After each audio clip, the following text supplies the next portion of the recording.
Welcome to Book Voyage Audio, where every story is an adventure. Sit back, relax, and enjoy your journey. The House of Mirth by Edith Wharton. Part 1. Chapter 1. Selden paused in surprise. In the afternoon rush of the Grand Central Station, his eyes had been refreshed by the sight of Miss Lily Bart. It was a Monday in early September, and he was returning to his work from a hurried dip into the country. But what was Miss Bart doing in town at that season? If she had appeared to be catching a train, he might have inferred that he had come on her in the act of transition between one and another of the country houses which disputed her presence after the close of the Newport season. But her desultory air perplexed him. She stood apart from the crowd, letting it drift by her to the platform or the street, and wearing an air of irresolution which might, as he surmised, be the mask of a very definite purpose. It struck him at once that she was waiting for someone, but he hardly knew why the idea arrested him. There was nothing new about Lily Bart, yet he could never see her without a faint movement of interest. It was characteristic of her that she always roused speculation, that her simplest acts seemed the result of far-reaching intentions.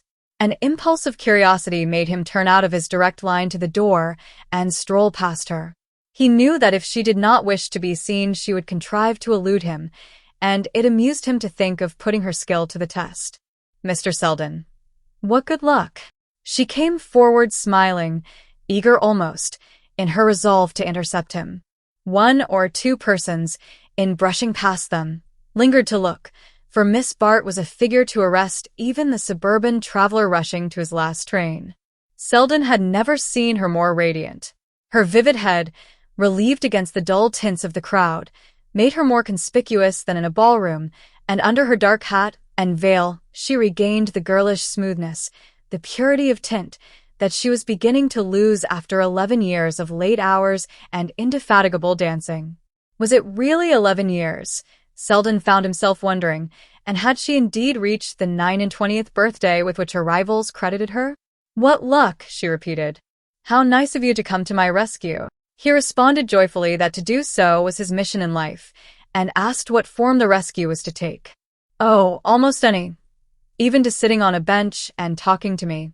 One sits out a cotillion. Why not sit out a train? It isn't a bit hotter here than in Mrs. Van Osburgh's conservatory, and some of the women are not a bit uglier. She broke off, laughing, to explain that she had come up to town from Tuxedo, on her way to the Gus Trenors at Bellomont, and had missed the 3:15 train to Rhinebeck. And there isn't another till 5:30. She consulted the little jeweled watch among her laces. Just 2 hours to wait. And I don't know what to do with myself. My maid came up this morning to do some shopping for me, and was to go on to Bellomont at 1 o'clock, and my aunt's house is closed, and I don't know a soul in town. She glanced plaintively about the station. It is hotter than Mrs. Van Osburgh's, after all. If you can spare the time, do take me somewhere for a breath of air.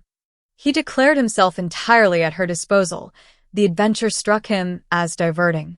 As a spectator, he had always enjoyed Lily Bart, and his course lay so far out of her orbit that it amused him to be drawn for a moment into the sudden intimacy which her proposal implied.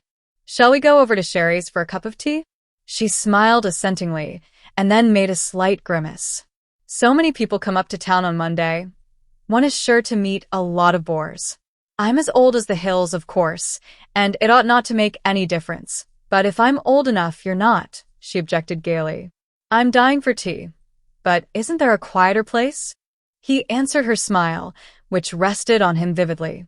Her discretions interested him almost as much as her imprudences. He was so sure that both were part of the same carefully elaborated plan.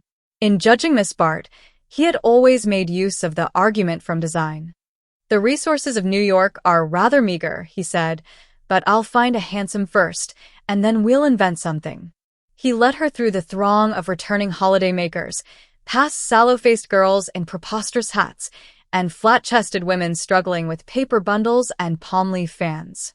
Was it possible that she belonged to the same race? The dinginess, the crudity of this average section of womanhood made him feel how highly specialized she was. A rapid shower had cooled the air, and clouds still hung refreshingly over the moist street. How delicious! Let us walk a little. she said as they emerged from the station. They turned into Madison Avenue and began to stroll northward. As she moved beside him, with her long, light step, Selden was conscious of taking a luxurious pleasure in her nearness, in the modeling of her little ear, the crisp upward wave of her hair. Was it ever so slightly brightened by art? And the thick planting of her straight, black lashes. Everything about her was at once vigorous and exquisite, at once strong and fine. He had a confused sense that she must have cost a great deal to make, that a great many dull and ugly people must, in some mysterious way, have been sacrificed to produce her. He was aware that the qualities distinguishing her from the herd of her sex were chiefly external, as though a fine glaze of beauty and fastidiousness had been applied to vulgar clay. Yet the analogy left him unsatisfied, for a coarse texture will not take a high finish, and was it not possible that the material was fine, but that circumstance had fashioned it into a futile shape? As he reached this point in his speculations, the sun came out, and her lifted parasol cut off his enjoyment. A moment or two later, she paused with a sigh. "Oh, dear, I'm so hot and thirsty, and what a hideous place New York is." She looked despairingly up and down the dreary thoroughfare. Other cities put on their best clothes in summer, but New York seems to sit in its shirt sleeves. Her eyes wandered down one of the side streets. "Someone has had the humanity to plant a few trees over there. Let us go into the shade." "I am glad my street meets with your approval," said Selden as they turned the corner. "Your street? Do you live here?" She glanced with interest along the new brick and limestone house fronts, fantastically varied in obedience to the American craving for novelty, but fresh and inviting with their awnings and flower boxes. "Ah, yes, to be sure, the Benedict. What a nice-looking building. I don't think I've ever seen it before." She looked across at the flat house with its marble porch and pseudo-Georgian facade. "Which are your windows?" "Those with the awnings down." "On the top floor?" "Yes." "And that nice little balcony is yours? How cool it looks up there." He paused a moment. "Come up and see," he suggested. "I can give you a cup of tea in no time, and you won't meet any bores." Her color deepened. She still had the art of blushing at the right time, but she took the suggestion as lightly as it was made.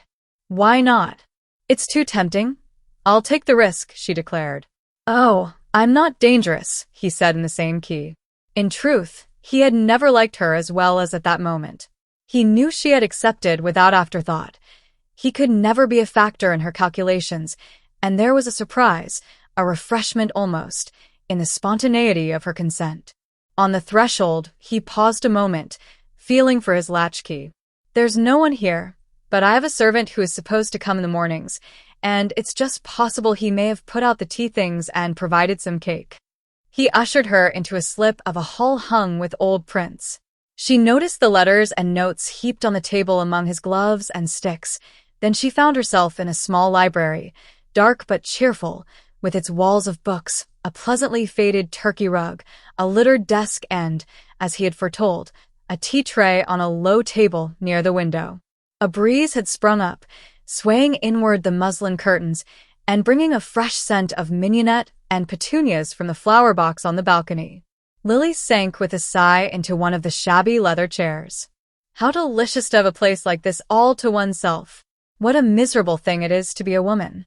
She leaned back in a luxury of discontent. Selden was rummaging in a cupboard for the cake. "Even women," he said, "have been known to enjoy the privileges of a flat." "Oh, governesses or widows. But not girls, not poor, miserable, marriageable girls. I even know a girl who lives in a flat." She sat up in surprise. "You do?" "I do," he assured her, emerging from the cupboard with the sought-for cake. "Oh, I know. You mean Gertie Farish." She smiled a little unkindly. "But I said marriageable, and besides, she has a horrid little place and no maid, and such queer things to eat. Her cook does the washing and the food tastes of soap. I should hate that, you know." "You shouldn't dine with her on wash days," said Selden, cutting the cake. They both laughed, and he knelt by the table to light the lamp under the kettle, while she measured out the tea into a little teapot of green glaze. As he watched her hand, polished as a bit of old ivory, With its slender pink nails and the sapphire bracelet slipping over her wrist, he was struck with the irony of suggesting to her such a life as his cousin Gertrude Farish had chosen. She was so evidently the victim of the civilization which had produced her that the links of her bracelet seemed like manacles chaining her to her fate. She seemed to read his thought. "It was horrid of me to say that of Gertie," she said with charming compunction. "I forgot she was your cousin. But we're so different, you know. She likes being good, and I like being happy. And besides, she is free, and I am not. If I were, I dare say I could manage to be happy even in her flat. It must be pure bliss to arrange the furniture just as one likes, and give all the horrors to the ashman. If I could only do over my aunt's drawing room, I know I should be a better woman." "Is it so very bad?" he asked sympathetically. She smiled at him across the teapot which she was holding up to be filled. "That shows how seldom you come there. Why don't you come oftener?" "When I do come, it's not to look at Mrs. Peniston's furniture." "Nonsense," she said. "You don't come at all, and yet we get on so well when we meet." "Perhaps that's the reason," he answered promptly. "I'm afraid I haven't any cream, you know. Shall you mind a slice of lemon instead?" "I shall like it better." She waited while he cut the lemon and dropped a thin disc into her cup. "But that is not the reason," she insisted. "The reason for what?" "For your never coming." She leaned forward with a shade of perplexity in her charming eyes. "I wish I knew. I wish I could make you out. Of course I know there are men who don't like me. One can tell that at a glance. And there are others who are afraid of me. They think I want to marry them." She smiled up at him frankly. "But I don't think you dislike me, and you can't possibly think I want to marry you." "No, I absolve you of that," he agreed. "Well, then." He had carried his cup to the fireplace and stood leaning against the chimney-piece and looking down on her with an air of indolent amusement. The provocation in her eyes increased his amusement. He had not supposed she would waste her powder on such small game, but perhaps she was only keeping her hand in, or perhaps a girl of her type had no conversation, but of the personal kind. At any rate, she was amazingly pretty, and he had asked her to tea and must live up to his obligations. "Well, then," he said with a plunge, "perhaps that's the reason." "What?" "The fact that you don't want to marry me. Perhaps I don't regard it as such a strong inducement to go and see you." He felt a slight shiver down his spine as he ventured this, but her laugh reassured him. "Dear Mr. Selden, that wasn't worthy of you. It's stupid of you to make love to me, and it isn't like you to be stupid." She leaned back, sipping her tea with an air so enchantingly judicial that, if they had been in her aunt's drawing room, he might almost have tried to disprove her deduction. "Don't you see," she continued, "that there are men enough to say pleasant things to me, and that what I want is a friend who won't be afraid to say disagreeable ones when I need them? Sometimes I have fancied you might be that friend. I don't know why, except that you are neither a prig nor a bounder, and that I shouldn't have to pretend with you or be on my guard against you." Her voice had dropped to a note of seriousness, and she sat gazing up at him with the troubled gravity of a child. "You don't know how much I need such a friend," she said.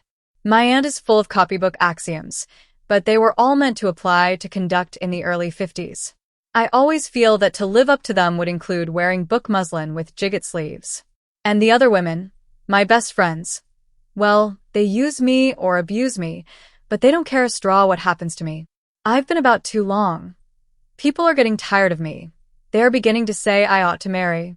There was a moment's pause, during which Selden meditated one or two replies calculated to add a momentary zest to the situation, but he rejected them in favor of the simple question, "Well, why don't you?"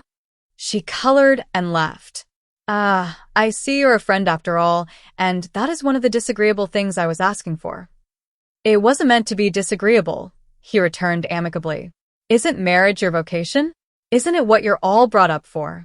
She sighed. "I suppose so. What else is there?" "Exactly." "And so why not take the plunge and have it over?" She shrugged her shoulders. "You speak as if I ought to marry the first man who came along. I didn't mean to imply that you are as hard put to it as that. But there must be someone with the requisite qualifications." She shook her head wearily. "I threw away one or two good chances when I first came out. I suppose every girl does. And you know I am horribly poor and very expensive. I must have a great deal of money. Selden had turned to reach for a cigarette box on the mantelpiece. What's become of Dilworth? He asked. Oh, his mother was frightened. She was afraid I should have all the family jewels reset. And she wanted me to promise that I wouldn't do over the drawing room. The very thing you are marrying for. Exactly. So she packed him off to India. Hard luck, but you can do better than Dilworth. He offered the box, and she took out 3 or 4 cigarettes, putting one between her lips and slipping the others into a little gold case attached to her long pearl chain. Have I time? Just a whiff, then. She leaned forward, holding the tip of her cigarette to his. As she did so, he noted, with a purely impersonal enjoyment, how evenly the black lashes were set in her smooth white lids, and how the purplish shade beneath them melted into the pure pallor of the cheek. She began to saunter about the room, examining the bookshelves between the puffs of her cigarette smoke. Some of the volumes had the ripe tints of good tooling and old Morocco, and her eyes lingered on them caressingly, not with the appreciation of the expert, but with the pleasure in agreeable tones and textures that was one of her inmost susceptibilities. Suddenly her expression changed from desultory enjoyment to active conjecture, and she turned to Selden with a question. You collect, don't you? You know about first editions and things? As much as a man may who has no money to spend. Now, and then I pick up something in the rubbish heap, and I go and look on at the big sales. She had again addressed herself to the shelves, but her eyes now swept them inattentively, and he saw that she was preoccupied with a new idea. And Americana? Do you collect Americana? Selden stared and laughed. No, that's rather out of my line. I'm not really a collector, you see. I simply like to have good editions of the books I am fond of. She made a slight grimace. And Americana are horribly dull, I suppose? I should fancy so, except to the historian. But your real collector values a thing for its rarity. I don't suppose the buyers of Americana sit up reading them all night. Old Jefferson Gryce certainly didn't. She was listening with keen attention. And yet they fetch fabulous prices, don't they? It seems so odd to want to pay a lot for an ugly, badly printed book that one is never going to read. And I suppose most of the owners of Americana are not historians either. No, very few of the historians can afford to buy them. They have to use those in the public libraries or in private collections. It seems to be the mere rarity that attracts the average collector. He had seated himself on an arm of the chair near which she was standing, and she continued to question him, asking which were the rarest volumes, whether the Jefferson Gryce collection was really considered the finest in the world, and what was the largest price ever fetched by a single volume. It was so pleasant to sit there looking up at her, as she lifted now one book and then another from the shelves, fluttering the pages between her fingers, while her drooping profile was outlined against the warm background of old bindings, that he talked on without pausing to wonder at her sudden interest in so unsuggestive a subject. But he could never be long with her without trying to find a reason for what she was doing, and as she replaced his first edition of La Bruyere and turned away from the bookcases, he began to ask himself what she had been driving at. Her next question was not of a nature to enlighten him. She paused before him with a smile which seemed at once designed to admit him to her familiarity and to remind him of the restrictions it imposed. Don't you ever mind, she asked suddenly, not being rich enough to buy all the books you want? He followed her glance about the room, with its worn furniture and shabby walls. Don't I just? Do you take me for a saint on a pillar? And having to work, do you mind that? Oh, the work itself is not so bad. I'm rather fond of the law. No, but the being tied down, the routine, don't you ever want to get away, to see new places and people? Horribly, especially when I see all my friends rushing to the steamer. She drew a sympathetic breath. But do you mind enough? To marry to get out of it? Selden broke into a laugh.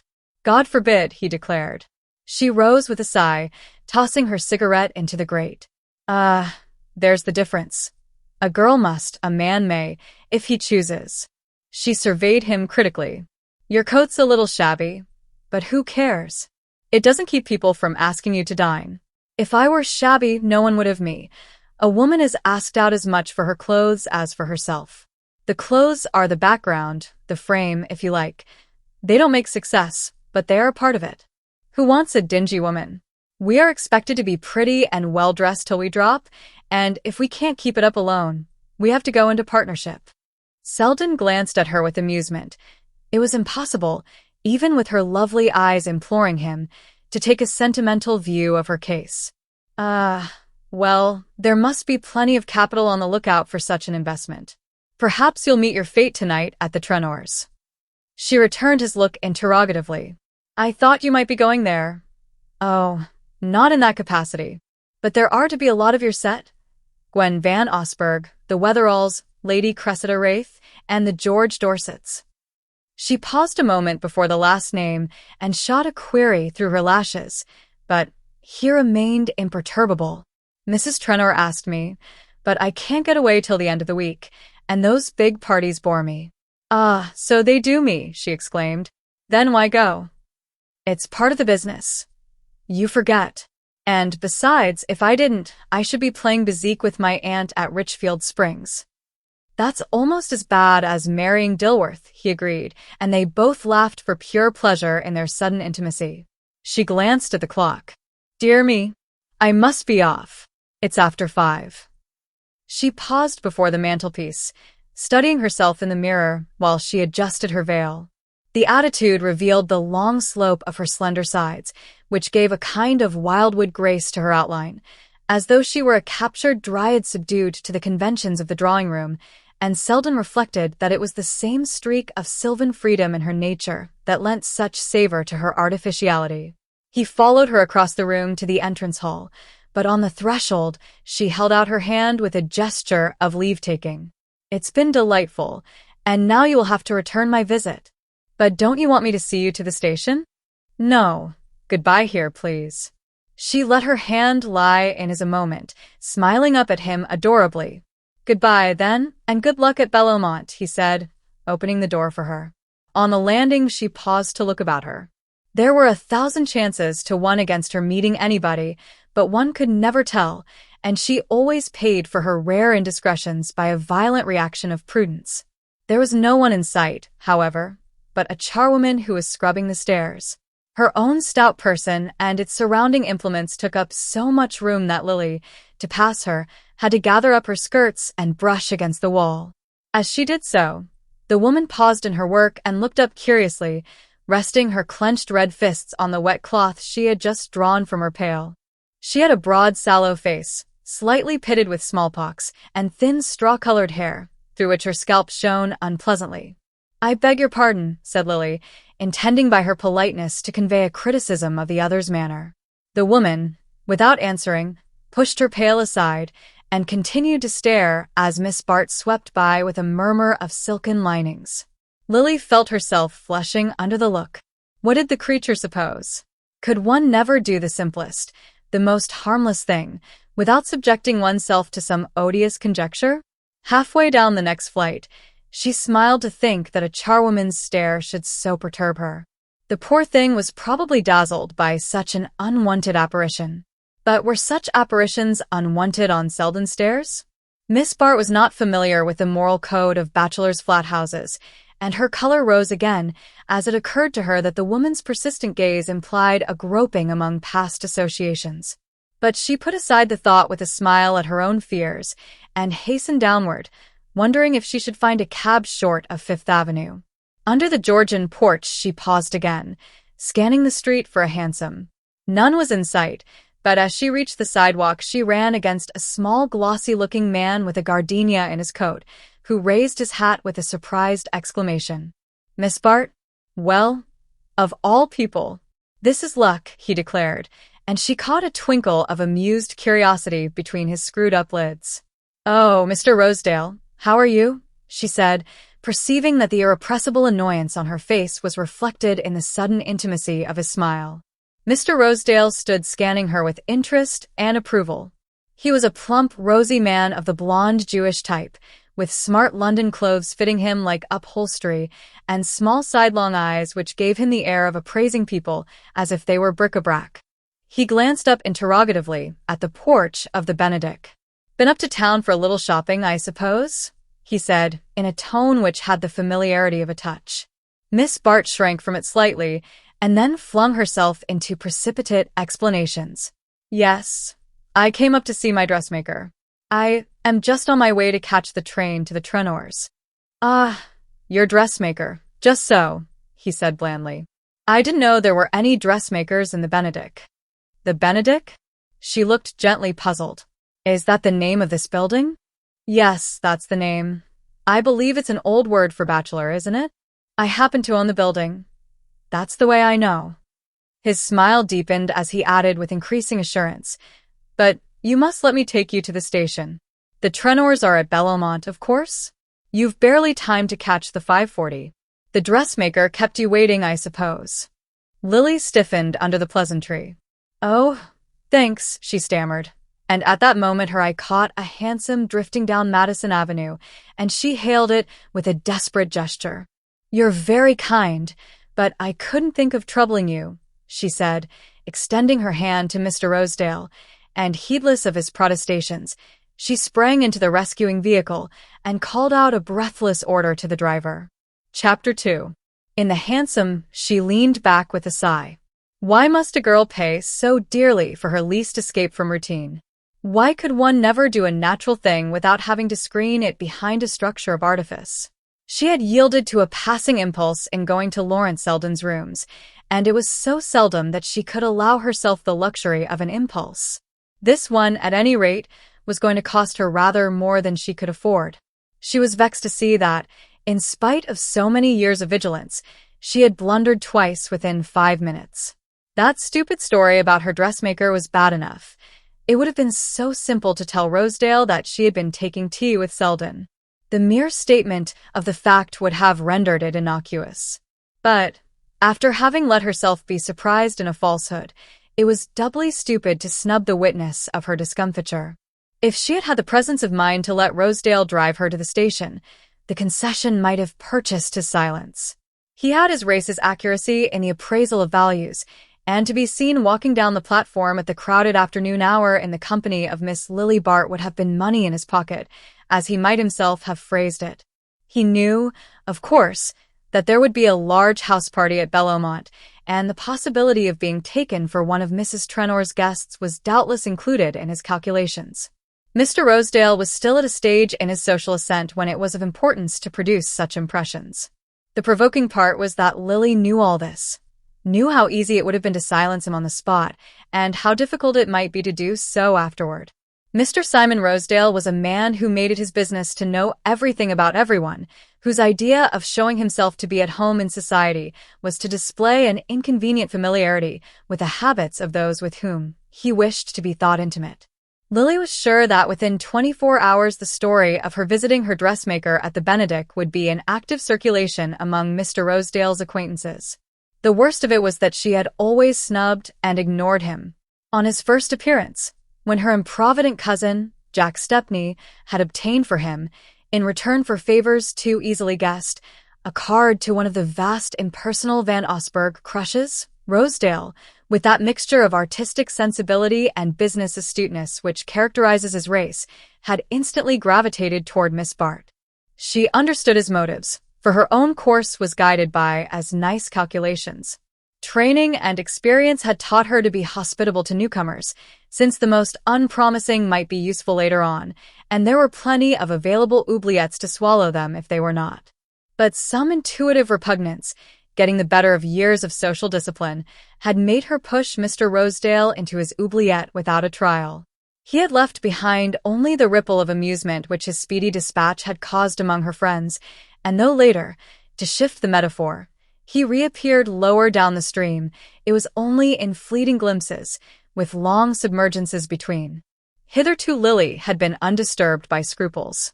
In her little set Mr. Rosedale had been pronounced impossible, and Jack Stepney roundly snubbed for his attempt to pay his debts in dinner invitations. Even Mrs. Trenor, whose taste for variety had led her into some hazardous experiments, resisted Jack's attempts to disguise Mr. Rosedale as a novelty and declared that he was the same little Jew who had been served up and rejected at the social board a dozen times within her memory. And while Judy Trenor was obdurate, there was small chance of Mr. Rosedale's penetrating beyond the outer limbo of the Van Osburgh crushes. Jack gave up the contest with a laughing "you'll see," and, sticking manfully to his guns, showed himself with Rosedale at the fashionable restaurants, in company with the personally vivid if socially obscure ladies who are available for such purposes. But the attempt had hitherto been vain, and as Rosedale undoubtedly paid for the dinners, the laugh remained with his debtor. Mr. Rosedale, it will be seen, was thus far not a factor to be feared, unless one put oneself in his power. And this was precisely what Miss Bart had done. Her clumsy fib had let him see that she had something to conceal, and she was sure he had a score to settle with her. Something in his smile told her he had not forgotten. She turned from the thought with a little shiver, but it hung on her all the way to the station, and dogged her down the platform with the persistency of Mr. Rosedale himself. She had just time to take her seat before the train started, but having arranged herself in her corner with the instinctive feeling for effect which never forsook her, she glanced about in the hope of seeing some other member of the Trenors' party. She wanted to get away from herself, and conversation was the only means of escape that she knew. Her search was rewarded by the discovery of a very blond young man with a soft reddish beard, who, at the other end of the carriage, appeared to be dissembling himself behind an unfolded newspaper. Lily's eye brightened, and a faint smile relaxed the drawn lines of her mouth. She had known that Mr. Percy Gryce was to be at Belmont, but she had not counted on the luck of having him to herself in the train, and the fact banished all perturbing thoughts of Mr. Rosedale. Perhaps, after all, the day was to end more favorably than it had begun. She began to cut the pages of a novel, tranquilly studying her prey through downcast lashes while she organized a method of attack. Something in his attitude of conscious absorption told her that he was aware of her presence. No one had ever been quite so engrossed in an evening paper. She guessed that he was too shy to come up to her, and that she would have to devise some means of approach which should not appear to be an advance on her part.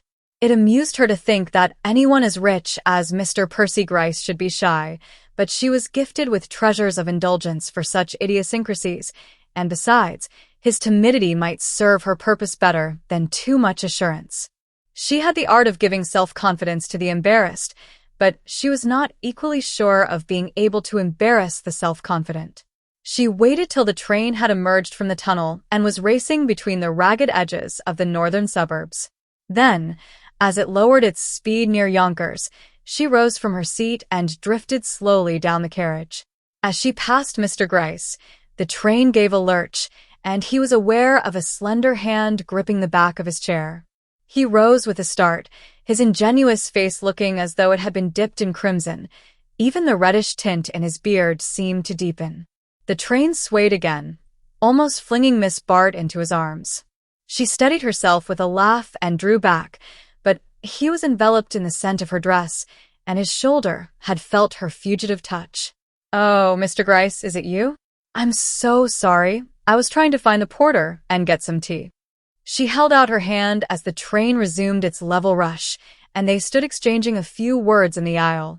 Yes, he was going to Belmont. He had heard she was to be at the party. He blushed again as he admitted it. And was he to be there for a whole week? How delightful. But at this point, one or two belated passengers from the last station forced their way into the carriage, and Lily had to retreat to her seat. "The chair next to mine is empty. Do take it," she said over her shoulder, and Mr. Gryce, with considerable embarrassment, succeeded in effecting an exchange which enabled him to transport himself and his bags to her side. And here's the porter, and perhaps we can have some tea." She signaled to that official, and in a moment, with the ease that seemed to attend the fulfillment of all her wishes, a little table had been set up between the seats, and she had helped Mr. Gryce to bestow his encumbering properties beneath it. When the tea came, he watched her in silent fascination while her hands flitted above the tray, looking miraculously fine and slender in contrast to the coarse china and lumpy bread. It seemed wonderful to him that anyone should perform with such careless ease the difficult task of making tea in public in a lurching train. He would never have dared to order it for himself, lest he should attract the notice of his fellow passengers, but, secure in the shelter of her conspicuousness, He sipped the inky draught with a delicious sense of exhilaration. Lily, with the flavor of Selden's caravan tea on her lips, had no great fancy to drown it in the railway brew which seemed such nectar to her companion. But, rightly judging that one of the charms of tea is the fact of drinking it together, she proceeded to give the last touch to Mr. Gryce's enjoyment by smiling at him across her lifted cup. "Is it quite right? I haven't made it too strong?" she asked solicitously, and he replied with conviction that he had never tasted better tea.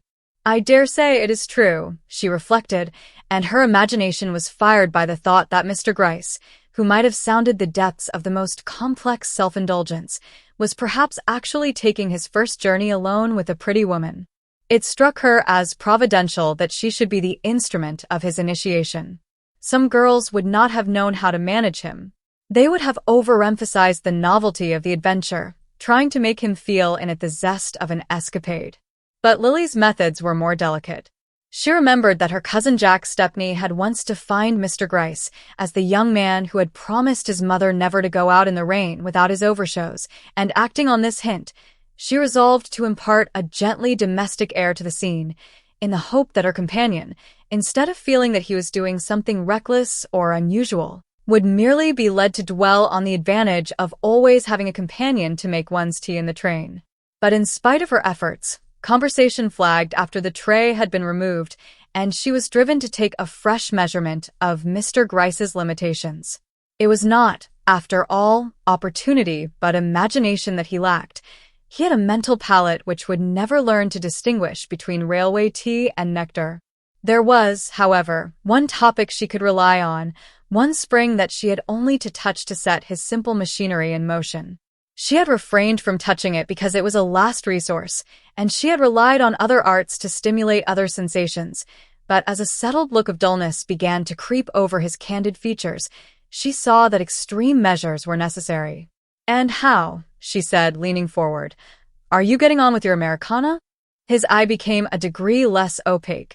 It was as though an incipient film had been removed from it, and she felt the pride of a skillful operator.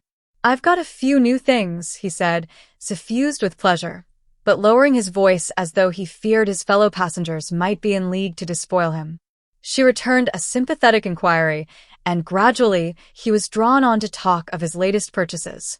It was the one subject which enabled him to forget himself, or allowed him, rather, to remember himself without constraint, because he was at home in it, and could assert a superiority that there were few to dispute. Hardly any of his acquaintances cared for Americana or knew anything about them, and the consciousness of this ignorance threw Mr. Gryce's knowledge into agreeable relief. The only difficulty was to introduce the topic and to keep it to the front. Most people showed no desire to have their ignorance dispelled, and Mr. Gryce was like a merchant whose warehouses are crammed with an unmarketable commodity. But Miss Bart, it appeared, really did want to know about Americana, and moreover, she was already sufficiently informed to make the task of farther instruction as easy as it was agreeable. She questioned him intelligently, she heard him submissively, and, prepared for the look of lassitude which usually crept over his listeners' faces, he grew eloquent under her receptive gaze. The points she had had the presence of mind to glean from Selden, in anticipation of this very contingency, were serving her to such good purpose that she began to think her visit to him had been the luckiest incident of the day. She had once more shown her talent for profiting by the unexpected, and dangerous theories as to the advisability of yielding to impulse were germinating under the surface of smiling attention which she continued to present to her companion. Mr. Gryce's sensations, if less definite, were equally agreeable. He felt the confused titillation with which the lower organisms welcome the gratification of their needs, and all his senses floundered in a vague well-being, through which Miss Bart's personality was dimly but pleasantly perceptible. Mr. Gryce's interest in Americana had not originated with himself. It was impossible to think of him as evolving any taste of his own. An uncle had left him a collection already noted among bibliophiles. The existence of the collection was the only fact that had ever shed glory on the name of Gryce, and the nephew took as much pride in his inheritance as though it had been his own work. Indeed, he gradually came to regard it as such, and to feel a sense of personal complacency when he chanced on any reference to the Grice Americana. Anxious as he was to avoid personal notice, he took, in the printed mention of his name, a pleasure so exquisite and excessive that it seemed a compensation for his shrinking from publicity. To enjoy the sensation as often as possible, he subscribed to all the reviews dealing with book collecting in general and American history in particular, and as allusions to his library abounded in the pages of these journals, which formed his only reading, he came to regard himself as figuring prominently in the public eye, and to enjoy the thought of the interest which would be excited if the persons he met in the street, or sat among in traveling, were suddenly to be told that he was the possessor of the Grice Americana. Most timidities have such secret compensations, and Miss Bart was discerning enough to know that the inner vanity is generally in proportion to the outer self-depreciation. With a more confident person, she would not have dared to dwell so long on one topic, or to show such exaggerated interest in it, but she had rightly guessed that Mr. Grice's egoism was a thirsty soil, requiring constant nurture from without. Miss Bart had the gift of following an undercurrent of thought while she appeared to be sailing on the surface of conversation, and in this case her mental excursion took the form of a rapid survey of Mr. Percy Grice's future as combined with her own. The Grices were from Albany, and but lately introduced to the metropolis, where the mother and son had come, after old Jefferson Grice's death, to take possession of his house in Madison Avenue, an appalling house, all brown stone without and black walnut within, with the Grice library in a fireproof annex that looked like a mausoleum. Lily, however, knew all about them. Young Mr. Grice's arrival had fluttered the maternal breasts of New York, and when a girl has no mother to palpitate for her, she must needs be on the alert for herself. Lily, therefore, had not only contrived to put herself in the young man's way, but had made the acquaintance of Mrs. Grice, a monumental woman with the voice of a pulpit orator and a mind preoccupied with the iniquities of her servants, who came sometimes to sit with Mrs. Peniston and learn from that lady how she managed to prevent the kitchen maids smuggling groceries out of the house. Mrs. Grice had a kind of impersonal benevolence. Cases of individual need she regarded with suspicion, but she subscribed to institutions when their annual reports showed an impressive surplus. Her domestic duties were manifold, for they extended from furtive inspections of the servants' bedrooms to unannounced ascents to the cellar, but she had never allowed herself many pleasures. Once, however, she had had a special edition of the Sarum Rule printed in rubric and presented to every clergyman in the diocese, and the gilt album in which their letters of thanks were pasted formed the chief ornament of her drawing-room table. Percy had been brought up in the principles which so excellent a woman was sure to inculcate.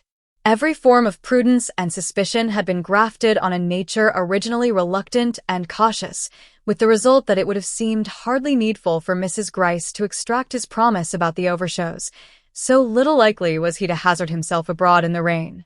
After attaining his majority, and coming into the fortune which the late Mr. Grice had made out of a patent device for excluding fresh air from hotels, the young man continued to live with his mother in Albany, but on Jefferson Grice's death, when another large property passed into her son's hands, Mrs. Grice thought that what she called his interests demanded his presence in New York. She accordingly installed herself in the Madison Avenue house, and Percy, whose sense of duty was not inferior to his mother's, spent all his weekdays in the handsome Broad Street office, where a batch of pale men on small salaries had grown gray in the management of the Grice estate, and where he was initiated with becoming reverence into every detail of the art of accumulation.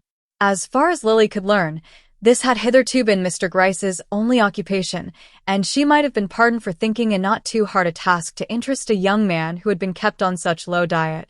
At any rate, she felt herself so completely in command of the situation that she yielded to a sense of security in which all fear of Mr. Rosedale, and of the difficulties on which that fear was contingent, vanished beyond the edge of thought. The stopping of the train at Garrison's would not have distracted her from these thoughts, had she not caught a sudden look of distress in her companion's eye. His seat faced toward the door, and she guessed that he had been perturbed by the approach of an acquaintance, a fact confirmed by the turning of heads and general sense of commotion which her own entrance into a railway carriage was apt to produce. She knew the symptoms at once, and was not surprised to be hailed by the high notes of a pretty woman, who entered the train accompanied by a maid, a bull terrier, and a footman staggering under a load of bags and dressing cases. "Oh, Lily, are you going to Belmont? Then you can't let me have your seat, I suppose? But I must have a seat in this carriage. Porter, you must find me a place at once. Can't someone be put somewhere else? I want to be with my friends." "Oh, how do you do, Mr. Gryce? Do please make him understand that I must have a seat next to you and Lily." Mrs. George Dorset, regardless of the mild efforts of a traveler with a carpetbag, who was doing his best to make room for her by getting out of the train, stood in the middle of the aisle, diffusing about her that general sense of exasperation which a pretty woman on her travels not infrequently creates. She was smaller and thinner than Lily Bart, with a restless pliability of pose, as if she could have been crumpled up and run through a ring, like the sinuous draperies she affected. Her small pale face seemed the mere setting of a pair of dark exaggerated eyes, of which the visionary gaze contrasted curiously with her self-assertive tone and gestures, so that, as one of her friends observed, she was like a disembodied spirit who took up a great deal of room. Having finally discovered that the seat adjoining Miss Bart's was at her disposal, she possessed herself of it with a farther displacement of her surroundings, explaining meanwhile that she had come across from Mount Kisco in her motor car that morning and had been kicking her heels for an hour at Garrison's, without even the alleviation of a cigarette, her brute of a husband having neglected to replenish her case before they parted that morning. "And at this hour of the day, I don't suppose you've a single one left, have you, Lily?" she plaintively concluded. Miss Bart caught the startled glance of Mr. Percy Gryce, whose own lips were never defiled by tobacco. "A day for flowers? Oh, certainly, my dear. Give him an order for 1200.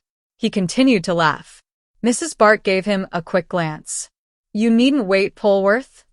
I will ring for you," she said to the butler. The butler withdrew with an air of silent disapproval, leaving the remains of the chaud-froid on the sideboard. "What is the matter, Hudson? Are you ill?" said Mrs. Bart severely. She had no tolerance for scenes which were not of her own making, and it was odious to her that her husband should make a show of himself before the servants. "Are you ill?" she repeated.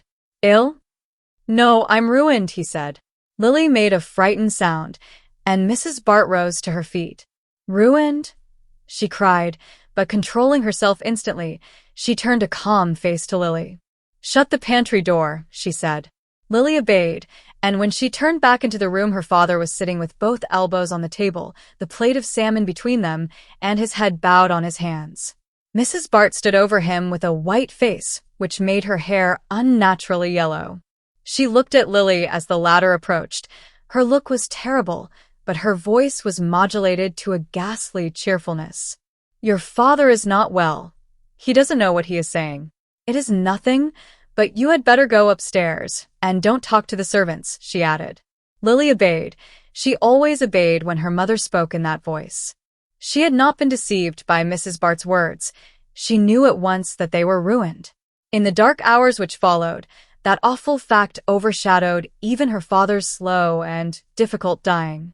To his wife he no longer counted. He had become extinct when he ceased to fulfill his purpose, and she sat at his side with the provisional air of a traveler who waits for a belated train to start. Lily's feelings were softer. She pitied him in a frightened, ineffectual way. But the fact that he was for the most part unconscious, and that his attention, when she stole into the room, drifted away from her after a moment, made him even more of a stranger than in the nursery days, when he had never come home till after dark. She seemed always to have seen him through a blur, first of sleepiness, then of distance and indifference, and now the fog had thickened till he was almost indistinguishable. If she could have performed any little services for him, or have exchanged with him a few of those affecting words which an extensive perusal of fiction had led her to connect with such occasions, the filial instinct might have stirred in her, but her pity, finding no active expression, remained in a state of spectatorship, overshadowed by her mother's grim, unflagging resentment. Every look and act of Mrs. Bart seemed to say, "You are sorry for him now, but you will feel differently when you see what he has done to us." It was a relief to Lily when her father died. Then a long winter set in. There was a little money left, but to Mrs. Bart it seemed worse than nothing, the mere mockery of what she was entitled to. What was the use of living if one had to live like a pig?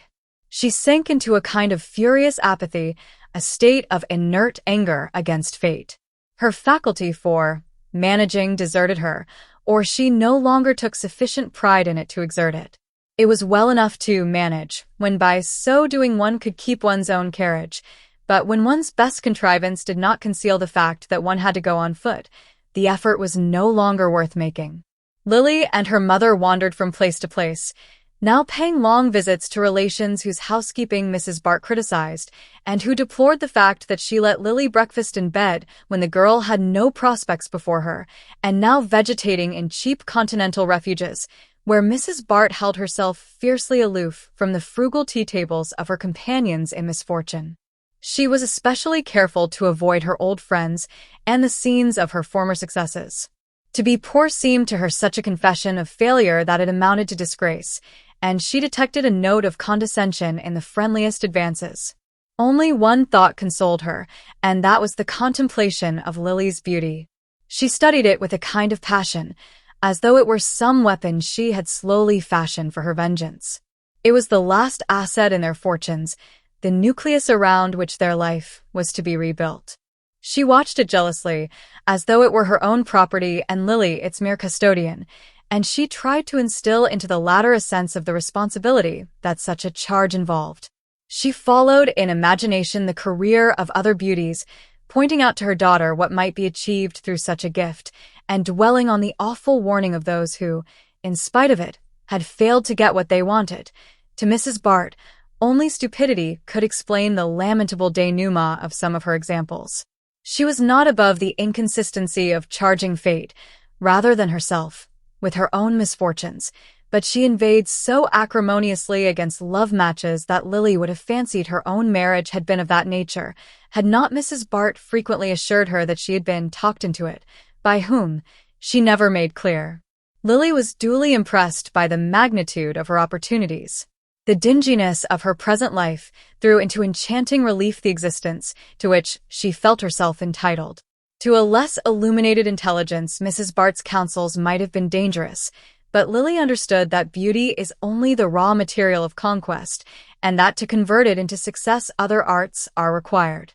She knew that to betray any sense of superiority was a subtler form of the stupidity her mother denounced, and it did not take her long to learn that a beauty needs more tact than the possessor of an average set of features. Her ambitions were not as crude as Mrs. Bart's. It had been among that lady's grievances that her husband, in the early days, before he was too tired, had wasted his evenings in what she vaguely described as reading poetry, and among the effects packed off to auction after his death were a score or two of dingy volumes which had struggled for existence among the boots and medicine bottles of his dressing-room shelves. There was in Lily a vein of sentiment, perhaps transmitted from this source, which gave an idealizing touch to her most prosaic purposes. She liked to think of her beauty as a power for good, as giving her the opportunity to attain a position where she should make her influence felt in the vague diffusion of refinement and good taste. She was fond of pictures and flowers, and of sentimental fiction, and she could not help thinking that the possession of such tastes ennobled her desire for worldly advantages. She would not indeed have cared to marry a man who was merely rich. She was secretly ashamed of her mother's crude passion for money. Lily's preference would have been for an English nobleman with political ambitions and vast estates, or, for second choice, an Italian prince with a castle in the Apennines and an hereditary office in the Vatican.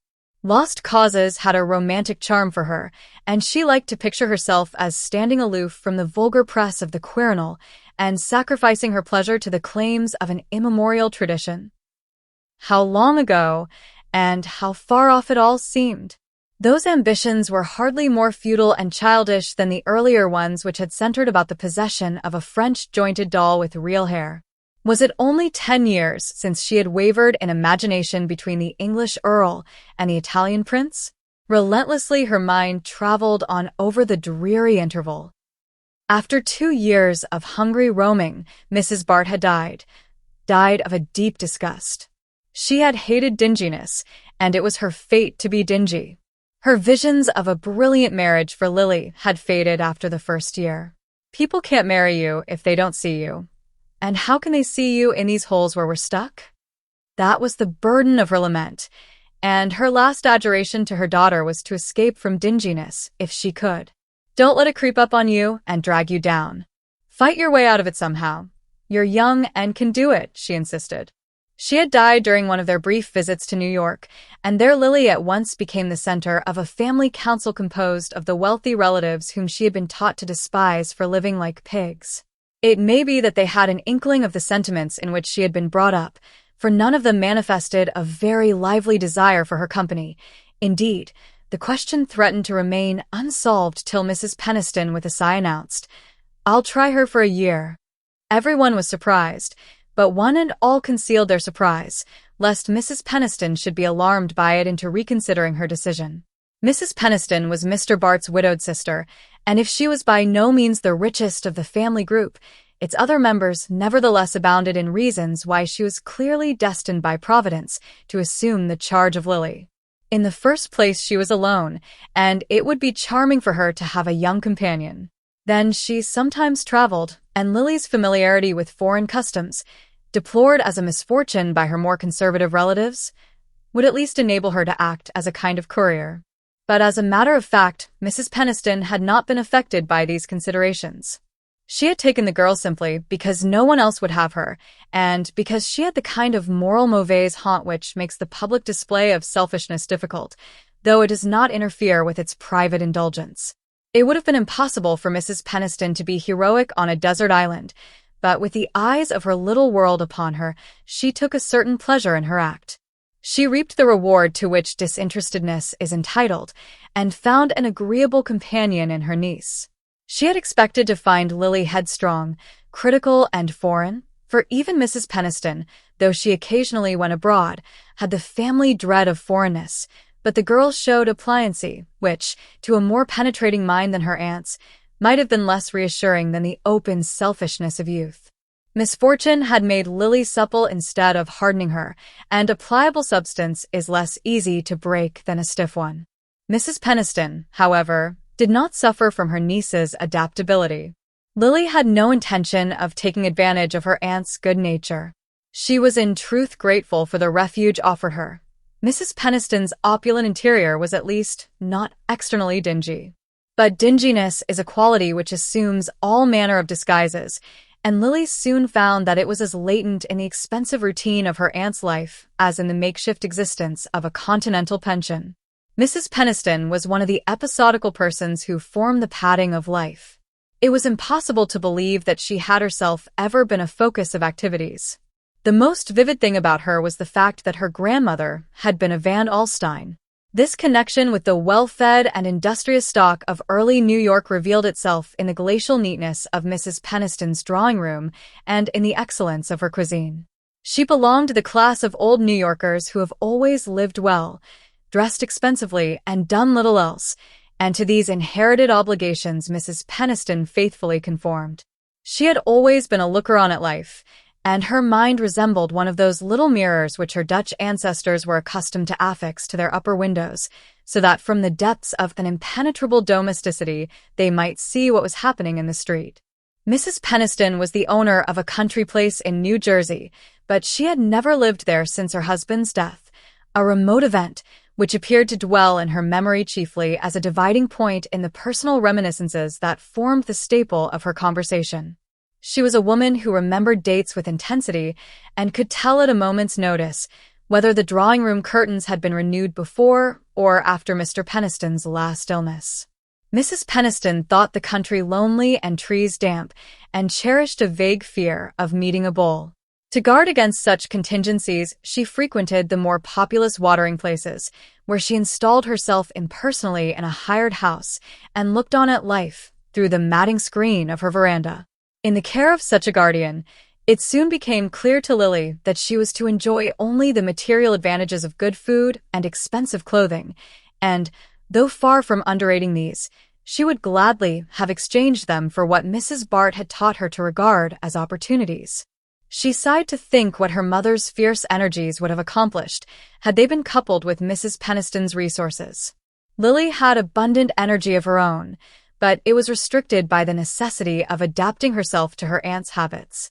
She saw that at all costs she must keep Mrs. Peniston's favor till, as Mrs. Bart would have phrased it, she could stand on her own legs. Lily had no mind for the vagabond life of the poor relation, and to adapt herself to Mrs. Peniston she had, to some degree, to assume that lady's passive attitude.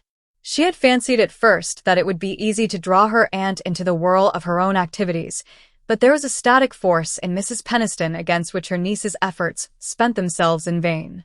To attempt to bring her into active relation with life was like tugging at a piece of furniture which has been screwed to the floor. She did not, indeed, expect Lily to remain equally immovable. She had all the American guardian's indulgence for the volatility of youth. She had indulgence also for certain other habits of her niece's. It seemed to her natural that Lily should spend all her money on dress, and she supplemented the girl's scanty income by occasional, handsome presents meant to be applied to the same purpose.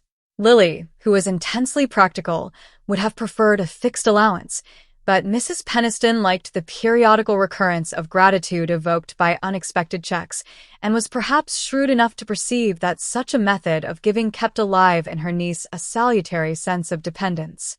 Beyond this, Mrs. Peniston had not felt called upon to do anything for her charge. She had simply stood aside and let her take the field. Lily had taken it, at first with the confidence of assured possessorship, then with gradually narrowing demands, till now she found herself actually struggling for a foothold on the broad space which had once seemed her own for the asking. How it happened she did not yet know. Sometimes she thought it was because Mrs. Peniston had been too passive, and again she feared it was because she herself had not been passive enough. Had she shown an undue eagerness for victory? Had she lacked patience, pliancy, and dissimulation? Whether she charged herself with these faults or absolved herself from them made no difference in the sum total of her failure. Younger and plainer girls had been married off by dozens, and she was 29, and still Miss Bart. She was beginning to have fits of angry rebellion against fate, when she longed to drop out of the race and make an independent life for herself. But what manner of life would it be? She had barely enough money to pay her dressmaker's bills and her gambling debts, and none of the desultory interests which she dignified with the name of tastes was pronounced enough to enable her to live contentedly in obscurity. No. She was too intelligent not to be honest with herself.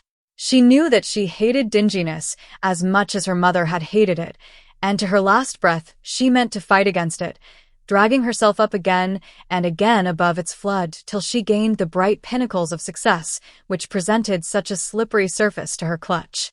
Chapter 4. The next morning, on her breakfast tray, Miss Bart found a note from her hostess. "Dearest Lily," it ran, "if it is not too much of a bore to be down by 10, will you come to my sitting room to help me with some tiresome things?" Lily tossed aside the note and subsided on her pillows with a sigh.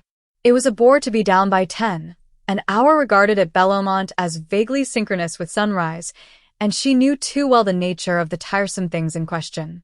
Miss Pragg, the secretary, had been called away, and there would be notes and dinner cards to write, lost addresses to hunt up, and other social drudgery to perform. It was understood that Miss Bart should fill the gap in such emergencies, and she usually recognized the obligation without a murmur.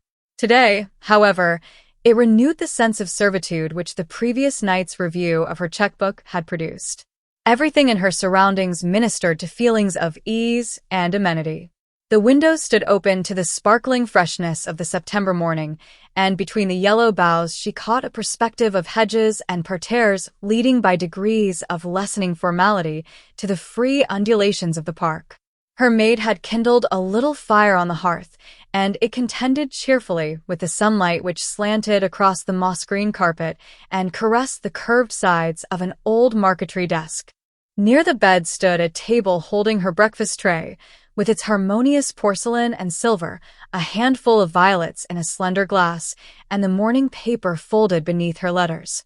There was nothing new to Lily in these tokens of a studied luxury, but, though they formed a part of her atmosphere, she never lost her sensitiveness to their charm. Mere display left her with a sense of superior distinction, but she felt an affinity to all the subtler manifestations of wealth. Mrs. Trenor's summons, however, suddenly recalled her state of dependence, and she rose and dressed in a mood of irritability that she was usually too prudent to indulge. She knew that such emotions leave lines on the face as well as in the character, and she had meant to take warning by the little creases which her midnight survey had revealed. The matter-of-course tone of Mrs. Trenor's greeting deepened her irritation. If one did drag oneself out of bed at such an hour, and come down fresh and radiant to the monotony of note-writing, some special recognition of the sacrifice seemed fitting. But Mrs. Trenor's tone showed no consciousness of the fact. "Oh, Lily, that's nice of you." She merely sighed across the chaos of letters, bills, and other domestic documents, which gave an incongruously commercial touch to the slender elegance of her writing table. "There are such lots of horrors this morning," she added, clearing a space in the center of the confusion and rising to yield her seat to Miss Bart. Mrs. Trenor was a tall, fair woman, whose height just saved her from redundancy. Her rosy blondness had survived some 40 years of feudal activity without showing much trace of ill usage except in a diminished play of feature. It was difficult to define her beyond saying that she seemed to exist only as a hostess, not so much from any exaggerated instinct of hospitality as because she could not sustain life except in a crowd. The collective nature of her interests exempted her from the ordinary rivalries of her sex, and she knew no more personal emotion than that of hatred for the woman who presumed to give bigger dinners or have more amusing house parties than herself. As her social talents, backed by Mr. Trenor's bank account, almost always assured her ultimate triumph in such competitions, success had developed in her an unscrupulous good nature toward the rest of her sex, and in Miss Bart's utilitarian classification of her friends, Mrs. Trenor ranked as the woman who was least likely to go back on her. "It was simply inhuman of Prague to go off now," Mrs. Trenor declared, as her friend seated herself at the desk. "She says her sister is going to have a baby. As if that were anything to having a house party. I'm sure I shall get most horribly mixed up, and there will be some awful rows. When I was down at Tuxedo, I asked a lot of people for next week, and I've mislaid the list and can't remember who is coming. And this week is going to be a horrid failure too.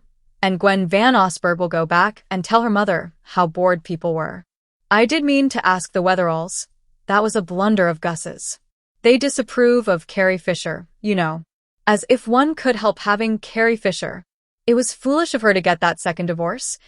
Carrie always overdoes things, but she said the only way to get a penny out of Fisher was to divorce him and make him pay alimony. And poor Carrie has to consider every dollar. It's really absurd of Alice Wetherall to make such a fuss about meeting her, when one thinks of what society is coming to. Someone said the other day that there was a divorce and a case of appendicitis in every family one knows. Besides, Carrie is the only person who can keep Gus in a good humor when we have bores in the house. Have you noticed that all the husbands like her? All, except her own. It's rather clever of her to have made a specialty of devoting herself to dull people. The field is such a large one, and she has it practically to herself. She finds compensations, no doubt. I know she borrows money of Gus, but then I'd pay her to keep him in a good humor, so I can't complain after all. Mrs. Trenor paused to enjoy the spectacle of Miss Bart's efforts to unravel her tangled correspondence. "But it is only the Wetheralls and Carrie," she resumed, with a fresh note of lament. "The truth is, I'm awfully disappointed in Lady Cressida Wraith." "Disappointed? Had you known her before?" "Mercy, no. Never saw her till yesterday. Lady Skiddaw sent her over with letters to the Van Osbergs, and I heard that Maria Van Osberg was asking a big party to meet her this week, so I thought it would be fun to get her away, and Jack Stepney, who knew her in India, managed it for me." Maria was furious, and actually had the impudence to make Gwen invite herself here so that they shouldn't be quite out of it. If I'd known what Lady Cressida was like, they could have had her and welcome. But I thought any friend of the Skiddaws was sure to be amusing. You remember what fun Lady Skiddaw was? There were times when I simply had to send the girls out of the room. Besides, Lady Cressida is the Duchess of Beltshire's sister, and I naturally supposed she was the same sort, but you never can tell in those English families. They are so big that there's room for all kinds, and it turns out that Lady Cressida is the moral one, married a clergyman and does missionary work in the East End. Think of my taking such a lot of trouble about a clergyman's wife, who wears Indian jewelry and botanizes. She made Gus take her all through the glass houses yesterday and bothered him to death by asking him the names of the plants. Fancy treating Gus as if he were the gardener. Mrs. Trenor brought this out in a crescendo of indignation. Oh, well, perhaps Lady Cressida will reconcile the Wetheralls to meeting Carrie Fisher, said Miss Bart pacifically. I'm sure I hope so. But she is boring all the men horribly, and if she takes to distributing tracts, as I hear she does, it will be too depressing. The worst of it is that she would have been so useful at the right time. You know we have to have the bishop once a year, and she would have given just the right tone to things. I always have horrid luck about the bishop's visits, added Mrs. Trenor, whose present misery was being fed by a rapidly rising tide of reminiscence. Last year, when he came, Gus forgot all about his being here and brought home the Ned Wintons and the Farleys, 5 divorces and 6 sets of children between them. When is Lady Cressida going? Lily inquired. Mrs. Trenor cast up her eyes in despair. My dear, if one only knew. I was in such a hurry to get her away from Maria that I actually forgot to name a date, and Gus says she told someone she meant to stop here all winter. To stop here? In this house. Don't be silly. In America.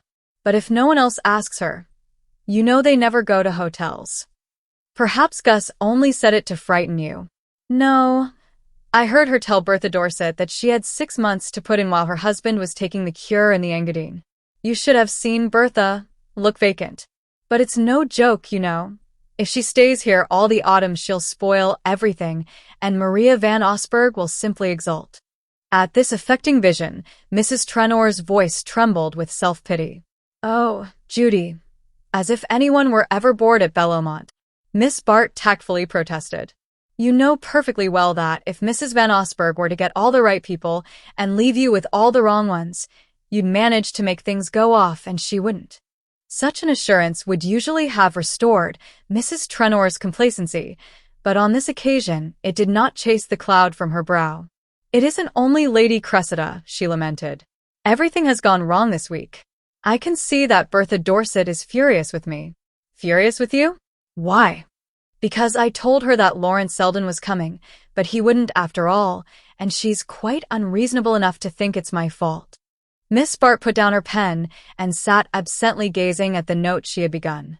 I thought that was all over, she said. So it is on his side. And, of course, Bertha has been idle since. But I fancy she's out of a job just at present. And someone gave me a hint that I had better ask Lawrence. Well, I did ask him, but I couldn't make him come, and now I suppose she'll take it out of me by being perfectly nasty to everyone else. Oh, she may take it out of him by being perfectly charming to someone else. Mrs. Trenor shook her head dolefully. She knows he wouldn't mind. And who else is there? Alice Wetherall won't let Lucius out of her sight. Ned Silverton can't take his eyes off Carrie Fisher. Poor boy. Gus is bored by Bertha. Jack Stepney knows her too well. And, well, to be sure, there's Percy Gryce. She sat up smiling at the thought. Miss Bart's countenance did not reflect the smile. Oh, she and Mr. Gryce would not be likely to hit it off. You mean that she'd shock him and he'd bore her? Well, that's not such a bad beginning, you know. But I hope she won't take it into her head to be nice to him, for I asked him here on purpose for you. Lily laughed. Merci du compliment. I should certainly have no show against Bertha. Do you think I am uncomplimentary? I'm not really, you know. Everyone knows you're 1,000 times handsomer and cleverer than Bertha, but then you're not nasty. And for always getting what she wants in the long run, commend me to a nasty woman. Miss Bart stared in affected reproval. I thought you were so fond of Bertha. Oh, I am. It's much safer to be fond of dangerous people. But she is dangerous, and if I ever saw her up to mischief, it's now. I can tell by poor George's manner. That man is a perfect barometer. He always knows when Bertha is going to fall. Miss Bart suggested. Don't be shocking. You know he believes in her still. And, of course, I don't say there's any real harm in Bertha. Only she delights in making people miserable, and especially poor George. Well, he seems cut out for the part. I don't wonder she likes more cheerful companionship. Oh, George is not as dismal as you think. If Bertha did worry him, he would be quite different. Or if she'd leave him alone, and let him arrange his life as he pleases. But she doesn't dare lose her hold of him on account of the money, and so when he isn't jealous, she pretends to be. Miss Bart went on writing in silence, and her hostess sat following her train of thought with frowning intensity. "Do you know," she exclaimed after a long pause, "I believe I'll call up Lawrence on the telephone and tell him he simply must come?" "Oh, don't," said Lily, with a quick suffusion of color. The blush surprised her almost as much as it did her hostess, who, though not commonly observant of facial changes, sat staring at her with puzzled eyes. "Good gracious, Lily, how handsome you are." "Why? "Do you dislike him so much?" "Not at all. I like him. But if you are actuated by the benevolent intention of protecting me from Bertha, I don't think I need your protection." Mrs. Trenor sat up with an exclamation. "Lily? Percy? Do you mean to say you've actually done it?" Miss Bart smiled. "I only mean to say that Mr. Gryce and I are getting to be very good friends." Is it? Mrs. Trenor fixed a rapt eye upon her. "You know they say he has 800,000 a year, and spends nothing, except on some rubbishy old books. And his mother has heart disease, and will leave him a lot more." "Oh, Lily, do go slowly," her friend adjured her. Miss Bart continued to smile without annoyance. "I shouldn't, for instance," she remarked, "be in any haste to tell him that he had a lot of rubbishy old books." "No, of course not. I know you're wonderful about getting up people's subjects. But he's horribly shy and easily shocked and... Why don't you say it, Judy? I have the reputation of being on the hunt for a rich husband." "Oh, I don't mean that. He wouldn't believe it of you." "At first," said Mrs. Trenor, with candid shrewdness. "But you know things are rather lively here at times. I must give Jack and Gus a hint, and if he thought you were what his mother would call fast. Oh, well, you know what I mean. Don't wear your scarlet crepe de chine for dinner, and don't smoke if you can help it, Lily dear." Lily pushed aside her finished work with a dry smile. "You're very kind, Judy. I'll lock up my cigarettes and wear that last year's dress you sent me this morning. And if you are really interested in my career, perhaps you'll be kind enough not to ask me to play bridge again this evening." "Bridge? Does he mind bridge too?" "Oh, Lily, what an awful life you'll lead." "But of course I won't. Why didn't you give me a hint last night? There's nothing I wouldn't do, you poor duck, to see you happy." And Mrs. Trenor, glowing with her sex's eagerness to smooth the course of true love, enveloped Lily in a long embrace. "You're quite sure," she added solicitously, as the latter extricated herself, "that you wouldn't like me to telephone for Lawrence Selden?" "Quite sure," said Lily. The next 3 days demonstrated to her own complete satisfaction Miss Bart's ability to manage her affairs without extraneous aid. As she sat on the Saturday afternoon on the terrace at Bellomont, she smiled at Mrs. Trenor's fear that she might go too fast. If such a warning had ever been needful, the years had taught her a salutary lesson, and she flattered herself that she now knew how to adapt her pace to the object of pursuit. In the case of Mr. Gryce, she had found it well to flutter ahead, losing herself elusively and luring him on from depth to depth of unconscious intimacy. The surrounding atmosphere was propitious to this scheme of courtship. Mrs. Trenor, true to her word, had shown no signs of expecting Lily at the bridge table, and had even hinted to the other card players that they were to betray no surprise at her unwanted defection. In consequence of this hint, Lily found herself the center of that feminine solicitude which envelopes a young woman in the mating season. A solitude was tacitly created for her in the crowded existence of Bellomont, and her friends could not have shown a greater readiness for self-effacement had her wooing been adorned with all the attributes of romance. In Lily's set, this conduct implied a sympathetic comprehension of her motives, and Mr. Gryce rose in her esteem as she saw the consideration he inspired. The terrace at Bellomont on a September afternoon was a spot propitious to sentimental musings, and as Miss Bart stood leaning against the balustrade above the sunken garden, at a little distance from the animated group about the tea-table, she might have been lost in the mazes of an inarticulate happiness. In reality, her thoughts were finding definite utterance in the tranquil recapitulation of the blessings in store for her. From where she stood, she could see them embodied in the form of Mr. Gryce, who, In a light overcoat and muffler, sat somewhat nervously on the edge of his chair, while Carrie Fisher, with all the energy of eye and gesture with which nature and art had combined to endow her, pressed on him the duty of taking part in the task of municipal reform. Mrs. Fisher's latest hobby was municipal reform. It had been preceded by an equal zeal for socialism, which had in turn replaced an energetic advocacy of Christian Science. Mrs. Fisher was small, fiery, and dramatic, and her hands and eyes were admirable instruments in the service of whatever causes she happened to espouse. She had, however, the fault common to enthusiasts of ignoring any slackness of response on the part of her hearers, and Lily was amused by her unconsciousness of the resistance displayed in every angle of Mr. Gryce's attitude. Lily herself knew that his mind was divided between the dread of catching cold if he remained out of doors too long at that hour, and the fear that, if he retreated to the house, Mrs. Fisher might follow him up with a paper to be signed. Mr. Gryce had a constitutional dislike to what he called committing himself, and tenderly as he cherished his health, he evidently concluded that it was safer to stay out of reach of pen and ink till chance released him from Mrs. Fisher's toils. Meanwhile, he cast agonized glances in the direction of Miss Bart, whose only response was to sink into an attitude of more graceful abstraction. She had learned the value of contrast in throwing her charms into relief, and was fully aware of the extent to which Mrs. Fisher's volubility was enhancing her own repose. She was roused from her musings by the approach of her cousin Jack Stepney, who, at Gwen Van Osburgh's side, was returning across the garden from the tennis court. The couple in question were engaged in the same kind of romance in which Lily figured, and the latter felt a certain annoyance in contemplating what seemed to her a caricature of her own situation. Miss Van Osburgh was a large girl with flat surfaces and no highlights. Jack Stepney had once said of her that she was as reliable as roast mutton. His own taste was in the line of less solid and more highly seasoned diet, but hunger makes any fare palatable, and there had been times when Mr. Stepney had been reduced to a crust. Lily considered with interest the expression of their faces.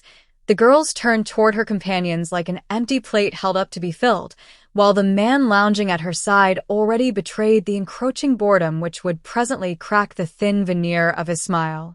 How impatient men are, Lily reflected. All Jack has to do to get everything he wants is to keep quiet and let that girl marry him, whereas I have to calculate and contrive and retreat and advance, as if I were going through an intricate dance where one misstep would throw me hopelessly out of time. As they drew nearer, she was whimsically struck by a kind of family likeness between Miss Van Osburgh and Percy Gryce. There was no resemblance of feature. Gryce was handsome in a didactic way. He looked like a clever pupil's drawing from a plaster cast, while Gwen's countenance had no more modeling than a face painted on a toy balloon. But the deeper affinity was unmistakable. The two had the same prejudices and ideals, and the same quality of making other standards non-existent by ignoring them. This attribute was common to most of Lily's set. They had a force of negation which eliminated everything beyond their own range of perception. Gryce and Miss Van Osburgh were, in short, made for each other by every law of moral and physical correspondence. Yet they wouldn't look at each other, Lily mused. They never do.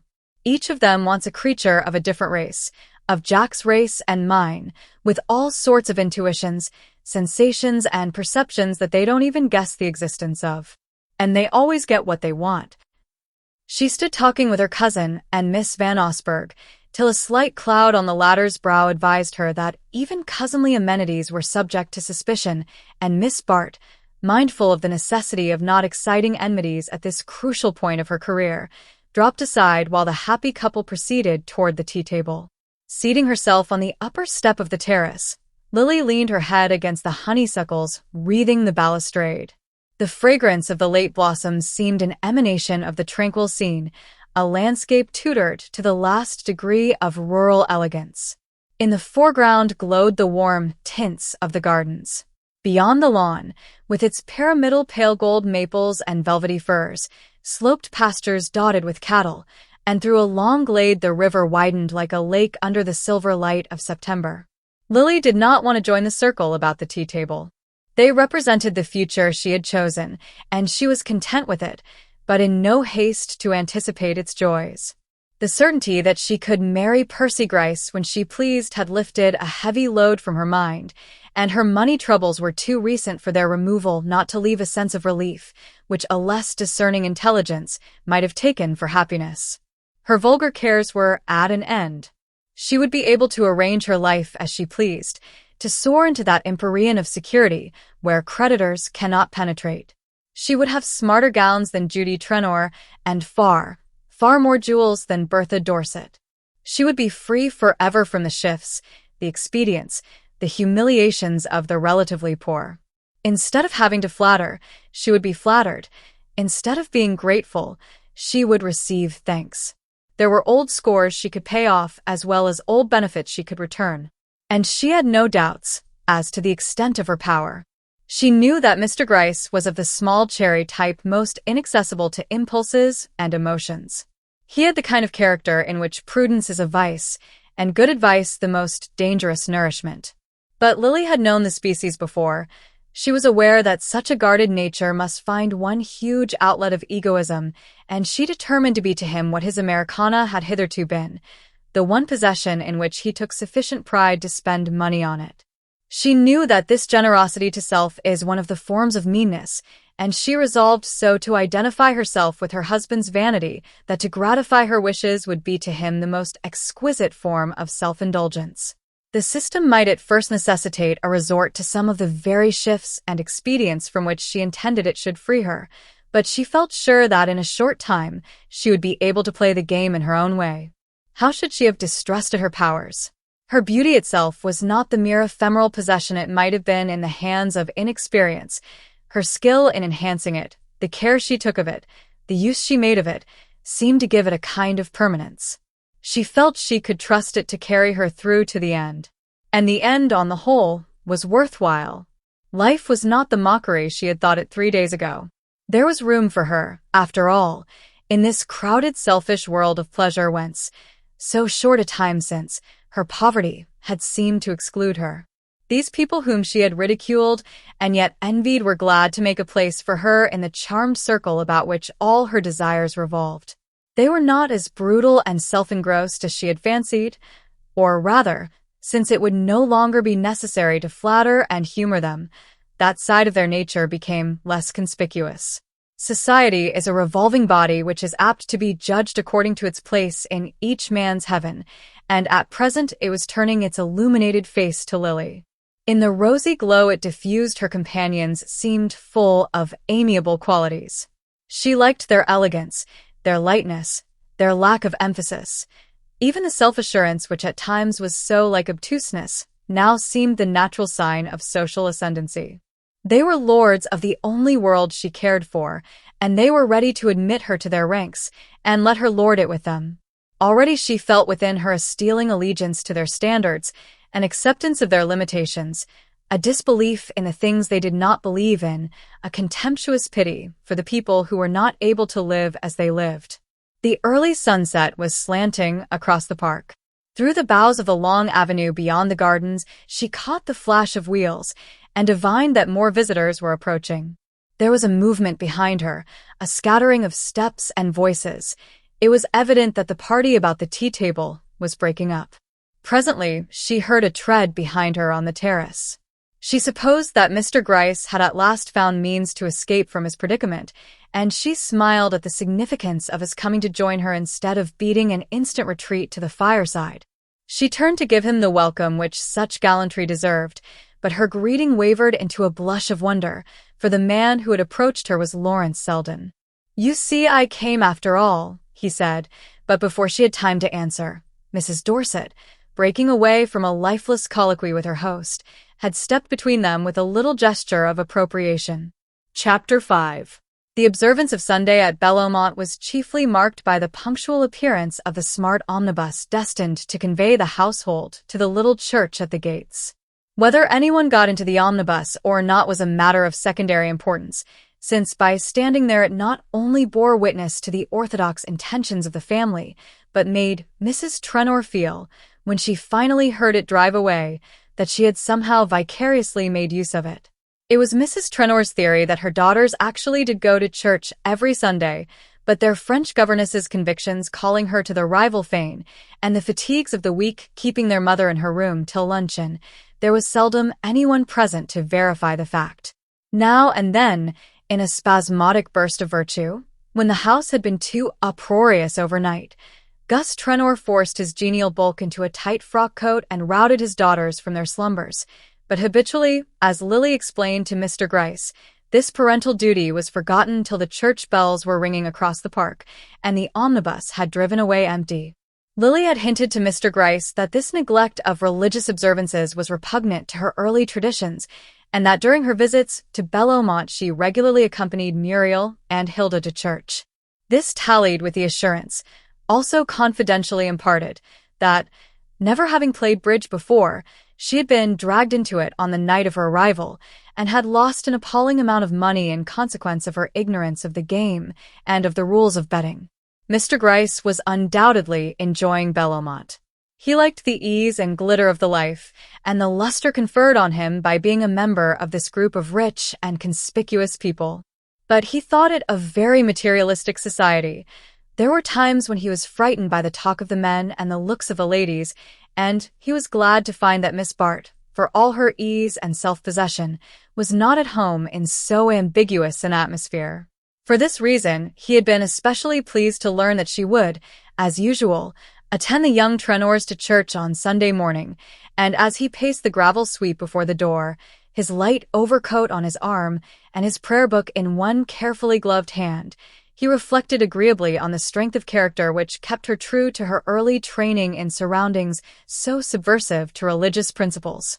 For a long time Mr. Gryce and the omnibus had the gravel sweep to themselves, but, far from regretting this deplorable indifference on the part of the other guests, he found himself nourishing the hope that Miss Bart might be unaccompanied. The precious minutes were flying, however. The big chestnuts pawed the ground and flecked their impatient sides with foam. The coachman seemed to be slowly petrifying on the box, and the groom on the doorstep, and still the lady did not come. Suddenly, however, there was a sound of voices and a rustle of skirts in the doorway, and Mr. Gryce, restoring his watch to his pocket, turned with a nervous start, but it was only to find himself handing Mrs. Wetherall into the carriage. The Wetheralls always went to church. They belong to the vast group of human automata who go through life without neglecting to perform a single one of the gestures executed by the surrounding puppets. It is true that the Belomont puppets did not go to church, but others equally important did, and Mr. and Mrs. Wetherall's circle was so large that God was included in their visiting list. They appeared, therefore, punctual and resigned, with the air of people bound for a dull at home, and after them Hilda and Muriel straggled, yawning and pinning each other's veils and ribbons as they came. They had promised Lily to go to church with her, they declared, and Lily was such a dear old duck that they didn't mind doing it to please her, though they couldn't fancy what had put the idea in her head, and though for their own part they would much rather have played lawn tennis with Jack and Gwen, if she hadn't told them she was coming. The Misses Trenor were followed by Lady Cressida Wraith, a weather-beaten person in Liberty silk and ethnological trinkets, who, on seeing the omnibus, expressed her surprise that they were not to walk across the park, but at Mrs. Wetherall's horrified protest that the church was a mile away, her ladyship, after a glance at the height of the other's heels, acquiesced in the necessity of driving, and poor Mr. Gryce found himself rolling off between four ladies for whose spiritual welfare he felt not the least concern. It might have afforded him some consolation could he have known that Miss Bart had really meant to go to church. She had even risen earlier than usual in the execution of her purpose. She had an idea that the sight of her in a grey gown of devotional cut, with her famous lashes drooped above a prayer book, would put the finishing touch to Mr. Gryce's subjugation, and render inevitable a certain incident which she had resolved should form a part of the walk they were to take together after luncheon. Her intentions, in short, had never been more definite, but poor Lily, for all the hard glaze of her exterior, was inwardly as malleable as wax. Her faculty for adapting herself, for entering into other people's feelings, if it served her now and then in small contingencies, hampered her in the decisive moments of life. She was like a water plant in the flux of the tides, and today the whole current of her mood was carrying her toward Lawrence Selden. Why had he come? Was it to see herself or Bertha Dorset? It was the last question which, at that moment, should have engaged her. She might better have contented herself with thinking that he had simply responded to the despairing summons of his hostess, anxious to interpose him between herself and the ill humor of Mrs. Dorset. But Lily had not rested till she learned from Mrs. Trenor that Selden had come of his own accord. He didn't even wire me. He just happened to find the trap at the station. Perhaps it's not over with Bertha after all, Mrs. Trenor musingly concluded, and went away to arrange her dinner cards accordingly. Perhaps it was not, Lily reflected, but it should be soon, unless she had lost her cunning. If Selden had come at Mrs. Dorset's call, it was at her own that he would stay. So much the previous evening had told her. Mrs. Trenor, true to her simple principle of making her married friends happy, had placed Selden and Mrs. Dorset next to each other at dinner, but, in obedience to the time-honored traditions of the matchmaker, she had separated Lily and Mr. Gryce, sending in the former with George Dorset, while Mr. Gryce was coupled with Gwen Van Osburgh. George Dorset's talk did not interfere with the range of his neighbor's thoughts. He was a mournful dyspeptic, intent on finding out the deleterious ingredients of every dish and diverted from this care only by the sound of his wife's voice. On this occasion, however, Mrs. Dorset took no part in the general conversation. She sat talking in low murmurs with Selden and turning a contemptuous and denuded shoulder toward her host, who, far from resenting his exclusion, plunged into the excesses of the menu with the joyous irresponsibility of a free man. To Mr. Dorset, however, his wife's attitude was a subject of such evident concern that, when he was not scraping the sauce from his fish, or scooping the moist breadcrumbs from the interior of his roll, he sat straining his thin neck for a glimpse of her between the lights. Mrs. Trenor, as it chanced, had placed the husband and wife on opposite sides of the table, and Lily was therefore able to observe Mrs. Dorset also, and by carrying her glance a few feet farther, to set up a rapid comparison between Lawrence Selden and Mr. Gryce. It was that comparison which was her undoing. Why else had she suddenly grown interested in Selden? She had known him for 8 years or more. Ever since her return to America, he had formed a part of her background. She had always been glad to sit next to him at dinner, had found him more agreeable than most men, and had vaguely wished that he possessed the other qualities needful to fix her attention, but till now she had been too busy with her own affairs to regard him as more than one of the pleasant accessories of life. Miss Bart was a keen reader of her own heart, and she saw that her sudden preoccupation with Selden was due to the fact that his presence shed a new light on her surroundings. Not that he was notably brilliant or exceptional. In his own profession, he was surpassed by more than one man who had bored Lily through many a weary dinner.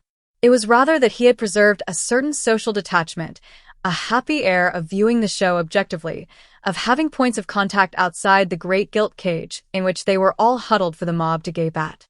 How alluring the world outside the cage appeared to Lily as she heard its door clang on her. In reality, as she knew, the door never clanged.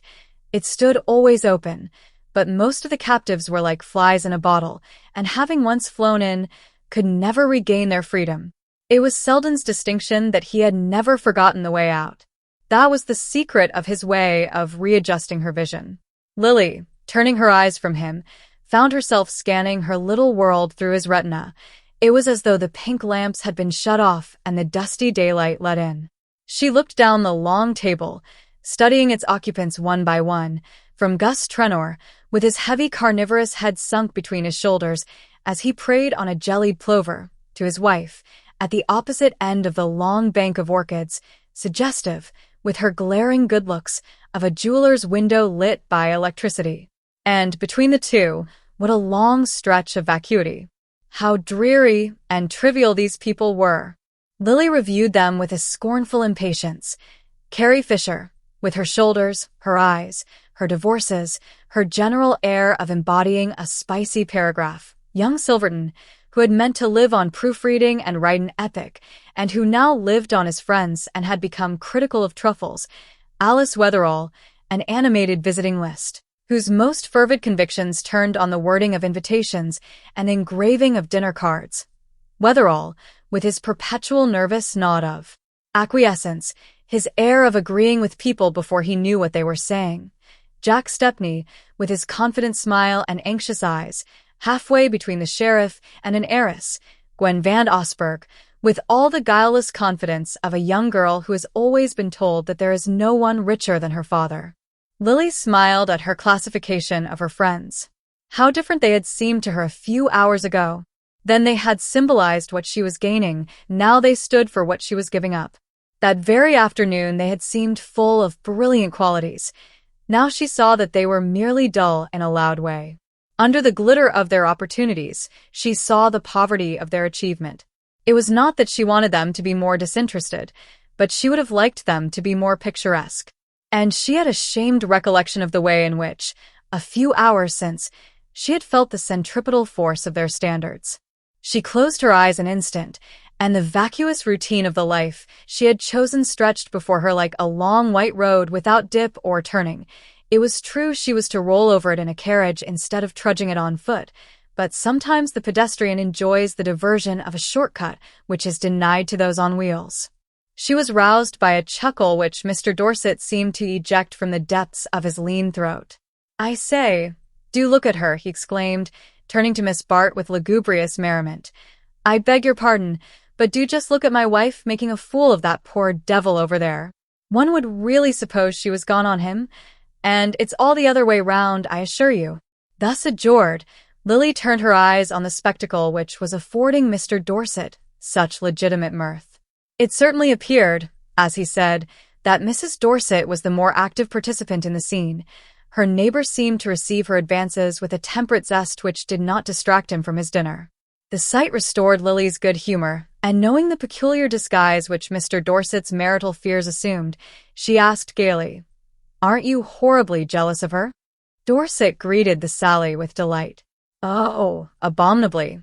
You've just hit it. Keeps me awake at night. The doctors tell me that's what has knocked my digestion out. Being so infernally jealous of her.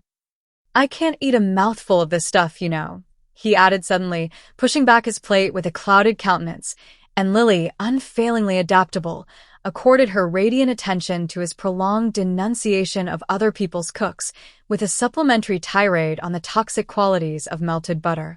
It was not often that he found so ready an ear, and, being a man as well as a dyspeptic, it may be that as he poured his grievances into it, he was not insensible to its rosy symmetry.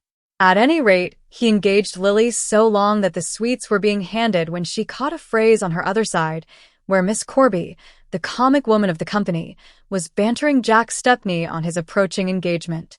Miss Corby's role was jocularity. She always entered the conversation with a handspring. "And, of course, you'll have some Rosedale, as best man." Lily heard her fling out as the climax of her prognostications, and Stepney responded, as if struck. "Jove, that's an idea. What a thumping present I'd get out of him. Sim Rosedale."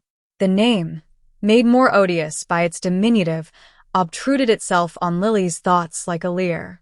It stood for one of the many hated possibilities hovering on the edge of life. If she did not marry Percy Gryce, the day might come when she would have to be civil to such men as Rosedale. If she did not marry him, but she meant to marry him. She was sure of him and sure of herself. She drew back with a shiver from the pleasant paths in which her thoughts had been straying and set her feet once more in the middle of the long white road. When she went upstairs that night, she found that the late post had brought her a fresh batch of bills. Mrs. Peniston, who was a conscientious woman, had forwarded them all to Bellomont.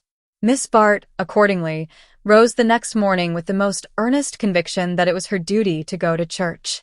She tore herself betimes from the lingering enjoyment of her breakfast tray, rang to have her grey gown laid out, and dispatched her maid to borrow a prayer book from Mrs. Trenor.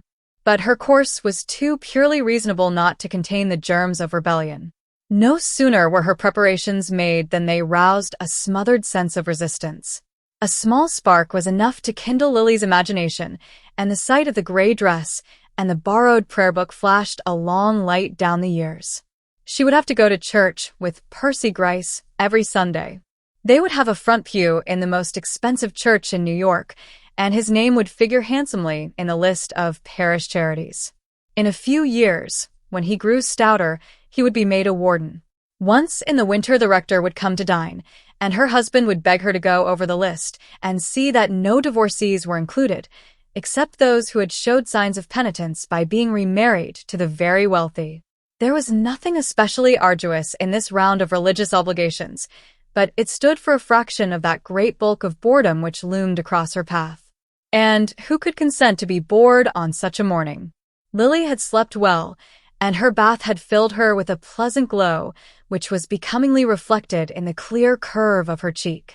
No lines were visible this morning, or else the glass was at a happier angle.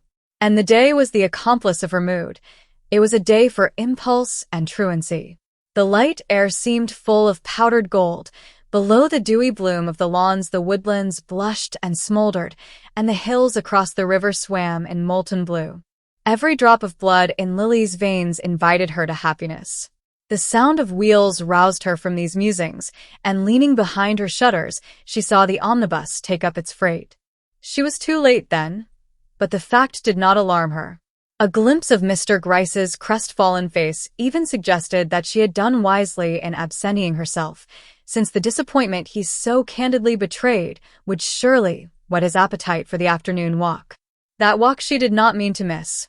One glance at the bills on her writing table was enough to recall its necessity. But meanwhile she had the morning to herself and could muse pleasantly on the disposal of its hours. She was familiar enough with the habits of Bellomont to know that she was likely to have a free field till luncheon. She had seen the Wetheralls, the Trenor girls, and Lady Cressida packed safely into the omnibus. Judy Trenor was sure to be having her hair shampooed. Carrie Fisher had doubtless carried off her host for a drive. Ned Silverton was probably smoking the cigarette of young despair in his bedroom, and Kate Corby was certain to be playing tennis with Jack Stepney and Miss Van Osburgh. Of the ladies, this left only Mrs. Dorset unaccounted for, and Mrs. Dorset never came down till luncheon. Her doctors, she averred, had forbidden her to expose herself to the crude air of the morning. To the remaining members of the party Lily gave no special thought. Wherever they were not likely to interfere with her plans. These, for the moment, took the shape of assuming a dress somewhat more rustic and summer-like in style than the garment she had first selected, and rustling downstairs, sunshade in hand, with the disengaged air of a lady in quest of exercise. The great hall was empty but for the knot of dogs by the fire, who, taking in at a glance the outdoor aspect of Miss Bart, were upon her at once with lavish offers of companionship.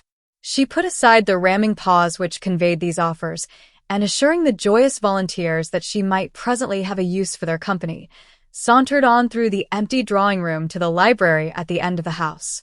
The library was almost the only surviving portion of the old manor house of Bellomont, a long, spacious room, revealing the traditions of the mother country in its classically cased doors, the Dutch tiles of the chimney, and the elaborate hobgrate with its shining brass urns. A few family portraits of lantern-jawed gentlemen in tie wigs and ladies with large headdresses and small bodies hung between the shelves lined with pleasantly shabby books mostly contemporaneous with the ancestors in question, and to which the subsequent Trenors had made no perceptible additions. The library at Bellomont was in fact never used for reading, though it had a certain popularity as a smoking room or a quiet retreat for flirtation. It had occurred to Lily, however, that it might on this occasion have been resorted to by the only member of the party in the least likely to put it to its original use. She advanced noiselessly over the dense old rug scattered with easy chairs, and before she reached the middle of the room, she saw that she had not been mistaken. Lawrence Selden was in fact seated at its farther end, but though a book lay on his knee, his attention was not engaged with it, but directed to a lady whose lace-clad figure, as she leaned back in an adjoining chair, detached itself with exaggerated slimness against the dusky leather of the upholstery. Lily paused as she caught sight of the group. For a moment she seemed about to withdraw, but thinking better of this, she announced her approach by a slight shake of her skirts which made the couple raise their heads, Mrs. Dorset with a look of frank displeasure, and Selden with his usual quiet smile. The sight of his composure had a disturbing effect on Lily, but to be disturbed was in her case to make a more brilliant effort at self-possession. "Dear me, am I late?" she asked, putting a hand in his as he advanced to greet her. "Late for what?" inquired Mrs. Dorset tartly. Not for luncheon, certainly, but perhaps you had an earlier engagement? Yes, I had, said Lily confidingly. Really? Perhaps I am in the way, then? But Mr. Selden is entirely at your disposal. Mrs. Dorset was pale with temper, and her antagonist felt a certain pleasure in prolonging her distress. Oh, dear, no. Do stay, she said good-humoredly. I don't in the least want to drive you away. You're awfully good, dear, but I never interfere with Mr. Selden's engagements. The remark was uttered with a little air of proprietorship not lost on its object, who concealed a faint blush of annoyance by stooping to pick up the book he had dropped at Lily's approach. The latter's eyes widened charmingly, and she broke into a light laugh. But I have no engagement with Mr. Selden. My engagement was to go to church, and I'm afraid the omnibus has started without me. Has it started, do you know? She turned to Selden, who replied that he had heard it drive away some time since. Then I shall have to walk. I promised Hilda and Muriel to go to church with them. It's too late to walk there, you say? Well, I shall have the credit of trying, at any rate, and the advantage of escaping part of the service. I'm not so sorry for myself, after all. And with a bright nod to the couple on whom she had intruded, Miss Bart strolled through the glass doors and carried her rustling grace down the long perspective of the garden walk. She was taking her way churchward, but at no very quick pace, a fact not lost on one of her observers, who stood in the doorway looking after her with an air of puzzled amusement. The truth is that she was conscious of a somewhat keen shock of disappointment. All her plans for the day had been built on the assumption that it was to see her that Selden had come to Bellomont. She had expected, when she came downstairs, to find him on the watch for her, and she had found him, instead, in a situation which might well denote that he had been on the watch for another lady. Was it possible, after all, that he had come for Bertha Dorset? The latter had acted on the assumption to the extent of appearing at an hour when she never showed herself to ordinary mortals, and Lily, for the moment, saw no way of putting her in the wrong. It did not occur to her that Selden might have been actuated merely by the desire to spend a Sunday out of town. Women never learn to dispense with the sentimental motive in their judgments of men. But Lily was not easily disconcerted. Competition put her on her mettle, and she reflected that Selden's coming, if it did not declare him to be still in Mrs. Dorset's toils, showed him to be so completely free from them that he was not afraid of her proximity. These thoughts so engaged her that she fell into a gait hardly likely to carry her to church before the sermon, and at length, having passed from the gardens to the wood-path beyond, so far forgot her intention as to sink into a rustic seat at a bend of the walk. The spot was charming, and Lily was not insensible to the charm, or to the fact that her presence enhanced it, but she was not accustomed to taste the joys of solitude except in company, and the combination of a handsome girl and a romantic scene struck her as too good to be wasted. No one, however, appeared to profit by the opportunity, and after a half-hour of fruitless waiting she rose and wandered on. She felt a stealing sense of fatigue as she walked. The sparkle had died out of her, and the taste of life was stale on her lips. She hardly knew what she had been seeking, or why the failure to find it had so blotted the light from her sky. She was only aware of a vague sense of failure, of an inner isolation deeper than the loneliness about her. Her footsteps flagged, and she stood gazing listlessly ahead, digging the ferny edge of the path with the tip of her sunshade. As she did so, a step sounded behind her, and she saw Selden at her side. "How fast you walk," he remarked. "I thought I should never catch up with you." She answered gaily, "You must be quite breathless. I've been sitting under that tree for an hour." "Waiting for me, I hope," he rejoined, and she said with a vague laugh, "Well, waiting to see if you would come. I seize the distinction, but I don't mind it, since doing the one involved doing the other. But weren't you sure that I should come? If I waited long enough? But you see, I had only a limited time to give to the experiment." "Why limited? Limited by luncheon?" "No, by my other engagement." "Your engagement to go to church with Muriel and Hilda?" "No, but to come home from church with another person." "Ah, I see. I might have known you were fully provided with alternatives." "And is the other person coming home this way?" Lily laughed again. "That's just what I don't know, and to find out, it is my business to get to church before the service is over. Exactly, and it is my business to prevent your doing so, in which case the other person, piqued by your absence, will form the desperate resolve of driving back in the omnibus. Lily received this with fresh appreciation. His nonsense was like the bubbling of her inner mood. Is that what you would do in such an emergency? She inquired. Selden looked at her with solemnity. I am here to prove to you, he cried, what I am capable of doing in an emergency. Walking a mile in an hour. You must own that the omnibus would be quicker. But will he find you in the end? That's the only test of success. They looked at each other with the same luxury of enjoyment that they had felt in exchanging absurdities over his tea table, but suddenly Lily's face changed, and she said, Well, if it is, he has succeeded. Selden, following her glance, perceived a party of people advancing toward them from the farther bend of the path. Lady Cressida had evidently insisted on walking home, and the rest of the churchgoers had thought it their duty to accompany her.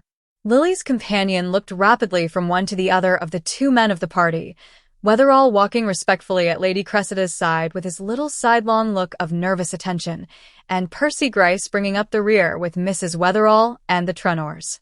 Now I see why you were getting up your Americana, Selden exclaimed with a note of the freest admiration, but the blush with which the sally was received checked whatever amplifications he had meant to give it. That Lily Bart should object to being bantered about her suitors, or even about her means of attracting them, was so new to Selden that he had a momentary flash of surprise, which lit up a number of possibilities, but she rose gallantly to the defense of her confusion, by saying, as its object approached, That was why I was waiting for you. To thank you for having given me so many points. You can hardly do justice to the subject in such a short time, said Selden, as the Trenor girls caught sight of Miss Bart, and while she signaled a response to their boisterous greeting, he added quickly, Won't you devote your afternoon to it? You know I must be off tomorrow morning. We'll take a walk, and you can thank me at your leisure. Chapter 6. The afternoon was perfect. A deeper stillness possessed the air, and the glitter of the American autumn was tempered by a haze which diffused the brightness without dulling it. In the woody hollows of the park there was already a faint chill, but as the ground rose the air grew lighter, and ascending the long slopes beyond the high road, Lily and her companion reached a zone of lingering summer. The path wound across a meadow with scattered trees, then it dipped into a lane plumed with asters and purpling sprays of bramble, whence, through the light quiver of ash leaves, the country unrolled itself in pastoral distances. Higher up, the lane showed thickening tufts of fern, and of the creeping glossy verdure of shaded slopes, trees began to overhang it, and the shade deepened to the checkered dusk of a beech grove. The boles of the trees stood well apart, with only a light feathering of undergrowth. The path wound along the edge of the wood, now and then looking out on a sunlit pasture or on an orchard spangled with fruit. Lily had no real intimacy with nature, but she had a passion for the appropriate and could be keenly sensitive to a scene which was the fitting background of her own sensations. The landscape outspread below her seemed an enlargement of her present mood, and she found something of herself in its calmness, its breadth, its long, free reaches. On the nearer slopes the sugar maples wavered like pyres of light. Lower down was a massing of gray orchards, and here and there the lingering green of an oak grove. 2 or 3 red farmhouses dozed under the apple trees, and the white wooden spire of a village church showed beyond the shoulder of the hill, while far below, in a haze of dust, the high road ran between the fields. Let us sit here, Selden suggested, as they reached an open ledge of rock above which the beeches rose steeply between mossy boulders. Lily dropped down on the rock, glowing with her long climb. She sat quiet, her lips parted by the stress of the ascent, her eyes wandering peacefully over the broken ranges of the landscape. Selden stretched himself on the grass at her feet, tilting his hat against the level sun rays and clasping his hands behind his head, which rested against the side of the rock. He had no wish to make her talk. Her quick-breathing silence seemed a part of the general hush and harmony of things. In his own mind there was only a lazy sense of pleasure, veiling the sharp edges of sensation as the September haze veiled the scene at their feet. But Lily, though her attitude was as calm as his, was throbbing inwardly with a rush of thoughts. There were in her at the moment two beings, one drawing deep breaths of freedom and exhilaration, the other gasping for air in a little black prison house of fears. But gradually the captive's gasps grew fainter, or the other paid less heed to them. The horizon expanded, the air grew stronger, and the free spirit quivered for flight. She could not herself have explained the sense of buoyancy which seemed to lift and swing her above the sun-suffused world at her feet. Was it love, she wondered, or a mere fortuitous combination of happy thoughts and sensations? How much of it was owing to the spell of the perfect afternoon, the scent of the fading woods, the thought of the dullness she had fled from? Lily had no definite experience by which to test the quality of her feelings. She had several times been in love with fortunes or careers, but only once with a man. That was years ago, when she first came out, and had been smitten with a romantic passion for a young gentleman named Herbert Melson, who had blue eyes and a little wave in his hair. Mr. Melson, who was possessed of no other negotiable securities, had hastened to employ these in capturing the eldest Miss Van Osburgh. Since then he had grown stout and wheezy, and was given to telling anecdotes about his children. If Lily recalled this early emotion, it was not to compare it with that which now possessed her. The only point of comparison was the sense of lightness, of emancipation, which she remembered feeling in the whirl of a waltz or the seclusion of a conservatory during the brief course of her youthful romance. She had not known again till today that lightness, that glow of freedom, but now it was something more than a blind groping of the blood. The peculiar charm of her feeling for Selden was that she understood it. She could put her finger on every link of the chain that was drawing them together. Though his popularity was of the quiet kind, felt rather than actively expressed among his friends, she had never mistaken his inconspicuousness for obscurity. His reputed cultivation was generally regarded as a slight obstacle to easy intercourse, but Lily, who prided herself on her broad-minded recognition of literature and always carried an Omar Khayyam in her traveling bag, was attracted by this attribute, which she felt would have had its distinction in an older society. It was, moreover, one of his gifts to look his part, to have a height which lifted his head above the crowd, and the keenly modeled dark features which, in a land of amorphous types, gave him the air of belonging to a more specialized race, of carrying the impress of a concentrated past. Expansive persons found him a little dry, and very young girls thought him sarcastic, but this air of friendly aloofness, as far removed as possible from any assertion of personal advantage, was the quality which piqued Lily's interest. Everything about him accorded with the fastidious element in her taste, even to the light irony with which he surveyed what seemed to her most sacred. She admired him most of all, perhaps, for being able to convey as distinct a sense of superiority as the richest man she had ever met. It was the unconscious prolongation of this thought which led her to say presently with a laugh, "I have broken 2 engagements for you today. How many have you broken for me?" "None," said Selden calmly. "My only engagement at Bellomont was with you." She glanced down at him, faintly smiling. "Did you really come to Bellomont to see me?" "Of course I did." Her look deepened meditatively. "Why?" she murmured, with an accent which took all tinge of coquetry from the question. "Because you're such a wonderful spectacle. I always like to see what you are doing." "How do you know what I should be doing if you were not here?" Selden smiled. "I don't flatter myself that my coming has deflected your course of action by a hair's breadth." "That's absurd, since, if you were not here, I could obviously not be taking a walk with you." "No, but your taking a walk with me is only another way of making use of your material. You are an artist, and I happen to be the bit of color you are using today. It's a part of your cleverness to be able to produce premeditated effects extemporaneously." Lily smiled also. His words were too acute not to strike her sense of humor. It was true that she meant to use the accident of his presence as part of a very definite effect, or that, at least, was the secret pretext she had found for breaking her promise to walk with Mr. Gryce. She had sometimes been accused of being too eager. Even Judy Trenor had warned her to go slowly. Well, she would not be too eager in this case. She would give her suitor a longer taste of suspense. Where duty and inclination jumped together, it was not in Lily's nature to hold them asunder. She had excused herself from the walk on the plea of a headache, the horrid headache which, in the morning, had prevented her venturing to church. Her appearance at luncheon justified the excuse. She looked languid, full of a suffering sweetness. She carried a scent bottle in her hand. Mr. Gryce was new to such manifestations. He wondered rather nervously if she were delicate, having far-reaching fears about the future of his progeny. But sympathy won the day, and he besought her not to expose herself. He always connected the outer air with ideas of exposure.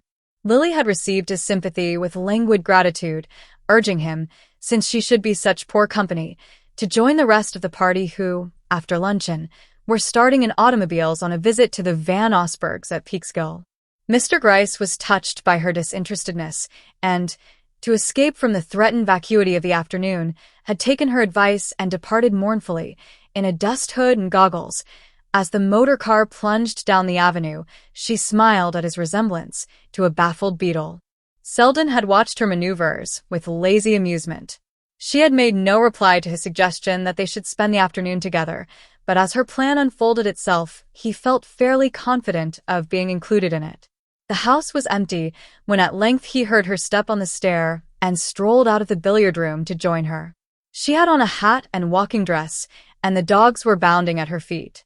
"I thought, after all, the air might do me good," she explained, and he agreed that so simple a remedy was worth trying. The excursionists would be gone at least 4 hours. Lily and Selden had the whole afternoon before them, and the sense of leisure and safety gave the last touch of lightness to her spirit. With so much time to talk, and no definite object to be led up to, she could taste the rare joys of mental vagrancy. She felt so free from ulterior motives that she took up his charge with a touch of resentment. "I don't know," she said, "why you are always accusing me of premeditation. I thought you confessed to it. You told me the other day that you had to follow a certain line, and if one does a thing at all, it is a merit to do it thoroughly. If you mean that a girl who has no one to think for her is obliged to think for herself, I am quite willing to accept the imputation. But you must find me a dismal kind of person if you suppose that I never yield to an impulse." But I don't suppose that. Haven't I told you that your genius lies in converting impulses into intentions?" "My genius," she echoed with a sudden note of weariness. "Is there any final test of genius but success? And I certainly haven't succeeded." Selden pushed his hat back and took a side glance at her. "Success. What is success? I shall be interested to have your definition." "Success?" She hesitated. "Why, to get as much as one can out of life, I suppose. It's a relative quality, after all. Isn't that your idea of it?" "My idea of it? God forbid." He sat up with sudden energy, resting his elbows on his knees and staring out upon the mellow fields. "My idea of success," he said, "is personal freedom." "Freedom? Freedom from worries? From everything? From money, from poverty, from ease and anxiety, from all the material accidents. To keep a kind of republic of the spirit. That's what I call success." She leaned forward with a responsive flash. I know. It's strange, but that's just what I've been feeling today." He met her eyes with the latent sweetness of his. "Is the feeling so rare with you?" he said. She blushed a little under his gaze. "You think me horribly sordid, don't you? But perhaps it's rather that I never had any choice. There was no one, to tell me about the Republic of the Spirit. There never is. It's a country one has to find the way to oneself. But I should never have found my way there if you hadn't told me. There are signposts, but one has to know how to read them." "Well, I have known," she cried with a glow of eagerness. "Whenever I see you, I find myself spelling out a letter of the sign, and last evening at dinner, I suddenly saw a little way into your republic." Selden was still looking at her, but with a changed eye. Hitherto he had found, in her presence and her talk, the aesthetic amusement which a reflective man is apt to seek in desultory intercourse with pretty women. His attitude had been one of admiring spectatorship, and he would have been almost sorry to detect in her any emotional weakness which should interfere with the fulfillment of her aims. But now the hint of this weakness had become the most interesting thing about her. He had come on her that morning in a moment of disarray. Her face had been pale and altered, and the diminution of her beauty had lent her a poignant charm. That is how she looks when she is alone, had been his first thought, and the second was to note in her the change which his coming produced. It was the danger point of their intercourse that he could not doubt the spontaneity of her liking. From whatever angle he viewed their dawning intimacy, he could not see it as part of her scheme of life, and to be the unforeseen element in a career so accurately planned was stimulating even to a man who had renounced sentimental experiments. "Well," he said, "did it make you want to see more? Are you going to become one of us?" He had drawn out his cigarettes as he spoke, and she reached her hand toward the case. "Oh, do give me one. I haven't smoked for days." Why such unnatural abstinence? Everybody smokes at Belmont. Yes, but it is not considered becoming in a jeune fille au marier. And at the present moment, I am a jeune fille au marier. Then I'm afraid we can't let you into the Republic. Why not? Is it a celibate order? Not in the least, though I'm bound to say there are not many married people in it. But you will marry someone very rich, and it's as hard for rich people to get into as the kingdom of heaven.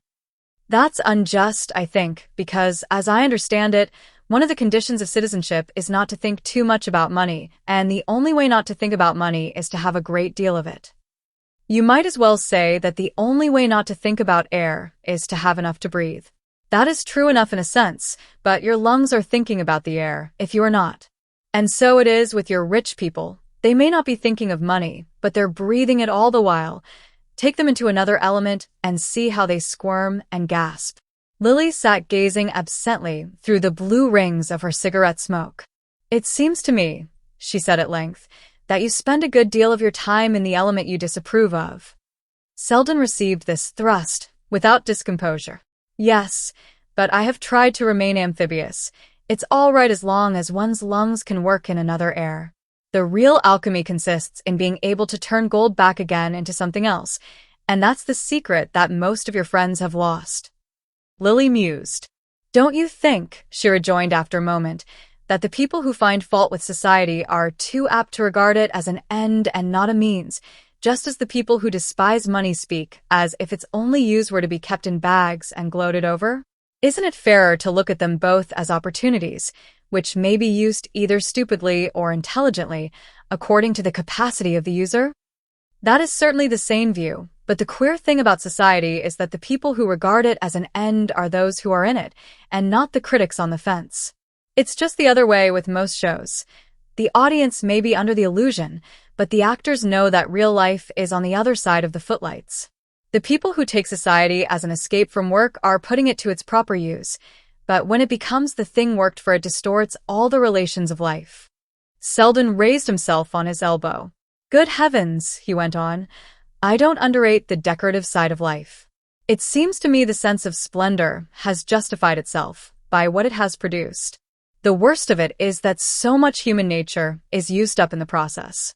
If we're all the raw stuff of the cosmic effects, one would rather be the fire that tempers a sword than the fish that dyes a purple cloak. And a society like ours wastes such good material in producing its little patch of purple. Look at a boy like Ned Silverton. He's really too good to be used to refurbish anybody's social shabbiness. There's a lad just setting out to discover the universe. Isn't it a pity he should end by finding it in Mrs. Fisher's drawing room? Ned is a dear boy, and I hope he will keep his illusions long enough to write some nice poetry about them. But do you think it is only in society that he is likely to lose them?" Selden answered her with a shrug. "Why do we call all our generous ideas illusions, and the mean ones truths? Isn't it a sufficient condemnation of society to find oneself accepting such phraseology? I very nearly acquired the jargon at Silverton's age, and I know how names can alter the color of beliefs." She had never heard him speak with such energy of affirmation. His habitual touch was that of the eclectic, who lightly turns over and compares, and she was moved by this sudden glimpse into the laboratory where his faiths were formed. You are as bad as the other sectarians," she exclaimed. "Why do you call your republic a republic? It is a closed corporation, and you create arbitrary objections in order to keep people out." "It is not my republic. If it were, I should have a coup d'etat and seat you on the throne." Whereas in reality, you think I can never even get my foot across the threshold. Oh, I understand what you mean. You despise my ambitions. You think them unworthy of me. Selden smiled, but not ironically. Well, isn't that a tribute? I think them quite worthy of most of the people who live by them. She had turned to gaze on him gravely. But isn't it possible that, if I had the opportunities of these people, I might make a better use of them? Money stands for all kinds of things. Its purchasing quality isn't limited to diamonds and motor cars. Not in the least. You might expiate your enjoyment of them by founding a hospital. But if you think they are what I should really enjoy, you must think my ambitions are good enough for me. Selden met this appeal with a laugh.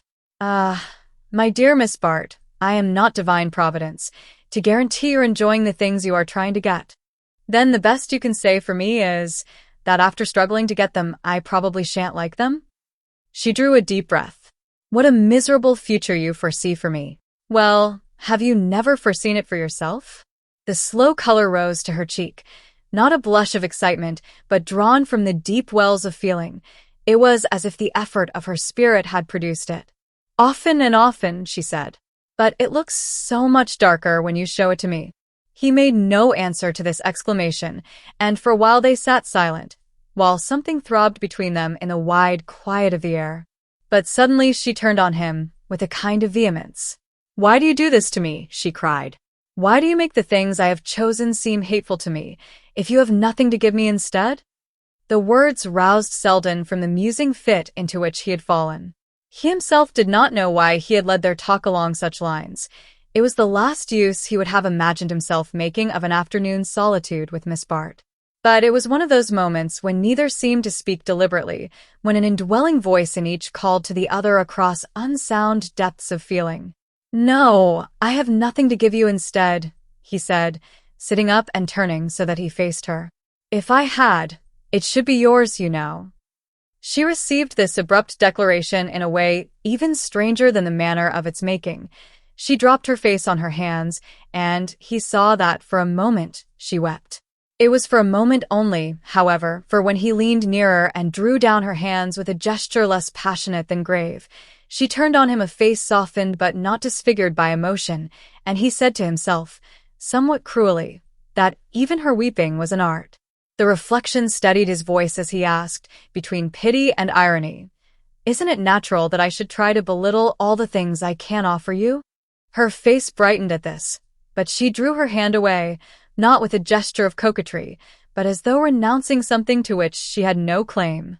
But you belittle me, don't you? She returned gently, in being so sure they're the only things I care for? Selden felt an inner start, but it was only the last quiver of his egoism. Almost at once he answered quite simply, But you do care for them, don't you? And no wishing of mine can alter that. He had so completely ceased to consider how far this might carry him that he had a distinct sense of disappointment when she turned on him a face sparkling with derision. She cried, for all your fine phrases, you're really as great a coward as I am, for you wouldn't have made one of them if you hadn't been so sure of my answer. The shock of this retort had the effect of crystallizing Selden's wavering intentions. I am not so sure of your answer, he said quietly, and I do you the justice to believe that you are not either. It was her turn to look at him with surprise, and after a moment, Do you want to marry me? She asked. He broke into a laugh. No, I don't want to. But perhaps I should if you did. That's what I told you. You're so sure of me that you can amuse yourself with experiments. She drew back the hand he had regained, and sat looking down on him sadly. I am not making experiments, he returned. Or if I am, it is not on you but on myself. I don't know what effect they're going to have on me. But if marrying you is one of them, I will take the risk. She smiled faintly. It would be a great risk, certainly. I have never concealed from you how great. It's you who are the coward, he exclaimed. She had risen, and he stood facing her with his eyes on hers. The soft isolation of the falling day enveloped them. They seemed lifted into a finer air. All the exquisite influences of the hour trembled in their veins, and drew them to each other as the loosened leaves were drawn to the earth. It's you who are the coward, he repeated, catching her hands in his.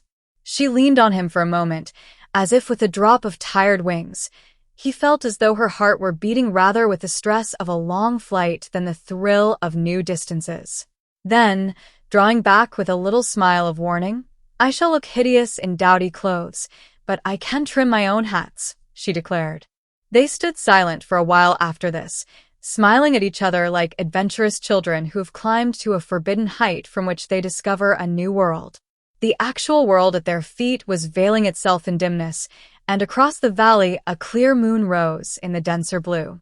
Suddenly they heard a remote sound, like the hum of a giant insect, and following the high road, which wound wider through the surrounding twilight, a black object rushed across their vision. Lily started from her attitude of absorption, her smile faded, and she began to move toward the lane. "I had no idea it was so late. We shall not be back till after dark," she said, almost impatiently. Selden was looking at her with surprise. It took him a moment to regain his usual view of her. Then he said, with an uncontrollable note of dryness, "That was not one of our party. The motor was going the other way." I know. She paused, and he saw her redden through the twilight. "But I told them I was not well, that I should not go out." "Let us go down," she murmured. Selden continued to look at her. Then he drew his cigarette case from his pocket and slowly lit a cigarette. It seemed to him necessary, at that moment, to proclaim, by some habitual gesture of this sort, his recovered hold on the actual. He had an almost puerile wish to let his companion see that, their flight over, he had landed on his feet. She waited while the spark flickered under his curved palm. Then he held out the cigarettes to her. She took one with an unsteady hand, and putting it to her lips, leaned forward to draw her light from his. In the indistinctness, the little red gleam lit up the lower part of her face, and he saw her mouth tremble into a smile. "Were you serious?" she asked, with an odd thrill of gaiety which she might have caught up, in haste, from a heap of stock inflections, without having time to select the just note. Selden's voice was under better control. "Why not?" he returned. "You see, I took no risks in being so." And as she continued to stand before him, a little pale under the retort, he added quickly, "Let us go down." Chapter 7. It spoke much for the depth of Mrs. Trenor's friendship that her voice, in admonishing Miss Bart, took the same note of personal despair as if she had been lamenting the collapse of a house party. "All I can say is, Lily, that I can't make you out." She leaned back, sighing, in the morning abandon of lace and muslin, turning an indifferent shoulder to the heaped-up importunities of her desk, while she considered, with the eye of a physician who has given up the case, the erect exterior of the patient confronting her. "If you hadn't told me you were going in for him seriously, but I'm sure you made that plain enough from the beginning. Why else did you ask me to let you off bridge, and to keep away Carrie and Kate Corby? I don't suppose you did it because he amused you. We could none of us imagine your putting up with him for a moment unless you meant to marry him. And I'm sure everybody played fair. They all wanted to help it along. Even Bertha kept her hands off. I will say that. Till Lawrence came down and you dragged him away from her. After that she had a right to retaliate. Why on earth did you interfere with her? You've known Lawrence Selden for years. Why did you behave as if you had just discovered him? If you had a grudge against Bertha, it was a stupid time to show it. You could have paid her back just as well after you were married. I told you Bertha was dangerous. She was in an odious mood when she came here, but Lawrence's turning up put her in a good humor, and if you'd only let her think he came for her, it would have never occurred to her to play you this trick. Oh, Lily, you'll never do anything if you're not serious." Miss Bart accepted this exhortation in a spirit of the purest impartiality. Why should she have been angry? It was the voice of her own conscience which spoke to her through Mrs. Trenor's reproachful accents. But even to her own conscience, she must trump up a semblance of defense. "I only took a day off. I thought he meant to stay on all this week, and I knew Mr. Selden was leaving this morning." Mrs. Trenor brushed aside the plea with a gesture which laid bare its weakness. "He did mean to stay. That's the worst of it. It shows that he's run away from you, that Bertha's done her work and poisoned him thoroughly." Lily gave a slight laugh. "Oh, if he's running, I'll overtake him." Her friend threw out an arresting hand. "Whatever you do, Lily, do nothing. Miss Bart received the warning with a smile. I don't mean literally to take the next train. There are ways. But she did not go on to specify them. Mrs. Trenor sharply corrected the tense. There were ways. Plenty of them. I didn't suppose you needed to have them pointed out. But don't deceive yourself. He's thoroughly frightened. He has run straight home to his mother, and she'll protect him. Oh. To the death, Lily agreed, dimpling at the vision. How you can laugh, her friend rebuked her, and she dropped back to a soberer perception of things with a question. What was it Bertha really told him? Don't ask me. Horrors. She seemed to have raked up everything. Oh, you know what I mean? Of course there isn't anything really, but I suppose she brought in Prince Verigliano and Lord Hubert, and there was some story of your having borrowed money of old Ned Van Alstyne. Did you ever? He is my father's cousin, Miss Bart interposed. Well, of course she left that out. It seems Ned told Carrie Fisher, and she told Bertha, naturally. They're all alike, you know. They hold their tongues for years, and you think you're safe, but when their opportunity comes they remember everything. Lily had grown pale. Her voice had a harsh note in it. It was some money I lost at bridge at the Van Osbergs. I repaid it, of course. Well, they wouldn't remember that. Besides, it was the idea of the gambling debt that frightened Percy. Oh, Bertha knew her man. She knew just what to tell him. In this strain, Mrs. Trenor continued for nearly an hour to admonish her friend. Miss Bart listened with admirable equanimity. Her naturally good temper had been disciplined by years of enforced compliance, since she had almost always had to attain her ends by the circuitous path of other people's, and, being naturally inclined to face unpleasant facts as soon as they presented themselves, she was not sorry to hear an impartial statement of what her folly was likely to cost, the more so as her own thoughts were still insisting on the other side of the case. Presented in the light of Mrs. Trenor's vigorous comments, the reckoning was certainly a formidable one, and Lily, as she listened, found herself gradually reverting to her friend's view of the situation. Mrs. Trenor's words were moreover emphasized for her hearer by anxieties which she herself could scarcely guess. Affluence, unless stimulated by a keen imagination, forms but the vaguest notion of the practical strain of poverty.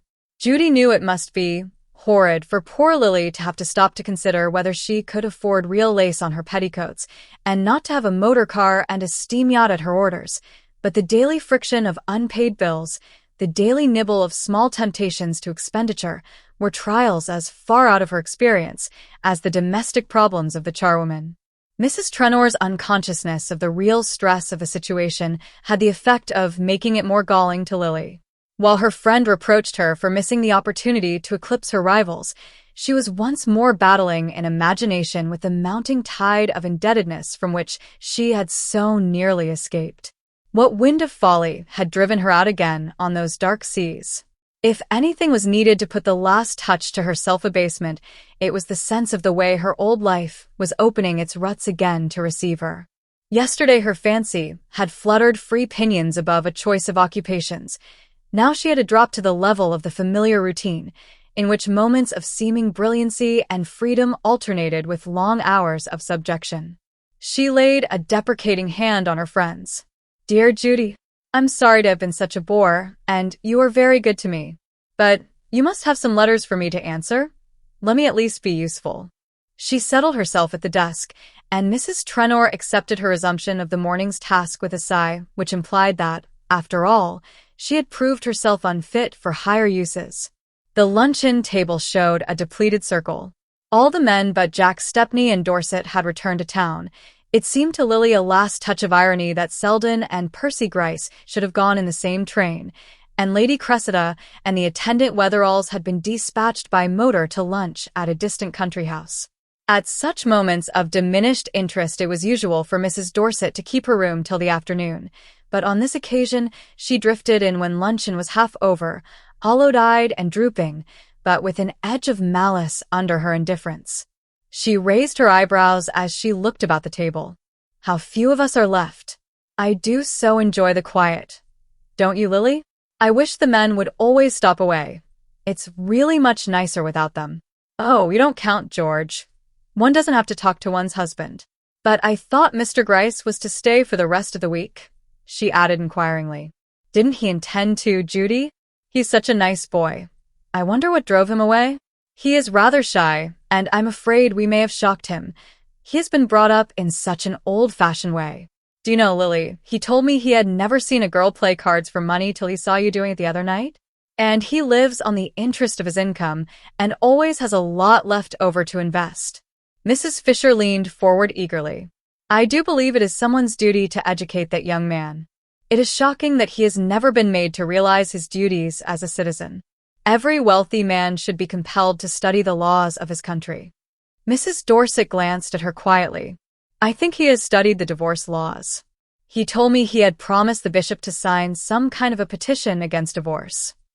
Mrs. Fisher reddened under her powder, and Stepney said with a laughing glance at Miss Bart, I suppose he is thinking of marriage and wants to tinker up the old ship before he goes aboard. His betrothed looked shocked at the metaphor, and George Dorset exclaimed with a sardonic growl, Poor devil! It isn't the ship that will do for him, it's the crew. Or the stowaways, said Miss Corby brightly. If I contemplated a voyage with him, I should try to start with a friend in the hold.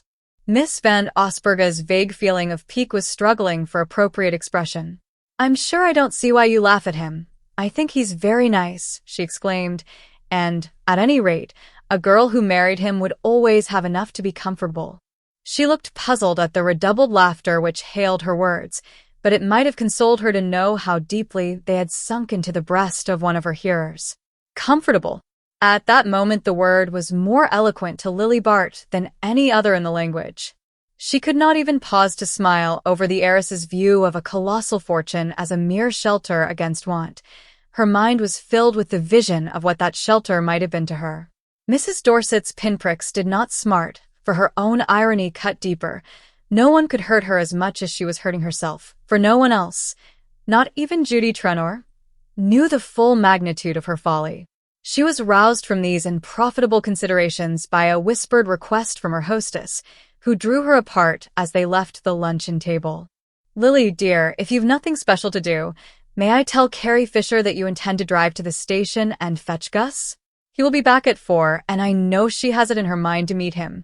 Of course, I'm very glad to have him amused, but I happen to know that she has bled him rather severely since she's been here, and she is so keen about going to fetch him that I fancy she must have got a lot more bills this morning. It seems to me, Mrs. Trenor feelingly concluded, that most of her alimony is paid by other women's husbands. Miss Bart, on her way to the station, had leisure to muse over her friend's words, and their peculiar application to herself. Why should she have to suffer for having once, for a few hours, borrowed money of an elderly cousin, when a woman like Carrie Fisher could make a living unrebuked from the good nature of her men friends and the tolerance of their wives? It all turned on the tiresome distinction between what a married woman might, and a girl might not, do. Of course it was shocking for a married woman to borrow money, and Lily was expertly aware of the implication involved. But still, it was the mere malum prohibitum which the world decries but condones, and which, though it may be punished by private vengeance, does not provoke the collective disapprobation of society. To Miss Bart, in short, no such opportunities were possible.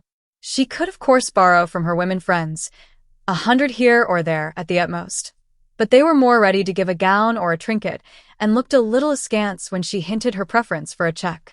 Women are not generous lenders, and those among whom her lot was cast were either in the same case as herself, or else too far removed from it to understand its necessities. The result of her meditations was the decision to join her aunt at Richfield. She could not remain at Bellomont without playing bridge and being involved in other expenses, and to continue her usual series of autumn visits would merely prolong the same difficulties. She had reached a point where abrupt retrenchment was necessary, and the only cheap life was a dull life. She would start the next morning for Richfield. At the station, she thought Gus Trenor seemed surprised, and not wholly unrelieved, to see her. She yielded up the reins of the light runabout in which she had driven over, and as he climbed heavily to her side, crushing her into a scant third of the seat, he said, "Halloo! It isn't often you honor me. You must have been uncommonly hard up for something to do." The afternoon was warm, and propinquity made her more than usually conscious that he was red and massive, and that beads of moisture had caused the dust of the train to adhere unpleasantly to the broad expanse of cheek and neck which he turned to her. But she was aware also, from the look in his small dull eyes, that the contact with her freshness and slenderness was as agreeable to him as the sight of a cooling beverage. The perception of this fact helped her to answer gaily, "It's not often I have the chance. There are too many ladies to dispute the privilege with me." "The privilege of driving me home?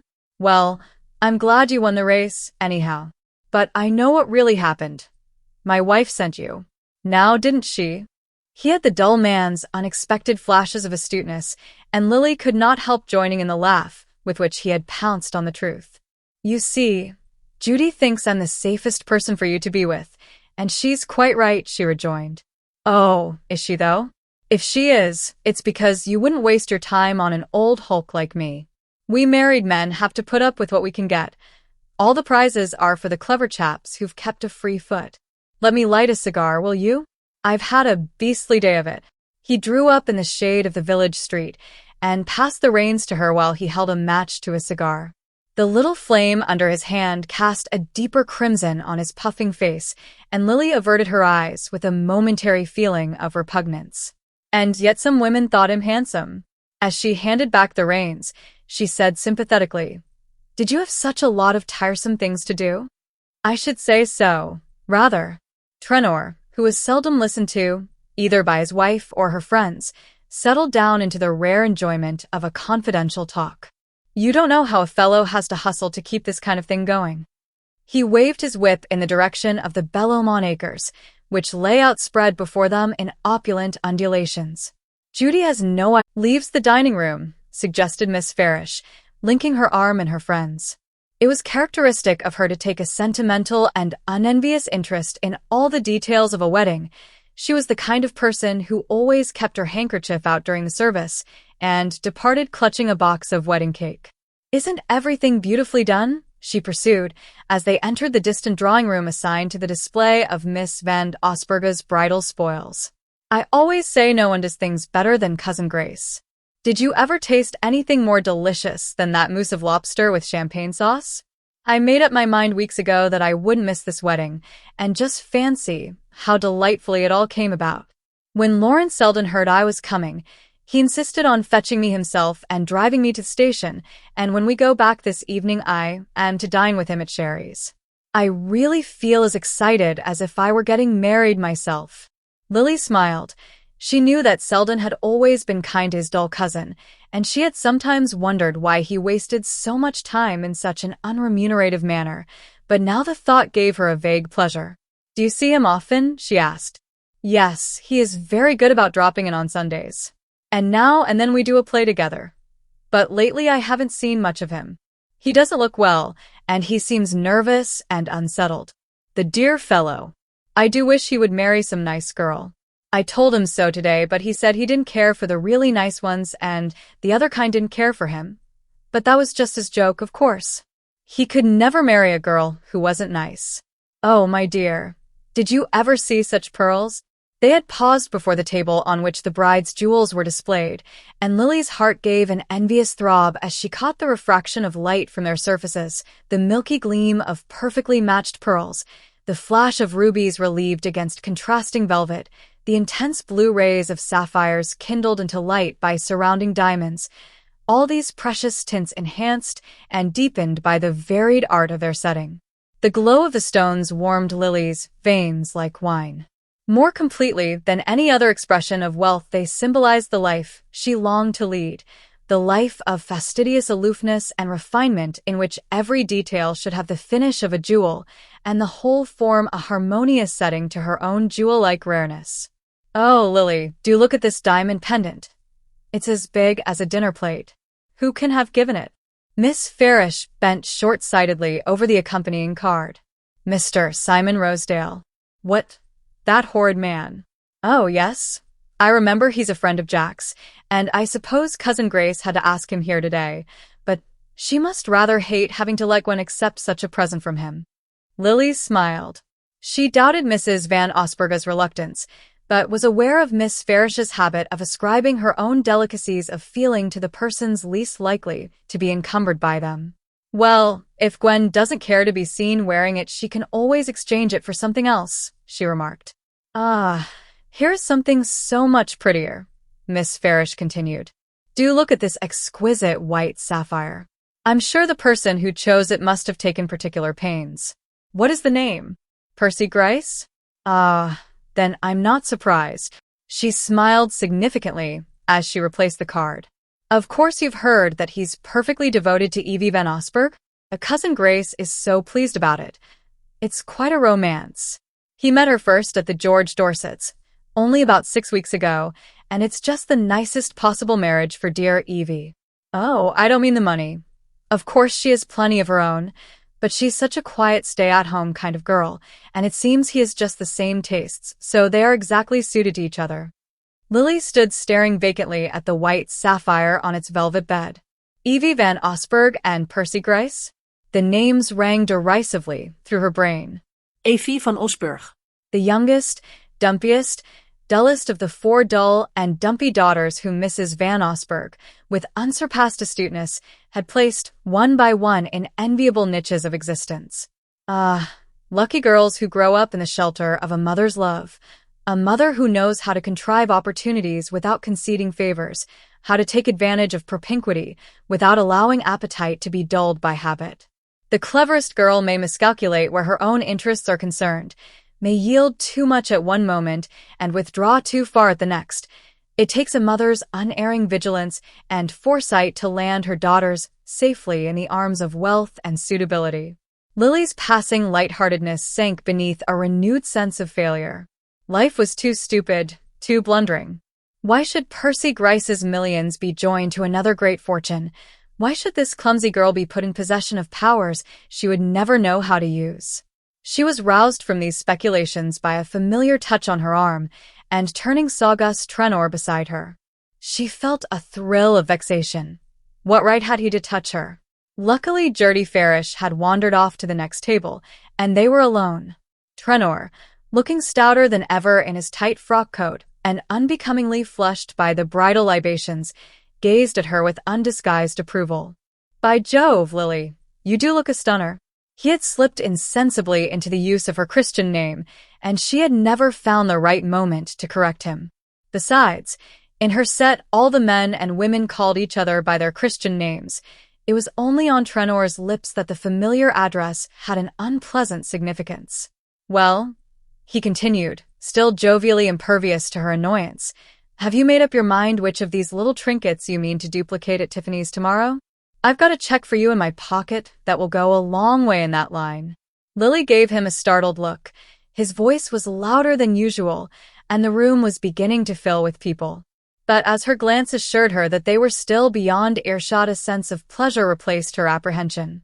"Another dividend?" she asked, smiling and drawing near him in the desire not to be overheard. "Well, not exactly.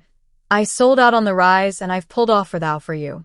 Not so bad for a beginner, eh? I suppose you'll begin to think you're a pretty knowing speculator. And perhaps you won't think poor old Gus such an awful ass as some people do.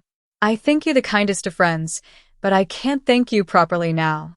She let her eyes shine into his with a look that made up for the handclasp he would have claimed if they had been alone.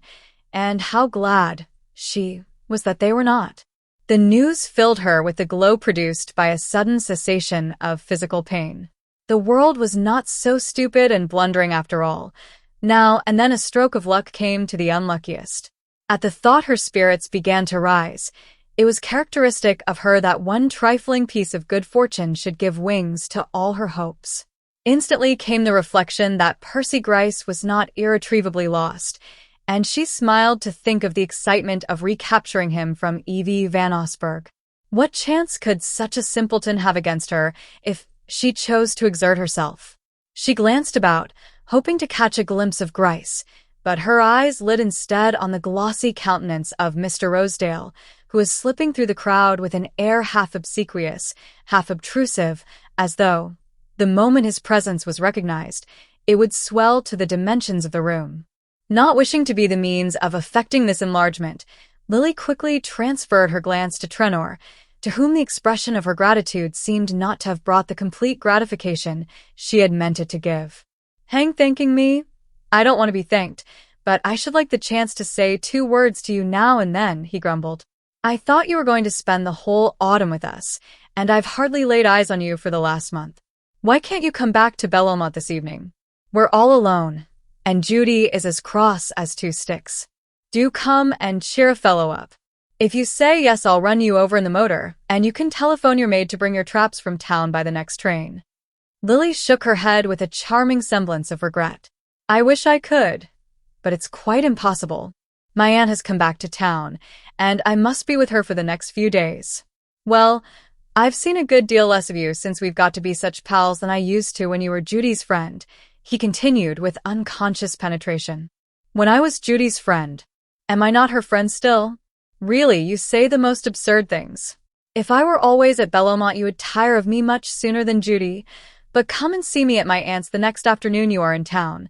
Then we can have a nice quiet talk, and you can tell me how I had better invest my fortune."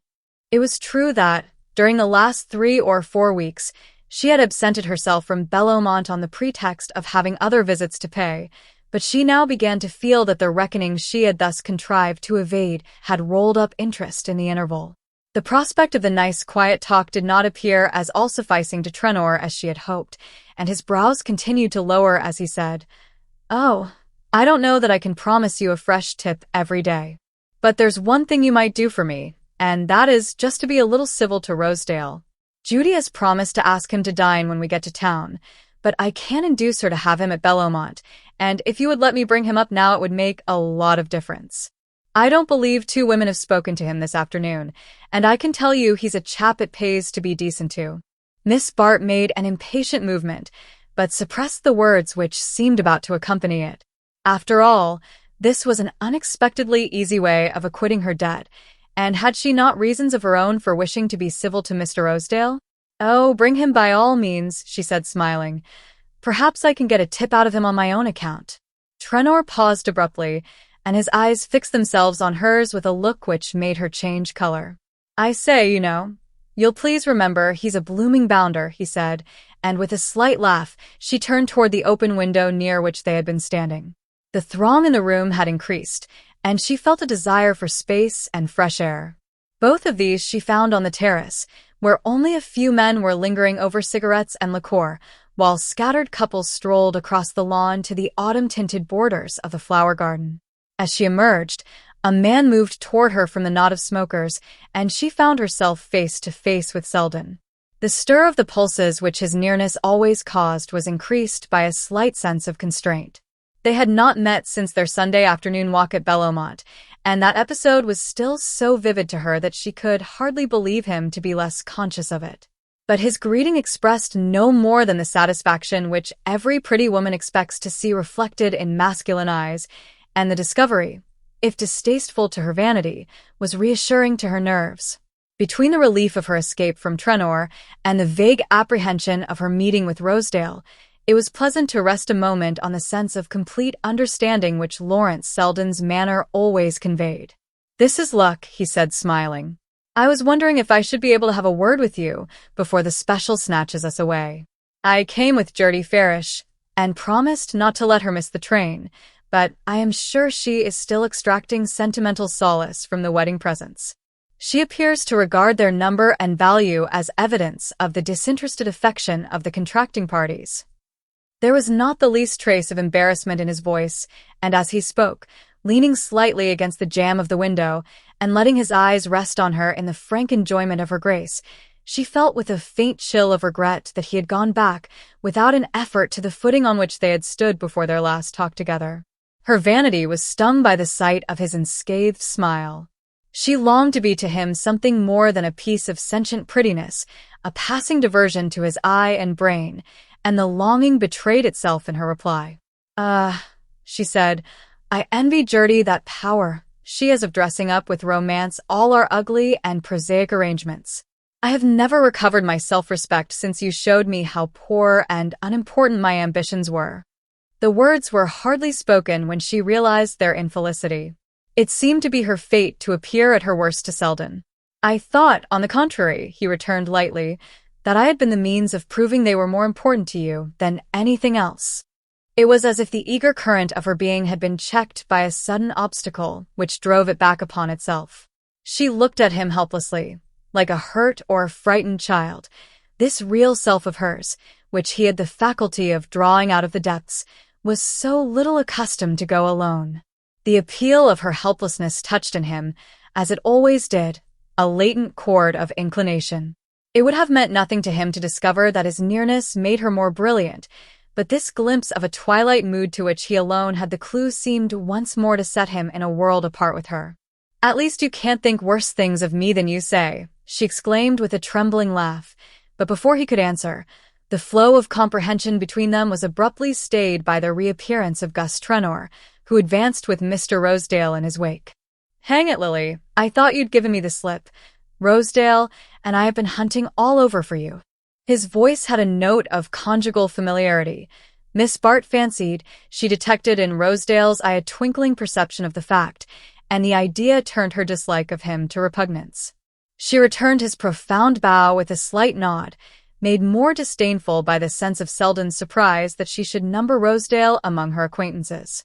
Trenor had turned away, and his companion continued to stand before Miss Bart, alert and expectant, his lips parted in a smile at whatever she might be about to say, and his very back conscious of the privilege of being seen with her.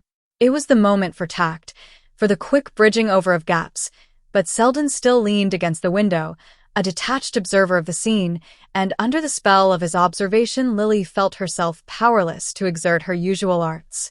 The dread of Selden suspecting that there was any need for her to propitiate such a man as Rosedale checked the trivial phrases of politeness. Rosedale still stood before her in an expectant attitude, and she continued to face him in silence, her glance just level with his polished baldness. The look put the finishing touch to what her silence implied. He reddened slowly, shifting from one foot to the other, fingered the plump black pearl in his tie, and gave a nervous twist to his mustache. Then, running his eye over her, he drew back and said, with a side glance at Selden, "Upon my soul, I never saw a more ripping get-up. Is that the last creation of the dressmaker you go to see at the Benedict? If so, I wonder all the other women don't go to her too." The words were projected sharply against Lily's silence, and she saw in a flash that her own act had given them their emphasis. In ordinary talk they might have passed unheeded, but following on her prolonged pause they acquired a special meaning. She felt, without looking, that Selden had immediately seized it, and would inevitably connect the allusion with her visit to himself. The consciousness increased her irritation against Rosedale, but also her feeling that now, if ever, was the moment to propitiate him, hateful as it was to do so in Selden's presence. "How do you know the other women don't go to my dressmaker?" she returned. "You see, I'm not afraid to give her address to my friends." Her glance and accent so plainly included Rosedale in this privileged circle that his small eyes puckered with gratification, and a knowing smile drew up his mustache. "By Jove, you needn't be," he declared. "You could give 'em the whole outfit and win at a canter." That's nice of you. And it would be nicer still if you would carry me off to a quiet corner and get me a glass of lemonade or some innocent drink before we all have to rush for the train." She turned away as she spoke, letting him strut at her side through the gathering groups on the terrace, while every nerve in her throbbed with the consciousness of what Selden must have thought of the scene.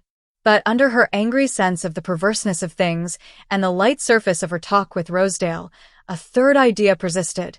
She did not mean to leave without an attempt to discover the truth about Percy Gryce. Chance, or perhaps his own resolve, had kept them apart since his hasty withdrawal from Bellomont, but Miss Bart was an expert in making the most of the unexpected and the distasteful incidents of the last few minutes. The revelation to Selden of precisely that part of her life which she most wished him to ignore increased her longing for shelter, for escape from such humiliating contingencies. Any definite situation would be more tolerable than this buffeting of chances, which kept her in an attitude of uneasy alertness toward every possibility of life. Indoors there was a general sense of dispersal in the air, as of an audience gathering itself up for departure after the principal actors had left the stage, but among the remaining groups, Lily could discover neither Gryce nor the youngest Miss Van Osburgh. That both should be missing struck her with foreboding, and she charmed Mr. Rosedale by proposing that they should make their way to the conservatories at the farther end of the house. There were just enough people left in the long suite of rooms to make their progress conspicuous, and Lily was aware of being followed by looks of amusement and interrogation, which glanced off as harmlessly from her indifference as from her companion's self-satisfaction. She cared very little at that moment about being seen with Rosedale. All her thoughts were centered on the object of her search. The latter, however, was not discoverable in the conservatories, and Lily, oppressed by a sudden conviction of failure, was casting about for a way to rid herself of her now superfluous companion when they came upon Mrs. Van Osburgh, flushed and exhausted, but beaming with the consciousness of duty performed. She glanced at them a moment with the benign but vacant eye of the tired hostess, to whom her guests have become mere whirling spots in a kaleidoscope of fatigue. Then her attention became suddenly fixed, and she seized on Miss Bart with a confidential gesture. "My dear Lily, I haven't had time for a word with you, and now I suppose you are just off. Have you seen Evie? She's been looking everywhere for you. She wanted to tell you her little secret, but I dare say you have guessed it already. The engagement is not to be announced till next week, but you are such a friend of Mr. Gryce's that they both wished you to be the first to know of their happiness." Chapter 9. In Mrs. Peniston's youth, fashion had returned to town in October. Therefore, on the 10th day of the month the blinds of her Fifth Avenue residence were drawn up, and the eyes of the dying gladiator in bronze who occupied the drawing-room window resumed their survey of that deserted thoroughfare. The first 2 weeks after her return represented to Mrs. Peniston the domestic equivalent of a religious retreat. She went through the linen and blankets in the precise spirit of the penitent exploring the inner folds of conscience. She sought for moths as the stricken soul seeks for lurking infirmities. The topmost shelf of every closet was made to yield up its secret. Cellar and coal bin were probed to their darkest depths and, as a final stage in the lustral rites, the entire house was swathed in penitential white and deluged with expiatory soapsuds. It was on this phase of the proceedings that Miss Bart entered on the afternoon of her return from the Van Osburgh wedding. The journey back to town had not been calculated to soothe her nerves. Though Evie Van Osburgh's engagement was still officially a secret, it was one of which the innumerable intimate friends of the family were already possessed, and the trainful of returning guests buzzed with illusions and anticipations. Lily was acutely aware of her own part in this drama of innuendo. She knew the exact quality of the amusement the situation evoked. The crude forms in which her friends took their pleasure included a loud enjoyment of such complications, the zest of surprising destiny in the act of playing a practical joke. Lily knew well enough how to bear herself in difficult situations. She had, to a shade, the exact manner between victory and defeat. Every insinuation was shed without an effort by the bright indifference of her manner. But she was beginning to feel the strain of the attitude. The reaction was more rapid, and she lapsed to a deeper self-disgust. As was always the case with her, this moral repulsion found a physical outlet in a quickened distaste for her surroundings. She revolted from the complacent ugliness of Mrs. Peniston's black walnut, from the slippery gloss of the vestibule tiles, and the mingled odor of sapolio and furniture polish that met her at the door. The stairs were still carpetless, and on the way up to her room, she was arrested on the landing by an encroaching tide of soapsuds. Gathering up her skirts, she drew aside with an impatient gesture, and as she did so, she had the odd sensation of having already found herself in the same situation but in different surroundings. It seemed to her that she was again descending the staircase from Selden's rooms, and looking down to remonstrate with the dispenser of the soapy flood, she found herself met by a lifted stare which had once before confronted her under similar circumstances. It was the charwoman of the Benedick who, resting on crimson elbows, examined her with the same unflinching curiosity, the same apparent reluctance to let her pass. On this occasion, however, Miss Bart was on her own ground. "Don't you see that I wish to go by?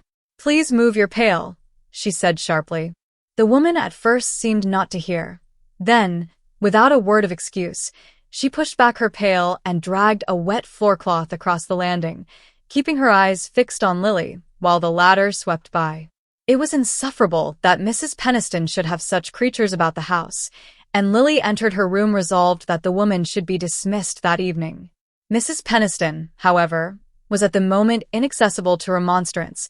Since early morning she had been shut up with her maid, going over her furs, a process which formed the culminating episode in the drama of household renovation. In the evening also Lily found herself alone, for her aunt, who rarely dined out, had responded to the summons of a Van Alstyne cousin who was passing through town. The house, in its state of unnatural immaculateness and order, was as dreary as a tomb, and as Lily, turning from her brief repast between shrouded sideboards, wandered into the newly uncovered glare of the drawing-room, she felt as though she were buried alive in the stifling limits of Mrs. Peniston's existence. She usually contrived to avoid being at home during the season of domestic renewal. On the present occasion, however, a variety of reasons had combined to bring her to town, and foremost among them was the fact that she had fewer invitations than usual for the autumn. She had so long been accustomed to pass from one country house to another, till the close of the holidays brought her friends to town, that the unfilled gaps of time confronting her produced a sharp sense of waning popularity. It was as she had said to Selden. People were tired of her. They would welcome her in a new character, but as Miss Bart they knew her by heart. She knew herself by heart too, and was sick of the old story. There were moments when she longed blindly for anything different, anything strange, remote and untried, but the utmost reach of her imagination did not go beyond picturing her usual life in a new setting. She could not figure herself as anywhere but in a drawing-room, diffusing elegance as a flower sheds perfume. Meanwhile, as October advanced, she had to face the alternative of returning to the Trenors or joining her aunt in town. Even the desolating dullness of New York in October and the soapy discomforts of Mrs. Peniston's interior seemed preferable to what might await her at Bellomont, and with an air of heroic devotion, she announced her intention of remaining with her aunt till the holidays. Sacrifices of this nature are sometimes received with feelings as mixed as those which actuate them, and Mrs. Peniston remarked to her confidential maid that, if any of the family were to be with her at such a crisis, though for 40 years she had been thought competent to see to the hanging of her own curtains, she would certainly have preferred Miss Grace to Miss Lily. Grace Stepney was an obscure cousin, of adaptable manners and vicarious interests, who ran in to sit with Mrs. Peniston when Lily dined out too continuously, who played bezique, picked up drop stitches, read out the deaths from the Times, and sincerely admired the purple satin drawing-room curtains, the dying gladiator in the window, and the 7x5 painting of Niagara, which represented the one artistic excess of Mr. Peniston's temperate career. Mrs. Peniston, under ordinary circumstances, was as much bored by her excellent cousin as the recipient of such services usually is by the person who performs them. She greatly preferred the brilliant and unreliable Lily, who did not know one end of a crochet needle from the other, and had frequently wounded her susceptibilities by suggesting that the drawing-room should be done over. But when it came to hunting for missing napkins, or helping to decide whether the backstairs needed recarpeting, Grace's judgment was certainly sounder than Lily's, not to mention the fact that the latter resented the smell of beeswax and brown soap, and behaved as though she thought a house ought to keep clean of itself, without extraneous assistance. Seated under the cheerless blaze of the drawing-room chandelier, Mrs. Peniston never lit the lamps unless there was company. Lily seemed to watch her own figure retreating down vistas of neutral-tinted dullness to a middle age like Grace Stepney's. When she ceased to amuse Judy Trenor and her friends, she would have to fall back on amusing Mrs. Peniston. Whichever way she looked, she saw only a future of servitude to the whims of others, never the possibility of asserting her own eager individuality. A ring at the doorbell, sounding emphatically through the empty house, roused her suddenly to the extent of her boredom. It was as though all the weariness of the past months had culminated in the vacuity of that interminable evening. If only the ring meant a summons from the outer world, a token that she was still remembered and wanted. After some delay, a parlour-maid presented herself with the announcement that there was a person outside who was asking to see Miss Bart, and on Lily's pressing for a more specific description, she added, "It's Mrs. Haffen, miss. She won't say what she wants." Lily, to whom the name conveyed nothing, opened the door upon a woman in a battered bonnet, who stood firmly planted under the hall light. The glare of the unshaded gas shone familiarly on her pockmarked face and the reddish baldness visible through thin strands of straw-colored hair. Lily looked at the charwoman in surprise. "Do you wish to see me?" she asked. "I should like to say a word to you, Mississippi."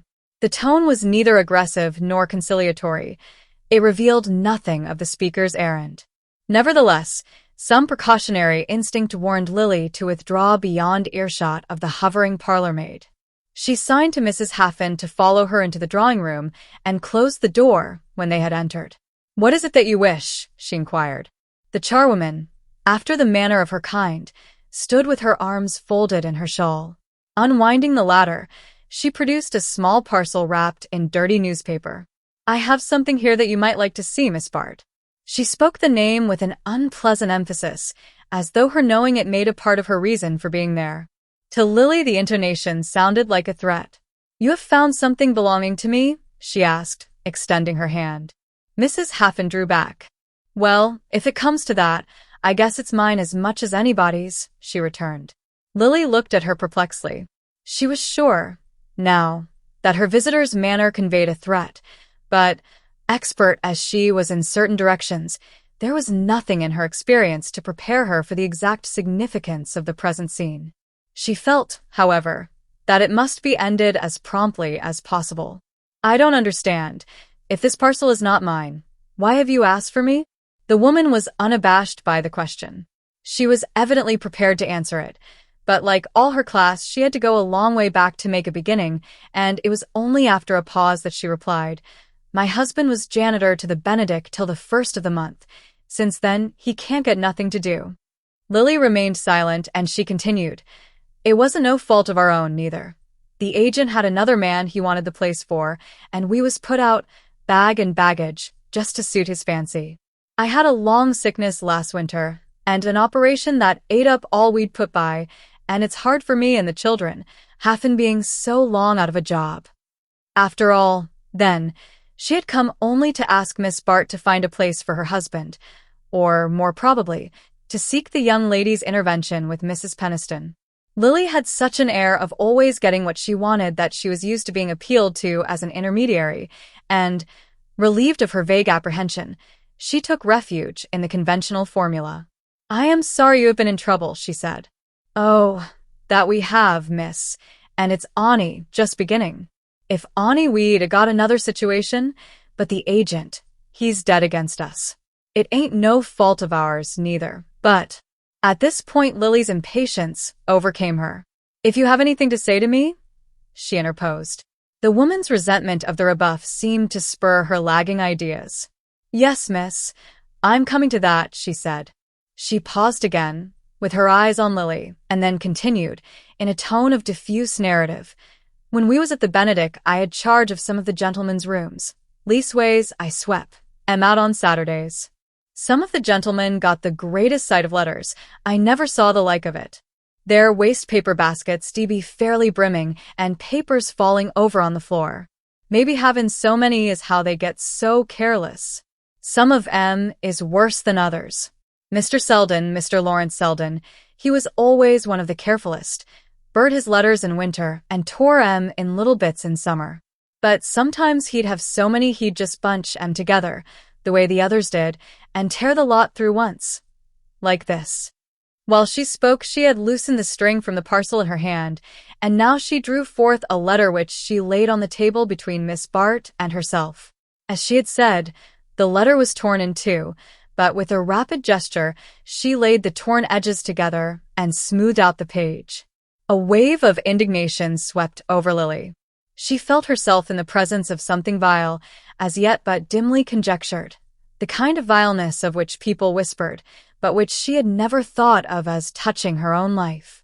She drew back with a motion of disgust, but her withdrawal was checked by a sudden discovery.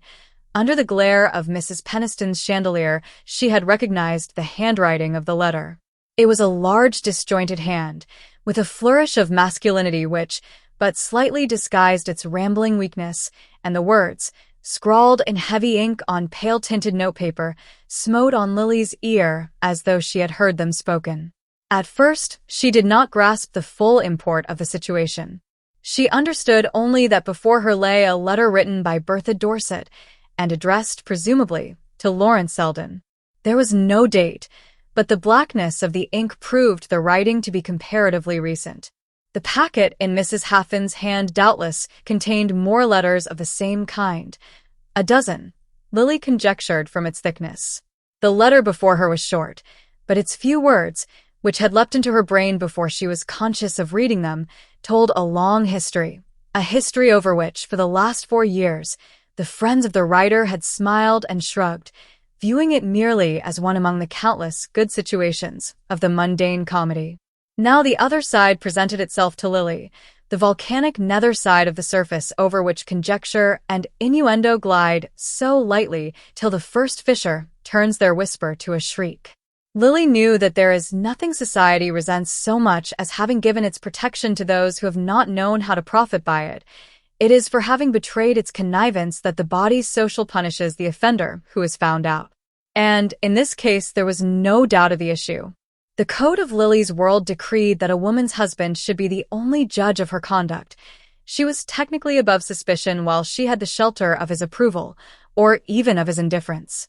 But with a man of George Dorset's temper there could be no thought of condonation. The possessor of his wife's letters could overthrow with a touch the whole structure of her existence.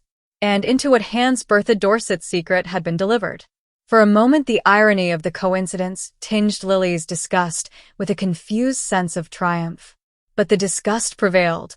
All her instinctive resistances, of taste, of training, of blind inherited scruples, rose against the other feeling. Her strongest sense was one of personal contamination. She moved away, as though to put as much distance as possible between herself and her visitor. "I know nothing of these letters," she said. "I have no idea why you have brought them here." Mrs. Haffin faced her steadily. "I'll tell you why, Mississippi. I brought 'em to you to sell, because I ain't got no other way of raising money, and if we don't pay our rent by tomorrow night we'll be put out.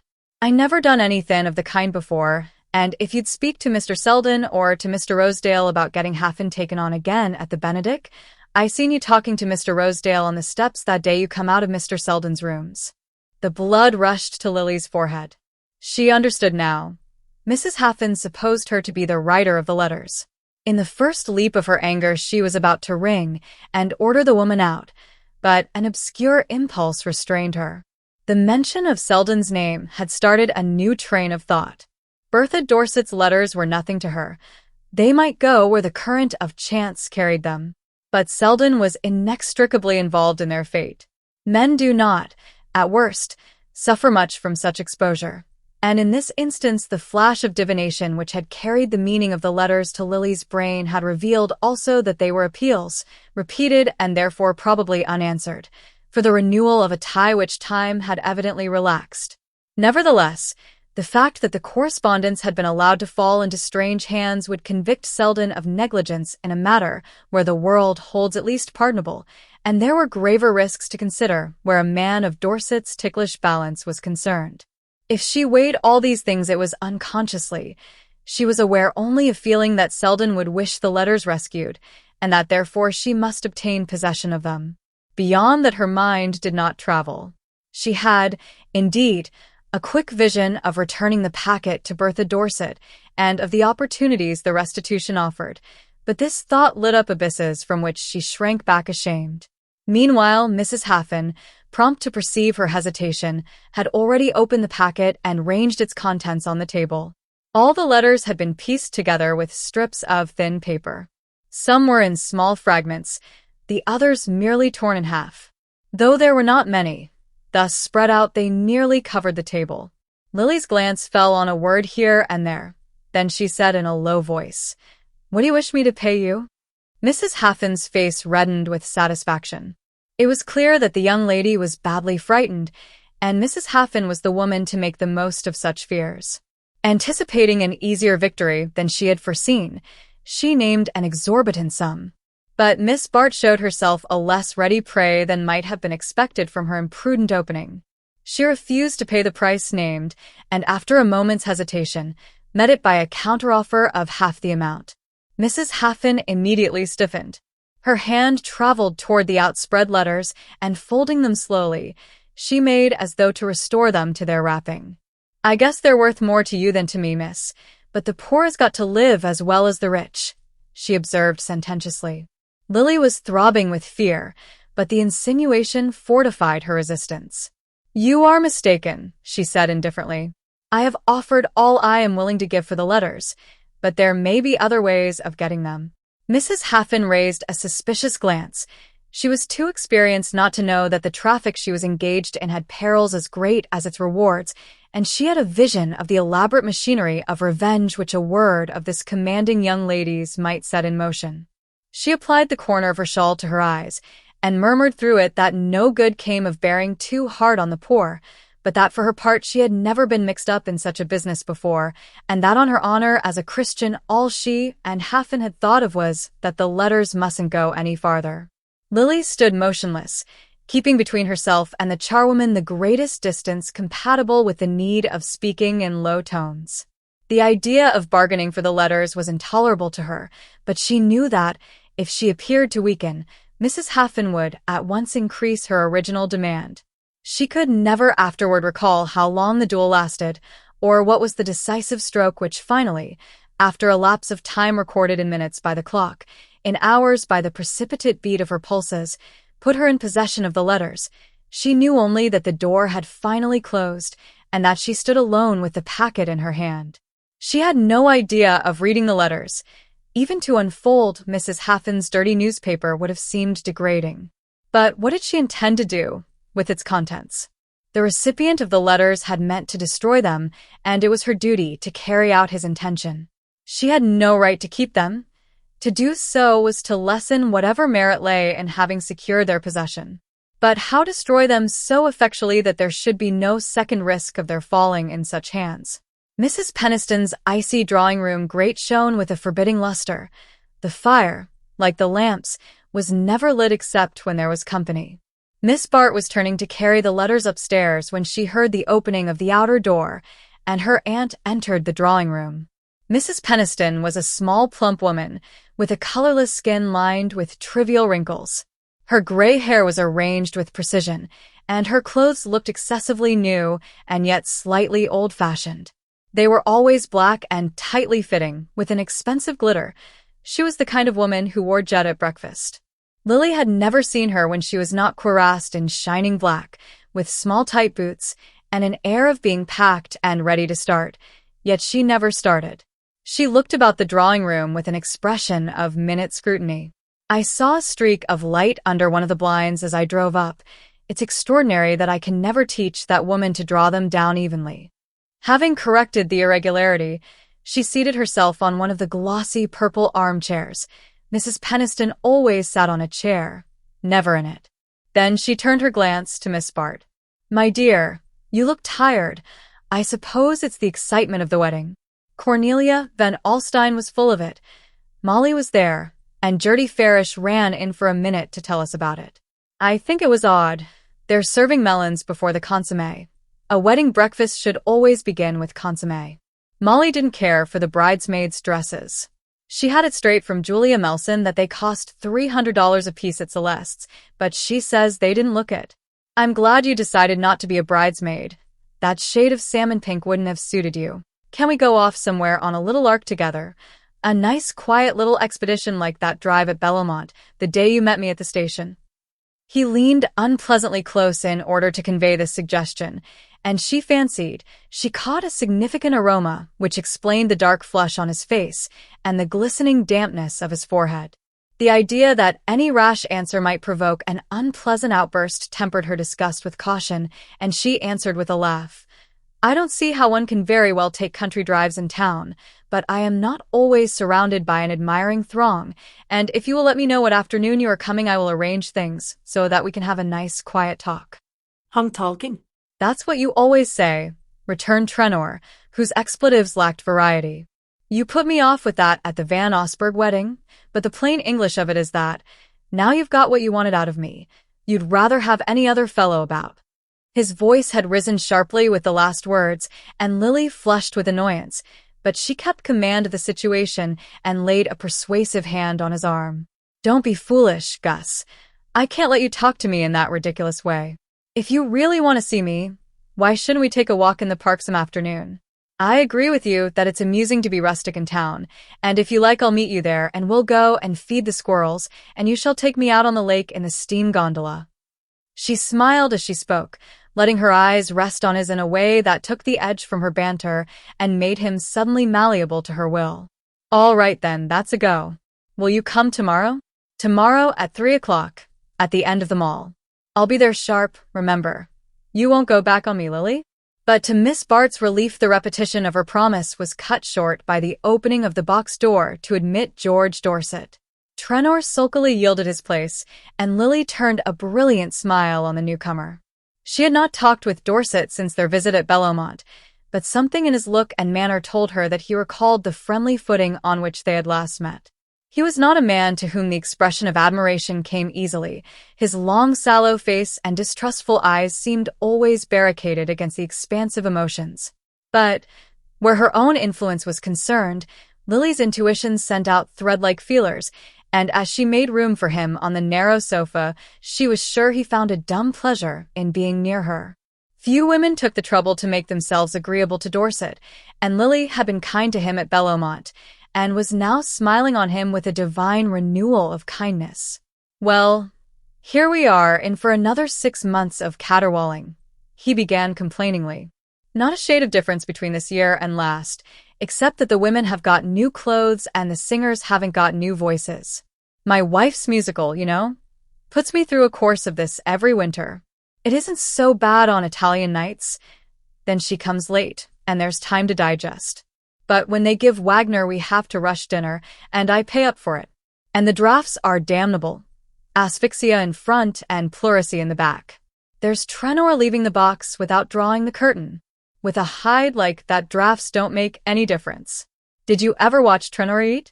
If you did, you'd wonder why he's alive. I suppose he's leather inside too? But I came to say that my wife wants you to come down to our place next Sunday. Do for heaven's sake say yes. She's got a lot of bores coming. Intellectual ones, I mean, that's her new line, you know, and I'm not sure it ain't worse than the music. Some of 'em have long hair, and they start an argument with the soup, and don't notice when things are handed to them. The consequence is the dinner gets cold, and I have dyspepsia. That silly ass Silverton brings them to the house. He writes poetry, you know, in Bertha, and you're getting tremendously thick. She could write better than any of 'em if she chose, and I don't blame her for wanting clever fellows about. All I say is, don't let me see 'em eat." The gist of this strange communication gave Lily a distinct thrill of pleasure. Under ordinary circumstances, there would have been nothing surprising in an invitation from Bertha Dorset, but since the Bellomont episode, an unavowed hostility had kept the two women apart. Now, with a start of inner wonder, Lily felt that her thirst for retaliation had died out. "If you would forgive your enemy," says the Malay proverb, "first inflict a hurt on him," and Lily was experiencing the truth of the apothegm. If she had destroyed Mrs. Dorset's letters, she might have continued to hate her, but the fact that they remained in her possession had fed her resentment to satiety. She uttered a smiling acceptance, hailing in the renewal of the tie and escape from Trenor's importunities. Chapter 11. Meanwhile, the holidays had gone by, and the season was beginning. Fifth Avenue had become a nightly torrent of carriages surging upward to the fashionable quarters about the park, where illuminated windows and outspread awnings betokened the usual routine of hospitality. Other tributary currents crossed the mainstream, bearing their freight to the theaters, restaurants, or opera, and Mrs. Peniston, from the secluded watchtower of her upper window, could tell to a nicety just when the chronic volume of sound was increased by the sudden influx setting toward a Van Osburgh ball, or when the multiplication of wheels meant merely that the opera was over, or that there was a big supper at Sherry's. Mrs. Peniston followed the rise and culmination of the season as keenly as the most active sharer in its gaieties, and as a looker-on, she enjoyed opportunities of comparison and generalization, such as those who take part must proverbially forego. No one could have kept a more accurate record of social fluctuations, or have put a more unerring finger on the distinguishing features of each season: its dullness, its extravagance, its lack of balls or excessive divorces.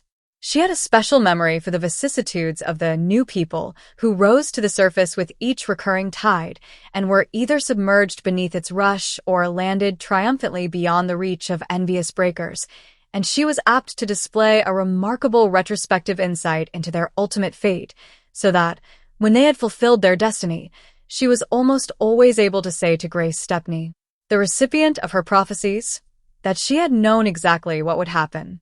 This particular season Mrs. Peniston would have characterized as that in which everybody felt poor, except the Welly Briss and Mr. Simon Rosedale. It had been a bad autumn in Wall Street, where prices fell in accordance with that peculiar law which proves railway stocks and bales of cotton to be more sensitive to the allotment of executive power than many estimable citizens trained to all the advantages of self-government. Even fortunes supposed to be independent of the market either betrayed a secret dependence on it, or suffered from a sympathetic affection. Fashion sulked in its country houses, or came to town incognito. General entertainments were discountenanced, and informality and short dinners became the fashion. But society, amused for a while at playing Cinderella, soon wearied of the hearthside role, and welcomed the fairy godmother in the shape of any magician powerful enough to turn the shrunken pumpkin back again into the golden coach. The mere fact of growing richer at a time when most people's investments are shrinking is calculated to attract envious attention, and according to Wall Street rumors, Welly Bry and Rosedale had found the secret of performing this miracle. Rosedale, in particular, was said to have doubled his fortune, and there was talk of his buying the newly finished house of one of the victims of the crash, who, in the space of 12 short months, had made the same number of millions, built a house in Fifth Avenue, filled a picture gallery with old masters, entertained all New York in it, and been smuggled out of the country between a trained nurse and a doctor, while his creditors mounted guard over the old masters, and his guests explained to each other that they had dined with him only because they wanted to see the pictures. Mr. Rosedale meant to have a less meteoric career. He knew he should have to go slowly, and the instincts of his race fitted him to suffer rebuffs and put up with delays. But he was prompt to perceive that the general dullness of the season afforded him an unusual opportunity to shine, and he set about with patient industry to form a background for his growing glory. Mrs. Fisher was of immense service to him at this period. She had set off so many newcomers on the social stage that she was like one of those pieces of stock scenery which tell the experienced spectator exactly what is going to take place. But Mr. Rosedale wanted, in the long run, a more individual environment. He was sensitive to shades of difference which Miss Bart would never have credited him with perceiving, because he had no corresponding variations of manner, and it was becoming more and more clear to him that Miss Bart herself possessed precisely the complementary qualities needed to round off his social personality. Such details did not fall within the range of Mrs. Peniston's vision. Like many minds of panoramic sweep, hers was apt to overlook the minutiae of the foreground, and she was much more likely to know where Carrie Fisher had found the Welly Briss chef for them than what was happening to her own niece. She was not, however, without purveyors of information ready to supplement her deficiencies. Grace Stepney's mind was like a kind of moral flypaper to which the buzzing items of gossip were drawn by a fatal attraction, and where they hung fast in the toils of an inexorable memory. Lily would have been surprised to know how many trivial facts concerning herself were lodged in Miss Stepney's head. She was quite aware that she was of interest to dingy people, but she assumed that there is only one form of dinginess, and that admiration for brilliancy is the natural expression of its inferior state. She knew that Gertie Farish admired her blindly, and therefore supposed that she inspired the same sentiments in Grace Stepney, whom she classified as a Gertie Farish, without the saving traits of youth and enthusiasm. In reality, the two differed from each other as much as they differed from the object of their mutual contemplation. Miss Farish's heart was a fountain of tender illusions, Miss Stepney's a precise register of facts as manifested in their relation to herself. She had sensibilities which, to Lily, would have seemed comic in a person with a freckled nose and red eyelids, who lived in a boarding house and admired Mrs. Peniston's drawing-room, But poor Grace's limitations gave them a more concentrated inner life, as poor soil starves certain plants into intenser efflorescence. She had in truth no abstract propensity to malice. She did not dislike Lily because the latter was brilliant and predominant, but because she thought that Lily disliked her. It is less mortifying to believe oneself unpopular than insignificant, and vanity prefers to assume that indifference is a latent form of unfriendliness. Even such scant civilities as Lily accorded to Mr. Rosedale would have made Miss Stepney her friend for life, but how could she foresee that such a friend was worth cultivating? How, moreover, can a young woman who has never been ignored measure the pang which this injury inflicts? And, lastly, how could Lily, accustomed to choose between a pressure of engagements, guess that she had mortally offended Miss Stepney by causing her to be excluded from one of Mrs. Peniston's infrequent dinner parties? Mrs. Peniston disliked giving dinners, but she had a high sense of family obligation, and on the Jack Stepneys' return from their honeymoon, she felt it incumbent upon her to light the drawing-room lamps and extract her best silver from the safe deposit vaults. Mrs. Peniston's rare entertainments were preceded by days of heartrending vacillation as to every detail of the feast, from the seating of the guests to the pattern of the tablecloth, and in the course of one of these preliminary discussions she had imprudently suggested to her cousin Grace that, as the dinner was a family affair, she might be included in it. For a week the prospect had lighted up Miss Stepney's colorless existence. Then she had been given to understand that it would be more convenient to have her another day. Miss Stepney knew exactly what had happened. Lily, to whom family reunions were occasions of unalloyed dullness, had persuaded her aunt that a dinner of smart people would be much more to the taste of the young couple, and Mrs. Peniston, who leaned helplessly on her niece in social matters, had been prevailed upon to pronounce Grace's exile. After all, Grace could come any other day. Why should she mind being put off? It was precisely because Miss Stepney could come any other day, and because she knew her relations were in the secret of her unoccupied evenings, that this incident loomed gigantically on her horizon. She was aware that she had Lily to thank for it, and dull resentment was turned to active animosity. Mrs. Peniston, on whom she had looked in a day or two after the dinner, laid down her crochet work and turned abruptly from her oblique survey of Fifth Avenue. "Gus Trenor?" "Lily and Gus Trenor," she said, growing so suddenly pale that her visitor was almost alarmed. "Oh, Cousin Julia? Of course I don't mean—" "I don't know what you do mean," said Mrs. Peniston, with a frightened quiver in her small, fretful voice. "Such things were never heard of in my day. Aunt my ovnitha. I'm not sure I understand you. Do people say he's in love with her?" Mrs. Peniston's horror was genuine. Though she boasted an unequaled familiarity with the secret chronicles of society, she had the innocence of the schoolgirl who regards wickedness as a part of history, and to whom it never occurs that the scandals she reads of in lesson hours may be repeating themselves in the next street. Mrs. Peniston had kept her imagination shrouded, like the drawing-room furniture. She knew, of course, that society was very much changed, and that many women her mother would have thought peculiar were now in a position to be critical about their visiting lists.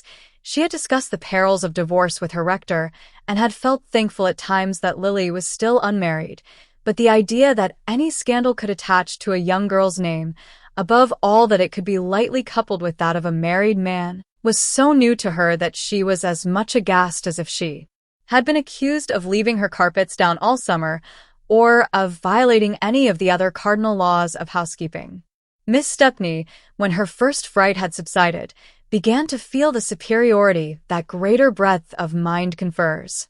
It was really pitiable to be as ignorant of the world as Mrs. Peniston. She smiled at the latter's question. "People always say unpleasant things, and certainly they're a great deal together. A friend of mine met them the other afternoon in the park, quite late, after the lamps were lit. It's a pity Lily makes herself so conspicuous." "Conspicuous," gasped Mrs. Peniston. She bent forward, lowering her voice to mitigate the horror. "What sort of things do they say? That he means to get a divorce and marry her?" Grace Stepney laughed outright. "Dear me, no. He would hardly do that. It's a flirtation, nothing more." "A flirtation? Between my niece and a married man? Do you mean to tell me that, with Lily's looks and advantages, She could find no better use for her time than to waste it on a fat, stupid man almost old enough to be her father. This argument had such a convincing ring that it gave Mrs. Peniston sufficient reassurance to pick up her work while she waited for Grace Stepney to rally her scattered forces. But Miss Stepney was on the spot in an instant. That's the worst of it. People say she isn't wasting her time. Everyone knows, as you say, that Lily is too handsome and charming to devote herself to a man like Gus Trenor Unless, echoed Mrs. Peniston. Her visitor drew breath nervously. It was agreeable to shock Mrs. Peniston, but not to shock her to the verge of anger. Miss Stepney was not sufficiently familiar with the classic drama to have recalled in advance how bearers of bad tidings are proverbially received, but she now had a rapid vision of forfeited dinners and a reduced wardrobe as the possible consequence of her disinterestedness. To the honor of her sex, however, hatred of Lily prevailed over more personal considerations. Mrs. Peniston had chosen the wrong moment to boast of her niece's charms. Unless, said Grace, leaning forward to speak with low-toned emphasis, unless there are material advantages to be gained by making herself agreeable to him. She felt that the moment was tremendous, and remembered suddenly that Mrs. Peniston's black brocade, with the cut jet fringe, would have been hers at the end of the season. Mrs. Peniston put down her work again. Another aspect of the same idea had presented itself to her, and she felt that it was beneath her dignity to have her nerves racked by a dependent relative who wore her old clothes. "If you take pleasure in annoying me by mysterious insinuations," she said coldly, "you might at least have chosen a more suitable time than just as I am recovering from the strain of giving a large dinner." The mention of the dinner dispelled Miss Stepney's last scruples. "I don't know why I should be accused of taking pleasure in telling you about Lily. I was sure I shouldn't get any thanks for it," she returned with a flare of temper.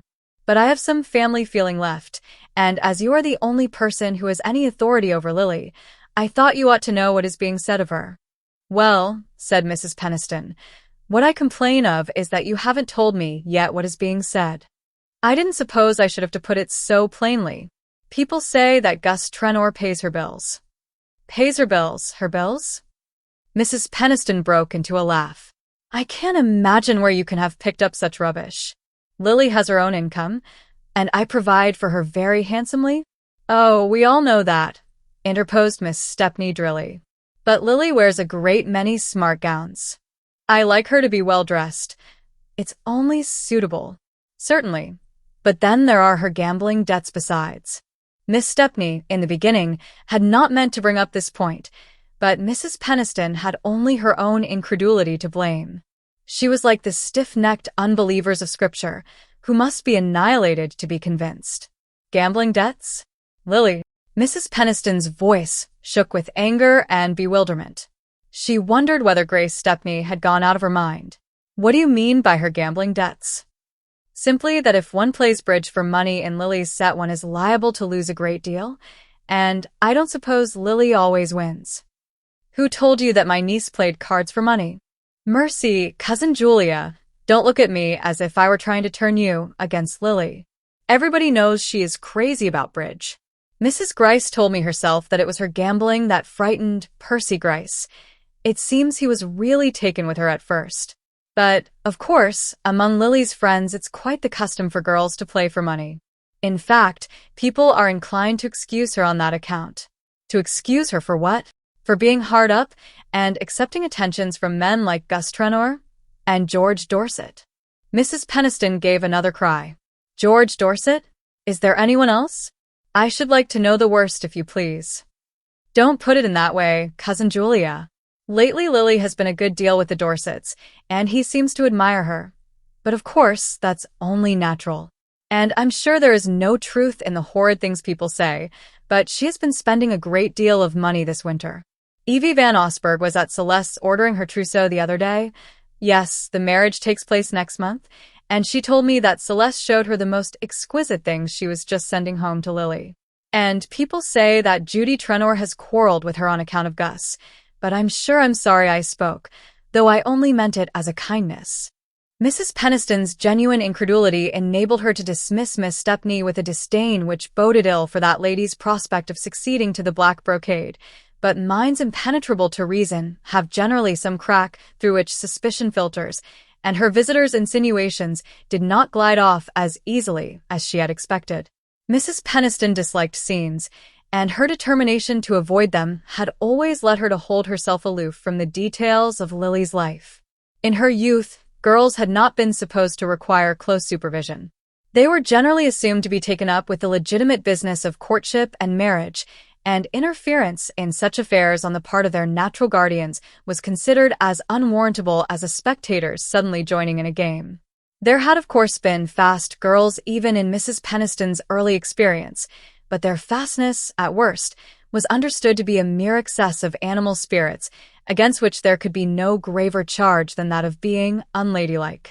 The modern fastness appeared synonymous with immorality, and the mere idea of immorality was as offensive to Mrs. Peniston as a smell of cooking in the drawing-room. It was one of the conceptions her mind refused to admit. She had no immediate intention of repeating to Lily what she had heard, or even of trying to ascertain its truth by means of discreet interrogation. To do so might be to provoke a scene, and a scene, in the shaken state of Mrs. Peniston's nerves, with the effects of her dinner not worn off, and her mind still tremulous with new impressions, was a risk she deemed it her duty to avoid. But there remained in her thoughts a settled deposit of resentment against her niece, all the denser because it was not to be cleared by explanation or discussion.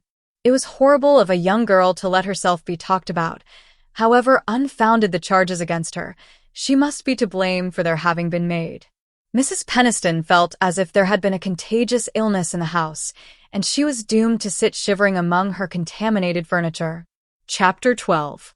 Miss Bart had in fact been treading a devious way, and none of her critics could have been more alive to the fact than herself, but she had a fatalistic sense of being drawn from one wrong turning to another, without ever perceiving the right road till it was too late to take it.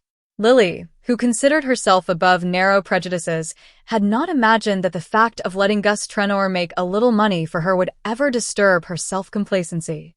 And the fact in itself still seemed harmless enough, only it was a fertile source of harmful complications.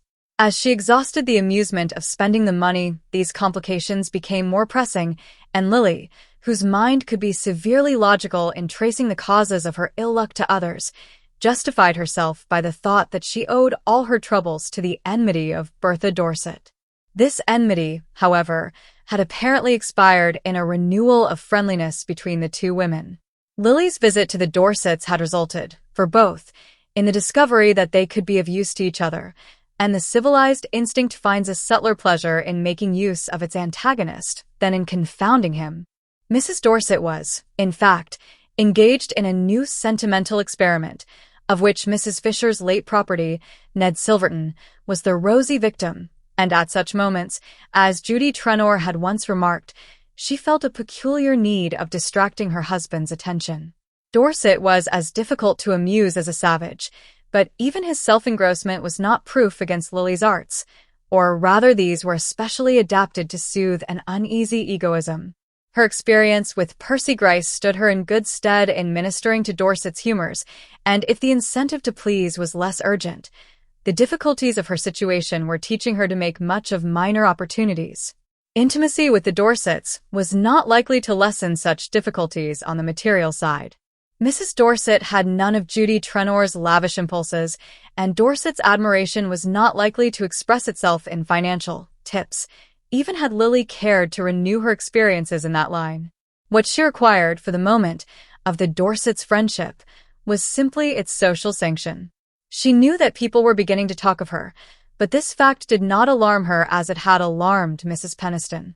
In her set such gossip was not unusual, and a handsome girl who flirted with a married man was merely assumed to be pressing to the limit of her opportunities. It was Trenor himself who frightened her. Their walk in the park had not been a success. Trenor had married young, and since his marriage his intercourse with women had not taken the form of the sentimental small talk which doubles upon itself like the paths in a maze. He was first puzzled and then irritated to find himself always led back to the same starting point, and Lily felt that she was gradually losing control of the situation. Trenor was in truth in an unmanageable mood. In spite of his understanding with Rosedale, he had been somewhat heavily touched by the fall in stocks. His household expenses weighed on him, and he seemed to be meeting, on all sides, a sullen opposition to his wishes, instead of the easy good luck he had hitherto encountered.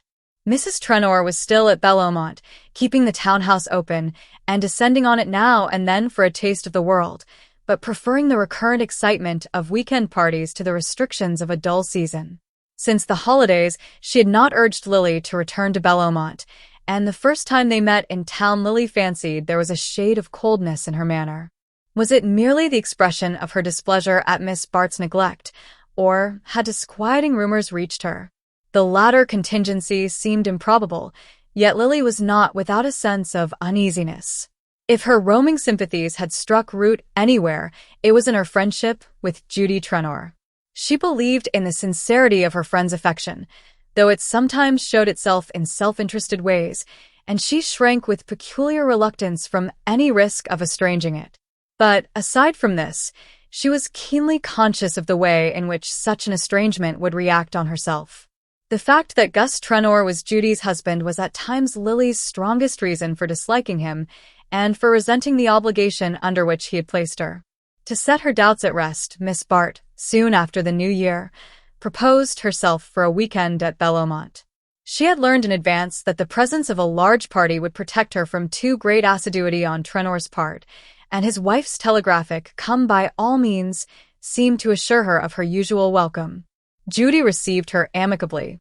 The cares of a large party always prevailed over personal feelings, and Lily saw no change in her hostess's manner. Nevertheless, she was soon aware that the experiment of coming to Bellomont was destined not to be successful. The party was made up of what Mrs. Trenor called pokey people, her generic name for persons who did not play bridge, and, it being her habit to group all such obstructionists in one class, she usually invited them together, regardless of their other characteristics. The result was apt to be an irreducible combination of persons having no other quality in common than their abstinence from bridge, and the antagonisms developed in a group lacking the one taste which might have amalgamated them were in this case aggravated by bad weather and by the ill-concealed boredom of their host and hostess. In such emergencies, Judy would usually have turned to Lily to fuse the discordant elements, and Miss Bart, assuming that such a service was expected of her, threw herself into it with her accustomed zeal. But at the outset she perceived a subtle resistance to her efforts. If Mrs. Trenor's manner toward her was unchanged, there was certainly a faint coldness in that of the other ladies. An occasional caustic allusion to "your friends the Wellington Briss," or to "the little Jew who has bought the Grainer house. Someone told us you knew him, Miss Bart," showed Lily that she was in disfavor with that portion of society which, while contributing least to its amusement, has assumed the right to decide what forms that amusement shall take. The indication was a slight one, and a year ago Lily would have smiled at it, trusting to the charm of her personality to dispel any prejudice against her. But now she had grown more sensitive to criticism and less confident in her power of disarming it. She knew, moreover, that if the ladies at Bellomont permitted themselves to criticize her friends openly, it was a proof that they were not afraid of subjecting her to the same treatment behind her back. The nervous dread lest anything in Trenor's manner should seem to justify their disapproval made her seek every pretext for avoiding him, and she left Bellomont conscious of having failed in every purpose which had taken her there. In town she returned to preoccupations which, for the moment, had the happy effect of banishing troublesome thoughts. The Welly Briss, after much debate and anxious counsel with their newly acquired friends, had decided on the bold move of giving a general entertainment. To attack society collectively, when one's means of approach are limited to a few acquaintances, is like advancing into a strange country with an insufficient number of scouts, but such rash tactics have sometimes led to brilliant victories, and the Briss had determined to put their fate to the touch. Mrs. Fisher, to whom they had entrusted the conduct of the affair, had decided that tableaux vivants and expensive music were the two baits most likely to attract the desired prey, and after prolonged negotiations, and the kind of wire-pulling in which she was known to excel, she had induced a dozen fashionable women to exhibit themselves in a series of pictures which, by a farther miracle of persuasion, the distinguished portrait painter, Paul Morpeth, had been prevailed upon to organize. Lily was in her element on such occasions. Under Morpeth's guidance, her vivid plastic sense, hitherto nurtured on no higher food than dressmaking and upholstery, found eager expression in the disposal of draperies, the study of attitudes, the shifting of lights and shadows. Her dramatic instinct was roused by the choice of subjects, and the gorgeous reproductions of historic dress stirred an imagination which only visual impressions could reach. But keenest of all was the exhilaration of displaying her own beauty under a new aspect, of showing that her loveliness was no mere fixed quality, but an element shaping all emotions to fresh forms of grace. Mrs. Fisher's measures had been well taken, and society, surprised in a dull moment, succumbed to the temptation of Mrs. Bry's hospitality. The protesting minority were forgotten in the throng which abjured and came, and the audience was almost as brilliant as the show. Lawrence Selden was among those who had yielded to the proffered inducements. If he did not often act on the accepted social axiom that a man may go where he pleases, it was because he had long since learned that his pleasures were mainly to be found in a small group of the like-minded. But he enjoyed spectacular effects and was not insensible to the part money plays in their production. All he asked was that the very rich should live up to their calling as stage managers and not spend their money in a dull way. This the Briss could certainly not be charged with doing. Their recently built house, whatever it might lack as a frame for domesticity, was almost as well designed for the display of a festal assemblage as one of those airy pleasure halls which the Italian architects improvised to set off the hospitality of princes. The air of improvisation was in fact strikingly present. So recent, so rapidly evoked was the whole mise-en-scene that one had to touch the marble columns to learn they were not of cardboard, to seat oneself in one of the damask and gold armchairs to be sure it was not painted against the wall. Selden, who had put one of these seats to the test, found himself, from an angle of the ballroom, surveying the scene with frank enjoyment. The company, in obedience to the decorative instinct which calls for fine clothes in fine surroundings, had dressed rather with an eye to Mrs. Bry's background than to herself. The seated throng, filling the immense room without undue crowding, presented a surface of rich tissues and jeweled shoulders in harmony with the festooned and gilded walls and the flushed splendors of the Venetian ceiling. At the farther end of the room a stage had been constructed behind a proscenium arch curtained with folds of old damask, but in the pause before the parting of the folds there was little thought of what they might reveal, for every woman who had accepted Mrs. Bry's invitation was engaged in trying to find out how many of her friends had done the same. Gertie Farish, seated next to Selden, was lost in that indiscriminate and uncritical enjoyment so irritating to Miss Bart's finer perceptions. It may be that Selden's nearness had something to do with the quality of his cousin's pleasure, but Miss Farish was so little accustomed to refer her enjoyment of such scenes to her own share in them that she was merely conscious of a deeper sense of contentment.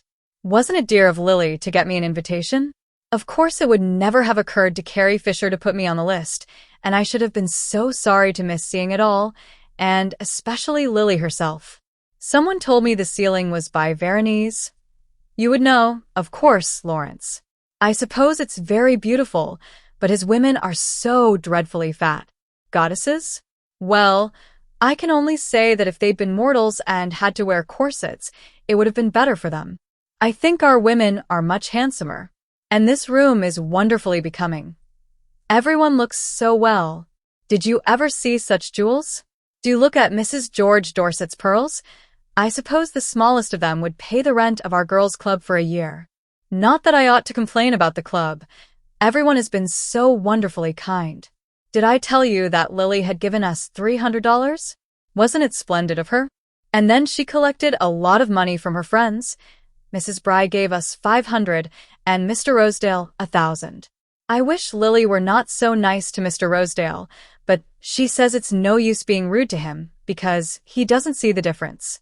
She really can't bear to hurt people's feelings. It makes me so angry when I hear her called cold and conceited. The girls at the club don't call her that. Do you know she has been there with me twice? Yes, Lily. And you should have seen their eyes. One of them said it was as good as a day in the country, just to look at her. And she sat there and laughed and talked with them. Not a bit as if she were being charitable, but as if she liked it as much as they did. They've been asking ever since when she's coming back, and she's promised me. Oh. Miss Farish's confidences were cut short by the parting of the curtain on the first tableau, a group of nymphs dancing across flower-strewn sward in the rhythmic postures of Botticelli's Spring. Tableaux vivants depend for their effect not only on the happy disposal of lights and the delusive interposition of layers of gauze, but on a corresponding adjustment of the mental vision. To unfurnished minds they remain, in spite of every enhancement of art, only a superior kind of waxworks, but to the responsive fancy they may give magic glimpses of the boundary world between fact and imagination. Selden's mind was of this order. He could yield to vision-making influences as completely as a child to the spell of a fairy tale. Mrs. Bry's tableaus wanted none of the qualities which go to the producing of such illusions, and under Morpeth's organizing hand the pictures succeeded each other with the rhythmic march of some splendid frieze, in which the fugitive curves of living flesh and the wandering light of young eyes have been subdued to plastic harmony without losing the charm of life. The scenes were taken from old pictures, and the participators had been cleverly fitted with characters suited to their types. No one, for instance, could have made a more typical Goya than Carrie Fisher, with her short, dark-skinned face, the exaggerated glow of her eyes, the provocation of her frankly painted smile. A brilliant Miss Smedden from Brooklyn showed to perfection the sumptuous curves of Titian's daughter, lifting her gold salver laden with grapes above the harmonizing gold of rippled hair and rich brocade, and a young Mrs. Van Alstyne, who showed the Frillier Dutch type, with high blue-veined forehead and pale eyes and lashes, made a characteristic Van Dyck, in black satin, against a curtained archway. Then there were Kaufmann nymphs garlanding the altar of love, a Veronese supper, all sheeny textures, pearl-woven heads and marble architecture, and a Watteau group of lute-playing comedians, lounging by a fountain in a sunlit glade. Each evanescent picture touched the vision-building faculty in Selden, leading him so far down the vistas of fancy that even Gertie Farish's running commentary, "Oh, how lovely Lulu Melson looks," or "That must be Kate Corby," to the right there in purple, did not break the spell of the illusion. Indeed, so skillfully had the personality of the actors been subdued to the scenes they figured in that even the least imaginative of the audience must have felt a thrill of contrast when the curtain suddenly parted on a picture which was simply and undisguisedly the portrait of Miss Bart. Here there could be no mistaking the predominance of personality. The unanimous "oh" of the spectators was a tribute, not to the brushwork of Reynolds's Mrs. Lloyd, but to the flesh and blood loveliness of Lily Bart. She had shown her artistic intelligence in selecting a type so like her own that she could embody the person represented without ceasing to be herself. It was as though she had stepped, not out of, but into, Reynolds's canvas, banishing the phantom of his dead beauty by the beams of her living grace. The impulse to show herself in a splendid setting, she had thought for a moment of representing Tiepolo's Cleopatra, had yielded to the truer instinct of trusting to her unassisted beauty, and she had purposely chosen a picture without distracting accessories of dress or surroundings. Her pale draperies, and the background of foliage against which she stood, served only to relieve the long dryad-like curves that swept upward from her poised foot to her lifted arm. The noble buoyancy of her attitude, its suggestion of soaring grace, revealed the touch of poetry in her beauty that Selden always felt in her presence, yet lost the sense of when he was not with her. Its expression was now so vivid that for the first time he seemed to see before him the real Lily Bart, divested of the trivialities of her little world, and catching for a moment a note of that eternal harmony of which her beauty was a part. Deuced bold thing to show herself in that get-up, but, gad, there isn't a break in the lines anywhere, and I suppose she wanted us to know it. These words, uttered by that experienced connoisseur, Mr. Ned Van Alstyne, whose scented white mustache had brushed Selden's shoulder whenever the parting of the curtains presented any exceptional opportunity for the study of the female outline, affected their hearer in an unexpected way. It was not the first time that Selden had heard Lily's beauty lightly remarked on, and hitherto the tone of the comments had imperceptibly colored his view of her. But now it woke only a motion of indignant contempt. This was the world she lived in. These were the standards by which she was fated to be measured. Does one go to Caliban for a judgment on Miranda? In the long moment before the curtain fell, he had time to feel the whole tragedy of her life. It was as though her beauty, thus detached from all that cheapened and vulgarized it, had held out suppliant hands to him from the world in which he and she had once met for a moment, and where he felt an overmastering longing to be with her again. He was roused by the pressure of ecstatic fingers. "Wasn't she too beautiful, Lawrence? Don't you like her best in that simple dress? It makes her look like the real Lily, the Lily I know." He met Gertie Farish's brimming gaze. "The Lily we know," he corrected, and his cousin, beaming at the implied understanding, exclaimed joyfully, "I'll tell her that. She always says you dislike her." The performance over, Selden's first impulse was to seek Miss Bart. During the interlude of music which succeeded the tableaus, the actors had seated themselves here and there in the audience, diversifying its conventional appearance by the varied picturesqueness of their dress. Lily, however, was not among them, and her absence served to protract the effect she had produced on Selden. It would have broken the spell to see her too soon in the surroundings from which accident had so happily detached her. They had not met since the day of the Van Osburgh wedding, and on his side the avoidance had been intentional. Tonight, however, he knew that, sooner or later, he should find himself at her side, and though he let the dispersing crowd drift him whither it would, without making an immediate effort to reach her, his procrastination was not due to any lingering resistance, but to the desire to luxuriate a moment in the sense of complete surrender. Lily had not an instant's doubt as to the meaning of the murmur greeting her appearance. No other tableau had been received with that precise note of approval. It had obviously been called forth by herself, and not by the picture she impersonated. She had feared at the last moment that she was risking too much in dispensing with the advantages of a more sumptuous setting, and the completeness of her triumph gave her an intoxicating sense of recovered power. Not caring to diminish the impression she had produced, she held herself aloof from the audience till the movement of dispersal before supper, and thus had a second opportunity of showing herself to advantage, as the throng poured slowly into the empty drawing-room where she was standing. She was soon the center of a group which increased and renewed itself as the circulation became general, and the individual comments on her success were a delightful prolongation of the collective applause.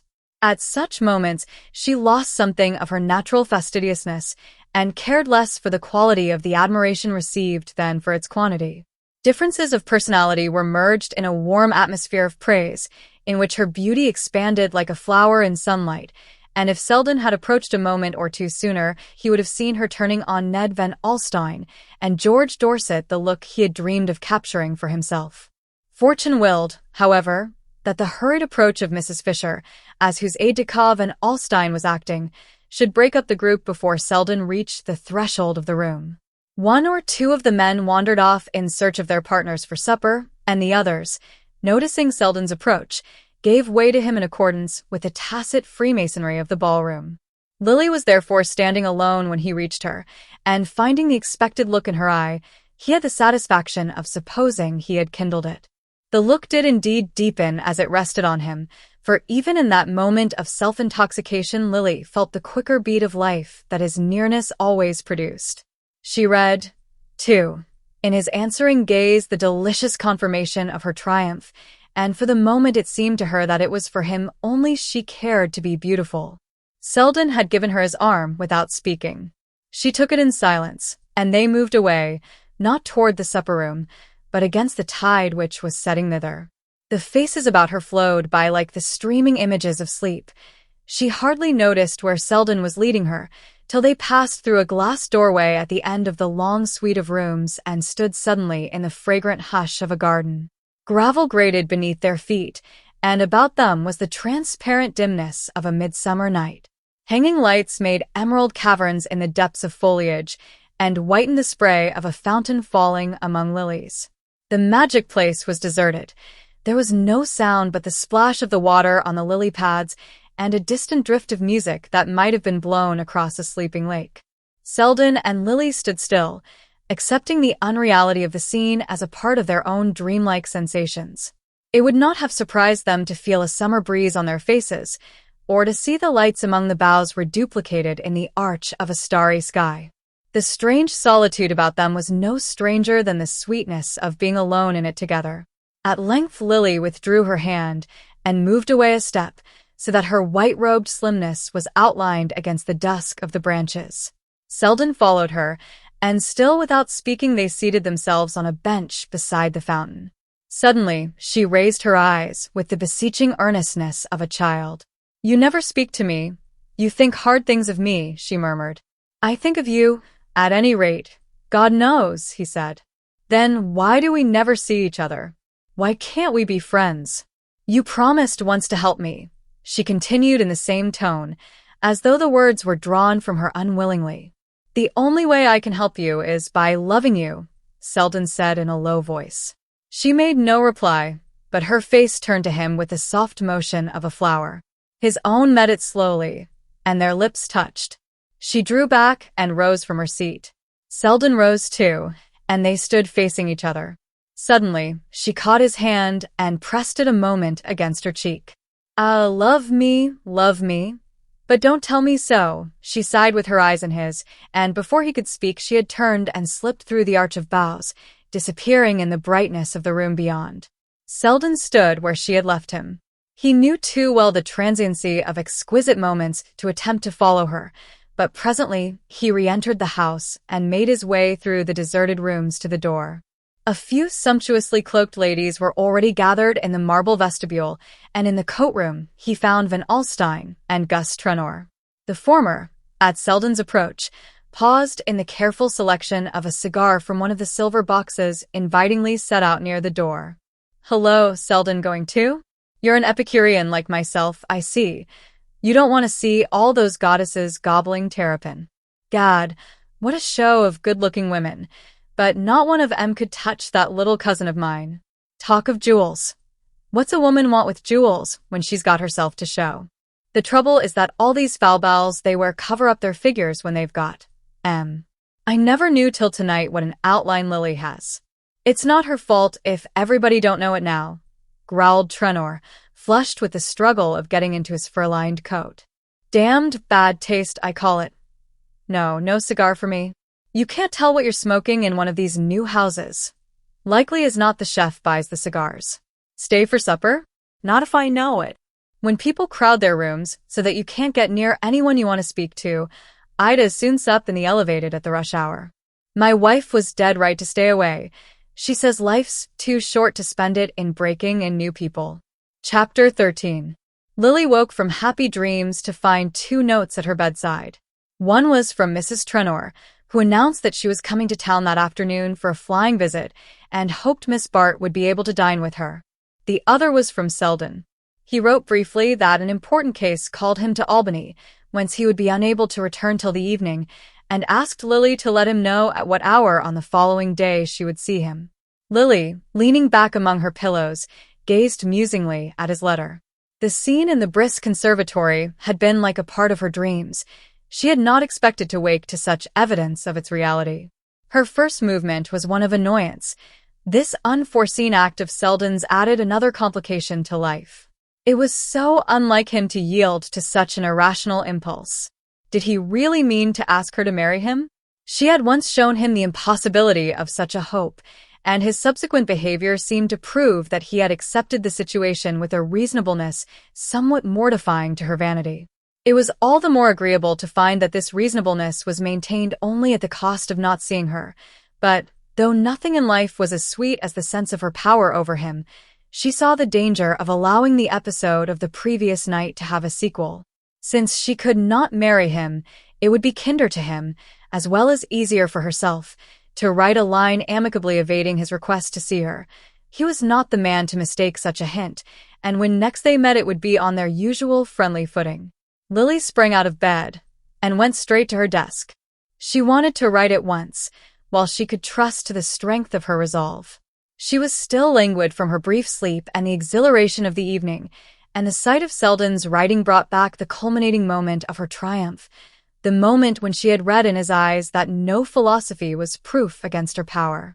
It would be pleasant to have that sensation again. No one else could give it to her in its fullness, and she could not bear to mar her mood of luxurious retrospection by an act of definite refusal. She took up her pen and wrote hastily, "Tomorrow at 4. murmuring to herself as she slipped the sheet into its envelope. I can easily put him off when tomorrow comes.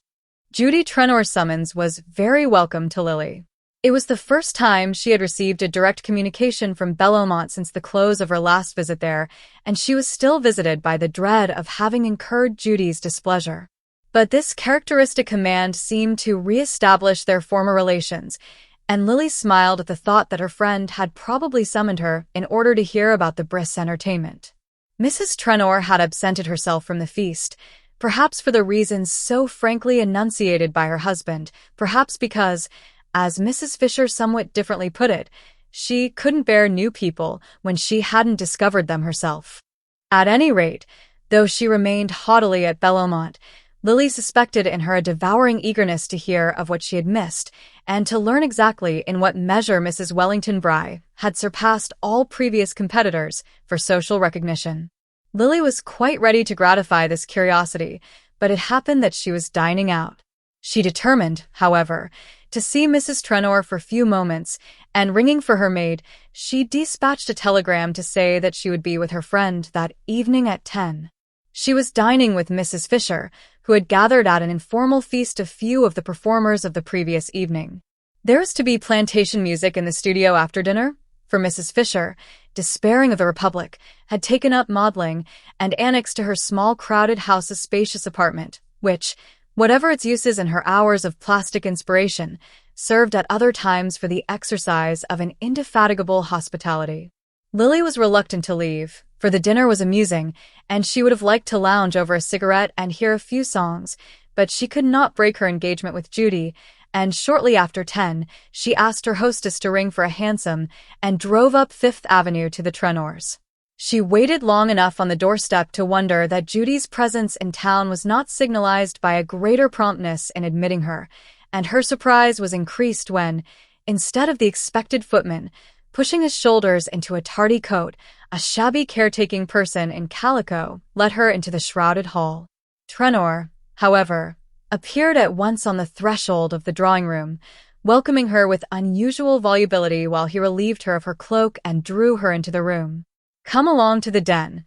It's the only comfortable place in the house. Doesn't this room look as if it was waiting for the body to be brought down? Can't see why Judy keeps the house wrapped up in this awful slippery white stuff. It's enough to give a fellow pneumonia to walk through these rooms on a cold day. You look a little pinched yourself, by the way. It's rather a sharp night out. I noticed it walking up from the club. Come along, and I'll give you a nip of brandy, and you can toast yourself over the fire and try some of my new Egyptians. That little Turkish chap at the embassy put me on to a brand that I wanted to try, and if you like, I'll get out a lot for you. They don't have M here yet, but I'll cable. He led her through the house to the large room at the back, where Mrs. Trenor usually sat, and where, even in her absence, there was an air of occupancy. Here, as usual, were flowers, newspapers, a littered writing table, and a general aspect of lamp-lit familiarity, so that it was a surprise not to see Judy's energetic figure start up from the armchair near the fire. It was apparently Trenor himself who had been occupying the seat in question, for it was overhung by a cloud of cigar smoke, and near it stood one of those intricate folding tables which British ingenuity has devised to facilitate the circulation of tobacco and spirits.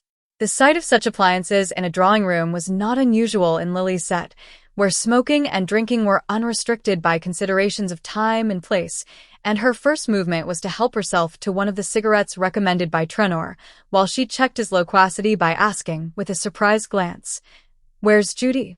Trenor, a little heated by his unusual flow of words, and perhaps by prolonged propinquity with the decanters, was bending over the latter to decipher their silver labels.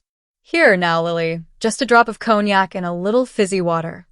You do look pinched, you know. I swear the end of your nose is red. I'll take another glass to keep you company. Judy? Why, you see, Judy's got a devil of a headache. Quite knocked out with it, poor thing. She asked me to explain. Make it all right, you know. Do come up to the fire, though. You look dead beat, really. Now do let me make you comfortable. There's a good girl." He had taken her hand, half banteringly, and was drawing her toward a low seat by the hearth, but she stopped and freed herself quietly. "Do you mean to say that Judy's not well enough to see me? Doesn't she want me to go upstairs?" Trenor drained the glass he had filled for himself and paused to set it down before he answered. Why, no. The fact is, she's not up to seeing anybody. It came on suddenly, you know, and she asked me to tell you how awfully sorry she was. If she'd known where you were dining, she'd have sent you word. She did know where I was dining. I mentioned it in my telegram. But it doesn't matter, of course. I suppose if she's so poorly, she won't go back to Bellomont in the morning, and I can come and see her then. Yes, exactly. That's capital. I'll tell her you'll pop in tomorrow morning. And now do sit down a minute, there's a dear, and let's have a nice, quiet jaw together. You won't take a drop, just for sociability? Tell me what you think of that cigarette. Why, don't you like it? What are you chucking it away for? I am chucking it away, because I must go, if you'll have the goodness to call a cab for me, Lily returned with a smile. She did not like Trenor's unusual excitability, with its too evident explanation, and the thought of being alone with him, with her friend out of reach upstairs, at the other end of the great empty house, did not conduce to a desire to prolong their tete-a-tete. But Trenor, with a promptness which did not escape her, had moved between herself and the door. Why must you go, I should like to know? If Judy'd been here, you'd have sat gossiping till all hours, and you can't even give me 5 minutes. It's always the same story. Last night I couldn't get near you. I went to that damned vulgar party just to see you, and there was everybody talking about you, and asking me if I'd ever seen anything so stunning, and when I tried to come up and say a word, you never took any notice, but just went on laughing and joking with a lot of asses who only wanted to be able to swagger about afterward, and look knowing when you were mentioned. He paused, flushed by his diatribe, and fixing on her a look in which resentment was the ingredient she least disliked. But she had regained her presence of mind, and stood composedly in the middle of the room, while her slight smile seemed to put an ever-increasing distance between herself and Trenor. Across it she said, "Don't be absurd, Gus. It's past 11, and I must really ask you to ring for a cab." He remained immovable, with the lowering forehead she had grown to detest. "And supposing I won't ring for one? What'll you do then?"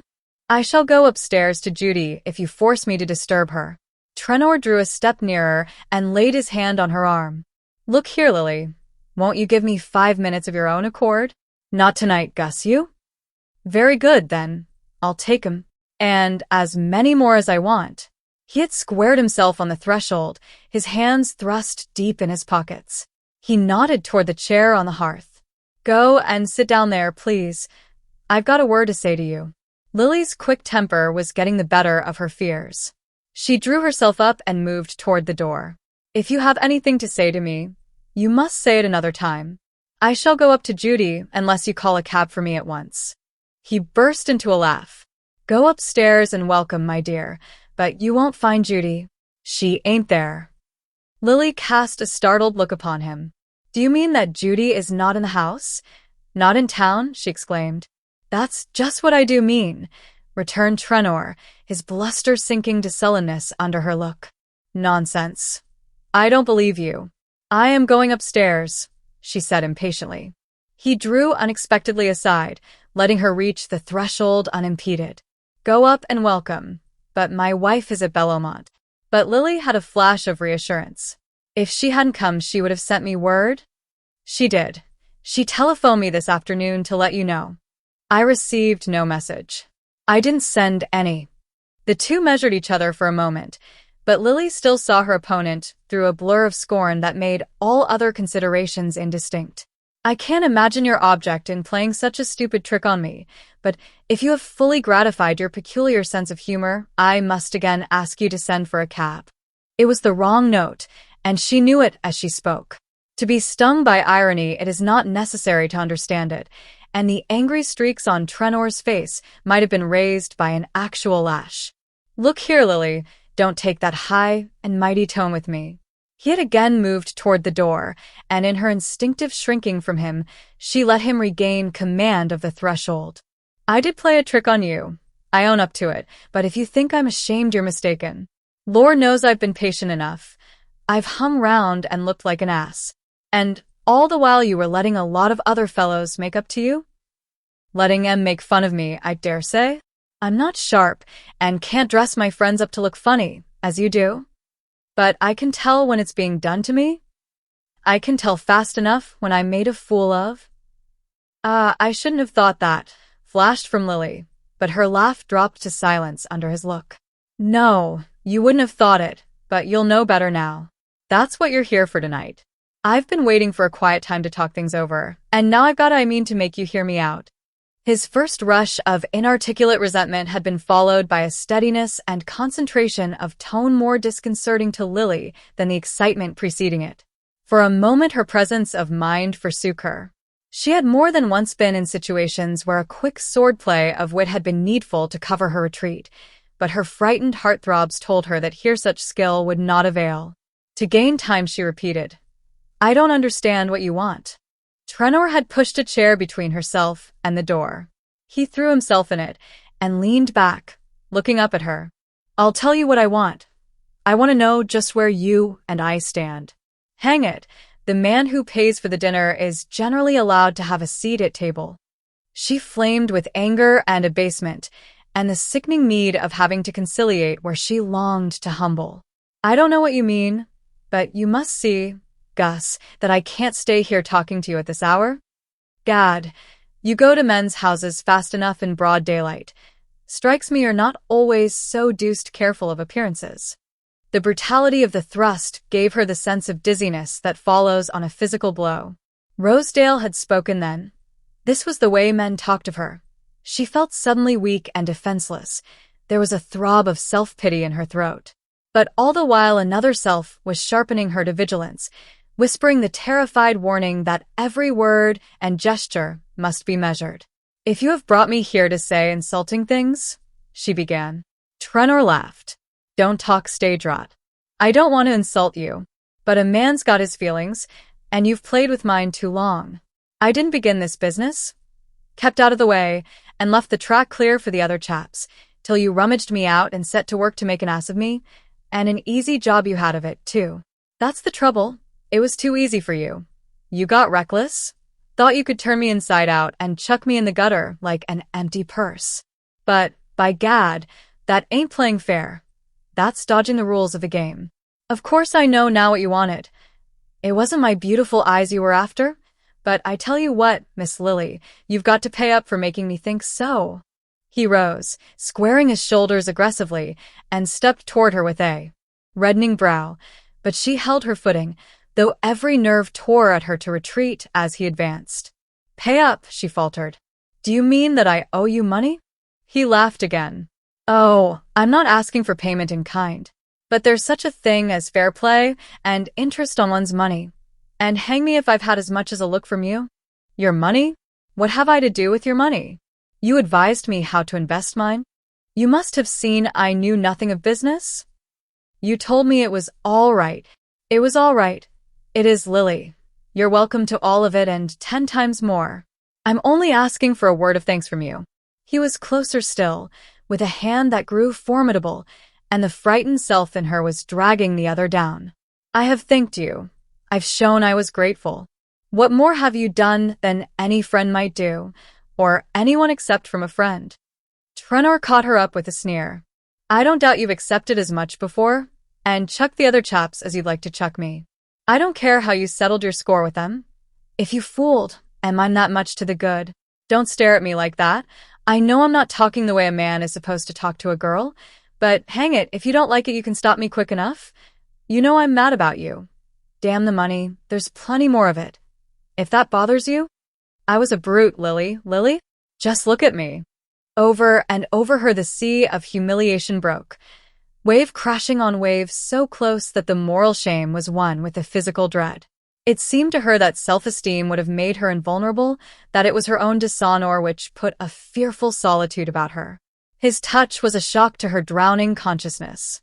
She drew back from him with a desperate assumption of scorn. "I've told you I don't understand. But if I owe you money, you shall be paid?" Trenor's face darkened to rage. Her recoil of abhorrence had called out the primitive man. "Ah, you'll borrow from Selden or Rosedale, and take your chances of fooling them as you fooled me. Unless you've settled your other scores already, and I'm the only one left out in the cold." She stood silent, frozen to her place. The words. The words were worse than the touch. Her heart was beating all over her body, in her throat, her limbs, her helpless, useless hands. Her eyes traveled despairingly about the room. They lit on the bell, and she remembered that help was in call. Yes, but scandal with it. A hideous mustering of tongues. No, she must fight her way out alone. It was enough that the servants knew her to be in the house with Trenor. There must be nothing to excite conjecture in her way of leaving it. She raised her head and achieved a last clear look at him. "I am here alone with you," she said. "What more have you to say?" To her surprise, Trenor answered the look with a speechless stare. With his last gust of words, the flame had died out, leaving him chill and humbled. It was as though a cold air had dispersed the fumes of his libations, and the situation loomed before him black and naked as the ruins of a fire. Old habits, old restraints, the hand of inherited order, plucked back the bewildered mind which passion had jolted from its ruts. Trenor's eye had the haggard look of the sleepwalker waked on a deathly ledge. "Go home. Go away from here," he stammered, and turning his back on her walked toward the hearth. The sharp release from her fears restored Lily to immediate lucidity. The collapse of Trenor's will left her in control, and she heard herself, in a voice that was her own yet outside herself, bidding him ring for the servant, bidding him give the order for a hansom, directing him to put her in it when it came. Whence the strength came to her she knew not, but an insistent voice warned her that she must leave the house openly, and nerved her, in the hall before the hovering caretaker, to exchange light words with Trenor and charge him with the usual messages for Judy, while all the while she shook with inward loathing. On the doorstep, with the street before her, she felt a mad throb of liberation, intoxicating as the prisoner's first draught of free air. But the clearness of brain continued, and she noted the mute aspect of Fifth Avenue, guessed at the lateness of the hour, and even observed a man's figure. Was there something half familiar in its outline? Which, as she entered the hansom, turned from the opposite corner and vanished in the obscurity of the side street. But with the turn of the wheels reaction came, and shuddering darkness closed on her. I can't think, she moaned, and leaned her head against the rattling side of the cab. She seemed a stranger to herself, or rather there were two selves in her, the one she had always known, and a new abhorrent being to which it found itself chained. She had once picked up, in a house where she was staying, a translation of the Eumenides, and her imagination had been seized by the high terror of the scene where Orestes, in the cave of the oracle, finds his implacable huntresses asleep and snatches an hour's repose. Yes, the Furies might sometimes sleep, but they were there, always there in the dark corners, and now they were awake and the iron clang of their wings was in her brain. She opened her eyes and saw the streets passing, the familiar alien streets. All she looked on was the same and yet changed. There was a great gulf fixed between today and yesterday. Everything in the past seemed simple, natural, full of daylight, and she was alone in a place of darkness and pollution. Alone. It was the loneliness that frightened her. Her eyes fell on an illuminated clock at a street corner, and she saw that the hands marked the half hour after 11. Only 11:30. There were hours and hours left of the night, and she must spend them alone, shuddering sleepless on her bed. Her soft nature recoiled from this ordeal, which had none of the stimulus of conflict to goad her through it. Oh, the slow cold drip of the minutes on her head. She had a vision of herself lying on the black walnut bed, and the darkness would frighten her, and if she left the light burning, the dreary details of the room would brand themselves forever on her brain. She had always hated her room at Mrs. Peniston's, its ugliness, its impersonality, the fact that nothing in it was really hers. To a torn heart uncomforted by human nearness, a room may open almost human arms, and the being to whom no four walls mean more than any others is, at such hours, expatriate everywhere. Lily had no heart to lean on. Her relation with her aunt was as superficial as that of chance lodgers who pass on the stairs.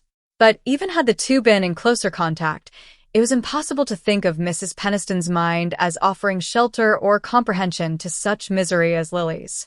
As the pain that can be told is but half a pain, so the pity that questions has little healing in its touch. What Lily craved was the darkness made by enfolding arms, the silence which is not solitude, but compassion holding its breath. She started up and looked forth on the passing streets. Gertie? They were nearing Gertie's corner. If only she could reach there before this laboring anguish burst from her breast to her lips. If only she could feel the hold of Gertie's arms while she shook in the ague fit of fear that was coming upon her. She pushed up the door in the roof and called the address to the driver. It was not so late. Gertie might still be waking. And even if she were not, the sound of the bell would penetrate every recess of her tiny apartment and rouse her to answer her friend's call. Chapter 14. Gertie Farish, the morning after the Wellington Briss entertainment, woke from dreams as happy as Lily's. If they were less vivid in hue, more subdued to the half-tints of her personality and her experience, they were for that very reason better suited to her mental vision. Such flashes of joy as Lily moved in would have blinded Miss Farish, who was accustomed, in the way of happiness, to such scant light as shone through the cracks of other people's lives. Now she was the center of a little illumination of her own, a mild but unmistakable beam, compounded of Lawrence Selden's growing kindness to herself and the discovery that he extended his liking to Lily Bart. If these two factors seem incompatible to the student of feminine psychology, it must be remembered that Gertie had always been a parasite in the moral order, living on the crumbs of other tables and content to look through the window at the banquet spread for her friends. Now that she was enjoying a little private feast of her own, it would have seemed incredibly selfish not to lay a plate for a friend, and there was no one with whom she would rather have shared her enjoyment than Miss Bart. As to the nature of Selden's growing kindness, Gertie would no more have dared to define it than she would have tried to learn a butterfly's colors by knocking the dust from its wings. To seize on the wonder would be to brush off its bloom and perhaps see it fade and stiffen in her hand. Better the sense of beauty palpitating out of reach while she held her breath and watched where it would alight. Yet Selden's manner at the Briss had brought the flutter of wings so close that they seemed to be beating in her own heart. She had never seen him so alert, so responsive, so attentive to what she had to say. His habitual manner had an absent-minded kindliness which she accepted and was grateful for, as the liveliest sentiment her presence was likely to inspire, but she was quick to feel in him a change implying that for once she could give pleasure as well as receive it. And it was so delightful that this higher degree of sympathy should be reached through their interest in Lily Bart. Gertie's affection for her friend, a sentiment that had learned to keep itself alive on the scantiest diet, had grown to active adoration since Lily's restless curiosity had drawn her into the circle of Miss Farish's work. Lily's taste of beneficence had wakened in her a momentary appetite for well-doing. Her visit to the girls' club had first brought her in contact with the dramatic contrasts of life. She had always accepted with philosophic calm the fact that such existences as hers were pedestaled on foundations of obscure humanity. The dreary limbo of dinginess lay all around and beneath that little illuminated circle in which life reached its finest efflorescence, as the mud and sleet of a winter night enclose a hothouse filled with tropical flowers. All this was in the natural order of things, and the orchid basking in its artificially created atmosphere could round the delicate curves of its petals undisturbed by the ice on the panes. But it is one thing to live comfortably with the abstract conception of poverty, another to be brought in contact with its human embodiments. Lily had never conceived of these victims of fate otherwise than in the mass. That the mass was composed of individual lives, innumerable separate centers of sensation, with her own eager reachings for pleasure, her own fierce revulsions from pain, that some of these bundles of feeling were clothed in shapes not so unlike her own, with eyes meant to look on gladness and young lips shaped for love. This discovery gave Lily one of those sudden shocks of pity that sometimes decentralize a life. Lily's nature was incapable of such renewal. She could feel other demands only through her own, and no pain was long vivid which did not press on an answering nerve.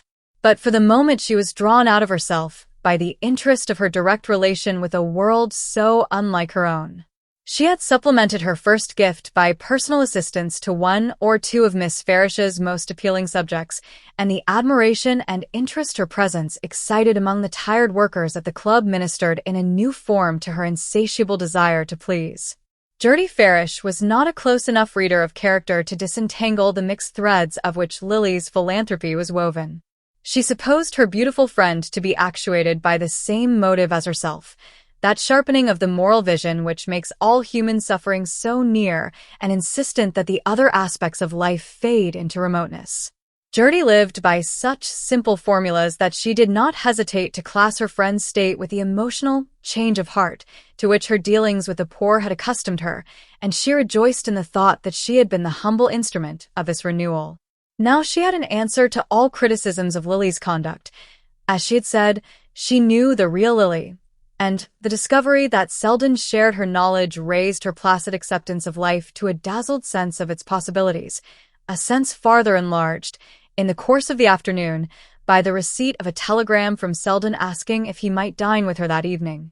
While Gertie was lost in the happy bustle which this announcement produced in her small household, Selden was at one with her in thinking with intensity of Lily Bart.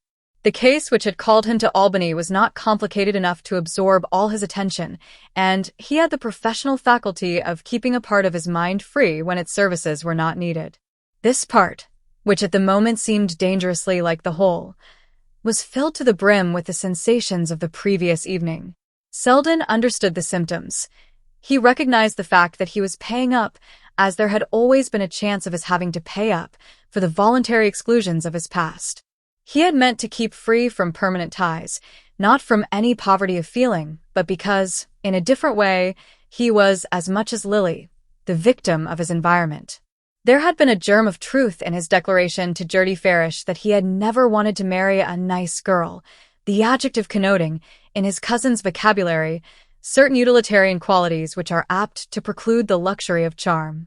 Now it had been Selden's fate to have a charming mother, her graceful portrait, all smiles and cashmere, still emitted a faded scent of the undefinable quality.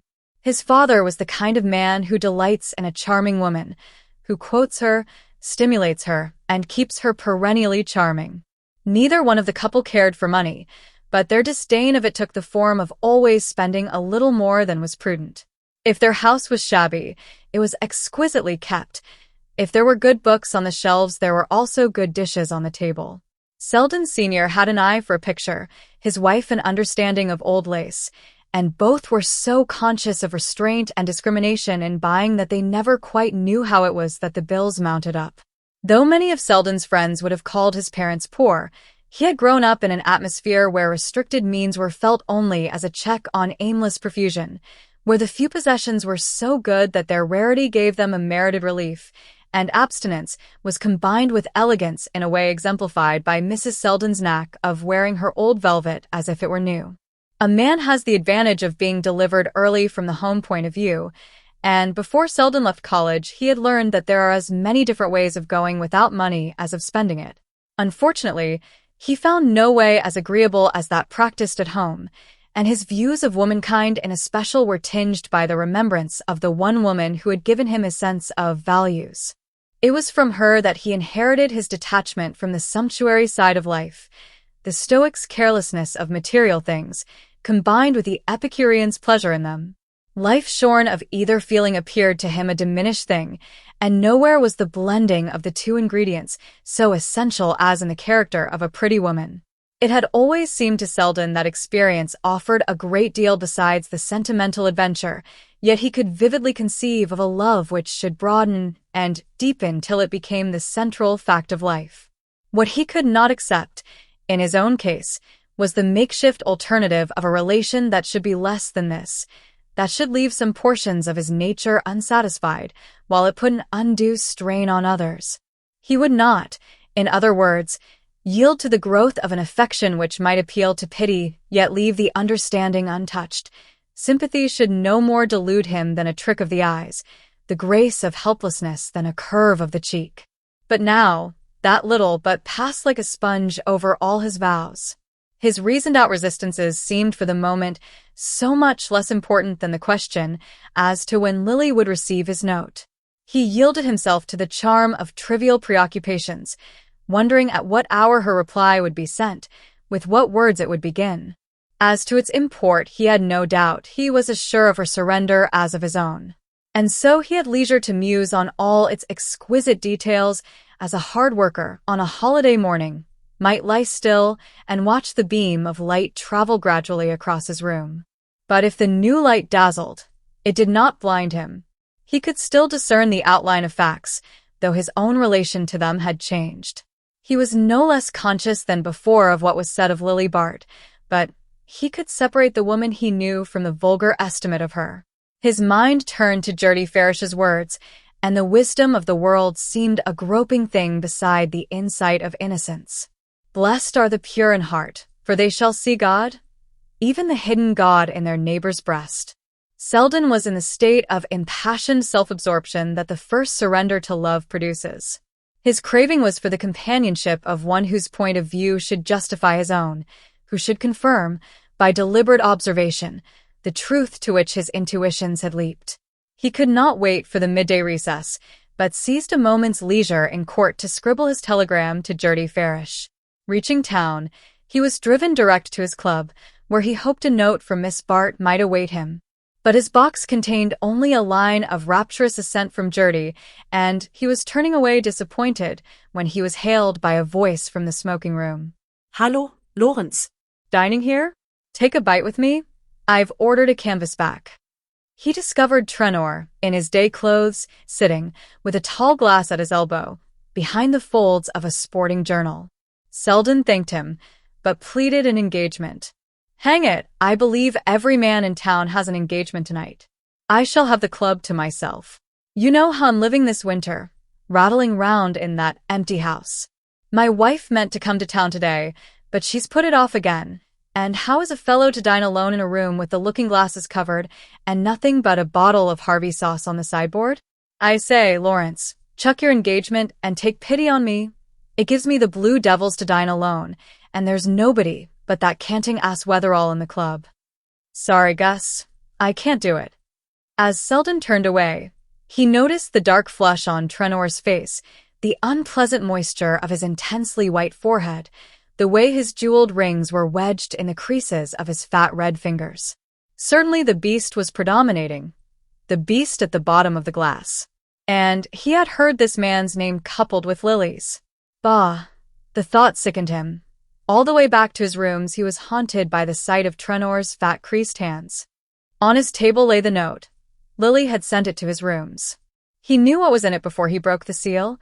A gray seal with beyond, beneath a flying ship.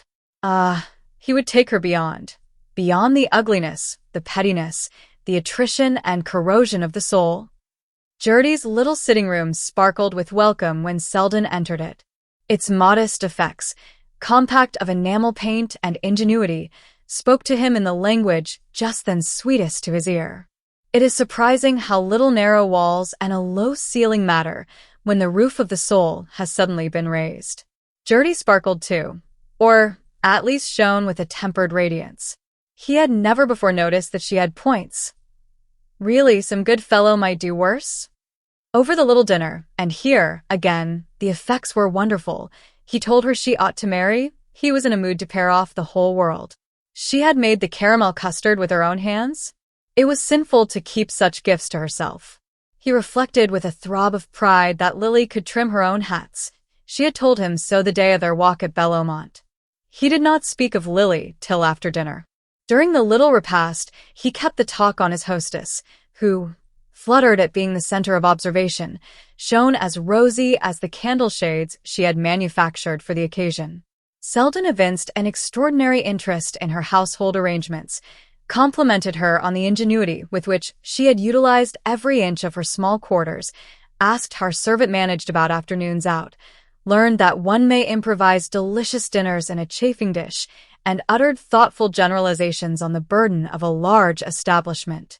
When they were in the sitting room again, where they fitted as snugly as bits in a puzzle, and she had brewed the coffee and poured it into her grandmother's eggshell cups, his eye, as he leaned back, basking in the warm fragrance, lighted on a recent photograph of Miss Bart, and the desired transition was effected without an effort. The photograph was well enough, but to catch her as she had looked last night. Gertie agreed with him. Never had she been so radiant. But could photography capture that light? There had been a new look in her face. Something different. Yes, Selden agreed there had been something different. The coffee was so exquisite that he asked for a second cup. Such a contrast to the watery stuff at the club. Your poor bachelor with his impersonal club fare, alternating with the equally impersonal cuisine of the dinner party. A man who lived in lodgings missed the best part of life. He pictured the flavorless solitude of Trenor's repast and felt a moment's compassion for the man. But to return to Lily, and again he returned, questioning, conjecturing, leading Gertie on, draining her inmost thoughts of their stored tenderness for her friend. At first, she poured herself out unstintingly, happy in this perfect communion of their sympathies. His understanding of Lily helped to confirm her own belief in her friend. They dwelt together on the fact that Lily had had no chance. Gertie instanced her generous impulses, her restlessness and discontent. The fact that her life had never satisfied her proved that she was made for better things. She might have married more than once. The conventional rich marriage which she had been taught to consider the sole end of existence. But when the opportunity came, she had always shrunk from it. Percy Gryce, for instance, had been in love with her. Everyone at Bellomont had supposed them to be engaged, and her dismissal of him was thought inexplicable. This view of the Gryce incident chimed too well with Selden's mood not to be instantly adopted by him, with a flash of retrospective contempt for what had once seemed the obvious solution. If rejection there had been, and he wondered now that he had ever doubted it. Then he held the key to the secret, and the hillsides of Bellomont were lit up, not with sunset, but with dawn. It was he who had wavered and disowned the face of opportunity, and the joy now warming his breast might have been a familiar inmate if he had captured it in its first flight. It was at this point, perhaps, that a joy just trying its wings in Gertie's heart dropped to earth and lay still. She sat facing Selden, repeating mechanically, "No, she has never been understood," and all the while she herself seemed to be sitting in the center of a great glare of comprehension. The little confidential room, where a moment ago their thoughts had touched elbows like their chairs, grew to unfriendly vastness, separating her from Selden by all the length of her new vision of the future, and that future stretched out interminably, with her lonely figure toiling down it, a mere speck on the solitude. "She is herself with a few people only, and you are one of them," she heard Selden saying. And again, "Be good to her, Gertie, won't you? And she has it in her to become whatever she is believed to be. You'll help her by believing the best of her?" The words beat on Gertie's brain like the sound of a language which has seemed familiar at a distance, but on approaching is found to be unintelligible. He had come to talk to her of Lily, that was all. There had been a third at the feast she had spread for him, and that third had taken her own place. She tried to follow what he was saying, to cling to her own part in the talk, but it was all as meaningless as the boom of waves in a drowning head, and she felt, as the drowning may feel, that to sink would be nothing beside the pain of struggling to keep up. Selden rose, and she drew a deep breath, feeling that soon she could yield to the blessed waves. "Mrs. Fisher's? You say she was dining there? There's music afterward. I believe I had a card from her." He glanced at the foolish pink-faced clock that was drumming out this hideous hour. 10:15? I might look in there now. The Fisher evenings are amusing. I haven't kept you up too late, Gertie? You look tired. I've rambled on and bored you. And in the unwanted overflow of his feelings, he left a cousinly kiss upon her cheek. At Mrs. Fisher's, through the cigar smoke of the studio, a dozen voices greeted Selden. A song was pending as he entered, and he dropped into a seat near his hostess, his eyes roaming in search of Miss Bart. But she was not there, and the discovery gave him a pang out of all proportion to its seriousness, since the note in his breast pocket assured him that at 4 the next day they would meet. To his impatience it seemed immeasurably long to wait, and half ashamed of the impulse, he leaned to Mrs. Fisher to ask, as the music ceased, if Miss Bart had not dined with her. "Lily? She's just gone. She had to run off. I forget where." Wasn't she wonderful last night? Who's that? Lily?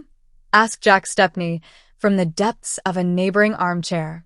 Really, I'm no prude, but when it comes to a girl standing there as if she was up at auction, I thought seriously of speaking to Cousin Julia. You didn't know Jack had become our social censor? Mrs. Fisher said to Selden with a laugh, and Stepney spluttered amid the general derision. But she's a cousin. Hang it, and when a man's married? Town talk was full of her this morning. Yes, lively reading that was, said Mr. Ned Van Alstyne, stroking his mustache to hide the smile behind it. By the dirty sheet? No, of course not.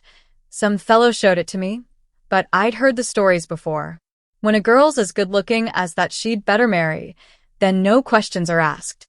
In our imperfectly organized society, there is no provision as yet for the young woman who claims the privileges of marriage without assuming its obligations. Well, I understand Lily is about to assume them in the shape of Mr. Rosedale, Mrs. Fisher said with a laugh. Rosedale? Good heavens, exclaimed Van Alstyne, dropping his eyeglass. Stepney, that's your fault for foisting the brood on us. Oh, confound it, we don't marry Rosedale in our family, Stepney languidly protested, but his wife, who sat in oppressive bridal finery at the other side of the room, quelled him with the judicial reflection. In Lily's circumstances, it's a mistake to have too high a standard. I hear even Rosedale has been scared by the talk lately, Mrs. Fisher rejoined, but the sight of her last night sent him off his head. What do you think he said to me after her tableau? My God, Mrs. Fisher, if I could get Paul Morpeth to paint her like that, the picture'd appreciate 100% in 10 years. By Jove! But isn't she about somewhere? Exclaimed Van Alstyne, restoring his glass with an uneasy glance. No, she ran off while you were all mixing the punch downstairs. Where was she going, by the way? What's on tonight? I hadn't heard of anything. Oh, not a party, I think, said an inexperienced young farish who had arrived late. I put her in her cab as I was coming in, and she gave the driver the Trenors' address. The Trenors? Exclaimed Mrs. Jack Stepney. Why, the house is closed. Judy telephoned me from Bellomont this evening. Did she? That's queer. I'm sure I'm not mistaken. Well, come now, Trenor's there anyhow? Oh well. The fact is, I've no head for numbers, he broke off, admonished by the nudge of an adjoining foot and the smile that circled the room. In its unpleasant light, Selden had risen and was shaking hands with his hostess. The air of the place stifled him, and he wondered why he had stayed in it so long. Solace. Once and again she shrank at the thought of imperiling his love by her confession, for love was what she needed. It would take the glow of passion to weld together the shattered fragments of her self-esteem. But she recurred to Gertie's words and held fast to them. She was sure that Gertie knew Selden's feeling for her, and it had never dawned upon her blindness that Gertie's own judgment of him was colored by emotions far more ardent than her own. For a clock found her in the drawing-room. She was sure that Selden would be punctual. But the hour came and passed. It moved on feverishly, measured by her impatient heartbeats. She had time to take a fresh survey of her wretchedness and to fluctuate anew between the impulse to confide in Selden and the dread of destroying his illusions. But as the minutes passed, the need of throwing herself on his comprehension became more urgent. She could not bear the weight of her misery alone. There would be a perilous moment, perhaps, but could she not trust to her beauty to bridge it over, to land her safe in the shelter of his devotion? But the hour sped on and Selden did not come. Doubtless he had been detained, or had misread her hurriedly scrawled note, taking the 4 for a 5. The ringing of the doorbell a few minutes after 5 confirmed this supposition, and made Lily hastily resolve to write more legibly in future. The sound of steps in the hall, and of the butler's voice preceding them, poured fresh energy into her veins. She felt herself once more the alert and competent molder of emergencies, and the remembrance of her power over Selden flushed her with sudden confidence. But when the drawing-room door opened, it was Rosedale who came in. The reaction caused her a sharp pang, but after a passing movement of irritation at the clumsiness of fate, and at her own carelessness in not denying the door to all but Selden, she controlled herself and greeted Rosedale amicably. It was annoying that Selden, when he came, should find that particular visitor in possession, but Lily was mistress of the art of ridding herself of superfluous company, and to her present mood Rosedale seemed distinctly negligible. His own view of the situation forced itself upon her after a few moments' conversation. She had caught at the brisk entertainment as an easy, impersonal subject, likely to tide them over the interval till Selden appeared, but Mr. Rosedale, tenaciously planted beside the tea-table, his hands in his pockets, his legs a little too freely extended, at once gave the topic a personal turn. "Pretty well done?" "Well, yes, I suppose it was. Welly Bry's got his back up and don't mean to let go till he's got the hang of the thing. Of course, there were things here and there. Things Mrs. Fisher couldn't be expected to see to. The champagne wasn't cold, and the coats got mixed in the coat room. I would have spent more money on the music. But that's my character. If I want a thing I'm willing to pay, I don't go up to the counter and then wonder if the article's worth the price. I wouldn't be satisfied to entertain like the Welly Briss. I'd want something that would look more easy and natural, more as if I took it in my stride. And it takes just two things to do that, Miss Bart. Money and the right woman to spend it." He paused and examined her attentively while she affected to rearrange the teacups. "I've got the money," he continued, clearing his throat, "and what I want is the woman, and I mean to have her too." He leaned forward a little, resting his hands on the head of his walking stick. He had seen men of Ned Van Alstyne's type bring their hats and sticks into a drawing room, and he thought it added a touch of elegant familiarity to their appearance. Lily was silent, smiling faintly, with her eyes absently resting on his face. She was in reality reflecting that a declaration would take some time to make, and that Selden must surely appear before the moment of refusal had been reached. Her brooding look, as of a mind withdrawn yet not averted, seemed to Mr. Rosedale full of a subtle encouragement. He would not have liked any evidence of eagerness. "I mean to have her too," he repeated, with a laugh intended to strengthen his self-assurance. "I generally have got what I wanted in life, Miss Bart. I wanted money, and I've got more than I know how to invest, and now the money doesn't seem to be of any account unless I can spend it on the right woman. That's what I want to do with it. I want my wife to make all the other women feel small. I'd never grudge a dollar that was spent on that. But it isn't every woman can do it, no matter how much you spend on her. There was a girl in some history book who wanted gold shields or something, and the fellows threw M at her, and she was crushed under M. They killed her. Well, that's true enough. Some women looked buried under their jewelry. What I want is a woman who'll hold her head higher the more diamonds I put on it. And when I looked at you the other night at the Briss, in that plain white dress, looking as if you had a crown on, I said to myself, by gad, if she had one she'd wear it as if it grew on her." Still Lily did not speak, and he continued, warming with his theme.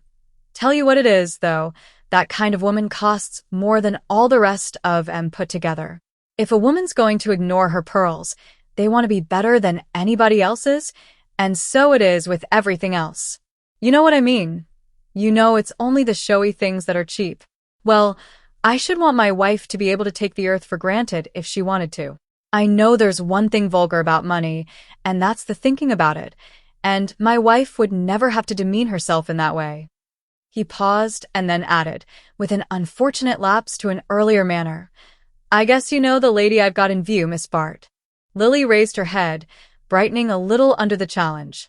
Even through the dark tumult of her thoughts, the clink of Mr. Rosedale's millions had a faintly seductive note. Oh, for enough of them to cancel her one miserable debt. But the man behind them grew increasingly repugnant in the light of Selden's expected coming.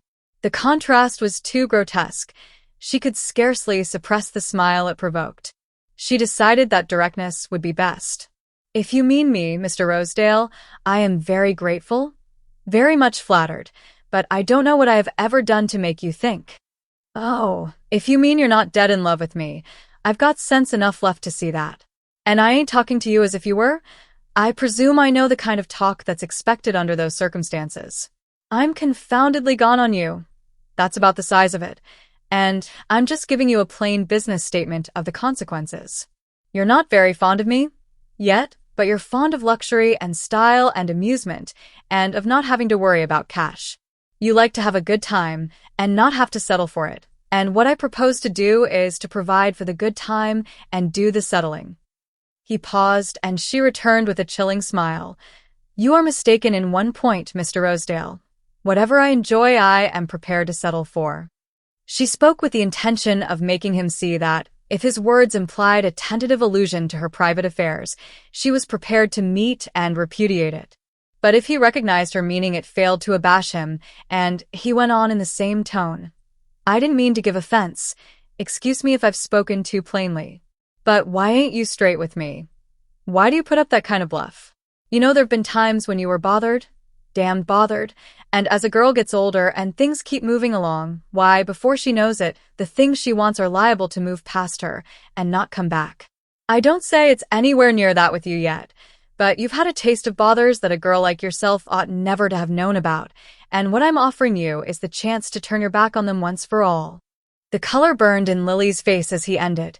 There was no mistaking the point he meant to make, and to permit it to pass unheeded was a fatal confession of weakness, while to resent it too openly was to risk offending him at a perilous moment. Indignation quivered on her lip, but it was quelled by the secret voice which warned her that she must not quarrel with him.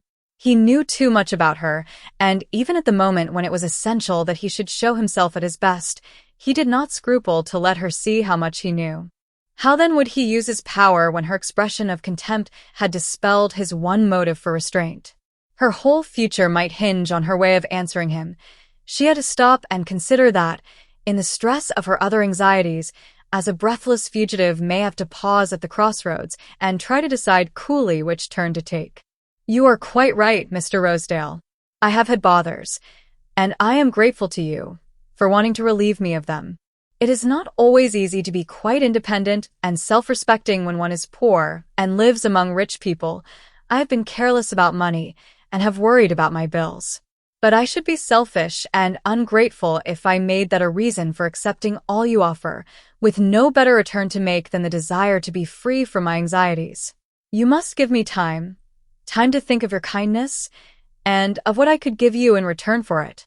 She held out her hand with a charming gesture in which dismissal was shorn of its rigor. Its hint of future leniency made Rosedale rise in obedience to it, a little flushed with his unhoped-for success, and disciplined by the tradition of his blood to accept what was conceded, without undue haste to press for more. Something in his prompt acquiescence frightened her. She felt behind it the stored force of a patience that might subdue the strongest will.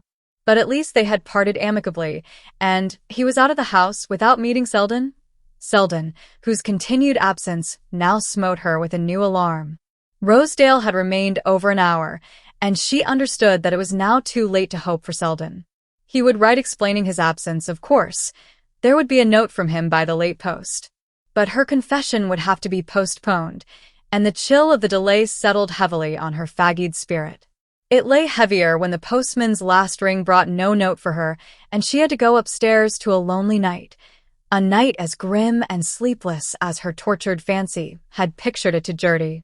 She had never learned to live with her own thoughts, and to be confronted with them through such hours of lucid misery made the confused wretchedness of her previous vigil seem easily bearable.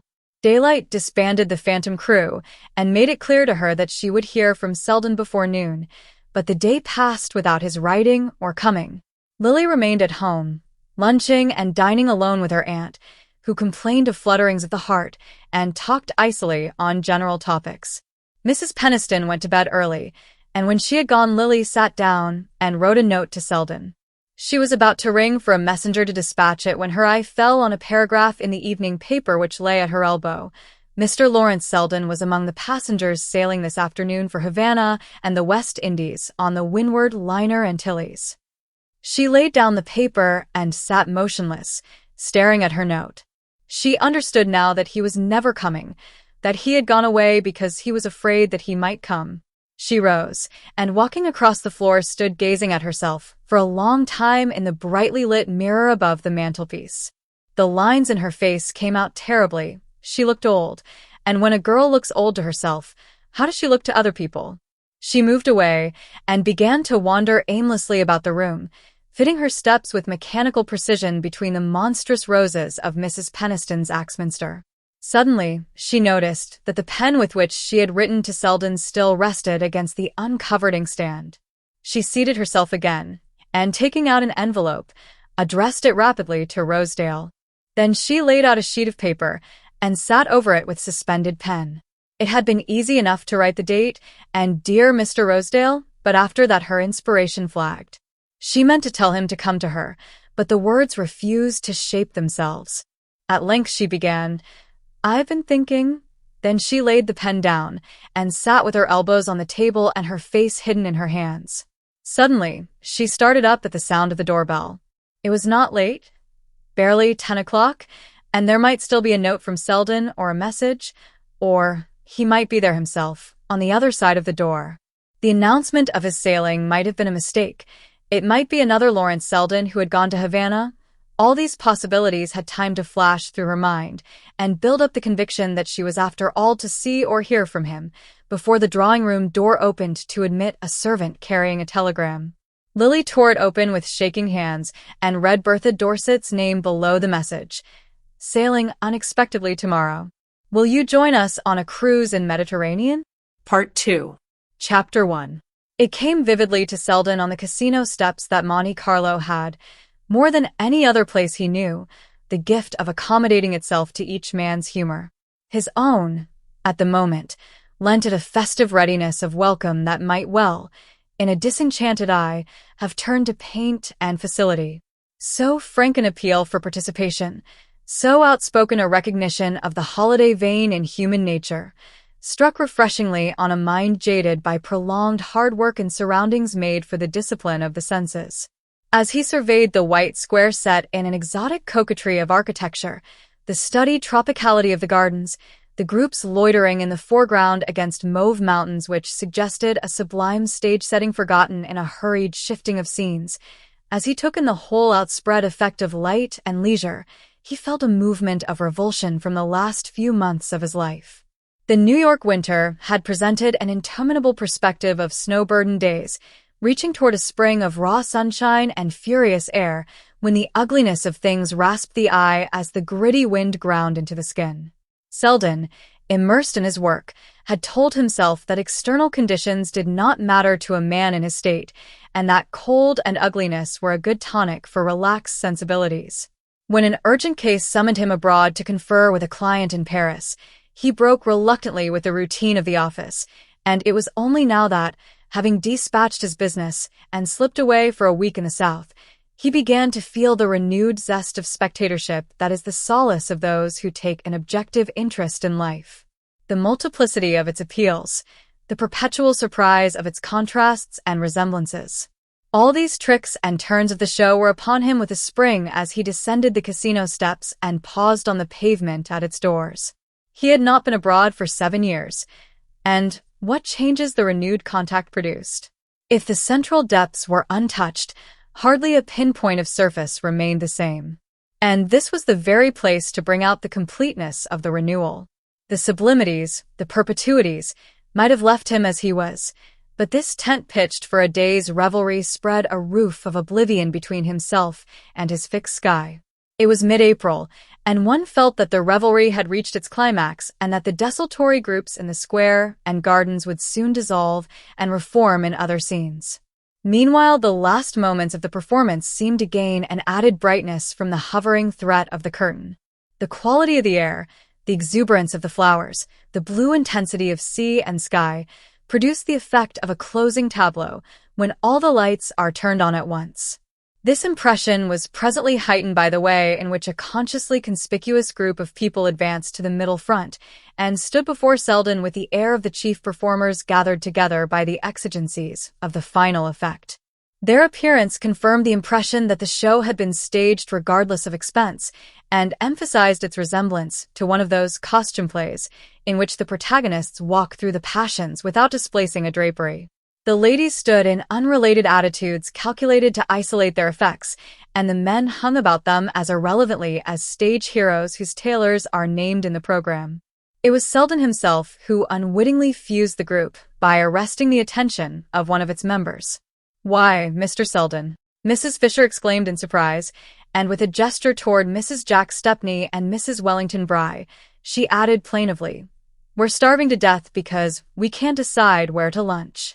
Welcomed into their group and made the confidant of their difficulty, Selden learned with amusement that there were several places where one might miss something by not lunching or forfeit something by lunching, so that eating actually became a minor consideration on the very spot consecrated to its rights. Of course, one gets the best things at the terrace, but that looks as if one hadn't any other reason for being there. The Americans who don't know anyone always rush for the best food. "And the Duchess of Beltshire has taken up becassins lately," Mrs. Bry earnestly summed up. Mrs. Bry, to Mrs. Fisher's despair, had not progressed beyond the point of weighing her social alternatives in public. She could not acquire the air of doing things because she wanted to, and making her choice the final seal of their fitness. Mr. Bry, a short, pale man, with a business face and leisure clothes, met the dilemma hilariously. "I guess the Duchess goes where it's cheapest, unless she can get her meal paid for. If you offered to blow her off at the terrace, she'd turn up fast enough." But Mrs. Jack Stepney interposed. "The Grand Dukes go to that little place at the Condamine. Lord Hubert says it's the only restaurant in Europe where they can cook peas."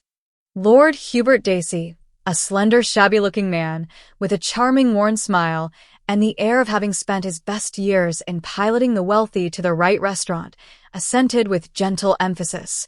"It's quite that." "Peas," said Mr. Bry contemptuously. "Can they cook terrapin?"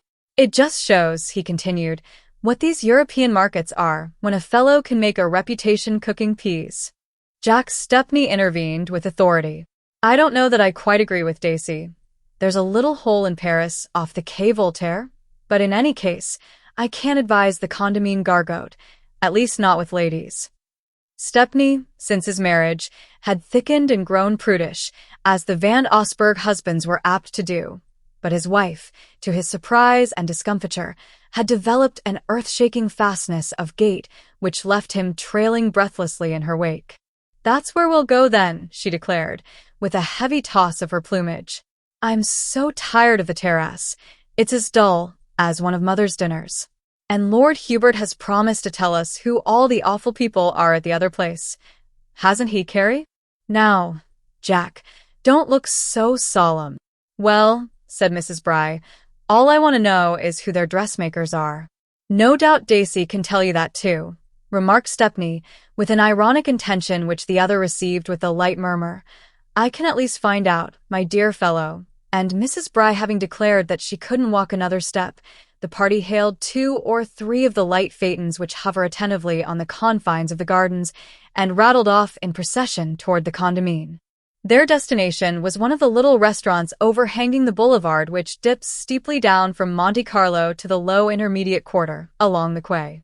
From the window in which they presently found themselves installed, they overlooked the intense blue curve of the harbor, set between the verdure of twin promontories. To the right, the Cliff of Monaco, topped by the medieval silhouette of its church and castle, to the left the terraces and pinnacles of the gambling house. Between the two, the waters of the bay were furrowed by a light coming and going of pleasure craft, through which, just at the culminating moment of luncheon, the majestic advance of a great steam yacht drew the company's attention from the peas. "By Jove, I believe that's the Dorset's back," Stepney exclaimed, and Lord Hubert, dropping his single eyeglass, corroborated, "It's the Sabrina? Yes." "So soon?" "They were to spend a month in Sicily," Mrs. Fisher observed. "I guess they feel as if they had. There's only one up-to-date hotel in the whole place," said Mr. Bry disparagingly. "It was Ned Silverton's idea, but poor Dorset and Lily Bart must have been horribly bored." Mrs. Fisher added in an undertone to Selden, I do hope there hasn't been a row." "It's most awfully jolly having Miss Bart back," said Lord Hubert, in his mild, deliberate voice, and Mrs. Bry added ingenuously, "I dare say the Duchess will dine with us, now that Lily's here. The Duchess admires her immensely. I'm sure she'd be charmed to have it arranged." Lord Hubert agreed, with the professional promptness of the man accustomed to draw his profit from facilitating social contacts. Selden was struck by the businesslike change in his manner. "Lily has been a tremendous success here," Mrs. Fisher continued, still addressing herself confidentially to Selden. "She looks 10 years younger. I never saw her so handsome."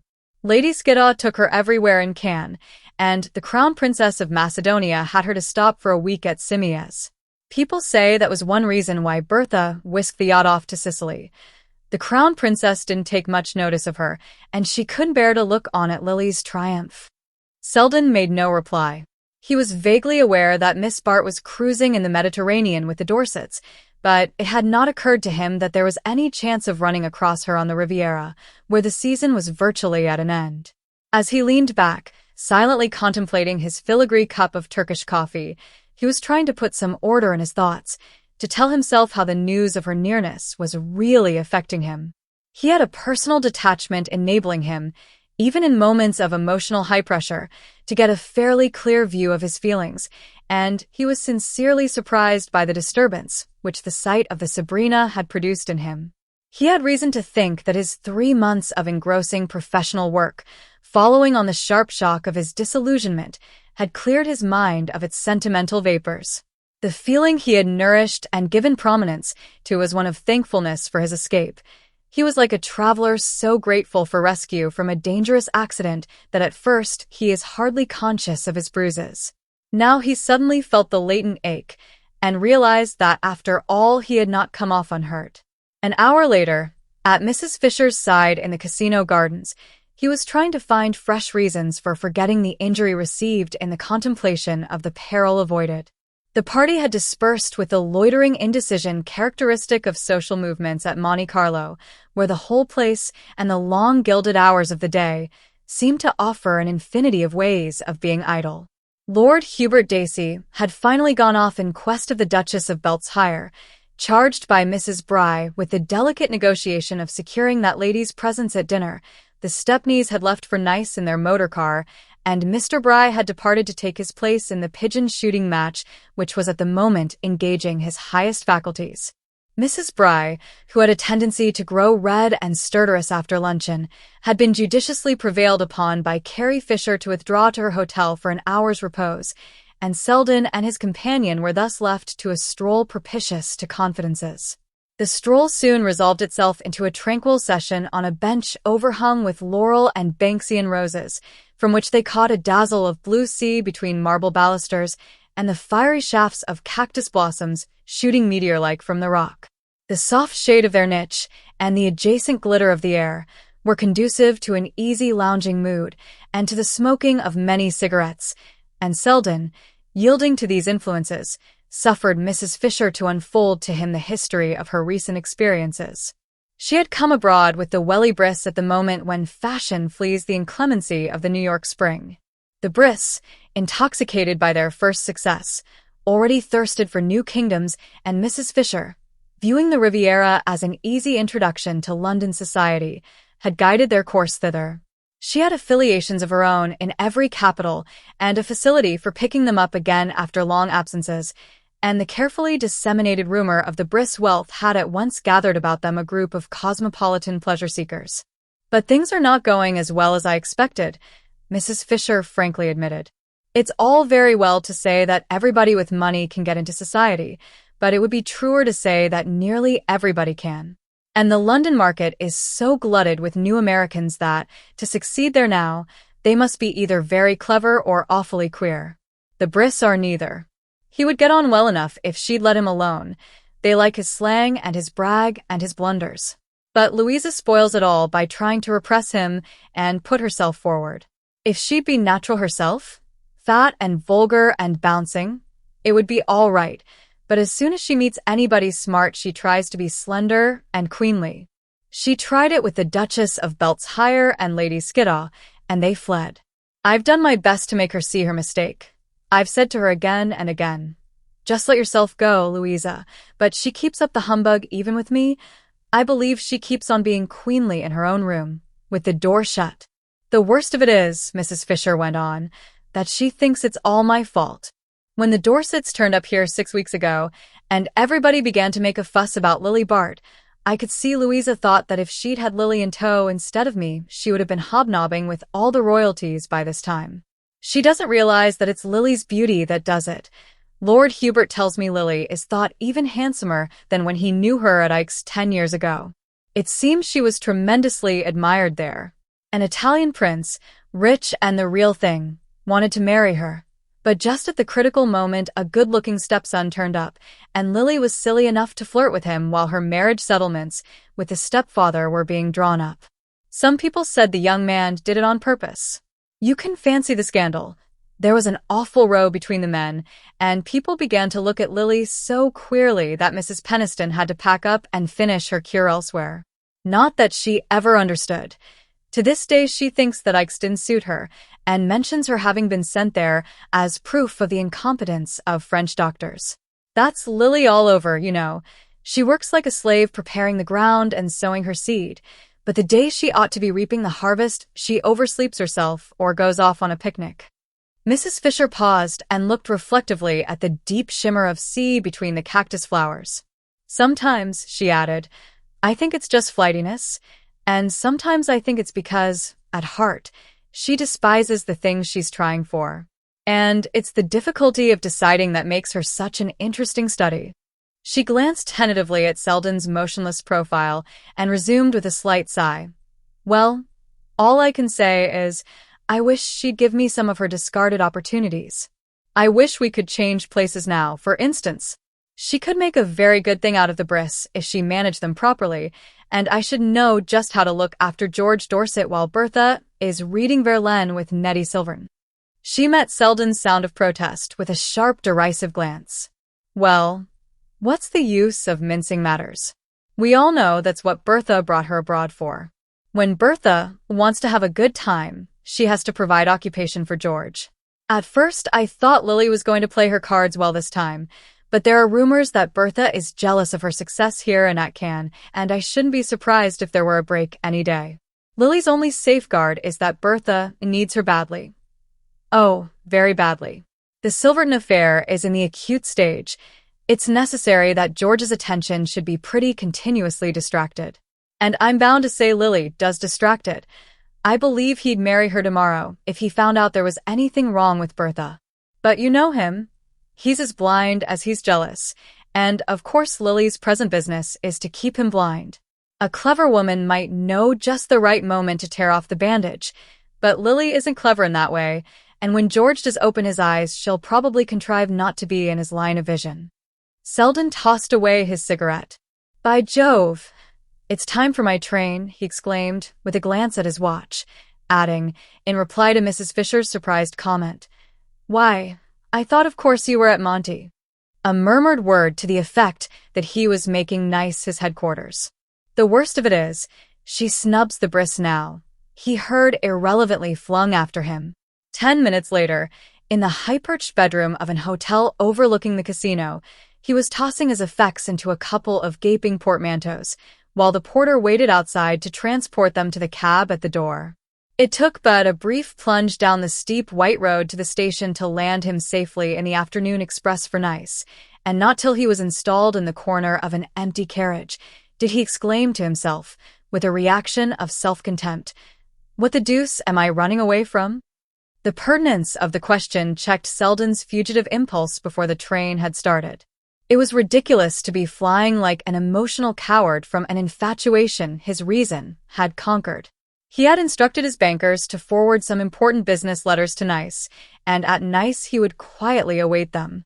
He was already annoyed with himself for having left Monte Carlo, where he had intended to pass the week which remained to him before sailing, but it would now be difficult to return on his steps without an appearance of inconsistency from which his pride recoiled. In his inmost heart, he was not sorry to put himself beyond the probability of meeting Miss Bart. Completely as he had detached himself from her, he could not yet regard her merely as a social instance, and viewed in a more personal ways, she was not likely to be a reassuring object of study.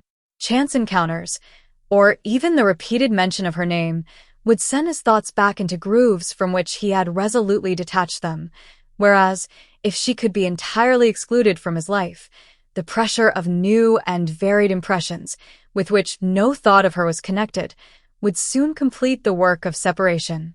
Mrs. Fisher's conversation had, indeed, operated to that end, but the treatment was too painful to be voluntarily chosen while milder remedies were untried, and Selden thought he could trust himself to return gradually to a reasonable view of Miss Bart, if only he did not see her. Having reached the station early, he had arrived at this point in his reflections before the increasing throng on the platform warned him that he could not hope to preserve his privacy. The next moment there was a hand on the door, and he turned to confront the very face he was fleeing. Miss Bart, glowing with the haste of a precipitate descent upon the train, headed a group composed of the Dorsets, young Silverton and Lord Hubert Dacey, who had barely time to spring into the carriage, and enveloped Selden in ejaculations of surprise and welcome before the whistle of departure sounded. The party, it appeared, were hastening to Nice in response to a sudden summons to dine with the Duchess of Beltshire and to see the water fete in the bay, a plan evidently improvised, in spite of Lord Hubert's protesting, "Oh, I say, you know," for the express purpose of defeating Mrs. Bry's endeavor to capture the Duchess. During the laughing relation of this maneuver, Selden had time for a rapid impression of Miss Bart, who had seated herself opposite to him in the golden afternoon light. Scarcely 3 months had elapsed since he had parted from her on the threshold of the brisk conservatory, but a subtle change had passed over the quality of her beauty. Then it had had a transparency, through which the fluctuations of the spirit were sometimes tragically visible. Now its impenetrable surface suggested a process of crystallization which had fused her whole being into one hard, brilliant substance. The change had struck Mrs. Fisher as a rejuvenation. To Selden it seemed like that moment of pause and arrest when the warm fluidity of youth is chilled into its final shape. He felt it in the way she smiled on him, and in the readiness and confidence with which, flung unexpectedly into his presence, she took up the thread of their intercourse, as though that thread had not been snapped with a violence from which he still reeled. Such facility sickened him, but he told himself that it was with the pang which precedes recovery. Now he would really get well, would eject the last drop of poison from his blood. Already he felt himself calmer in her presence than he had learned to be in the thought of her. Her assumptions and elisions, her shortcuts and long detours, the skill with which she contrived to meet him at a point from which no inconvenient glimpses of the past were visible, suggested what opportunities she had had for practicing such arts since their last meeting.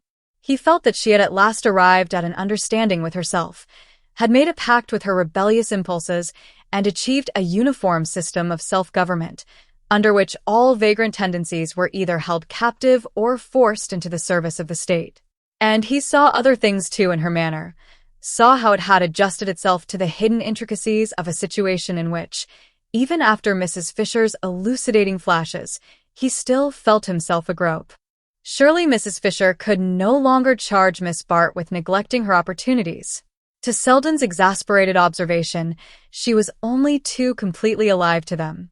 She was perfect to everyone, subservient to Bertha's anxious predominance, good-naturedly watchful of Dorset's moods, brightly companionable to Silverton and Dacey, the latter of whom met her on an evident footing of old admiration, while young Silverton, portentously self-absorbed, seemed conscious of her only as of something vaguely obstructive.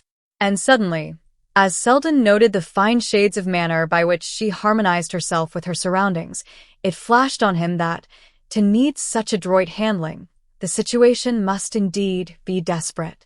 She was on the edge of something. That was the impression left with him. He seemed to see her poised on the brink of a chasm, with one graceful foot advanced to assert her unconsciousness that the ground was failing her. On the Promenade des Anglais, where Ned Silverton hung on him for the half-hour before dinner, he received a deeper impression of the general insecurity.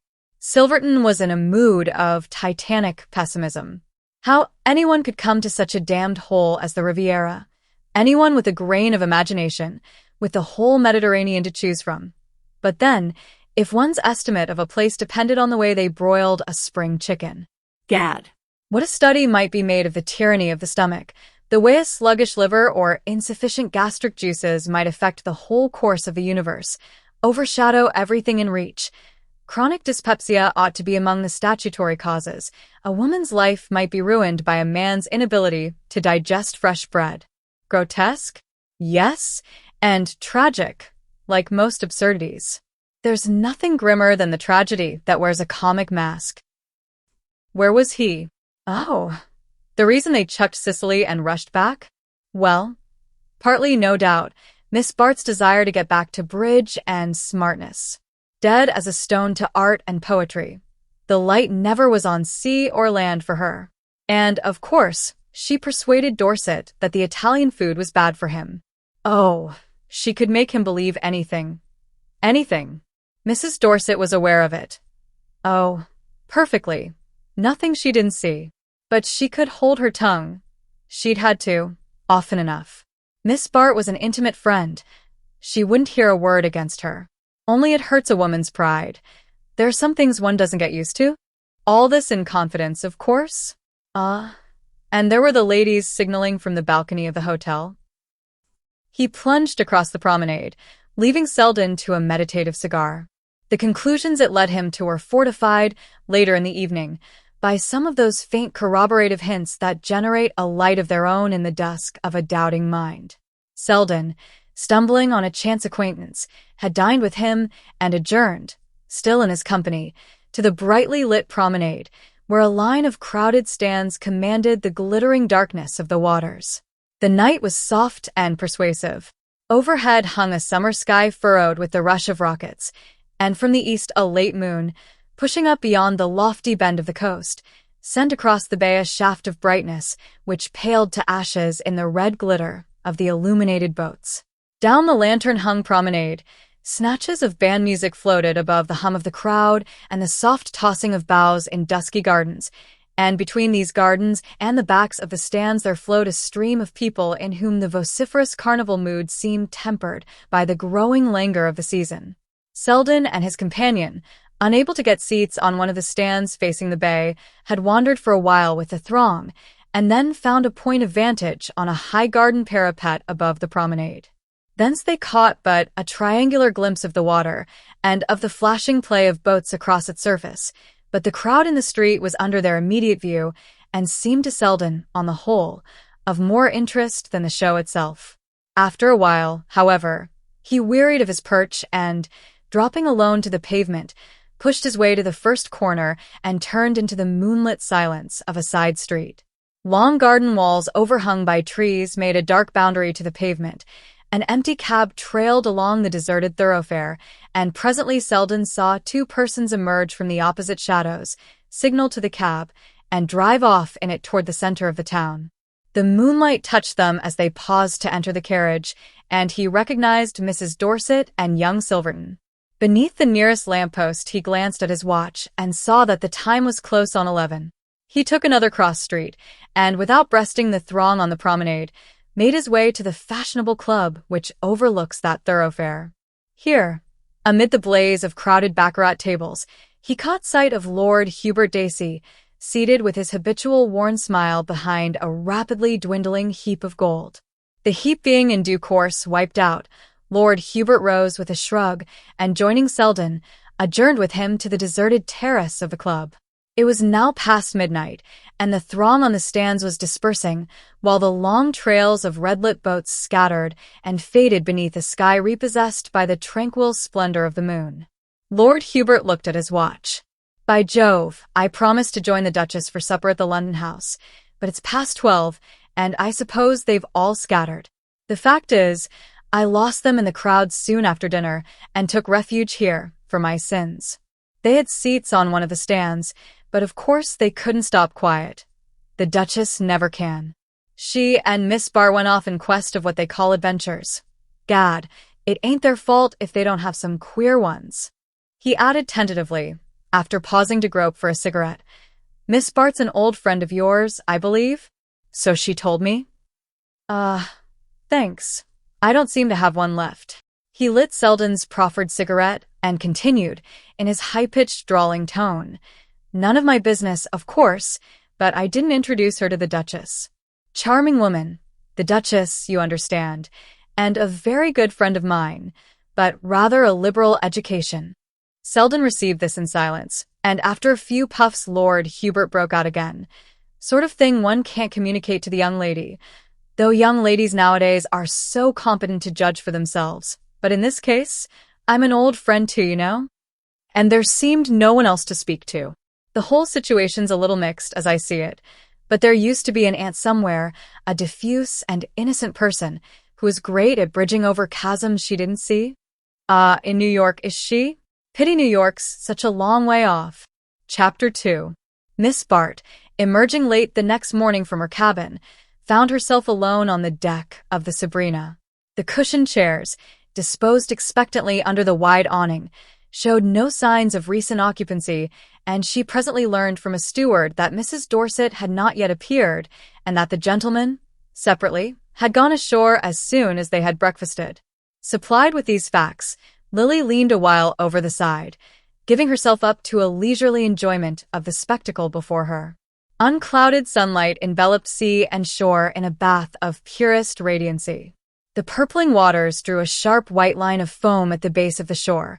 Against its irregular eminences, hotels and villas flashed from the grayish verdure of olive and eucalyptus, and the background of bare and finely penciled mountains quivered in a pale intensity of light. How beautiful it was, and how she loved beauty! She had always felt that her sensibility in this direction made up for certain obtusenesses of feeling of which she was less proud, and during the last 3 months she had indulged it passionately. The Dorsets' invitation to go abroad with them had come as an almost miraculous release from crushing difficulties, and her faculty for renewing herself in new scenes and casting off problems of conduct as easily as the surroundings in which they had arisen, made the mere change from one place to another seem not merely a postponement, but a solution of her troubles. Moral complications existed for her only in the environment that had produced them. She did not mean to slight or ignore them, but they lost their reality when they changed their background. She could not have remained in New York without repaying the money she owed to Trenor. To acquit herself of that odious debt, she might even have faced a marriage with Rosedale, but the accident of placing the Atlantic between herself and her obligations made them dwindle out of sight, as if they had been milestones, and she had traveled past them. Her 2 months on the Sabrina had been especially calculated to aid this illusion of distance. She had been plunged into new scenes, and had found in them a renewal of old hopes and ambitions. The cruise itself charmed her as a romantic adventure. She was vaguely touched by the names and scenes amid which she moved, and had listened to Ned Silverton reading Theocritus by moonlight as the yacht rounded the Sicilian promontories, with a thrill of the nerves that confirmed her belief in her intellectual superiority. But the weeks at Cannes and Nice had really given her more pleasure. The gratification of being welcomed in high company and of making her own ascendancy felt there, so that she found herself figuring once more as the beautiful Miss Bart in the interesting journal devoted to recording the least movements of her cosmopolitan companions. All these experiences tended to throw into the extreme background of memory the prosaic and sordid difficulties from which she had escaped. If she was faintly aware of fresh difficulties ahead, she was sure of her ability to meet them.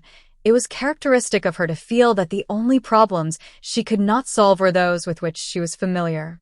Meanwhile, she could honestly be proud of the skill with which she had adapted herself to somewhat delicate conditions.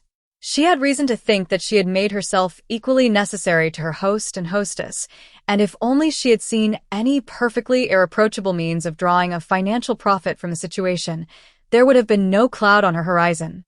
The truth was that her funds, as usual, were inconveniently low, and to neither Dorset nor his wife could this vulgar embarrassment be safely hinted. Still, the need was not a pressing one. She could worry along, as she had so often done before, with the hope of some happy change of fortune to sustain her, and meanwhile life was gay and beautiful and easy, and she was conscious of figuring not unworthily in such a setting. She was engaged to breakfast that morning with the Duchess of Beltshire, and at 12 o'clock she asked to be set ashore in the gig. Before this she had sent her maid to inquire if she might see Mrs. Dorset, but the reply came back that the latter was tired and trying to sleep. Lily thought she understood the reason of the rebuff. Her hostess had not been included in the Duchess's invitation, though she herself had made the most loyal efforts in that direction. But her grace was impervious to hints, and invited or omitted as she chose. It was not Lily's fault if Mrs. Dorset's complicated attitudes did not fall in with the Duchess's easy gait. The Duchess, who seldom explained herself, had not formulated her objection beyond saying, "She's rather a bore, you know. The only one of your friends I like is that little Mr. Bry, he's funny," but Lily knew enough not to press the point, and was not altogether sorry to be thus distinguished at her friend's expense. Bertha certainly had grown tiresome since she had taken to poetry and Ned Silverton.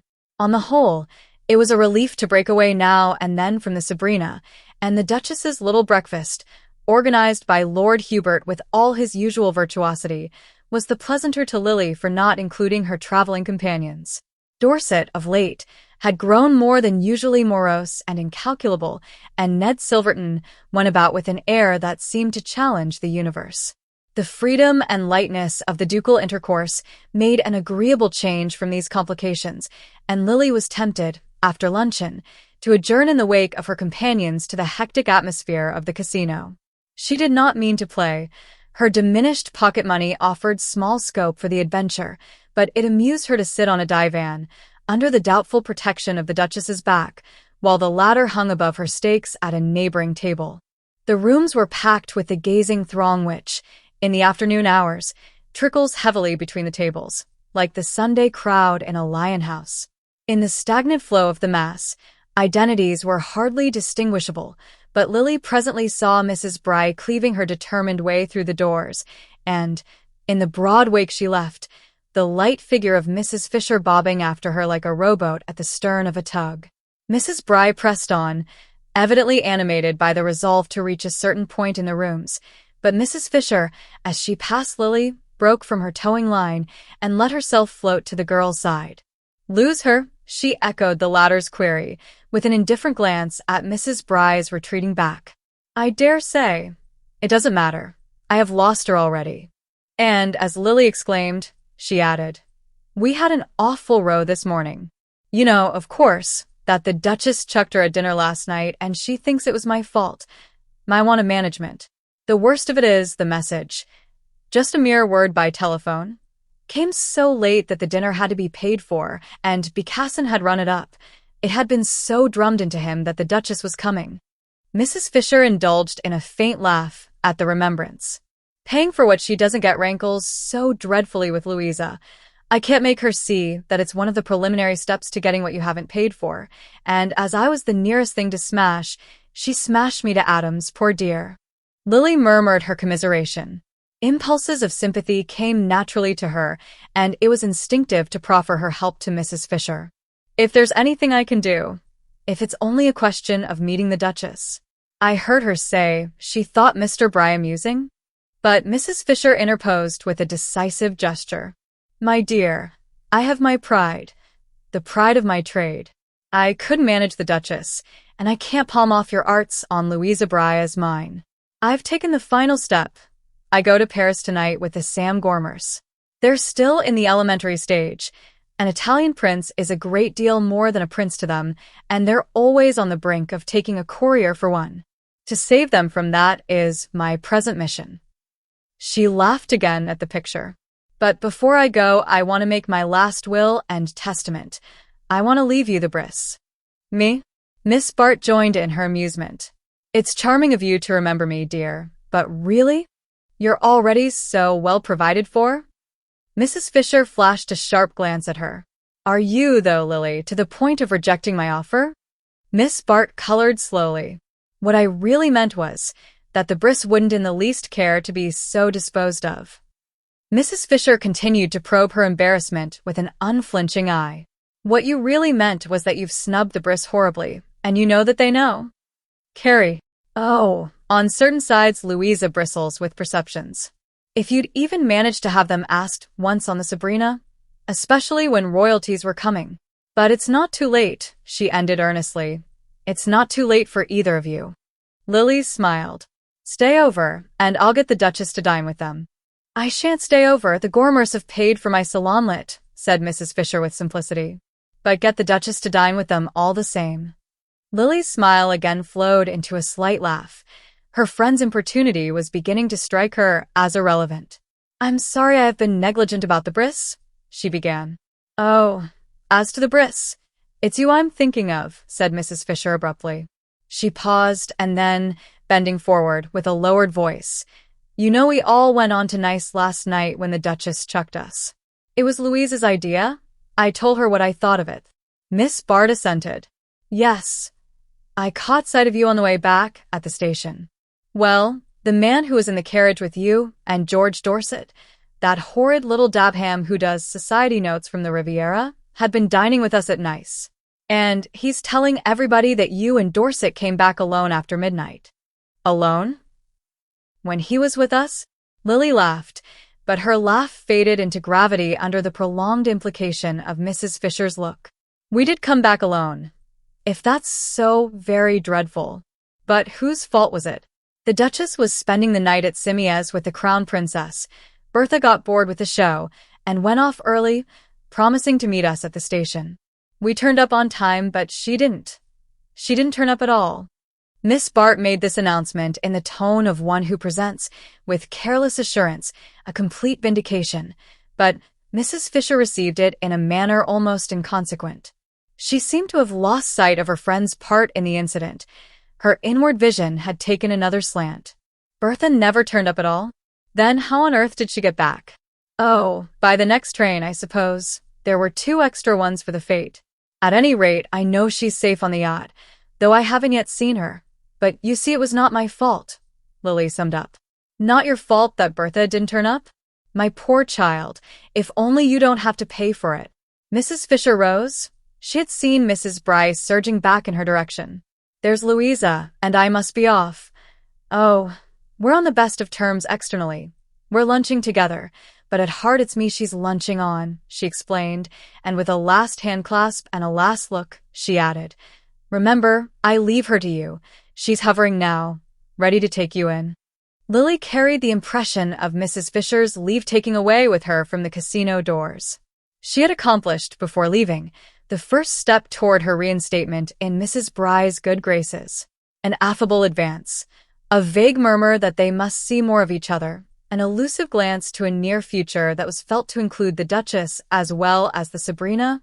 How easily it was all done, if one possessed the knack of doing it. She wondered at herself, as she had so often wondered, that, possessing the knack, she did not more consistently exercise it. But sometimes she was forgetful. And sometimes, could it be that she was proud? Today, at any rate, she had been vaguely conscious of a reason for sinking her pride, had in fact even sunk it to the point of suggesting to Lord Hubert Dacey, whom she ran across on the casino steps, that he might really get the Duchess to dine with the Briss, if she undertook to have them asked on the Sabrina. Lord Hubert had promised his help, with the readiness on which she could always count. It was his only way of ever reminding her that he had once been ready to do so much more for her. Her path, in short, seemed to smooth itself before her as she advanced, yet the faint stir of uneasiness persisted. Had it been produced, she wondered, by her chance meeting with Selden? She thought not. Time and change seemed so completely to have relegated him to his proper distance. The sudden and exquisite reaction from her anxieties had had the effect of throwing the recent past so far back that even Selden, as part of it, retained a certain air of unreality. And he had made it so clear that they were not to meet again, that he had merely dropped down to Nice for a day or 2 and had almost his foot on the next steamer. No. That part of the past had merely surged up for a moment on the fleeing surface of events, and now that it was submerged again, the uncertainty, the apprehension persisted. They grew to sudden acuteness as she caught sight of George Dorset descending the steps of the Hôtel de Paris and making for her across the square. She had meant to drive down to the quay and regain the yacht, but she now had the immediate impression that something more was to happen first. Which way are you going? Shall we walk a bit? He began, putting the second question before the first was answered, and not waiting for a reply to either before he directed her silently toward the comparative seclusion of the lower gardens. She detected in him at once all the signs of extreme nervous tension. The skin was puffed out under his sunken eyes, and its sallowness had paled to a leaden white against which his irregular eyebrows and long reddish mustache were relieved with a saturnine effect. His appearance, in short, presented an odd mixture of the bedraggled and the ferocious. He walked beside her in silence, with quick precipitate steps, till they reached the embowered slopes to the east of the casino. Then, pulling up abruptly, he said, "Have you seen Bertha?" "No. When I left the yacht she was not yet up." He received this with a laugh like the whirring sound in a disabled clock. Not yet up? Had she gone to bed? Do you know at what time she came on board? This morning at 7, he exclaimed. At 7. Lily started. What happened? An accident to the train? He laughed again. They missed the train. All the trains. They had to drive back. Well. She hesitated, feeling at once how little even this necessity accounted for the fatal lapse of hours. Well, they couldn't get a carriage at once. At that time of night, you know. The explanatory note made it almost seem as though he were putting the case for his wife. And when they finally did, it was only a one-horse cab, and the horse was lame. How tiresome. I see, she affirmed, with a more earnestness because she was so nervously conscious that she did not, and after a pause she added, I'm so sorry, but ought we to have waited? Waited for the one-horse cab? It would scarcely have carried the 4 of us, do you think?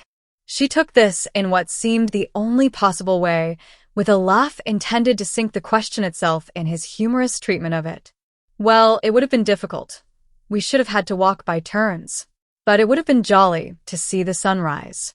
Yes, the sunrise was jolly, he agreed. Was it? You saw it then? I saw it, yes, from the deck. I waited up for them. Naturally, I suppose you were worried. Why didn't you call on me to share your vigil? He stood still, dragging at his mustache with a lean, weak hand. I don't think you would have cared for its denouement, he said with sudden grimness.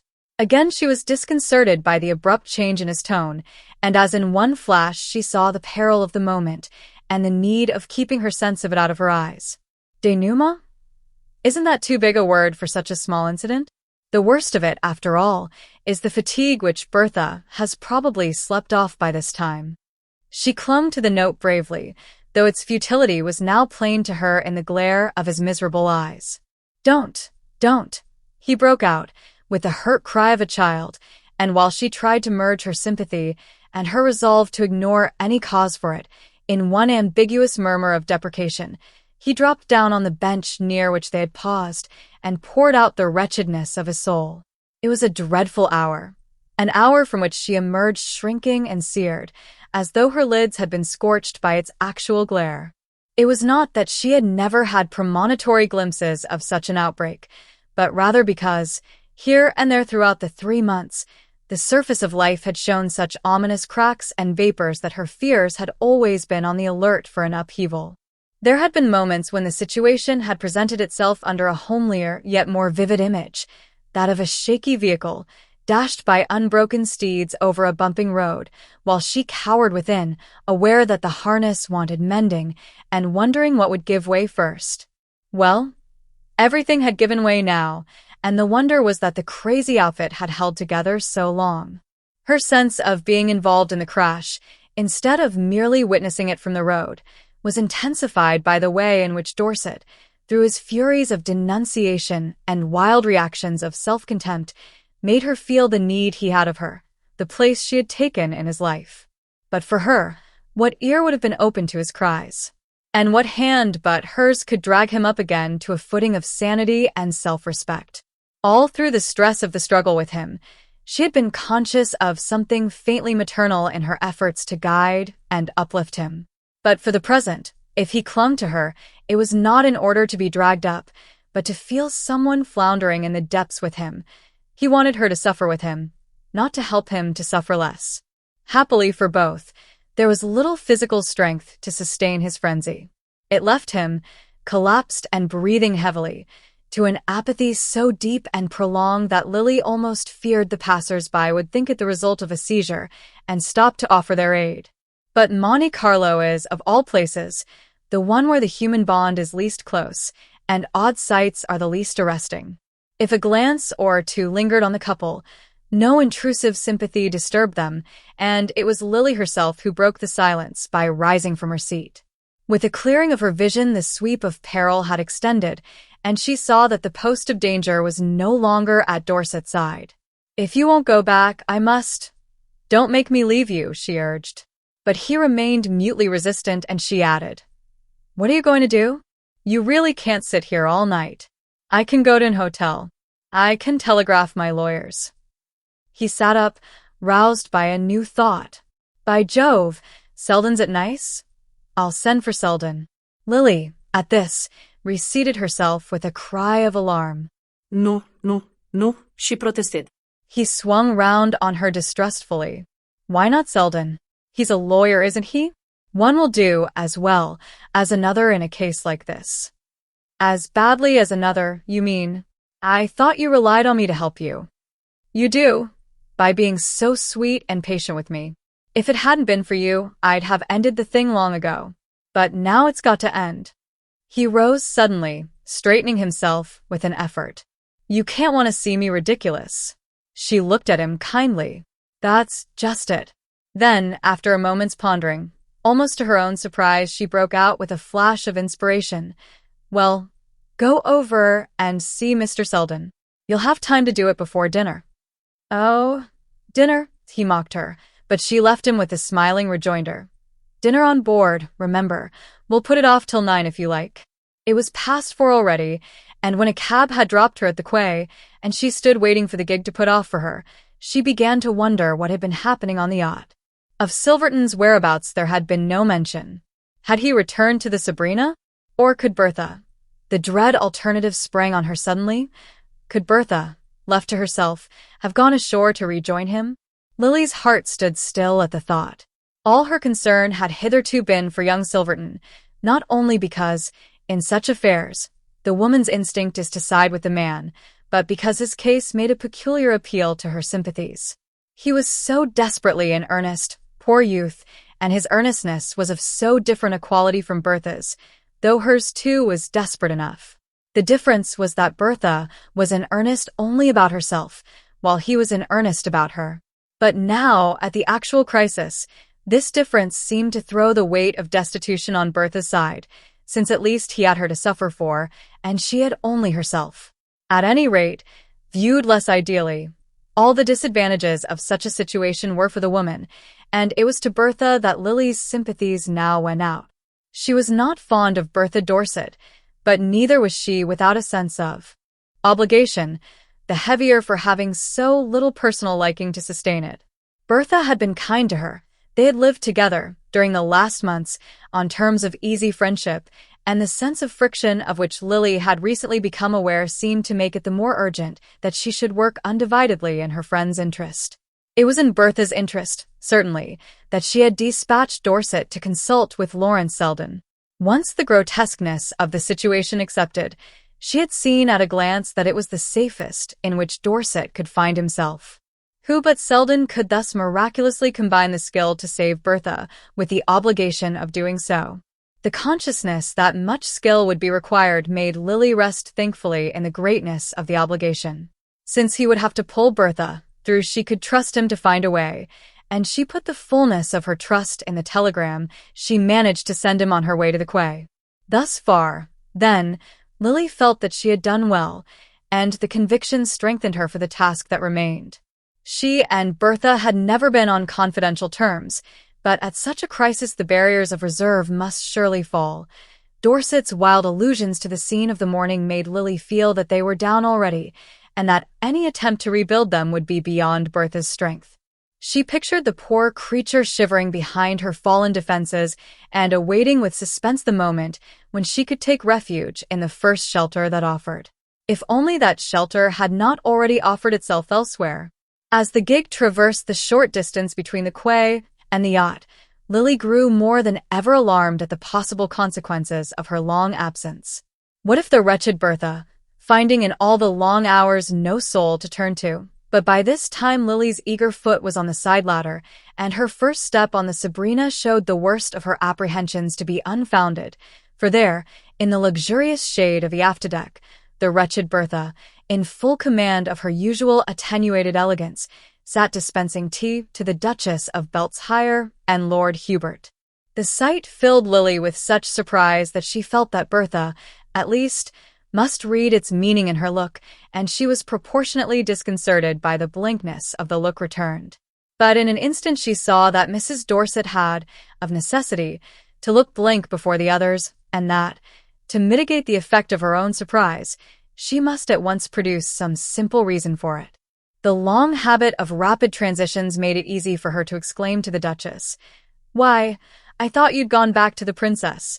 And this sufficed for the lady she addressed, if it was hardly enough for Lord Hubert. At least it opened the way to a lively explanation of how the Duchess was, in fact, going back the next moment, but had first rushed out to the yacht for a word with Mrs. Dorset on the subject of tomorrow's dinner, the dinner with the Briss, to which Lord Hubert had finally insisted on dragging them. "To save my neck, you know," he explained, with a glance that appealed to Lily for some recognition of his promptness, and the Duchess added, with her noble candor, "Mr. Bry has promised him a tip, and he says if we go he'll pass it on to us." This led to some final pleasantries, in which, as it seemed to Lily, Mrs. Dorset bore her part with astounding bravery, and at the close of which Lord Hubert, from halfway down the side ladder, called back, with an air of numbering heads, "And of course we may count on Dorset too?" "Oh, count on him," his wife assented gaily. She was keeping up well to the last, but as she turned back from waving her adieus over the side, Lily said to herself that the mask must drop and the soul of fear look out. Mrs. Dorset turned back slowly. Perhaps she wanted time to steady her muscles. At any rate, they were still under perfect control when, dropping once more into her seat behind the tea-table, she remarked to Miss Bart with a faint touch of irony, "I suppose I ought to say good morning." If it was a cue, Lily was ready to take it, though with only the vaguest sense of what was expected of her in return. There was something unnerving in the contemplation of Mrs. Dorset's composure, and she had to force the light tone in which she answered, "I tried to see you this morning, but you were not yet up." "No, I got to bed late. After we missed you at the station, I thought we ought to wait for you till the last train." She spoke very gently, but with just the least tinge of reproach. "You missed us? You waited for us at the station." Now indeed Lily was too far adrift in bewilderment to measure the other's words or keep watch on her own. "But I thought you didn't get to the station till after the last train had left." Mrs. Dorset, examining her between lowered lids, met this with the immediate query, "Who told you that?" "George. I saw him just now in the gardens." "Ah, is that George's version?" "Poor George. He was in no state to remember what I told him. He had one of his worst attacks this morning, and I packed him off to see the doctor. Do you know if he found him?" Lily, still lost in conjecture, made no reply, and Mrs. Dorset settled herself indolently in her seat. "He'll wait to see him. He was horribly frightened about himself. It's very bad for him to be worried, and whenever anything upsetting happens, it always brings on an attack." This time Lily felt sure that a cue was being pressed on her, but it was put forth with such startling suddenness, and with so incredible an air of ignoring what it led up to, that she could only falter out doubtfully, "Anything upsetting?" "Yes, such as having you so conspicuously on his hands in the small hours. You know, my dear, you're rather a big responsibility in such a scandalous place after midnight." At the complete unexpectedness and the inconceivable audacity of it, Lily could not restrain the tribute of an astonished laugh. "Well, really? Considering it was you who burdened him with the responsibility." Mrs. Dorset took this with an exquisite mildness. "By not having the superhuman cleverness to discover you in that frightful rush for the train? Or the imagination to believe that you'd take it without us? You and he all alone, instead of waiting quietly in the station till we did manage to meet you." Lily's color rose. It was growing clear to her that Bertha was pursuing an object, following a line she had marked out for herself.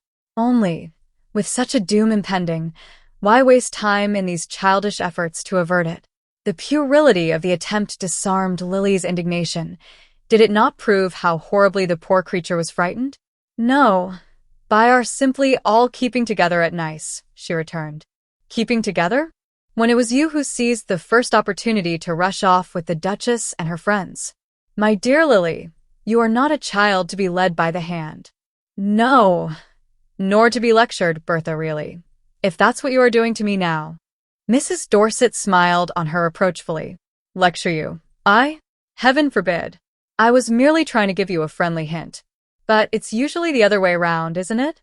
I'm expected to take hints, not to give them. I've positively lived on them all these last months." "Hints? From me to you?" Lily repeated. "Oh, negative ones merely. what not to be and to do and to see. And I think I've taken them to admiration. Only, my dear, if you'll let me say so, I didn't understand that one of my negative duties was not to warn you when you carried your imprudence too far. A chill of fear passed over Miss Bart, a sense of remembered treachery that was like the gleam of a knife in the dusk. But compassion, in a moment, got the better of her instinctive recoil. What was this outpouring of senseless bitterness but the tracked creature's attempt to cloud the medium through which it was fleeing? It was on Lily's lips to exclaim, "You poor soul, don't double and turn. Come straight back to me, and we'll find a way out." But the words died under the impenetrable insolence of Bertha's smile. Lily sat silent, taking the brunt of it quietly, letting it spend itself on her to the last drop of its accumulated falseness. Then, without a word, she rose and went down to her cabin. Chapter 3. Miss Bart's telegram caught Lawrence Selden at the door of his hotel, and having read it, he turned back to wait for Dorset. The message necessarily left large gaps for conjecture, but all that he had recently heard and seen made these, but too easy to fill in. On the whole, he was surprised, for though he had perceived that the situation contained all the elements of an explosion, he had often enough, in the range of his personal experience, seen just such combinations subside into harmlessness.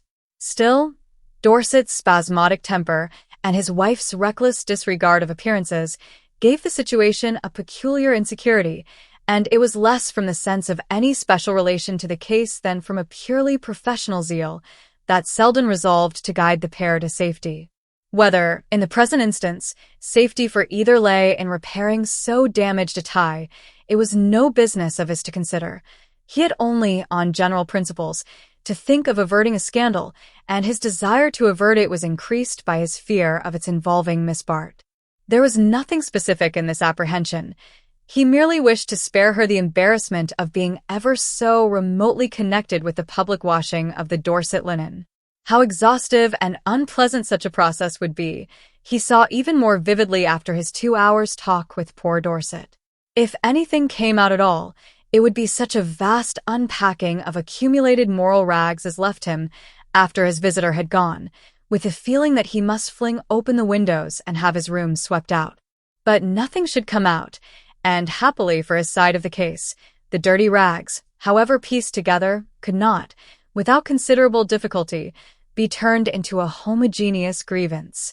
The torn edges did not always fit. There were missing bits, there were disparities of size and color, all of which it was naturally Selden's business to make the most of in putting them under his client's eye. But to a man in Dorset's mood the completest demonstration could not carry conviction, and Selden saw that for the moment all he could do was to soothe and temporize, to offer sympathy and to counsel prudence. He let Dorset depart charged to the brim with a sense that, till their next meeting, he must maintain a strictly non-committal attitude, that, in short, his share in the game consisted for the present in looking on. Selden knew, however, that he could not long keep such violences in equilibrium, and he promised to meet Dorset the next morning at an hotel in Monte Carlo. Meanwhile, he counted not a little on the reaction of weakness and self-distrust that, in such natures, follows on every unwanted expenditure of moral force, and his telegraphic reply to Miss Bart consisted simply in the injunction, "Assume that everything is as usual." On this assumption, in fact, the early part of the following day was lived through. Dorset, as if in obedience to Lily's imperative bidding, had actually returned in time for a late dinner on the yacht. The repast had been the most difficult moment of the day. Dorset was sunk in one of the abysmal silences which so commonly followed on what his wife called his attacks that it was easy, before the servants, to refer it to this cause, but Bertha herself seemed, perversely enough, little disposed to make use of this obvious means of protection. She simply left the brunt of the situation on her husband's hands, as if too absorbed in a grievance of her own to suspect that she might be the object of one herself. To Lily this attitude was the most ominous because the most perplexing element in the situation. As she tried to fan the weak flicker of talk, to build up, again and again, the crumbling structure of appearances, her own attention was perpetually distracted by the question, what on earth can she be driving at? There was something positively exasperating in Bertha's attitude of isolated defiance. If only she would have given her friend a hint, they might still have worked together successfully. But how could Lily be of use, while she was thus obstinately shut out from participation? To be of use was what she honestly wanted, and not for her own sake, but for the Dorsets. She had not thought of her own situation at all. She was simply engrossed in trying to put a little order in theirs. But the close of the short, dreary evening left her with a sense of effort hopelessly wasted. She had not tried to see Dorset alone. She had positively shrunk from a renewal of his confidences. It was Bertha whose confidence she sought, and who should as eagerly have invited her own. And Bertha, as if in the infatuation of self-destruction, was actually pushing away her rescuing hand. Lily, going to bed early, had left the couple to themselves, and it seemed part of the general mystery in which she moved that more than an hour should elapse before she heard Bertha walk down the silent passage and regain her room. The morrow, rising on an apparent continuance of the same conditions, revealed nothing of what had occurred between the confronted pair. One fact alone outwardly proclaimed the change they were all conspiring to ignore, and that was the non-appearance of Ned Silverton. No one referred to it, and this tacit avoidance of the subject kept it in the immediate foreground of consciousness. But there was another change, perceptible only to Lily, and that was that Dorset now avoided her almost as pointedly as his wife. Perhaps he was repenting his rash outpourings of the previous day, perhaps only trying, in his clumsy way, to conform to Selden's counsel to behave as usual. Such instructions no more make for easiness of attitude than the photographer's behest to look natural, and in a creature as unconscious as poor Dorset of the appearance he habitually presented, the struggle to maintain a pose was sure to result in queer contortions. It resulted, at any rate, in throwing Lily strangely on her own resources. She had learned, on leaving her room, that Mrs. Dorset was still invisible, and that Dorset had left the yacht early, and feeling too restless to remain alone, she too had herself ferried ashore. Straying toward the casino, she attached herself to a group of acquaintances from Nice, with whom she lunched, and in whose company she was returning to the rooms when she encountered Selden crossing the square. She could not, at the moment, separate herself definitely from her party, who had hospitably assumed that she would remain with them till they took their departure, but she found time for a momentary pause of inquiry, to which he promptly returned. "I've seen him again, he's just left me." She waited before him anxiously. "Well, what has happened? What will happen?" "Nothing as yet, and nothing in the future, I think." "It's over, then? It's settled? You're sure?" He smiled. "Give me time. I'm not sure, but I'm a good deal sure." And with that she had to content herself, and hasten on to the expectant group on the steps. Selden had in fact given her the utmost measure of assurance, had even stretched it a shade to meet the anxiety in her eyes. And now, as he turned away, strolling down the hill toward the station, that anxiety remained with him as the visible justification of his own. It was not, indeed, anything specific that he feared. There had been a literal truth in his declaration that he did not think anything would happen. What troubled him was that, though Dorset's attitude had perceptibly changed, the change was not clearly to be accounted for. It had certainly not been produced by Selden's arguments, or by the action of his own soberer reason. 5 minutes' talk sufficed to show that some alien influence had been at work, and that it had not so much subdued his resentment as weakened his will, so that he moved under it in a state of apathy, like a dangerous lunatic who has been drugged. Temporarily, no doubt, however exerted, it worked for the general safety. The question was how long it would last, and by what kind of reaction it was likely to be followed. On these points Selden could gain no light, for he saw that one effect of the transformation had been to shut him off from free communion with Dorset. The latter, indeed, was still moved by the irresistible desire to discuss his wrong, but, though he revolved about it with the same forlorn tenacity, Selden was aware that something always restrained him from full expression. His state was one to produce first weariness and then impatience in his hearer, and when their talk was over, Selden began to feel that he had done his utmost, and might justifiably wash his hands of the sequel. It was in this mind that he had been making his way back to the station when Miss Bart crossed his path, But though, after his brief word with her, he kept mechanically on his course, he was conscious of a gradual change in his purpose. The change had been produced by the look in her eyes, and in his eagerness to define the nature of that look, he dropped into a seat in the gardens and sat brooding upon the question. It was natural enough, in all conscience, that she should appear anxious. A young woman placed, in the close intimacy of a yachting cruise, between a couple on the verge of disaster, could hardly, aside from her concern for her friends, be insensible to the awkwardness of her own position. The worst of it was that, in interpreting Miss Bart's state of mind, so many alternative readings were possible, and one of these, in Selden's troubled mind, took the ugly form suggested by Mrs. Fisher. If the girl was afraid, was she afraid for herself or for her friends? And to what degree was her dread of a catastrophe intensified by the sense of being fatally involved in it? The burden of offense lying manifestly with Mrs. Dorset, this conjecture seemed on the face of it gratuitously unkind, but Selden knew that in the most one-sided matrimonial quarrel there are generally countercharges to be brought, and that they are brought with the greater audacity where the original grievance is so emphatic.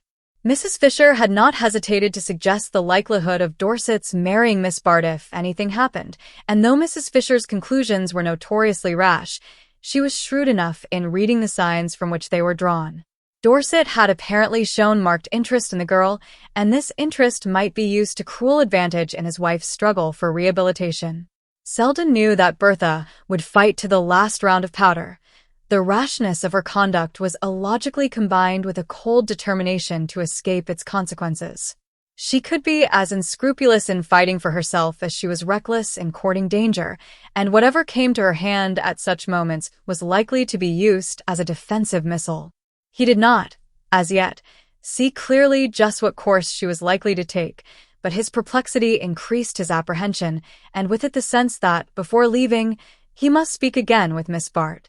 Whatever her share in the situation, and he had always honestly tried to resist judging her by her surroundings, however free she might be from any personal connection with it, she would be better out of the way of a possible crash, and since she had appealed to him for help, it was clearly his business to tell her so. This decision at last brought him to his feet and carried him back to the gambling rooms, within whose doors he had seen her disappearing, but a prolonged exploration of the crowd failed to put him on her traces. He saw instead, to his surprise, Ned Silverton loitering somewhat ostentatiously about the tables, and the discovery that this actor in the drama was not only hovering in the wings, but actually inviting the exposure of the footlights, though it might have seemed to imply that all peril was over, served rather to deepen Selden's sense of foreboding. Charged with this impression, he returned to the square, hoping to see Miss Bart move across it, as everyone in Monte Carlo seemed inevitably to do at least a dozen times a day. But here again, he waited vainly for a glimpse of her, and the conclusion was slowly forced on him that she had gone back to the Sabrina. It would be difficult to follow her there, and still more difficult, should he do so, to contrive the opportunity for a private word, and he had almost decided on the unsatisfactory alternative of writing, when the ceaseless diorama of the square suddenly unrolled before him the figures of Lord Hubert and Mrs. Bry. Hailing them at once with his question, he learned from Lord Hubert that Miss Bart had just returned to the Sabrina in Dorset's company, an announcement so evidently disconcerting to him that Mrs. Bry, after a glance from her companion, which seemed to act like the pressure on a spring, brought forth the prompt proposal that he should come and meet his friends at dinner that evening at Becasson's, a little dinner to the Duchess. She flashed out before Lord Hubert had time to remove the pressure. Selden's sense of the privilege of being included in such company brought him early in the evening to the door of the restaurant, where he paused to scan the ranks of diners approaching down the brightly lit terrace. There, while the bris hovered within over the last agitating alternatives of the menu, he kept watch for the guests from the Sabrina, who at length rose on the horizon in company with the Duchess, Lord and Lady Skiddaw, and the Stepneys. From this group it was easy for him to detach Miss Bart on the pretext of a moment's glance into one of the brilliant shops along the terrace, and to say to her, while they lingered together in the white dazzle of a jeweller's window, "I stopped over to see you, to beg of you to leave the yacht." The eyes she turned on him showed a quick gleam of her former fear. "To leave? What do you mean? What has happened?" Nothing. But if anything should, why be in the way of it? The glare from the jeweler's window, deepening the pallor of her face, gave to its delicate lines the sharpness of a tragic mask. Nothing will, I am sure, but while there's even a doubt left, how can you think I would leave Bertha? The words rang out on a note of contempt. Was it possibly of contempt for himself? Well, he was willing to risk its renewal to the extent of insisting, with an undeniable throb of added interest. You have yourself to think of, you know? To which, with a strange fall of sadness in her voice, she answered, meeting his eyes, if you knew how little difference that makes. Oh, well, nothing will happen, he said, more for his own reassurance than for hers. And nothing, of course, she valiantly assented, as they turned to overtake their companions. In the thronged restaurant, taking their places about Mrs. Bry's illuminated board, their confidence seemed to gain support from the familiarity of their surroundings. Here were Dorset and his wife, once more presenting their customary faces to the world, she engrossed in establishing her relation with an intensely new gown, he shrinking with dyspeptic dread from the multiplied solicitations of the menu. The mere fact that they thus showed themselves together, with the utmost openness the place afforded, seemed to declare beyond a doubt that their differences were composed. How this end had been attained was still matter for wonder, but it was clear that for the moment Miss Bart rested confidently in the result, and Selden tried to achieve the same view by telling himself that her opportunities for observation had been ampler than his own. Meanwhile, as the dinner advanced through a labyrinth of courses, in which it became clear that Mrs. Bry had occasionally broken away from Lord Hubert's restraining hand, Selden's general watchfulness began to lose itself in a particular study of Miss Bart. It was one of the days when she was so handsome that to be handsome was enough, and all the rest, her grace, her quickness, her social felicities, seemed the overflow of a bounteous nature. But what especially struck him was the way in which she detached herself, by 100 undefinable shades, from the persons who most abounded in her own style. It was in just such company, the fine flower and complete expression of the state she aspired to, that the differences came out with special poignancy, her grace cheapening the other women's smartness as her finely discriminated silences made their chatter dull. The strain of the last hours had restored to her face the deeper eloquence which Selden had lately missed in it, and the bravery of her words to him still fluttered in her voice and eyes. Yes, she was matchless. It was the one word for her, and he could give his admiration the freer play because so little personal feeling remained in it. His real detachment from her had taken place, not at the lurid moment of disenchantment, but now, in the sober afterlight of discrimination, where he saw her definitely divided from him by the crudeness of a choice which seemed to deny the very differences he felt in her. It was before him again in its completeness, the choice in which she was content to rest, in the stupid costliness of the food and the showy dullness of the talk, in the freedom of speech which never arrived at wit, and the freedom of act which never made for romance. The strident setting of the restaurant, in which their table seemed set apart in a special glare of publicity, and the presence added of little Dabham of the Riviera notes, emphasized the ideals of a world where conspicuousness passed for distinction, and the society column had become the roll of fame. It was as the immortalizer of such occasions that little Dabham, wedged in modest watchfulness between two brilliant neighbors, suddenly became the center of Selden's scrutiny. How much did he know of what was going on, and how much, for his purpose, was still worth finding out? His little eyes were like tentacles thrown out to catch the floating intimations with which, to Selden, the air at moments seemed thick. Then again it cleared to its normal emptiness, and he could see nothing in it for the journalist, but leisure to note the elegance of the ladies' gowns.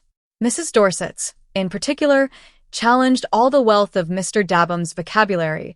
It had surprises and subtleties worthy of what he would have called the literary style. At first, as Selden had noticed, it had been almost too preoccupying to its wearer, but now she was in full command of it, and was even producing her effects with unwonted freedom. Was she not, indeed, too free, too fluent, for perfect naturalness?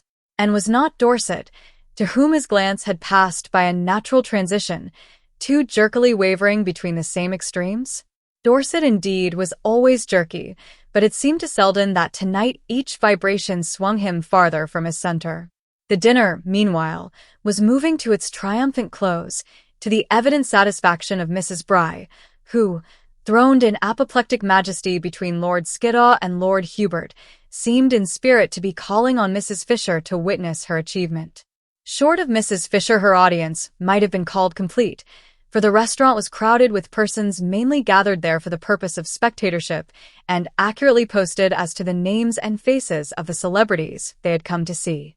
Mrs. Bry, conscious that all her feminine guests came under that heading and that each one looked her part to admiration, shone on Lily with all the pent-up gratitude that Mrs. Fisher had failed to deserve. Selden, catching the glance, wondered what part Miss Bart had played in organizing the entertainment. She did, at least, a great deal to adorn it, and as he watched the bright security with which she bore herself, he smiled to think that he should have fancied her in need of help. Never had she appeared more serenely mistress of the situation than when, at the moment of dispersal, detaching herself a little from the group about the table, she turned with a smile and a graceful slant of the shoulders to receive her cloak from Dorset.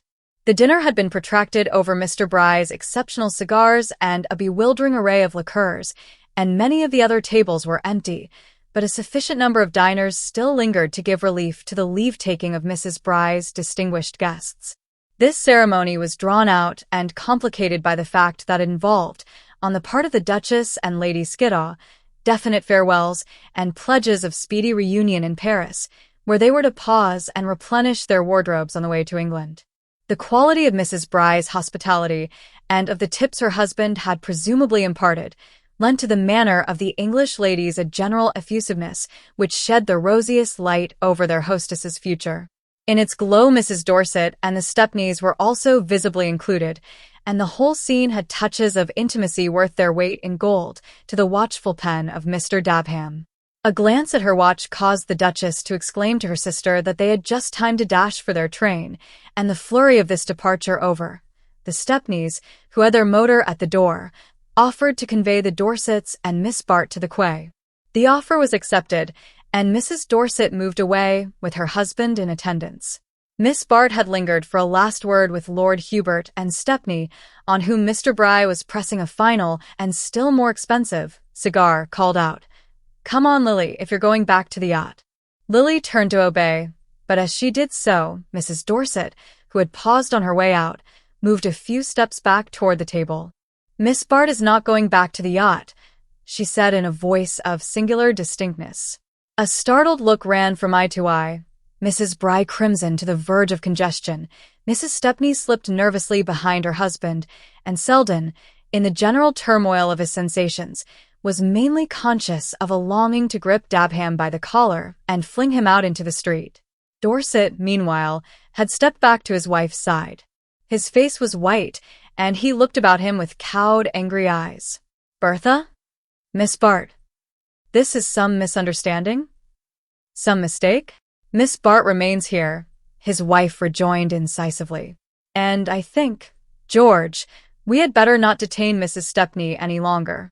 Miss Bart, during this brief exchange of words, remained in admirable erectness, slightly isolated from the embarrassed group about her.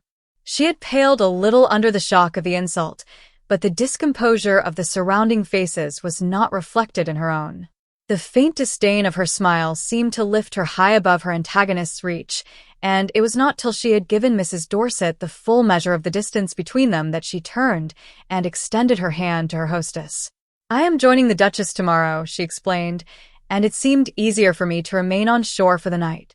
She held firmly to Mrs. Bry's wavering eye while she gave this explanation, but when it was over Selden saw her send a tentative glance from one to another of the women's faces. She read their incredulity in their averted looks and in the mute wretchedness of the men behind them, and for a miserable half-second he thought she quivered on the brink of failure.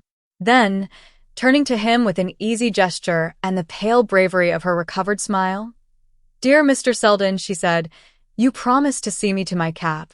Outside, the sky was gusty and overcast, and as Lily and Selden moved toward the deserted gardens below the restaurant, spurts of warm rain blew fitfully against their faces.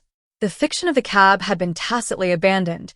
They walked on in silence, her hand on his arm, till the deeper shade of the gardens received them, and pausing beside a bench, he said, "Sit down a moment."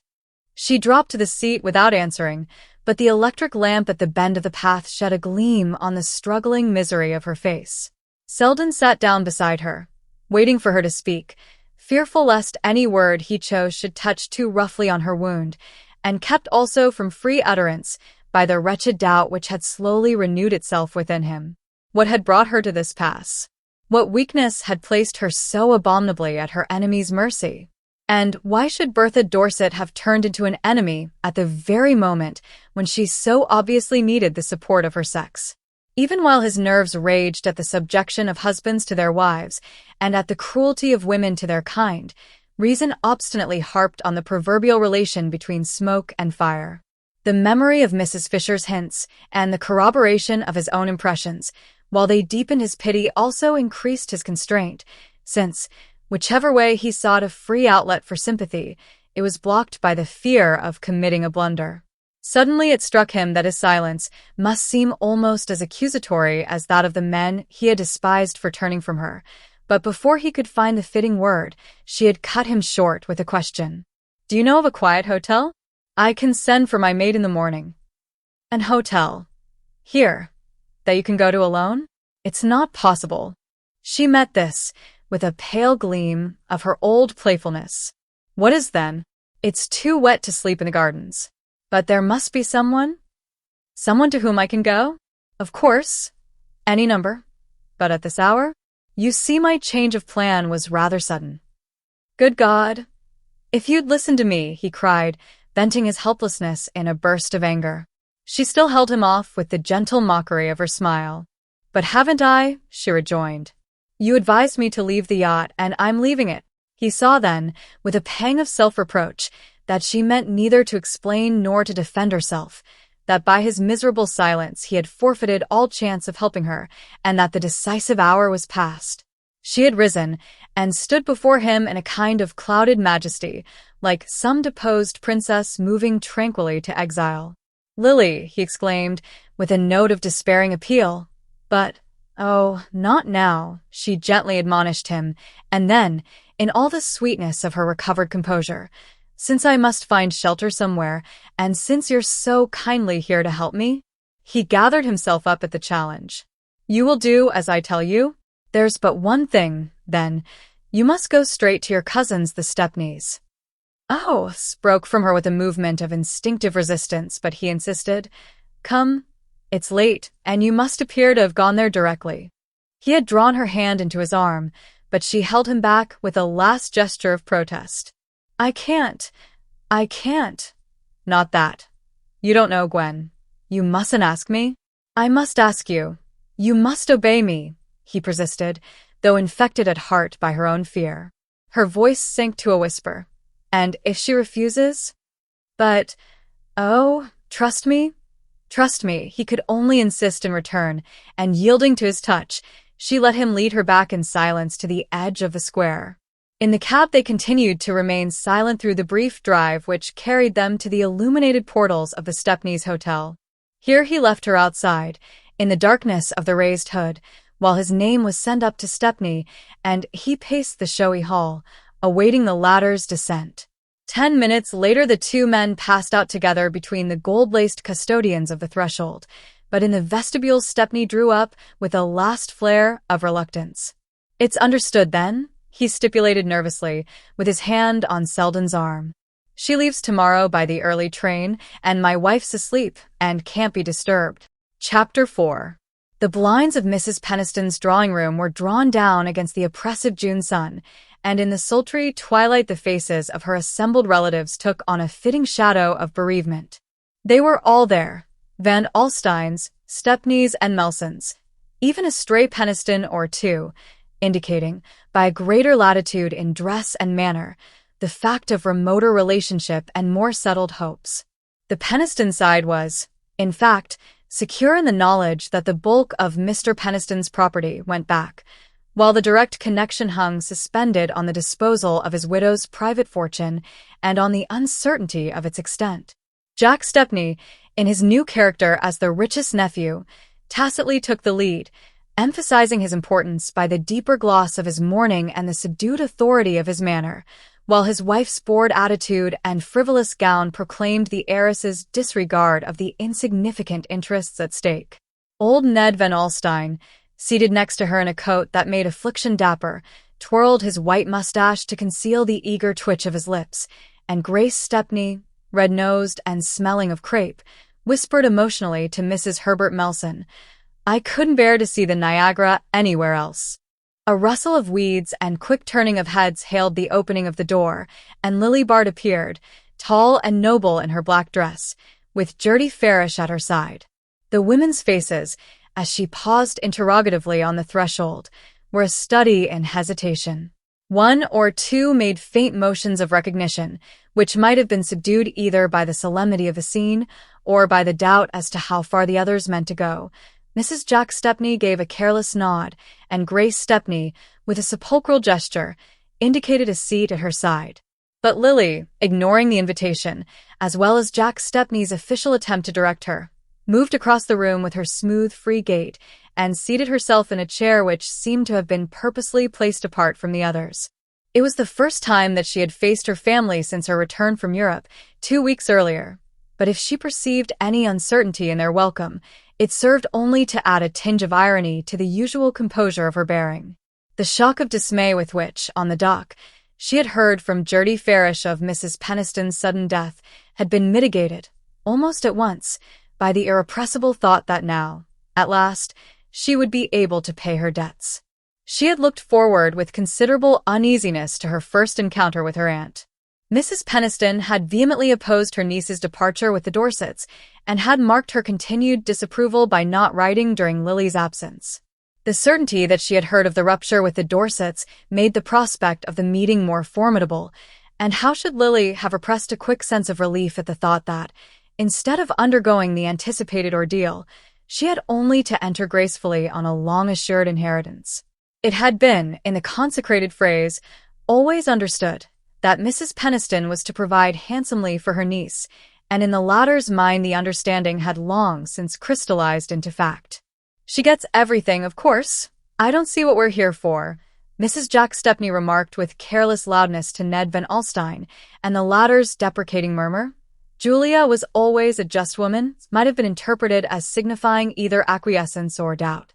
"Well, it's only about 400,000, Mrs. Stepney rejoined with a yawn, and Grace Stepney, in the silence produced by the lawyer's preliminary cough, was heard to sob out, "They won't find a towel missing. I went over them with her the very day." Lily, oppressed by the close atmosphere and the stifling odor of fresh morning, felt her attention straying as Mrs. Peniston's lawyer, solemnly erect behind the buhl table at the end of the room, began to rattle through the preamble of the will. "It's like being in church," she reflected, wondering vaguely where Gwen Stepney had got such an awful hat. Then she noticed how stout Jack had grown. He would soon be almost as plethoric as Herbert Melson, who sat a few feet off, breathing puffily as he leaned his black-gloved hands on a stick. "I wonder why rich people always grow fat. I suppose it's because there's nothing to worry them. If I inherit, I shall have to be careful of my figure," she mused, while the lawyer droned on through a labyrinth of legacies. The servants came first, then a few charitable institutions, then several remoter Melsons and Stepneys, who stirred consciously as their names rang out, and then subsided into a state of impassiveness befitting the solemnity of the occasion. Ned Van Alstyne, Jack Stepney, and a cousin or two followed, each coupled with the mention of a few thousands. Lily wondered that Grace Stepney was not among them. Then she heard her own name, "To my niece Lily Bart, $10,000, and after that the lawyer again lost himself in a coil of unintelligible periods, from which the concluding phrase flashed out with startling distinctness, "And the residue of my estate to my dear cousin and namesake, Grace Julia Stepney." There was a subdued gasp of surprise, a rapid turning of heads, and a surging of sable figures toward the corner in which Miss Stepney wailed out her sense of unworthiness through the crumpled ball of a black-edged handkerchief. Lily stood apart from the general movement, feeling herself for the first time utterly alone. No one looked at her, No one seemed aware of her presence. She was probing the very depths of insignificance. And under her sense of the collective indifference came the acute pang of hopes deceived. Disinherited. She had been disinherited. And for Grace Stepney, she met Gertie's lamentable eyes, fixed on her in a despairing effort at consolation, and the look brought her to herself. There was something to be done before she left the house, to be done with all the nobility she knew how to put into such gestures. She advanced to the group about Miss Stepney, and holding out her hand said simply, "Dear Grace, I am so glad." The other ladies had fallen back at her approach, and a space created itself about her. It widened as she turned to go, and no one advanced to fill it up. She paused a moment, glancing about her, calmly taking the measure of her situation. She heard someone ask a question about the date of the will. She caught a fragment of the lawyer's answer, something about a sudden summons and an earlier instrument. Then the tide of dispersal began to drift past her. Mrs. Jack Stepney and Mrs. Herbert Melson stood on the doorstep awaiting their motor. A sympathizing group escorted Grace Stepney to the cab it was felt to be fitting she should take, though she lived but a street or two away, and Miss Bart and Gertie found themselves almost alone in the purple drawing-room, which more than ever, in its stuffy dimness, resembled a well-kept family vault, in which the last corpse had just been decently deposited. In Gertie Farish's sitting room, whither a hansom had carried the two friends, Lily dropped into a chair with a faint sound of laughter. It struck her as a humorous coincidence that her aunt's legacy should so nearly represent the amount of her debt to Trenor. The need of discharging that debt had reasserted itself with increased urgency since her return to America, and she spoke her first thought in saying to the anxiously hovering Gertie, "I wonder when the legacies will be paid." But Miss Farish could not pause over the legacies. She broke into a larger indignation. "Oh, Lily, it's unjust, it's cruel. Grace Stepney must feel she has no right to all that money." "Anyone who knew how to please Aunt Julia has a right to her money," Miss Bart rejoined philosophically. "But she was devoted to you. She led everyone to think." Gertie checked herself in evident embarrassment, and Miss Bart turned to her with a direct look. "Gertie, be honest. This will was made only 6 weeks ago. She had heard of my break with the Dorsets. Everyone heard, of course, that there had been some disagreement, some misunderstanding. Did she hear that Bertha turned me off the yacht? Lily, that was what happened, you know. She said I was trying to marry George Dorset. She did it to make him think she was jealous. Isn't that what she told Gwen Stepney? I don't know. I don't listen to such horrors. I must listen to them. I must know where I stand." She paused, and again sounded a faint note of derision. "Did you notice the women? They were afraid to snub me while they thought I was going to get the money. Afterward they scuttled off as if I had the plague." Gertie remained silent, and she continued, "I stayed on to see what would happen. They took their cue from Gwen Stepney and Lulu Melson. I saw them watching to see what Gwen would do. Gertie, I must know just what is being said of me." I tell you don't listen. One hears such things without listening. She rose and laid her resolute hands on Miss Farish's shoulders. "Gertie, are people going to cut me?" "Your friends, Lily. How can you think it? Who are one's friends at such a time? Who? But you poor trustful darling. And heaven knows what you suspect me of." She kissed Gertie with a whimsical murmur. "You'd never let it make any difference. But then you're fond of criminals, Gertie. How about the irreclaimable ones, though? For I'm absolutely impenitent, you know." She drew herself up to the full height of her slender majesty, towering like some dark angel of defiance above the troubled Gertie, who could only falter out, Lily, how can you laugh about such things? So as not to weep, perhaps.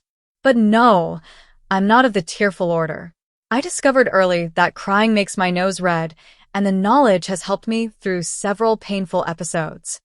She took a restless turn about the room, and then, reseating herself, lifted the bright mockery of her eyes to Gertie's anxious countenance. "I shouldn't have minded, you know, if I'd got the money."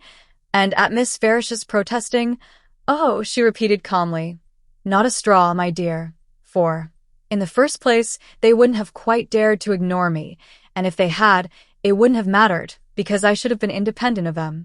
But now—" The irony faded from her eyes, and she bent a clouded face upon her friend. "How can you talk so, Lily? Of course the money ought to have been yours, but after all that makes no difference. The important thing," Gertie paused and then continued firmly, "the important thing is that you should clear yourself, should tell your friends the whole truth." "The whole truth?" Miss Bart laughed. "What is truth? Where a woman is concerned, it's the story that's easiest to believe. In this case, it's a great deal easier to believe Bertha Dorset's story than mine, because she has a big house and an opera box, and it's convenient to be on good terms with her." Miss Farish still fixed her with an anxious gaze. "But what is your story, Lily? I don't believe anyone knows it yet." "My story? I don't believe I know it myself. You see, I never thought of preparing a version in advance as Bertha did, and if I had, I don't think I should take the trouble to use it now." But Gertie continued with her quiet reasonableness. "I don't want a version prepared in advance, but I want you to tell me exactly what happened from the beginning." "From the beginning?" Miss Bart gently mimicked her. "Dear Gertie, how little imagination you good people have. Why, the beginning was in my cradle, I suppose, in the way I was brought up and the things I was taught to care for. Or no, I won't blame anybody for my faults. I'll say it was in my blood, that I got it from some wicked pleasure-loving ancestress who reacted against the homely virtues of New Amsterdam and wanted to be back at the court of the Charleses." And as Miss Farish continued to press her with troubled eyes, she went on impatiently. "You asked me just now for the truth. Well, the truth about any girl is that once she's talked about, she's done for, and the more she explains her case, the worse it looks. My good Gertie, you don't happen to have a cigarette about you?" In her stuffy room at the hotel to which she had gone on landing, Lily Bart that evening reviewed her situation. It was the last week in June, and none of her friends were in town. The few relatives who had stayed on or returned for the reading of Mrs. Peniston's will had taken flight again that afternoon to Newport or Long Island, and not one of them had made any proffer of hospitality to Lily. For the first time in her life, she found herself utterly alone except for Gertie Farish. Even at the actual moment of her break with the Dorsets, she had not had so keen a sense of its consequences, for the Duchess of Beltshire, hearing of the catastrophe from Lord Hubert, had instantly offered her protection, and under her sheltering wing Lily had made an almost triumphant progress to London. There she had been sorely tempted to linger on in a society which asked of her only to amuse and charm it, without inquiring too curiously how she had acquired her gift for doing so, but Selden, before they parted, had pressed on her the urgent need of returning at once to her aunt, and Lord Hubert, when he presently reappeared in London, abounded in the same counsel. Lily did not need to be told that the Duchess's championship was not the best road to social rehabilitation, and as she was besides aware that her noble defender might, at any moment, drop her in favor of a new protégé, she reluctantly decided to return to America. But she had not been 10 minutes on her native shore before she realized that she had delayed too long to regain it. The Dorsets, the Stepneys, the Briss, all the actors and witnesses in the miserable drama, had preceded her with their version of the case, and, even had she seen the least chance of gaining a hearing for her own, some obscure disdain and reluctance would have restrained her. She knew it was not by explanations and countercharges that she could ever hope to recover her lost standing, but even had she felt the least trust in their efficacy, she would still have been held back by the feeling which had kept her from defending herself to Gertie Farish, a feeling that was half pride and half humiliation.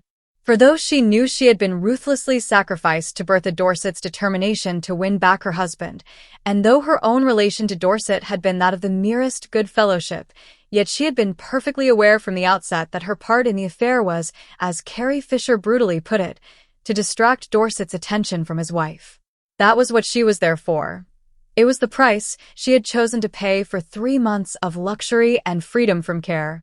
Her habit of resolutely facing the facts, in her rare moments of introspection, did not now allow her to put any false gloss on the situation. She had suffered for the very faithfulness with which she had carried out her part of the tacit compact, but the part was not a handsome one at best, and she saw it now in all the ugliness of failure. She saw, too, in the same uncompromising light, the train of consequences resulting from that failure, and these became clearer to her with every day of her weary lingering in town. She stayed on partly for the comfort of Gertie Farish's nearness, and partly for lack of knowing where to go. She understood well enough the nature of the task before her. She must set out to regain, little by little, the position she had lost, and the first step in the tedious task was to find out, as soon as possible, on how many of her friends she could count. Her hopes were mainly centered on Mrs. Trenor, who had treasures of easygoing tolerance for those who were amusing or useful to her, and in the noisy rush of whose existence the still small voice of detraction was slow to make itself heard. But Judy, though she must have been apprised of Miss Bart's return, had not even recognized it by the formal note of condolence which her friend's bereavement demanded. Any advance on Lily's side might have been perilous. There was nothing to do but to trust to the happy chance of an accidental meeting, and Lily knew that, even so late in the season, there was always a hope of running across her friends in their frequent passages through town. To this end, she assiduously showed herself at the restaurants they frequented, where, attended by the troubled Gertie, she lunched luxuriously, as she said, on her expectations. "My dear Gertie, you wouldn't have me let the head waiter see that I've nothing to live on but Aunt Julia's legacy? Think of Grace Stepney's satisfaction if she came in and found us lunching on cold mutton and tea. What sweet shall we have today, dear? Coupe Jacques or pet cheese à la Melba?" She dropped the menu abruptly, with a quick heightening of color, and Gertie, following her glance, was aware of the advance, from an inner room, of a party headed by Mrs. Trenor and Carrie Fisher.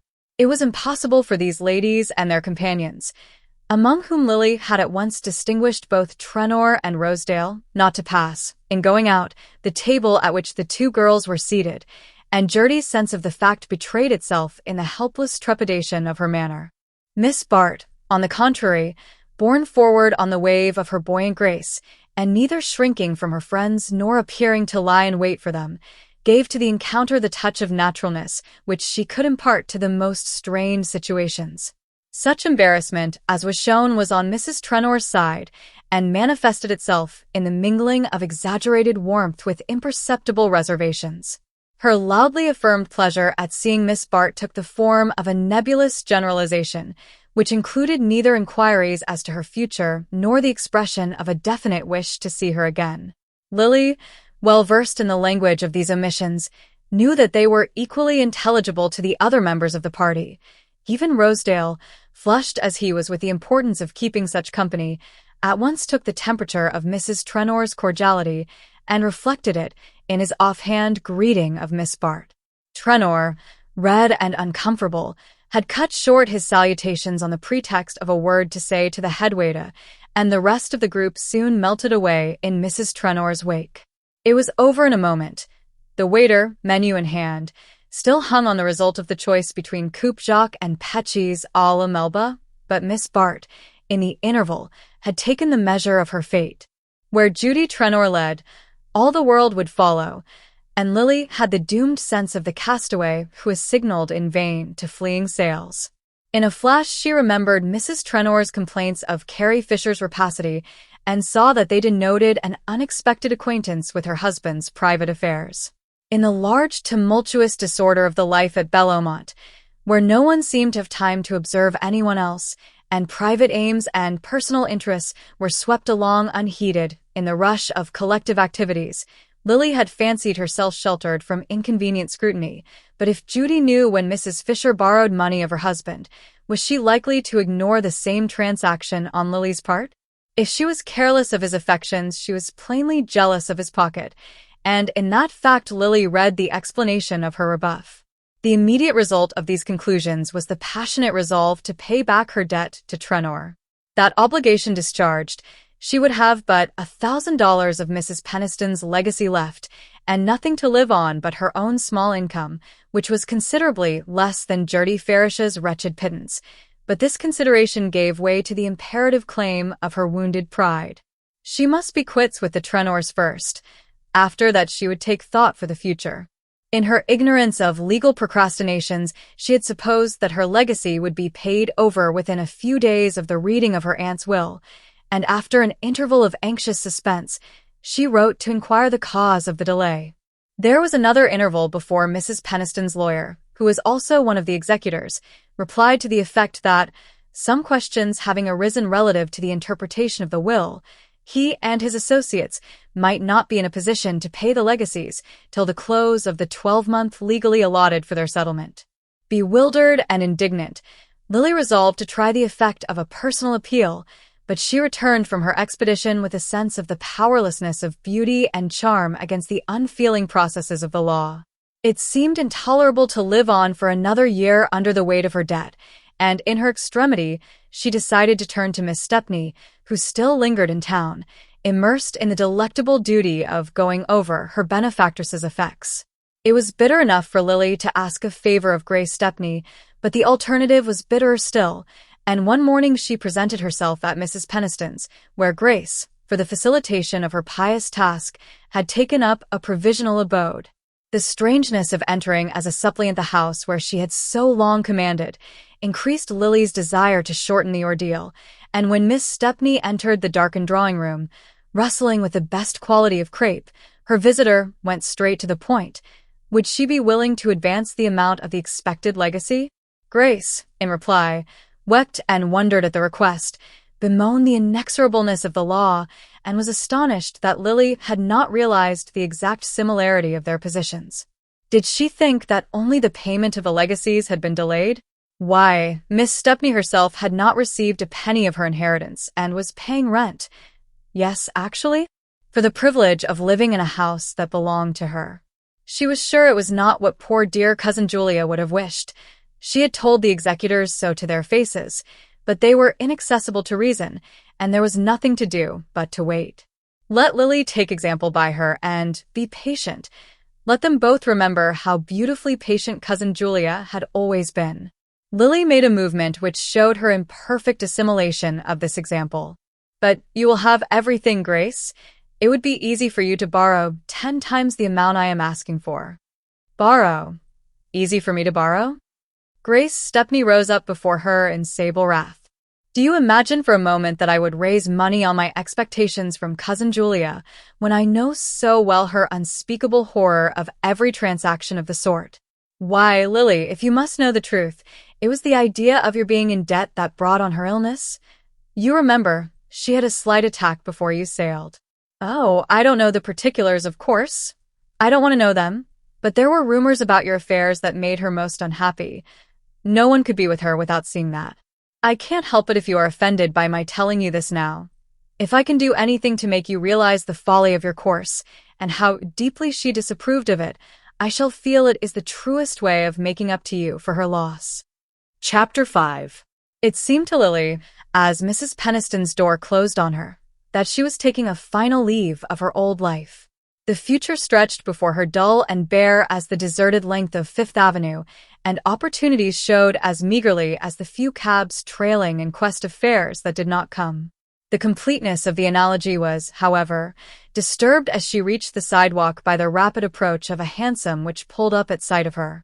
From beneath its luggage-laden top, she caught the wave of a signaling hand, and the next moment Mrs. Fisher, springing to the street, had folded her in a demonstrative embrace. My dear, you don't mean to say you're still in town? When I saw you the other day at Sherry's, I didn't have time to ask? She broke off, and added with a burst of frankness, the truth is I was horrid, Lily, and I've wanted to tell you so ever since.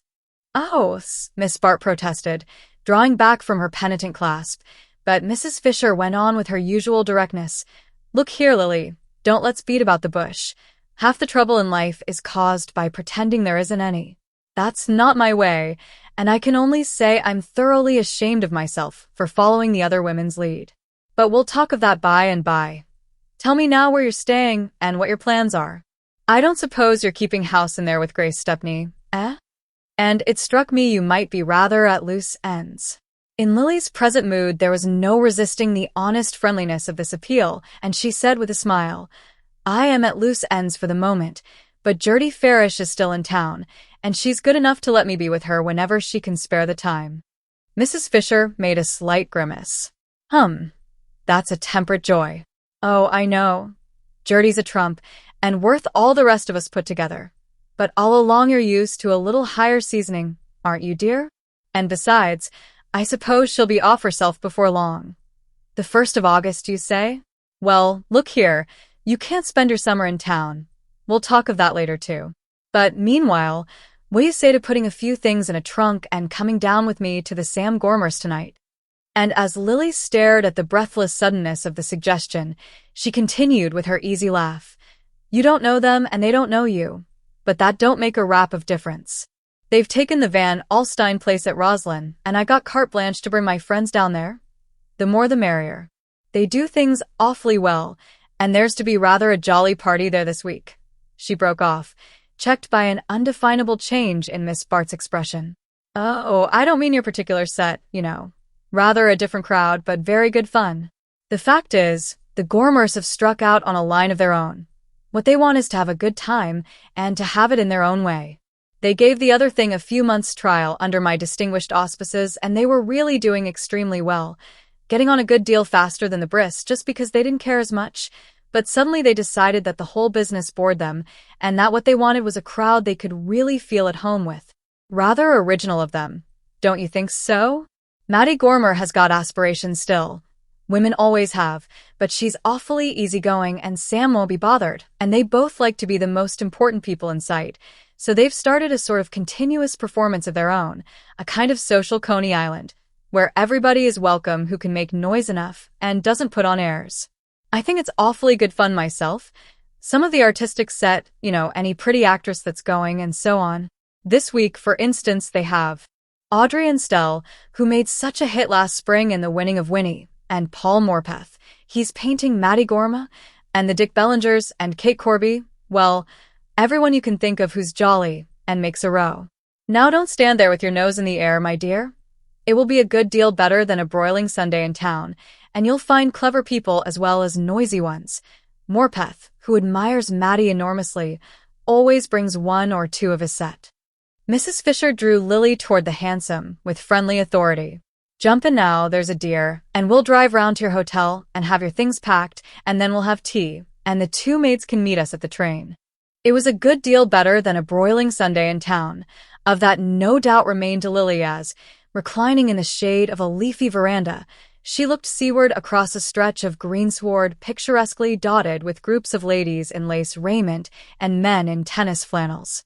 The huge Van Alstyne house and its rambling dependencies were packed to their fullest capacity with the Gormers' weekend guests who now, in the radiance of the Sunday forenoon, were dispersing themselves over the grounds in quest of the various distractions the place afforded, distractions ranging from tennis courts to shooting galleries, from bridge and whiskey within doors to motors and steam launches without. Lily had the odd sense of having been caught up into the crowd as carelessly as a passenger is gathered in by an express train. The blonde and genial Mrs. Gormer might, indeed, have figured the conductor, calmly assigning seats to the rush of travelers, while Carrie Fisher represented the porter pushing their bags into place, giving them their numbers for the dining car and warning them when their station was at hand. The train, meanwhile, had scarcely slackened speed. Life whizzed on with a deafening rattle and roar, in which one traveler at least found a welcome refuge from the sound of her own thoughts. The Gormer milieu represented a social outskirt which Lily had always fastidiously avoided, but it struck her, now that she was in it, as only a flamboyant copy of her own world, a caricature approximating the real thing as the society play approaches the manners of the drawing-room. The people about her were doing the same things as the Trenors, the Van Osbergs and the Dorsets. The difference lay in 100 shades of aspect and manner, from the pattern of the men's waistcoats to the inflection of the women's voices. Everything was pitched in a higher key, and there was more of each thing. More noise, more color, more champagne, more familiarity, but also greater good nature, less rivalry, and a fresher capacity for enjoyment. Miss Bart's arrival had been welcomed with an uncritical friendliness that first irritated her pride and then brought her to a sharp sense of her own situation, of the place in life which, for the moment, she must accept and make the best of. These people knew her story. Of that her first long talk with Carrie Fisher had left no doubt. She was publicly branded as the heroine of a queer episode, but instead of shrinking from her as her own friends had done, they received her without question into the easy promiscuity of their lives. They swallowed her past as easily as they did Miss Instell's, and with no apparent sense of any difference in the size of the mouthful. All they asked was that she should in her own way, for they recognized a diversity of gifts, contribute as much to the general amusement as that graceful actress whose talents, when off the stage, were of the most varied order. Lily felt at once that any tendency to be stuck up, to mark a sense of differences and distinctions, would be fatal to her continuance in the Gormer set. To be taken in on such terms, and into such a world, was hard enough to the lingering pride in her, but she realized, with a pang of self-contempt, that to be excluded from it would, after all, be harder still. For, almost at once, she had felt the insidious charm of slipping back into a life where every material difficulty was smoothed away. The sudden escape from a stifling hotel in a dusty, deserted city to the space and luxury of a great country house fanned by sea breezes had produced a state of moral lassitude agreeable enough after the nervous tension and physical discomfort of the past weeks. For the moment she must yield to the refreshment her senses craved. After that she would reconsider her situation and take counsel with her dignity. Her enjoyment of her surroundings was, indeed, tinged by the unpleasant consideration that she was accepting the hospitality and courting the approval of people she had disdained under other conditions. But she was growing less sensitive on such points. A hard glaze of indifference was fast forming over her delicacies and susceptibilities, and each concession to expediency hardened the surface a little more. On the Monday, when the party disbanded with uproarious adieus, the return to town threw into stronger relief the charms of the life she was leaving. The other guests were dispersing to take up the same existence in a different setting, some at Newport, some at Bar Harbor, some in the elaborate rusticity of an Adirondack camp. Even Gertie Farish, who welcomed Lily's return with tender solicitude, would soon be preparing to join the aunt with whom she spent her summers on Lake George. Only Lily herself remained without plan or purpose, stranded in a backwater of the great current of pleasure. But Carrie Fisher, who had insisted on transporting her to her own house, where she herself was to perch for a day or two on the way to the brisk camp, came to the rescue with a new suggestion. "Look here, Lily. I'll tell you what it is. I want you to take my place with Maddie Gormer this summer. They're taking a party out to Alaska next month in their private car, and Maddie, who is the laziest woman alive, wants me to go with them and relieve her of the bother of arranging things. But the Briss want me too? Oh, yes, we've made it up. Didn't I tell you? And, to put it frankly, though I like the Gormers best, there's more profit for me in the Briss. The fact is, they want to try Newport this summer, and if I can make it a success for them they'll make it a success for me." Mrs. Fisher clasped her hands enthusiastically. "Do you know, Lily, the more I think of my idea, the better I like it. Quite as much for you as for myself. The Gormers have both taken a tremendous fancy to you, and the trip to Alaska is, well, the very thing I should want for you just at present." Miss Bart lifted her eyes with a keen glance. "To take me out of my friend's way, you mean?" she said quietly, and Mrs. Fisher responded with a deprecating kiss. "To keep you out of their sight till they realize how much they miss you." Miss Bart went with the Gormers to Alaska, and the expedition, if it did not produce the effect anticipated by her friend, had at least the negative advantage of removing her from the fiery center of criticism and discussion.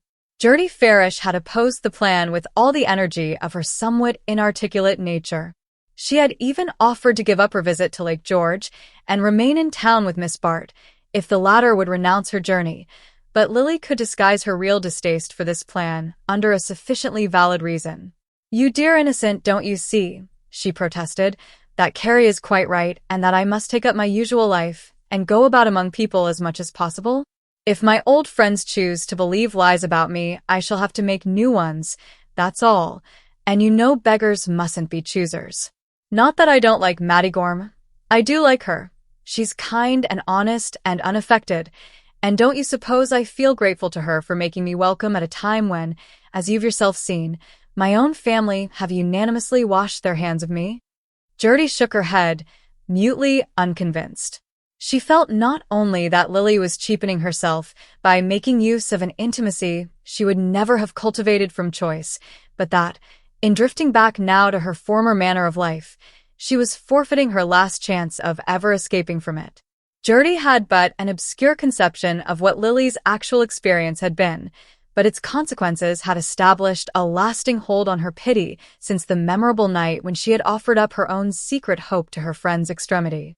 To characters like Gertie's, such a sacrifice constitutes a moral claim on the part of the person in whose behalf it has been made.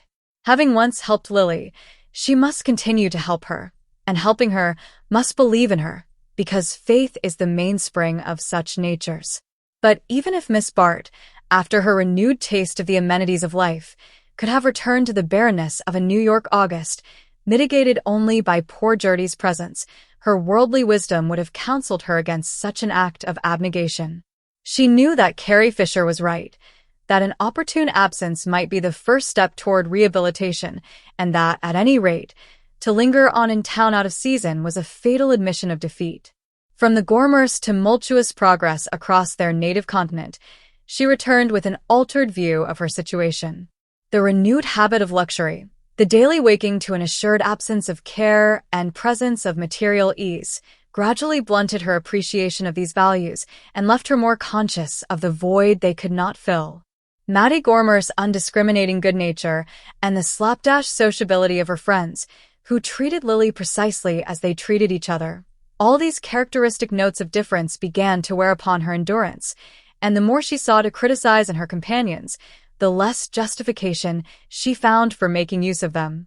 The longing to get back to her former surroundings hardened to a fixed idea, but with the strengthening of her purpose came the inevitable perception that, to attain it, she must exact fresh concessions from her pride. These, for the moment, took the unpleasant form of continuing to cling to her hosts after their return from Alaska. Little as she was in the key of their milieu, her immense social facility, her long habit of adapting herself to others without suffering her own outline to be blurred, the skilled manipulation of all the polished implements of her craft, had won for her an important place in the Gormer group. If their resonant hilarity could never be hers, she contributed a note of easy elegance more valuable to Mattie Gormer than the louder passages of the band. Sam Gormer and his special cronies stood indeed a little in awe of her, but Mattie's following, headed by Paul Morpeth, made her feel that they prized her for the very qualities they most conspicuously lacked. If Morpeth, whose social indolence was as great as his artistic activity, had abandoned himself to the easy current of the Gormer existence, where the minor exactions of politeness were unknown or ignored, and a man could either break his engagements or keep them in a painting jacket and slippers, he still preserved his sense of differences and his appreciation of graces he had no time to cultivate. During the preparations for the brisk tableaux, he had been immensely struck by Lily's plastic possibilities. Not the face, too self-controlled for expression, but the rest of her. Gad, what a model she'd make! And though his abhorrence of the world in which he had seen her was too great for him to think of seeking her there, he was fully alive to the privilege of having her to look at and listen to while he lounged in Mattie Gormer's disheveled drawing-room.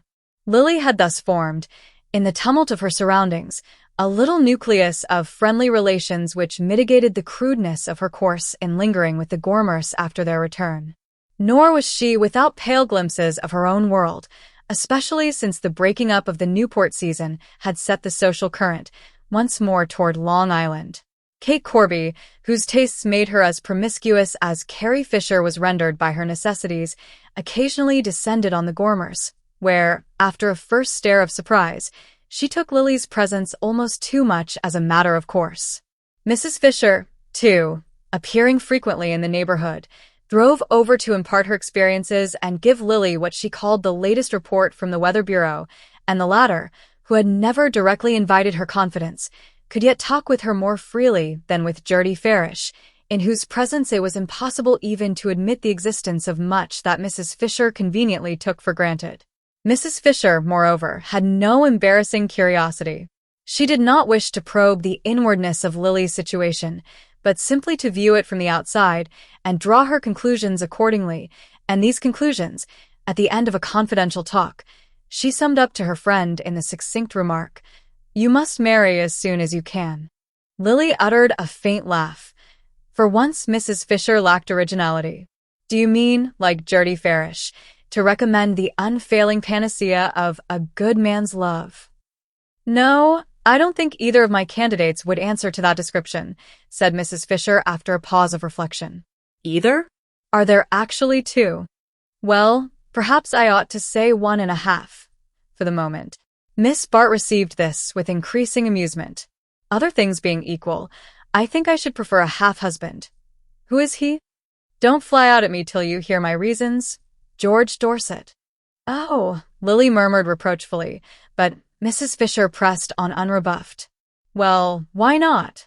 They had a few weeks' honeymoon when they first got back from Europe, but now things are going badly with them again. Bertha has been behaving more than ever like a madwoman, and George's powers of credulity are very nearly exhausted. They're at their place here, and I spent last Sunday with them. It was a ghastly party. No one else but poor Nettie Silverton, who looks like a galley slave. They used to talk of my making that poor boy unhappy. And after luncheon, George carried me off on a long walk and told me the end would have to come soon. Miss Bart made an incredulous gesture. As far as that goes, the end will never come. Bertha will always know how to get him back when she wants him. Mrs. Fisher continued to observe her tentatively. Not if he has anyone else to turn to. Yes, that's just what it comes to. The poor creature can't stand alone. And I remember him such a good fellow, full of life and enthusiasm. She paused and went on, dropping her glance from Lily's. He wouldn't stay with her 10 minutes if he knew. Knew, Miss Bart repeated. What you must, for instance. With the opportunities you've had. If he had positive proof, I mean. Lily interrupted her with a deep blush of displeasure. Please let us drop the subject, Carrie. It's too odious to me. And to divert her companion's attention, she added, with an attempt at lightness. And your second candidate? We must not forget him. Mrs. Fisher echoed her laugh. I wonder if you'll cry out just as loud if I say, Sim Rosedale? Miss Bart did not cry out. She sat silent, gazing thoughtfully at her friend. The suggestion, in truth, gave expression to a possibility which, in the last weeks, had more than once recurred to her, but after a moment she said carelessly, Mr. Rosedale wants a wife who can establish him in the bosom of the Van Osbergs and Trenors. Mrs. Fisher caught her up eagerly. And so you could. With his money. Don't you see how beautifully it would work out for you both? I don't see any way of making him see it, Lily returned, with a laugh intended to dismiss the subject. But in reality it lingered with her long after Mrs. Fisher had taken leave. She had seen very little of Rosedale since her annexation by the Gormers, for he was still steadily bent on penetrating to the inner paradise from which she was now excluded, but once or twice, when nothing better offered, he had turned up for Sunday, and on these occasions he had left her in no doubt as to his view of her situation. That he still admired her was, more than ever, offensively evident, for in the Gormer circle, where he expanded as in his native element, there were no puzzling conventions to check the full expression of his approval. But it was in the quality of his admiration that she read his shrewd estimate of her case. He enjoyed letting the Gormers see that he had known Miss Lily. She was Miss Lily to him now, before they had had the faintest social existence, enjoyed more especially impressing Paul Morpeth with the distance to which their intimacy dated back. But he let it be felt that that intimacy was a mere ripple on the surface of a rushing social current, the kind of relaxation which a man of large interests and manifold preoccupations permits himself in his hours of ease. The necessity of accepting this view of their past relation, and of meeting it in the key of pleasantry prevalent among her new friends, was deeply humiliating to Lily. But she dared less than ever to quarrel with Rosedale. She suspected that her rejection rankled among the most unforgettable of his rebuffs, and the fact that he knew something of her wretched transaction with Trenor, and was sure to put the basest construction on it, seemed to place her hopelessly in his power. Yet at Carrie Fisher's suggestion a new hope had stirred in her. Much as she disliked Rosedale, she no longer absolutely despised him. For he was gradually attaining his object in life, and that, to Lily, was always less despicable than to miss it. With the slow, unalterable persistency which she had always felt in him, he was making his way through the dense mass of social antagonisms. Already his wealth, and the masterly use he had made of it, were giving him an enviable prominence in the world of affairs, and placing Wall Street under obligations which only Fifth Avenue could repay. In response to these claims, his name began to figure on municipal committees and charitable boards. He appeared at banquets to distinguished strangers, and his candidacy at one of the fashionable clubs was discussed with diminishing opposition. He had figured once or twice at the Trenor dinners and had learned to speak with just the right note of disdain of the big Van Osburgh crushes, and all he now needed was a wife whose affiliations would shorten the last tedious steps of his ascent. It was with that object that, a year earlier, he had fixed his affections on Miss Bart, but in the interval he had mounted nearer to the goal, while she had lost the power to abbreviate the remaining steps of the way. All this she saw with the clearness of vision that came to her in moments of despondency. It was success that dazzled her. She could distinguish facts plainly enough in the twilight of failure. And the twilight, as she now sought to pierce it, was gradually lighted by a faint spark of reassurance. Under the utilitarian motive of Rosedale's wooing she had felt, clearly enough, the heat of personal inclination. She would not have detested him so heartily had she not known that he dared to admire her. What, then, if the passion persisted, though the other motive had ceased to sustain it? She had never even tried to please him. He had been drawn to her in spite of her manifest disdain. What if she now chose to exert the power which, even in its passive state, he had felt so strongly? What if she made him marry her for love, now that he had no other reason for marrying her? Chapter 6. As became persons of their rising consequence, the Gormers were engaged in building a country house on Long Island, and it was a part of Miss Bart's duty to attend her hostess on frequent visits of inspection to the new estate. There, while Mrs. Gormer plunged into problems of lighting and sanitation, Lily had leisure to wander, in the bright autumn air, along the tree-fringed bay to which the land declined. Little as she was addicted to solitude, there had come to be moments when it seemed a welcome escape from the empty noises of her life. She was weary of being swept passively along a current of pleasure and business in which she had no share, weary of seeing other people pursue amusement and squander money, while she felt herself of no more account among them than an expensive toy in the hands of a spoiled child. It was in this frame of mind that, striking back from the shore one morning into the windings of an unfamiliar lane, she came suddenly upon the figure of George Dorset. The Dorset place was in the immediate neighborhood of the Gormers' newly acquired estate, and in her motor flights thither with Mrs. Gormer, Lily had caught one or two passing glimpses of the couple, but they moved in so different an orbit that she had not considered the possibility of a direct encounter. Dorset, swinging along with bent head, in moody abstraction, did not see Miss Bart till he was close upon her, but the sight, instead of bringing him to a halt, as she had half expected, sent him toward her with an eagerness which found expression in his opening words. "Miss Bart, you'll shake hands, won't you? I've been hoping to meet you. I should have written to you if I'd dared." His face, with its tossed red hair and straggling mustache, had a driven, uneasy look, as though life had become an unceasing race between himself and the thoughts at his heels. The look drew a word of compassionate greeting from Lily, and he pressed on, as if encouraged by her tone. "I wanted to apologize, to ask you to forgive me for the miserable part one played." She checked him with a quick gesture. "Don't let us speak of it. I was very sorry for you," she said, with a tinge of disdain which, as she instantly perceived, was not lost on him. He flushed to his haggard eyes, flushed so cruelly that she repented the thrust. "You might well be. You don't know? You must let me explain. I was deceived, abominably deceived." "I am still more sorry for you, then," she interposed, without irony, "but you must see that I am not exactly the person with whom the subject can be discussed." He met this with a look of genuine wonder. "Why not? Isn't it to you, of all people, that I owe an explanation?" "No explanation is necessary. The situation was perfectly clear to me." "Ah," he murmured, his head drooping again, and his irresolute hand switching at the underbrush along the lane. But as Lily made a movement to pass on, he broke out with fresh vehemence. "Miss Bart, for God's sake don't turn from me. We used to be good friends. You were always kind to me, and you don't know how I need a friend now." The lamentable weakness of the words roused a motion of pity in Lily's breast. She too needed friends. She had tasted the pang of loneliness, and her resentment of Bertha Dorset's cruelty softened her heart to the poor wretch who was after all the chief of Bertha's victims. "I still wish to be kind. I feel no ill will toward you," she said.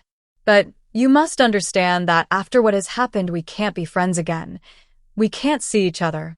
You are kind. You're merciful. You always were." He fixed his miserable gaze on her. "But why can't we be friends? Why not, when I've repented in dust and ashes? Isn't it hard that you should condemn me to suffer for the falseness, the treachery of others? I was punished enough at the time. Is there to be no respite for me? I should have thought you had found complete respite in the reconciliation which was effected at my expense," Lily began with renewed impatience, but he broke in imploringly. "Don't put it in that way. When that's been the worst of my punishment. My God, what could I do? Wasn't I powerless? You were singled out as a sacrifice. Any word I might have said would have been turned against you. I have told you I don't blame you. All I ask you to understand is that, after the use Bertha chose to make of me, after all that her behavior has since implied, it's impossible that you and I should meet." He continued to stand before her, in his dogged weakness. Need it be?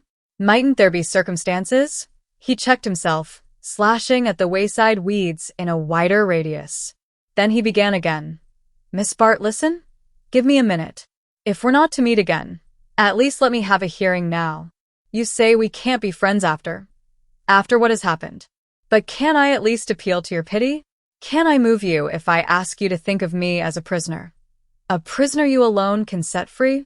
Lily's inward start betrayed itself in a quick blush. Was it possible that this was really the sense of Carrie Fisher's adumbrations? "I can't see how I can possibly be of any help to you," she murmured, drawing back a little from the mounting excitement of his look. Her tone seemed to sober him, as it had so often done in his stormiest moments.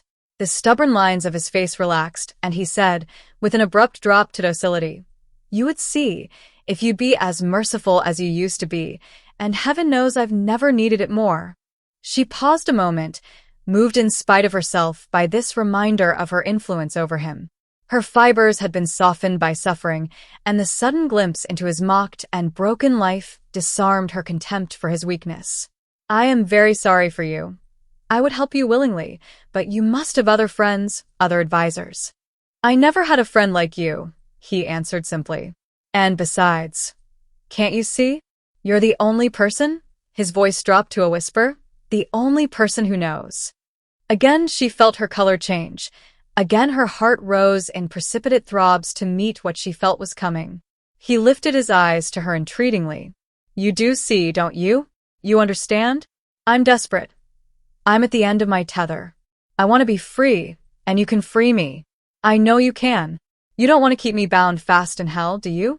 You can't want to take such a vengeance as that. You were always kind. Your eyes are kind now. You say you're sorry for me. Well, it rests with you to show it, and heaven knows there's nothing to keep you back.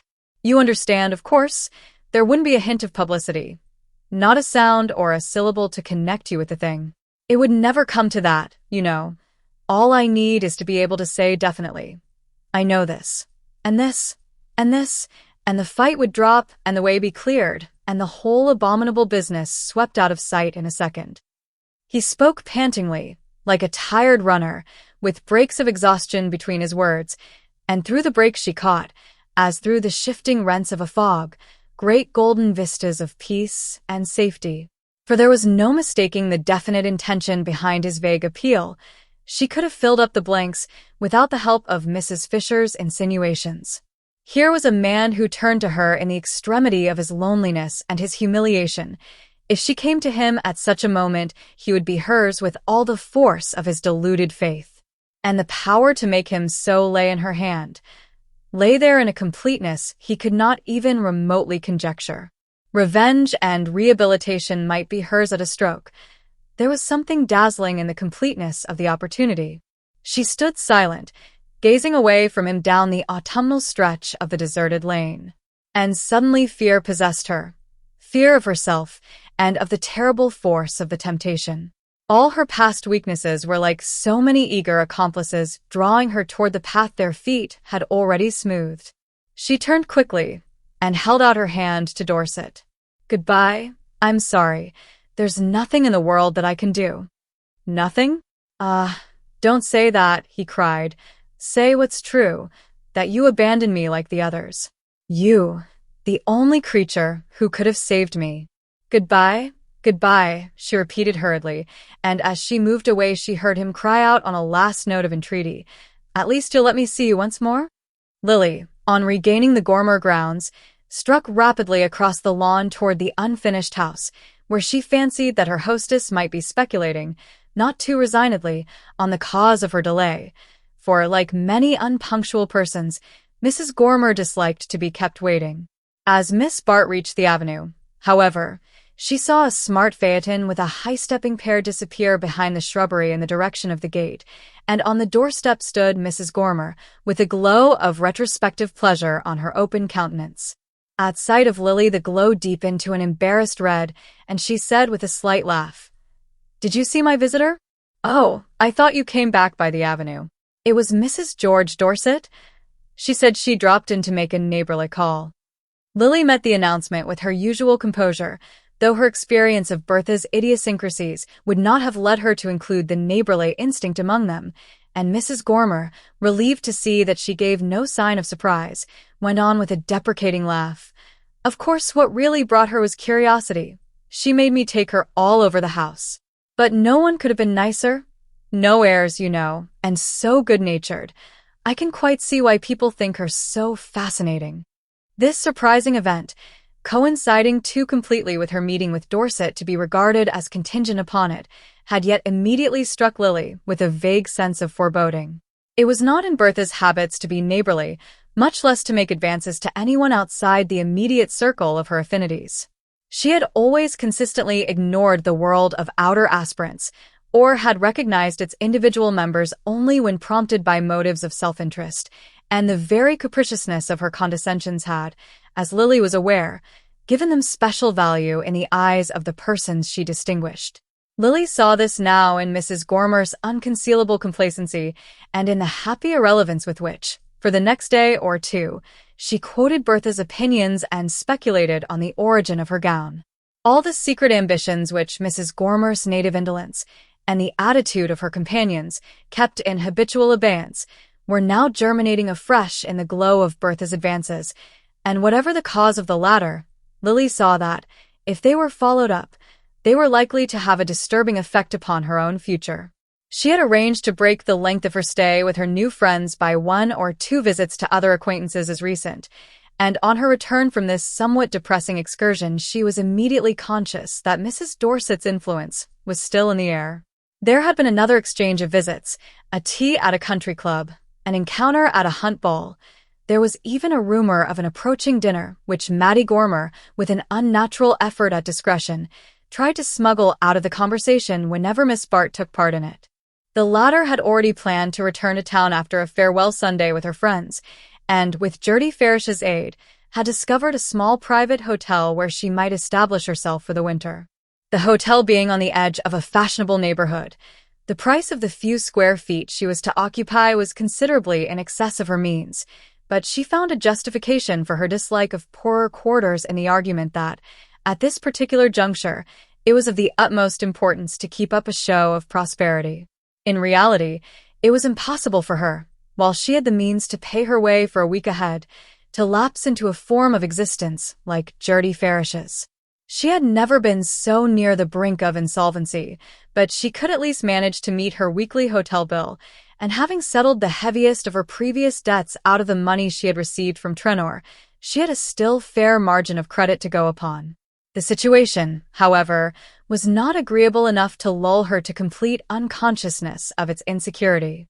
Her rooms, with their cramped outlook down a sallow vista of brick walls and fire escapes, her lonely meals in the dark restaurant with its surcharged ceiling and haunting smell of coffee, all these material discomforts, which were yet to be accounted as so many privileges soon to be withdrawn, kept constantly before her the disadvantages of her state, and her mind reverted the more insistently to Mrs. Fisher's counsels. Beat about the question as she would, she knew the outcome of it was that she must try to marry Rosedale, and in this conviction she was fortified by an unexpected visit from George Dorset.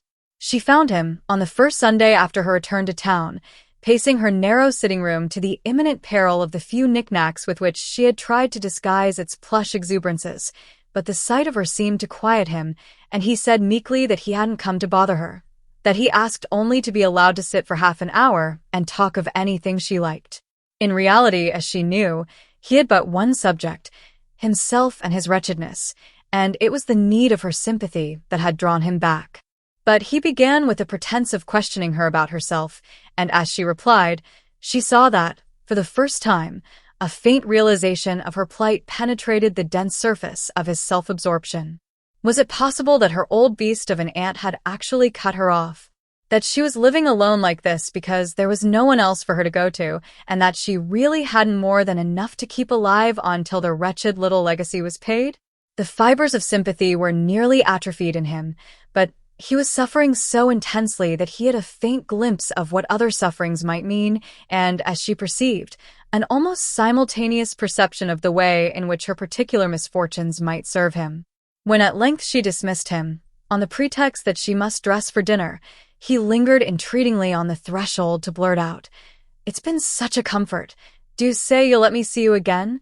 But to this direct appeal it was impossible to give an assent, and she said with friendly decisiveness, "I'm sorry, but you know why I can't." He colored to the eyes, pushed the door shut, and stood before her embarrassed but insistent. "I know how you might if you would, if things were different, and it lies with you to make them so. It's just a word to say, and you put me out of my misery." Their eyes met, and for a second she trembled again with the nearness of the temptation. "You're mistaken. I know nothing. I saw nothing," she exclaimed, striving, by sheer force of reiteration, to build a barrier between herself and her peril, and as he turned away, groaning out, "You sacrifice us both," she continued to repeat, as if it were a charm, "I know nothing, absolutely nothing."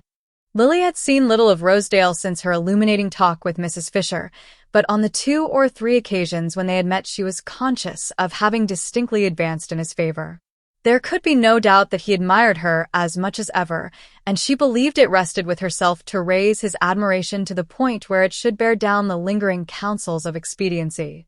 The task was not an easy one, but neither was it easy, in her long sleepless nights, to face the thought of what George Dorset was so clearly ready to offer. Baseness for baseness, she hated the other least. There were even moments when a marriage with Rosedale seemed the only honorable solution of her difficulties. She did not indeed let her imagination range beyond the day of plighting. After that, everything faded into a haze of material well-being, in which the personality of her benefactor remained mercifully vague. She had learned, in her long vigils, that there were certain things not good to think of, certain midnight images that must at any cost be exorcised, and one of these was the image of herself as Rosedale's wife. Carrie Fisher, on the strength, as she frankly owned, of the brisk Newport success, had taken for the autumn months a small house at Tuxedo, and thither Lily was bound on the Sunday after Dorset's visit. Though it was nearly dinner time when she arrived, her hostess was still out, and the firelit quiet of the small silent house descended on her spirit with a sense of peace and familiarity. It may be doubted if such an emotion had ever before been evoked by Carrie Fisher's surroundings, but, contrasted to the world in which Lily had lately lived, there was an air of repose and stability in the very placing of the furniture, and in the quiet competence of the parlour-maid who led her up to her room. Mrs. Fisher's unconventionality was, after all, a merely superficial divergence from an inherited social creed, while the manners of the Gormer circle represented their first attempt to formulate such a creed for themselves. It was the first time since her return from Europe that Lily had found herself in a congenial atmosphere, and the stirring of familiar associations had almost prepared her, as she descended the stairs before dinner, to enter upon a group of her old acquaintances. But this expectation was instantly checked by the reflection that the friends who remained loyal were precisely those who would be least willing to expose her to such encounters, and it was hardly with surprise that she found, instead, Mr. Rosedale kneeling domestically on the drawing-room hearth before his hostess's little girl. Rosedale in the paternal role was hardly a figure to soften Lily. yet she could not but notice a quality of homely goodness in his advances to the child. They were not, at any rate, the premeditated and perfunctory endearments of the guest under his hostess's eye, for he and the little girl had the room to themselves, and something in his attitude made him seem a simple and kindly being compared to the small critical creature who endured his homage. Yes, he would be kind. Lily, from the threshold, had time to feel kind in his gross, unscrupulous, rapacious way, the way of the predatory creature with his mate. She had but a moment in which to consider whether this glimpse of the fireside man mitigated her repugnance, or gave it, rather, a more concrete and intimate form, for at sight of her he was immediately on his feet again, the florid and dominant Rosedale of Mattie Gormor's drawing-room. It was no surprise to Lily to find that he had been selected as her only fellow guest. Though she and her hostess had not met since the latter's tentative discussion of her future, Lily knew that the acuteness which enabled Mrs. Fisher to lay a safe and pleasant course through a world of antagonistic forces was not infrequently exercised for the benefit of her friends. It was, in fact, characteristic of Carrie that, while she actively gleaned her own stores from the fields of affluence, her real sympathies were on the other side, with the unlucky, the unpopular, the unsuccessful, with all her hungry fellow toilers in the shorn stubble of success. Mrs. Fisher's experience guarded her against the mistake of exposing Lily, for the first evening, to the unmitigated impression of Rosedale's personality. Kate Corby and 2 or 3 men dropped into dinner, and Lily, alive to every detail of her friend's method, saw that such opportunities as had been contrived for her were to be deferred till she had, as it were, gained courage to make effectual use of them. She had a sense of acquiescing in this plan with the passiveness of a sufferer resigned to the surgeon's touch, and this feeling of almost lethargic helplessness continued when, after the departure of the guests, Mrs. Fisher followed her upstairs. "May I come in and smoke a cigarette over your fire? If we talk in my room, we shall disturb the child." Mrs. Fisher looked about her with the eye of the solicitous hostess. "I hope you've managed to make yourself comfortable, dear. Isn't it a jolly little house? It's such a blessing to have a few quiet weeks with the baby." Carrie, in her rare moments of prosperity, became so expansively maternal that Miss Bart sometimes wondered whether, if she could ever get time and money enough, she would not end by devoting them both to her daughter. "It's a well-earned rest. I'll say that for myself," she continued, sinking down with a sigh of content on the pillowed lounge near the fire. "Louisa Bry is a stern taskmaster. I often used to wish myself back with the Gormors. Talk of love making people jealous and suspicious. It's nothing to social ambition. Louisa used to lie awake at night wondering whether the women who called on us called on me because I was with her, or on her because she was with me, and she was always laying traps to find out what I thought. Of course I had to disown my oldest friends, rather than let her suspect she owed me the chance of making a single acquaintance. When, all the while, that was what she had me there for, and what she wrote me a handsome check for when the season was over." Mrs. Fisher was not a woman who talked of herself without cause, and the practice of direct speech, far from precluding in her an occasional resort to circuitous methods, served rather, at crucial moments, the purpose of the juggler's chatter while he shifts the contents of his sleeves. Through the haze of her cigarette smoke, she continued to gaze meditatively at Miss Bart, who, having dismissed her maid, sat before the toilet table shaking out over her shoulders the loosened undulations of her hair. "Your hair's wonderful, Lily. Thinner? What does that matter, when it's so light and alive? So many women's worries seem to go straight to their hair. But yours looks as if there had never been an anxious thought under it. I never saw you look better than you did this evening. Mattie Gormor told me that Morpeth wanted to paint you. Why don't you let him?" Miss Bart's immediate answer was to address a critical glance to the reflection of the countenance under discussion. Then she said, with a slight touch of irritation, "I don't care to accept a portrait from Paul Morpeth." Mrs. Fisher mused. "And no. And just now, especially, well, he can do you after you're married." She waited a moment and then went on. "By the way, I had a visit from Mattie the other day. She turned up here last Sunday, and with Bertha Dorset, of all people in the world." She paused again to measure the effect of this announcement on her hearer, but the brush in Miss Bart's lifted hand maintained its unwavering stroke from brow to nape. "I never was more astonished," Mrs. Fisher pursued. "I don't know two women less predestined to intimacy, from Bertha's standpoint, that is, for of course poor Mattie thinks it natural enough that she should be singled out. I've no doubt the rabbit always thinks it is fascinating the anaconda.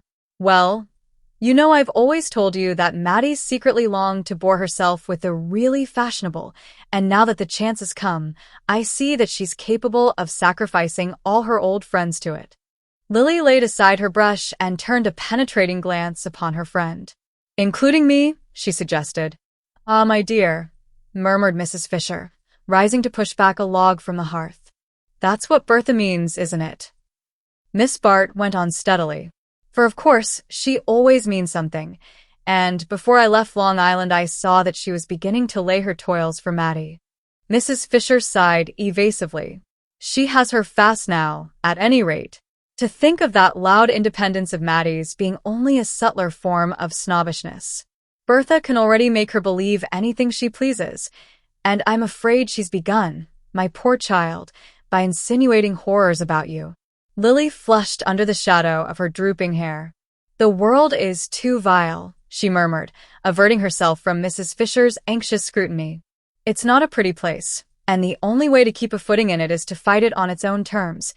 And above all, my dear, not alone." Mrs. Fisher gathered up her floating implications in a resolute grasp. "You've told me so little that I can only guess what has been happening, but in the rush we all live in there's no time to keep on hating anyone without a cause, and if Bertha is still nasty enough to want to injure you with other people it must be because she's still afraid of you. From her standpoint there's only one reason for being afraid of you, and my own idea is that if you want to punish her, you hold the means in your hand. I believe you can marry George Dorset tomorrow. But if you don't care for that particular form of retaliation, the only thing to save you from Bertha is to marry somebody else." Chapter 7. The light projected on the situation by Mrs. Fisher had the cheerless distinctness of a winter dawn. It outlined the facts with a cold precision unmodified by shade or color, and refracted, as it were, from the blank walls of the surrounding limitations. She had opened windows from which no sky was ever visible. But the idealist subdued to vulgar necessities must employ vulgar minds to draw the inferences to which he cannot stoop, and it was easier for Lily to let Mrs. Fisher formulate her case than to put it plainly to herself. Once confronted with it, however, she went the full length of its consequences, and these had never been more clearly present to her than when, the next afternoon, she set out for a walk with Rosedale. It was one of those still November days when the air is haunted with the light of summer, and something in the lines of the landscape, and in the golden haze which bathed them, recalled to Miss Bart the September afternoon when she had climbed the slopes of Bellomont with Selden. The importunate memory was kept before her by its ironic contrast to her present situation, since her walk with Selden had represented an irresistible flight from just such a climax as the present excursion was designed to bring about. But other memories importuned her also, the recollection of similar situations, as skillfully led up to, but through some malice of fortune, or her own unsteadiness of purpose, always failing of the intended result. Well, her purpose was steady enough now. She saw that the whole weary work of rehabilitation must begin again, and against far greater odds, if Bertha Dorset should succeed in breaking up her friendship with the Gormers, and her longing for shelter and security was intensified by the passionate desire to triumph over Bertha, as only wealth and predominance could triumph over her. As the wife of Rosedale, the Rosedale she felt it in her power to create, she would at least present an invulnerable front to her enemy. She had to draw upon this thought, as upon some fiery stimulant, to keep up her part in the scene toward which Rosedale was too frankly tending. As she walked beside him, shrinking in every nerve from the way in which his look and tone made free of her, yet telling herself that this momentary endurance of his mood was the price she must pay for her ultimate power over him, she tried to calculate the exact point at which concession must turn to resistance, and the price he would have to pay be made equally clear to him. But his dapper self-confidence seemed impenetrable to such hints, and she had a sense of something hard and self-contained behind the superficial warmth of his manner. They had been seated for some time in the seclusion of a rocky glen above the lake, when she suddenly cut short the culmination of an impassioned period by turning upon him the grave loveliness of her gaze. "I do believe what you say, Mr. Rosedale," she said quietly, "and I am ready to marry you whenever you wish." Rosedale, reddening to the roots of his glossy hair, received this announcement with a recoil which carried him to his feet, where he halted before her in an attitude of almost comic discomfiture. "For I suppose that is what you do wish," she continued, in the same quiet tone. "And, though I was unable to consent when you spoke to me in this way before, I am ready, now that I know you so much better, to trust my happiness to your hands." She spoke with the noble directness which she could command on such occasions, and which was like a large steady light thrown across the tortuous darkness of the situation. In its inconvenient brightness, Rosedale seemed to waver a moment, as though conscious that every avenue of escape was unpleasantly illuminated.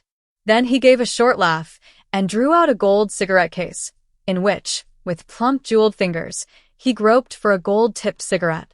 Selecting one, he paused to contemplate it a moment before saying, "My dear Miss Lily, I'm sorry if there's been any little misapprehension between us, but you made me feel my suit was so hopeless that I had really no intention of renewing it." Lily's blood tingled with the grossness of the rebuff, but she checked the first leap of her anger and said in a tone of gentle dignity, "I have no one but myself to blame if I gave you the impression that my decision was final." Her wordplay was always too quick for him, and this reply held him in puzzled silence while she extended her hand and added, with the faintest inflection of sadness in her voice, "Before we bid each other goodbye, I want at least to thank you for having once thought of me as you did." The touch of her hand, the moving softness of her look, thrilled a vulnerable fiber in Rosedale. It was her exquisite inaccessibleness, the sense of distance she could convey without a hint of disdain, that made it most difficult for him to give her up. "Why do you talk of saying goodbye? Ain't we going to be good friends all the same?" he urged, without releasing her hand. She drew it away quietly. "What is your idea of being good friends?" she returned with a slight smile. "Making love to me, without asking me to marry you?"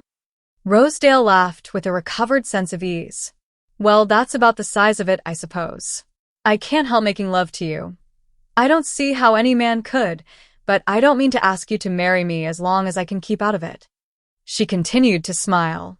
"I like your frankness, but I am afraid our friendship can hardly continue on those terms." She turned away, as though to mark that its final term had in fact been reached, and he followed her for a few steps with a baffled sense of her having after all kept the game in her own hands. "Miss Lily?"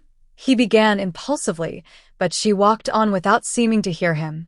He overtook her in a few quick strides and laid an entreating hand on her arm. "Miss Lily? Don't hurry away like that. You're beastly hard on a fellow, but if you don't mind speaking the truth, I don't see why you shouldn't allow me to do the same." She had paused a moment with raised brows, drawing away instinctively from his touch, though she made no effort to evade his words. "I was under the impression," she rejoined, "that you had done so without waiting for my permission." "Well, why shouldn't you hear my reasons for doing it then? We're neither of us such new hands that a little plain speaking is going to hurt us. I'm all broken up on you. There's nothing new in that. I'm more in love with you than I was this time last year, but I got to face the fact that the situation is changed." She continued to confront him with the same air of ironic composure. "You mean to say that I'm not as desirable a match as you thought me?" "Yes, that's what I do mean," he answered resolutely. "I won't go into what's happened. I don't believe the stories about you. I don't want to believe them. But they're there, and my not believing them ain't going to alter the situation." She flushed to her temples, but the extremity of her need checked the retort on her lip, and she continued to face him composedly. "If they are not true," she said, "doesn't that alter the situation?" He met this with a steady gaze of his small stock-taking eyes, which made her feel herself no more than some superfine human merchandise. "I believe it does in novels, but I'm certain it don't in real life. You know that as well as I do. If we're speaking the truth, let's speak the whole truth. Last year I was wild to marry you, and you wouldn't look at me. This year? Well, you appear to be willing." Now, what has changed in the interval? Your situation, that's all. Then you thought you could do better, now. You think you can? Broke from her ironically. Why, yes, I do, in one way, that is. He stood before her, his hands in his pockets, his chest sturdily expanded under its vivid waistcoat. It's this way, you see. I've had a pretty steady grind of it these last years, working up my social position. Think it's funny I should say that? Why should I mind saying I want to get into society? A man ain't ashamed to say he wants to own a racing stable or a picture gallery. Well, a taste for society's just another kind of hobby. Perhaps I want to get even with some of the people who cold-shouldered me last year. Put it that way if it sounds better. Anyhow, I want to have the run of the best houses, and I'm getting it too, little by little. But I know the quickest way to queer yourself with the right people is to be seen with the wrong ones, and that's the reason I want to avoid mistakes.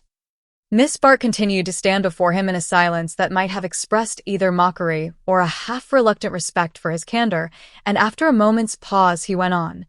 There it is, you see. I'm more in love with you than ever, but if I married you now I'd queer myself for good and all, and everything I've worked for all these years would be wasted. She received this with a look from which all tinge of resentment had faded. After the tissue of social falsehoods in which she had so long moved, it was refreshing to step into the open daylight of an avowed expediency. I understand you, she said.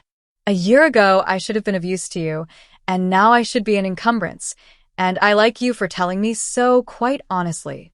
She extended her hand with a smile. Again the gesture had a disturbing effect upon Mr. Rosedale's self-command. By George, you're a dead-game sport, you are, he exclaimed, and as she began once more to move away, he broke out suddenly, Miss Lily, stop. You know I don't believe those stories. I believe they were all got up by a woman who didn't hesitate to sacrifice you to her own convenience. Lily drew away with a movement of quick disdain. It was easier to endure his insolence than his commiseration. You are very kind, but I don't think we need discuss the matter farther. But Rosedale's natural imperviousness to hints made it easy for him to brush such resistance aside. I don't want to discuss anything. I just want to put a plain case before you, he persisted. She paused in spite of herself, held by the note of a new purpose in his look and tone, and he went on, keeping his eyes firmly upon her. The wonder to me is that you've waited so long to get square with that woman when you've had the power in your hands. She continued silent under the rush of astonishment that his words produced, and he moved a step closer to ask with low-toned directness, Why don't you use those letters of hers you bought last year? Lily stood speechless under the shock of the interrogation. In the words preceding it she had conjectured, at most, an allusion to her supposed influence over George Dorset, nor did the astonishing indelicacy of the reference diminish the likelihood of Rosedale's resorting to it.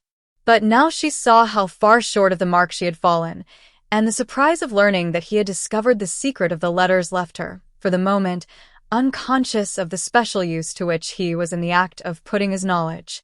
Her temporary loss of self-possession gave him time to press his point, and he went on quickly, as though to secure completer control of the situation. You see, I know where you stand. I know how completely she's in your power. That sounds like stage talk, don't it? But there's a lot of truth in some of those old gags, and I don't suppose you bought those letters simply because you're collecting autographs. She continued to look at him with a deepening bewilderment.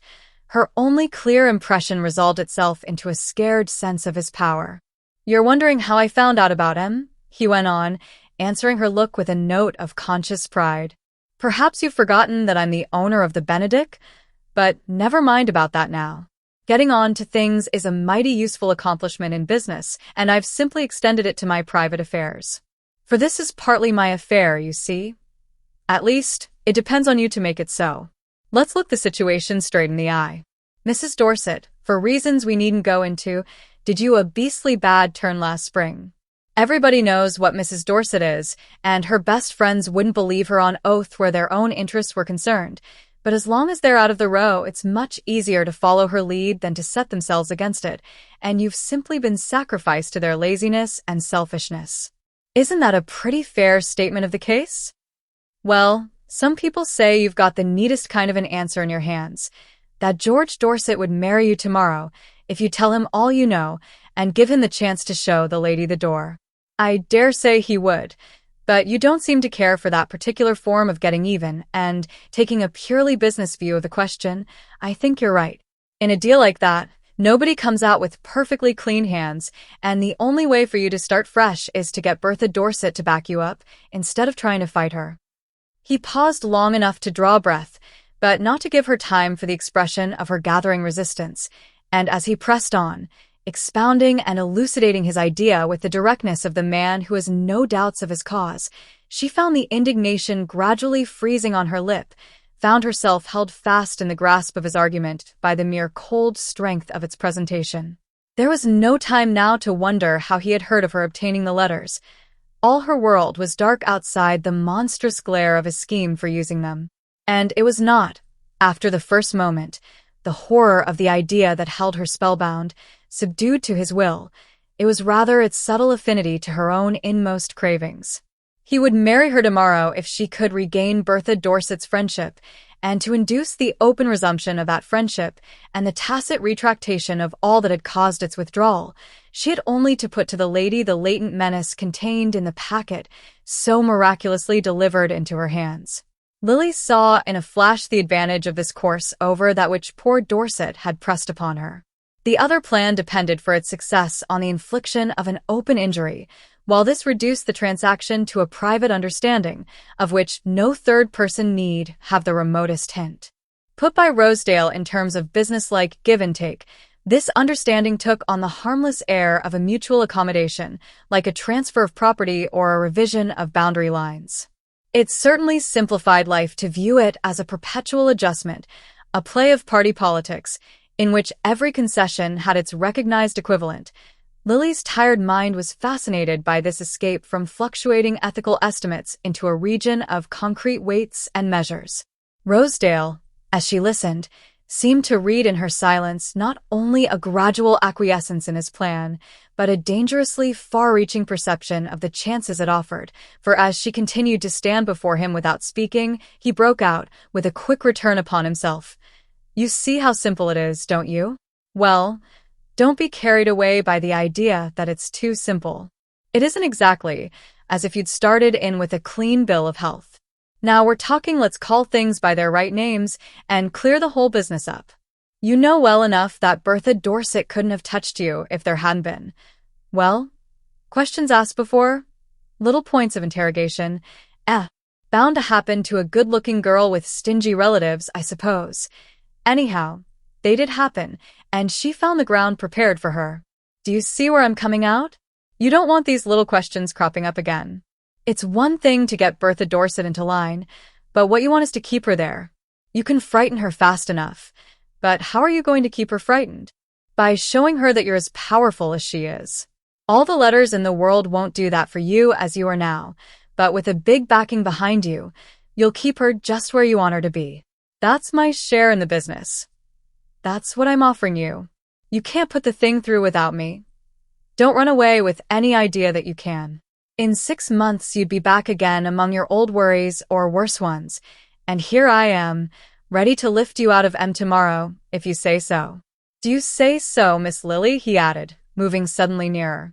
The words, and the movement which accompanied them, combined to startle Lily out of the state of trance subservience into which she had insensibly slipped. Light comes in devious ways to the groping consciousness, and it came to her now through the disgusted perception that her would-be accomplice assumed, as a matter of course, the likelihood of her distrusting him and perhaps trying to cheat him of his share of the spoils.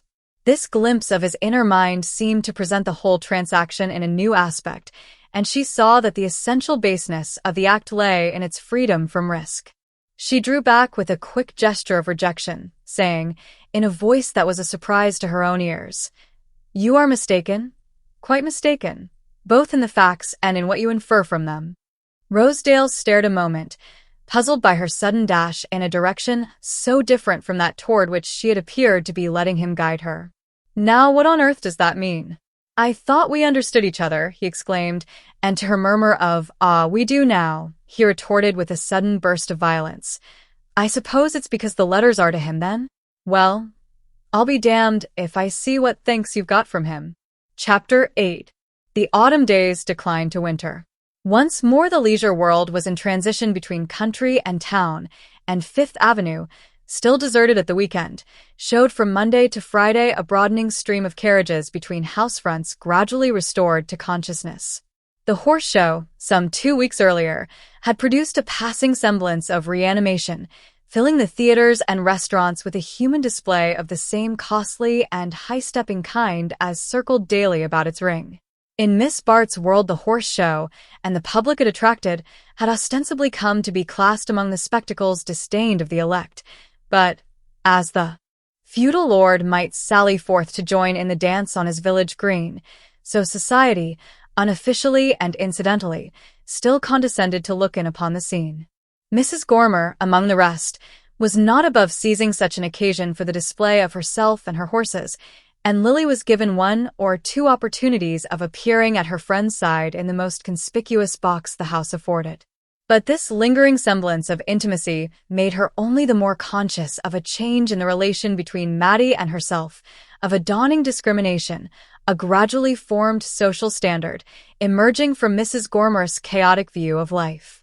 It was inevitable that Lily herself should constitute the first sacrifice to this new ideal, and she knew that, once the Gormers were established in town, the whole drift of fashionable life would facilitate Mattie's detachment from her. She had, in short, failed to make herself indispensable, or rather, her attempt to do so had been thwarted by an influence stronger than any she could exert. That influence, in its last analysis, was simply the power of money. Bertha Dorset's social credit was based on an impregnable bank account. Lily knew that Rosedale had overstated neither the difficulty of her own position nor the completeness of the vindication he offered. Once Bertha's match in material resources, her superior gifts would make it easy for her to dominate her adversary. An understanding of what such domination would mean, and of the disadvantages accruing from her rejection of it, was brought home to Lily with increasing clearness during the early weeks of the winter. Hitherto, she had kept up a semblance of movement outside the main flow of the social current, but with the return to town and the concentrating of scattered activities, the mere fact of not slipping back naturally into her old habits of life marked her as being unmistakably excluded from them. If one were not a part of the season's fixed routine, one swung unsphered in a void of social non-existence. Lily, for all her dissatisfied dreaming, had never really conceived the possibility of revolving about a different center. It was easy enough to despise the world, but decidedly difficult to find any other habitable region. Her sense of irony never quite deserted her, and she could still note, with self-directed derision, the abnormal value suddenly acquired by the most tiresome and insignificant details of her former life. Its very drudgeries had a charm now that she was involuntarily released from them. Card-leaving, note-writing, enforced civilities to the dull and elderly, and the smiling endurance of tedious dinners, how pleasantly such obligations would have filled the emptiness of her days. She did indeed leave cards in plenty. She kept herself, with a smiling and valiant persistence, well in the eye of her world, nor did she suffer any of those gross rebuffs which sometimes produce a wholesome reaction of contempt in their victim. Society did not turn away from her. It simply drifted by, preoccupied and inattentive, letting her feel, to the full measure of her humbled pride, how completely she had been the creature of its favor. She had rejected Rosedale's suggestion with a promptness of scorn almost surprising to herself. She had not lost her capacity for high flashes of indignation. But she could not breathe long on the heights. There had been nothing in her training to develop any continuity of moral strength. What she craved, and really felt herself entitled to, was a situation in which the noblest attitude should also be the easiest. Hitherto, her intermittent impulses of resistance had sufficed to maintain her self-respect. If she slipped, she recovered her footing, and it was only afterward that she was aware of having recovered it each time on a slightly lower level. She had rejected Rosedale's offer without conscious effort. Her whole being had risen against it, and she did not yet perceive that, by the mere act of listening to him, she had learned to live with ideas which would once have been intolerable to her. To Gertie Farish, keeping watch over her with a tenderer if less discerning eye than Mrs. Fisher's, the results of the struggle were already distinctly visible. She did not, indeed, know what hostages Lily had already given to expediency, but she saw her passionately and irretrievably pledged to the ruinous policy of keeping up. Gertie could smile now at her own early dream of her friend's renovation through adversity. She understood clearly enough that Lily was not of those to whom privation teaches the unimportance of what they have lost. But this very fact, to Gertie, made her friend the more piteously in want of aid, the more exposed to the claims of a tenderness she was so little conscious of needing. Lily, since her return to town, had not often climbed Miss Farish's stairs. There was something irritating to her in the mute interrogation of Gertie's sympathy. She felt the real difficulties of her situation to be incommunicable to anyone whose theory of values was so different from her own, and the restrictions of Gertie's life, which had once had the charm of contrast, now reminded her too painfully of the limits to which her own existence was shrinking. When at length, one afternoon, she put into execution the belated resolve to visit her friend, this sense of shrunken opportunities possessed her with unusual intensity. The walk up Fifth Avenue, unfolding before her, in the brilliance of the hard winter sunlight, an interminable procession of fastidiously equipped carriages, giving her, through the little squares of brougham windows, peeps of familiar profiles bent above visiting lists, of hurried hands dispensing notes and cards to attendant footmen. This glimpse of the ever-evolving wheels of the great social machine made Lily more than ever conscious of the steepness and narrowness of Gertie's stairs, and of the cramped blind alley of life to which they led. Dull stairs destined to be mounted by dull people. How many thousands of insignificant figures were going up and down such stairs all over the world at that very moment? Figures as shabby and uninteresting as that of the middle-aged lady in limp black who descended Gertie's flight as Lily climbed to it. That was poor Miss Jane Silverton. She came to talk things over with me. She and her sister want to do something to support themselves, Gertie explained as Lily followed her into the sitting room. To support themselves? Are they so hard up? Miss Bart asked with a touch of irritation. She had not come to listen to the woes of other people. I'm afraid they have nothing left. Ned's debts have swallowed up everything. They had such hopes, you know, when he broke away from Carrie Fisher. They thought Bertha Dorset would be such a good influence, because she doesn't care for cards and, well, she talked quite beautifully to poor Miss Jane about feeling as if Ned were her younger brother, and wanting to carry him off on the yacht so that he might have a chance to drop cards and racing and take up his literary work again. Miss Farish paused with a sigh, which reflected the perplexity of her departing visitor. But that isn't all. It isn't even the worst. It seems that Ned has quarreled with the Dorsets, or at least Bertha won't allow him to see her, and he is so unhappy about it that he has taken to gambling again, and going about with all sorts of queer people. And Cousin Grace Van Osburgh accuses him of having had a very bad influence on Freddie, who left Harvard last spring, and has been a great deal with Ned ever since. She sent for Miss Jane, and made a dreadful scene, and Jack Stepney and Herbert Melson, who were there too, told Miss Jane that Freddie was threatening to marry some dreadful woman to whom Ned had introduced him, and that they could do nothing with him, because now he's of age, he has his own money. You can fancy how poor Miss Jane felt. She came to me at once, and seemed to think that if I could get her something to do she could earn enough to pay Ned's debts and send him away. I'm afraid she has no idea how long it would take her to pay for one of his evenings at bridge. And he was horribly in debt when he came back from the cruise. I can't see why he should have spent so much more money under Bertha's influence than Carrie's. Can you? Lily met this query with an impatient gesture. My dear Gertie, I always understand how people can spend much more money, never how they can spend any less. She loosened her furs and settled herself in Gertie's easy chair, while her friend busied herself with the teacups. But what can they do, the Miss Silvertons? How do they mean to support themselves? She asked, conscious that the note of irritation still persisted in her voice. It was the very last topic she had meant to discuss.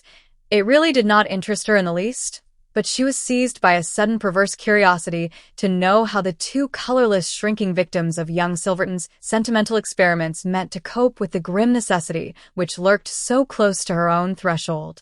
I don't know. I am trying to find something for them. Miss Jane reads aloud very nicely, but it's so hard to find anyone who is willing to be read to. And Miss Annie paints a little? Oh, I know. Apple blossoms on blotting paper, just the kind of thing I shall be doing myself before long, exclaimed Lily, starting up with a vehemence of movement that threatened destruction to Miss Farish's fragile tea table. Lily bent over to study the cups. Then she sank back into her seat. I'd forgotten there was no room to dash about in. How beautifully one does have to behave in a small flat.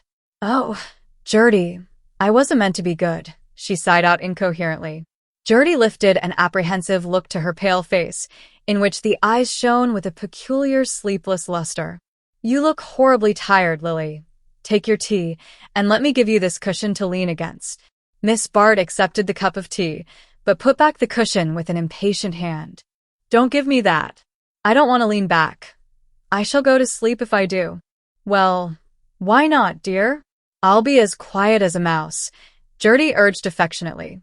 No, don't be quiet, talk to me. Keep me awake. I don't sleep at night, and in the afternoon a dreadful drowsiness creeps over me. You don't sleep at night? Since when? I don't know. I can't remember. She rose and put the empty cup on the tea tray. Another and stronger, please. If I don't keep awake now, I shall see horrors tonight. Perfect horrors. But they'll be worse if you drink too much tea. No. Give it to me. And don't preach, please, Lily returned imperiously. Her voice had a dangerous edge, and Gertie noticed that her hand shook as she held it out to receive the second cup. But you look so tired. I'm sure you must be ill? Miss Bart set down her cup with a start. Do I look ill? Does my face show it? She rose and walked quickly toward the little mirror above the writing table. What a horrid looking glass. It's all blotched and discolored. Anyone would look ghastly in it. She turned back, fixing her plaintive eyes on Gertie. You stupid dear. Why do you say such odious things to me? It's enough to make one ill to be told one looks so. And looking ill means looking ugly. She caught Gertie's wrists and drew her close to the window. After all, I'd rather know the truth. Look me straight in the face, Gertie, and tell me, am I perfectly frightful? You're perfectly beautiful now, Lily. Your eyes are shining, and your cheeks have grown so pink all of a sudden. They were pale then. Ghastly pale, when I came in. Why don't you tell me frankly that I'm a wreck? My eyes are bright now because I'm so nervous, but in the mornings they look like lead. And I can see the lines coming in my face, the lines of worry and disappointment and failure. Every sleepless night leaves a new one. And how can I sleep when I have such dreadful things to think about? Dreadful things? What things? Asked Gertie, gently detaching her wrists from her friend's feverish fingers. What things? Well, poverty for one, and I don't know any that's more dreadful. Lily turned away and sank with sudden weariness into the easy chair near the tea table. You asked me just now if I could understand why Ned Silverton spent so much money. Of course I understand. He spends it on living with the rich. You think we live on the rich rather than with them, and so we do in a sense, but it's a privilege we have to pay for. We eat their dinners and drink their wine and smoke their cigarettes and use their carriages and their opera boxes and their private cars. Yes, but there's a tax to pay on every one of those luxuries. The man pays it by big tips to the servants, by playing cards beyond his means, by flowers and presents, and lots of other things that cost. The girl pays it by tips and cards too. Oh, yes, I've had to take up bridge again. And by going to the best dressmakers and having just the right dress for every occasion and always keeping herself fresh and exquisite and amusing. She leaned back for a moment, closing her eyes, and as she sat there, her pale lips slightly parted and the lids dropped above her faggy, brilliant gaze, Gertie had a startled perception of the change in her face, of the way in which an ashen daylight seemed suddenly to extinguish its artificial brightness. She looked up and the vision vanished. It doesn't sound very amusing, does it? And it isn't. I'm sick to death of it. And yet the thought of giving it all up nearly kills me. It's what keeps me awake at night and makes me so crazy for your strong tea. For I can't go on in this way much longer, you know. I'm nearly at the end of my tether. And then what can I do? How on earth am I to keep myself alive? I see myself reduced to the fate of that poor Silverton woman, slinking about to employment agencies and trying to sell painted blotting pads to women's exchanges. And there are thousands and thousands of women trying to do the same thing already, and not one of the number who has less idea how to earn $1 than I have. She rose again with a hurried glance at the clock. It's late, and I must be off. I have an appointment with Carrie Fisher. Don't look so worried, you dear thing. Don't think too much about the nonsense I've been talking. She was before the mirror again, adjusting her hair with a light hand, drawing down her veil, and giving a dexterous touch to her furs. Of course, you know, it hasn't come to the employment agencies and the painted blotting pads yet, but I'm rather hard up just for the moment, and if I could find something to do, notes to write and visiting lists to make up, or that kind of thing, it would tide me over till the legacy is paid. And Carrie has promised to find somebody who wants a kind of social secretary. You know she makes a specialty of the helpless rich. Miss Bart had not revealed to Gertie the full extent of her anxiety. She was in fact in urgent and immediate need of money to meet the vulgar weekly claims which could neither be deferred nor evaded. To give up her apartment and shrink to the obscurity of a boarding house, or the provisional hospitality of a bed in Gertie Farish's sitting room, was an expedient which could only postpone the problem confronting her, and it seemed wiser as well as more agreeable to remain where she was and find some means of earning her living. The possibility of having to do this was one which she had never before seriously considered, and the discovery that, as a breadwinner, she was likely to prove as helpless and ineffectual as poor Miss Silverton was a severe shock to her self-confidence. Having been accustomed to take herself at the popular valuation as a person of energy and resource, naturally fitted to dominate any situation in which she found herself, she vaguely imagined that such gifts would be of value to seekers after social guidance.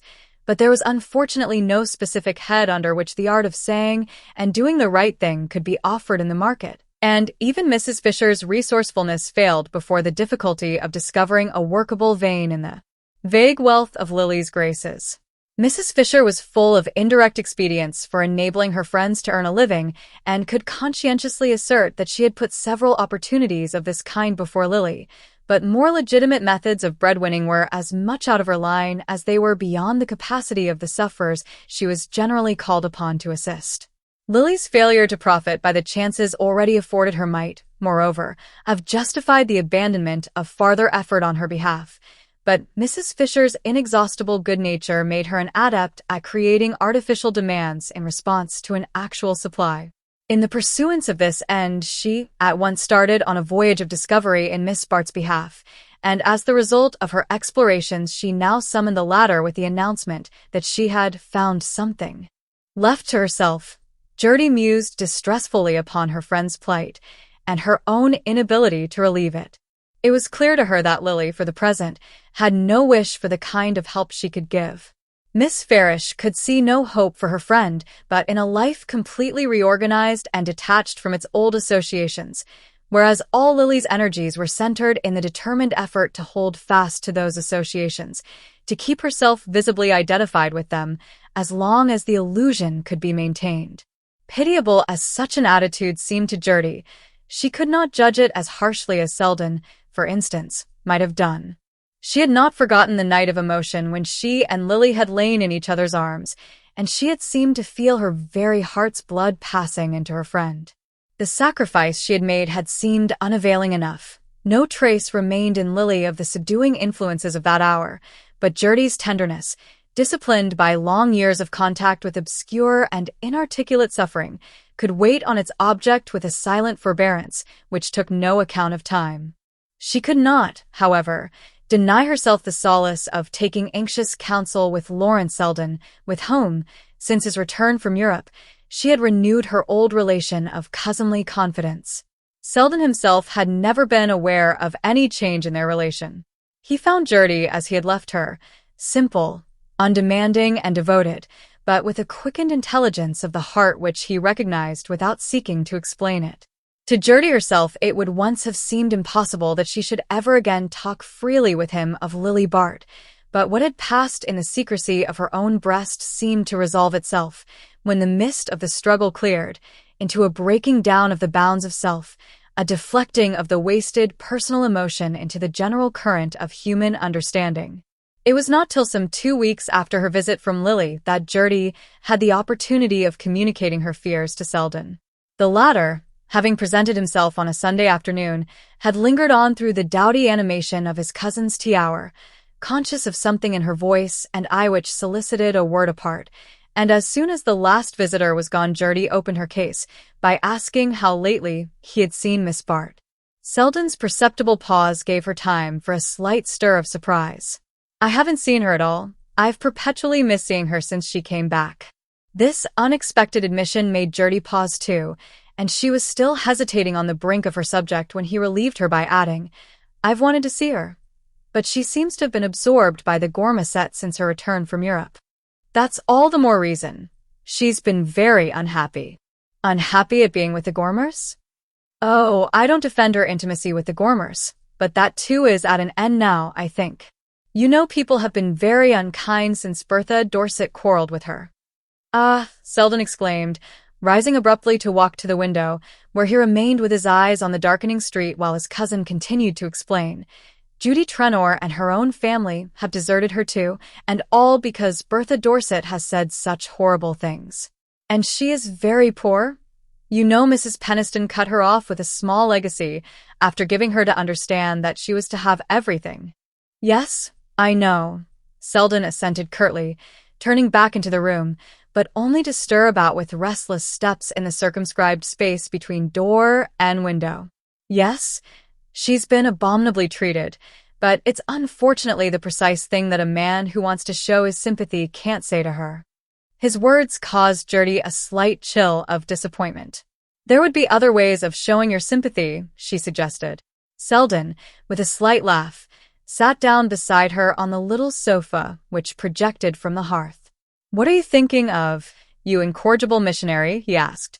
Gertie's color rose, and her blush was for a moment her only answer. Then she made it more explicit by saying, "I am thinking of the fact that you and she used to be great friends, that she used to care immensely for what you thought of her, and that if she takes your staying away as a sign of what you think now, I can imagine it's adding a great deal to her unhappiness." "My dear child, don't add to it still more, at least to your conception of it, by attributing to her all sorts of susceptibilities of your own." Selden, for his life, could not keep a note of dryness out of his voice, but he met Gertie's look of perplexity by saying more mildly, "But though you immensely exaggerate the importance of anything I could do for Miss Bart, you can't exaggerate my readiness to do it, if you ask me to." He laid his hand for a moment on hers, and there passed between them, on the current of their rare contact, one of those exchanges of meaning which fill the hidden reservoirs of affection. Gertie had the feeling that he measured the cost of her request as plainly as she read the significance of his reply, and the sense of all that was suddenly clear between them made her next words easier to find. "I do ask you, then. I ask you because she once told me that you had been a help to her, and because she needs help now as she has never needed it before. You know how dependent she has always been on ease and luxury, how she has hated what was shabby and ugly and uncomfortable. She can't help it. She was brought up with those ideas and has never been able to find her way out of them. But now all the things she cared for have been taken from her, and the people who taught her to care for them have abandoned her too, and it seems to me that if someone could reach out a hand and show her the other side, show her how much is left in life and in herself." Gertie broke off, abashed at the sound of her own eloquence, and impeded by the difficulty of giving precise expression to her vague yearning for her friend's retrieval. "I can't help her myself. She's passed out of my reach," she continued. "I think she's afraid of being a burden to me. When she was last here, 2 weeks ago, she seemed dreadfully worried about her future. She said Carrie Fisher was trying to find something for her to do. A few days later she wrote me that she had taken a position as private secretary and that I was not to be anxious, for everything was all right, and she would come in and tell me about it when she had time. But she has never come, and I don't like to go to her, because I am afraid of forcing myself on her when I'm not wanted. Once, when we were children, and I had rushed up after a long separation and thrown my arms about her, she said, 'Please don't kiss me unless I ask you to, Gertie,' and she did ask me, a minute later, but since then I've always waited to be asked." Selden had listened in silence, with a concentrated look which his thin, dark face could assume when he wished to guard it against any involuntary change of expression. When his cousin ended, he said with a slight smile, "Since you've learned the wisdom of waiting, I don't see why you urge me to rush in," but the troubled appeal of her eyes made him add, as he rose to take leave, "Still, I'll do what you wish, and not hold you responsible for my failure." Selden's avoidance of Miss Bart had not been as unintentional as he had allowed his cousin to think. At first, indeed, while the memory of their last hour at Monte Carlo still held the full heat of his indignation, he had anxiously watched for her return, but she had disappointed him by lingering in England, and when she finally reappeared it happened that business had called him to the West, whence he came back only to learn that she was starting for Alaska with the Gormers. The revelation of this suddenly established intimacy effectually chilled his desire to see her. If, at a moment when her whole life seemed to be breaking up, she could cheerfully commit its reconstruction to the Gormers, there was no reason why such accidents should ever strike her as irreparable. Every step she took seemed in fact to carry her farther from the region where, once or twice, he and she had met for an illumined moment, and the recognition of this fact, when its first pang had been surmounted, produced in him a sense of negative relief. It was much simpler for him to judge Miss Bart by her habitual conduct than by the rare deviations from it which had thrown her so disturbingly in his way, and every act of hers which made the recurrence of such deviations more unlikely confirmed the sense of relief with which he returned to the conventional view of her. But Gertie Farish's words had sufficed to make him see how little this view was really his, and how impossible it was for him to live quietly with the thought of Lily Bart. To hear that she was in need of help, even such vague help as he could offer, was to be at once repossessed by that thought, and by the time he reached the street, he had sufficiently convinced himself of the urgency of his cousin's appeal to turn his steps directly toward Lily's hotel. There his zeal met a check in the unforeseen news that Miss Bart had moved away, but, on his pressing his inquiries, the clerk remembered that she had left an address, for which he presently began to search through his books.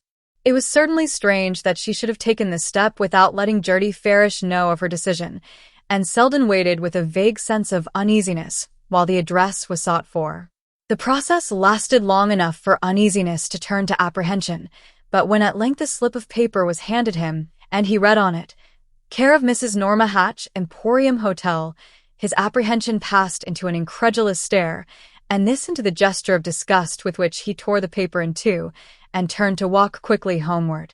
Chapter 9. When Lily woke on the morning after her translation to the Emporium Hotel, her first feeling was one of purely physical satisfaction.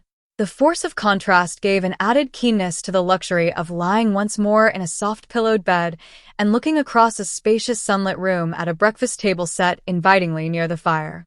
Analysis and introspection might come later, but for the moment she was not even troubled by the excesses of the upholstery or the restless convolutions of the furniture. The sense of being once more lapped and folded in ease, as in some dense mild medium impenetrable to discomfort, effectually stilled the faintest note of criticism. When, the afternoon before, she had presented herself to the lady to whom Carrie Fisher had directed her, she had been conscious of entering a new world. Carrie's vague presentment of Mrs. Norma Hatch, whose reversion to her Christian name was explained as the result of her latest divorce, left her under the implication of coming from the West, with the not unusual extenuation of having brought a great deal of money with her. She was, in short, rich, helpless, unplaced. The very subject for Lily's hand. Mrs. Fisher had not specified the line her friend was to take. She owned herself unacquainted with Mrs. Hatch, whom she knew about through Melville Stancy, a lawyer in his leisure moments, and the Falstaff of a certain section of festive club life. Socially, Mr. Stancy might have been said to form a connecting link between the Gormer world and the more dimly lit region on which Miss Bart now found herself entering. It was, however, only figuratively that the illumination of Mrs. Hatch's world could be described as dim. In actual fact, Lily found her seated in a blaze of electric light, impartially projected from various ornamental excrescences on a vast concavity of pink damask and gilding, from which she rose like Venus from her shell. The analogy was justified by the appearance of a lady, whose large-eyed prettiness had the fixity of something impaled and shone under glass.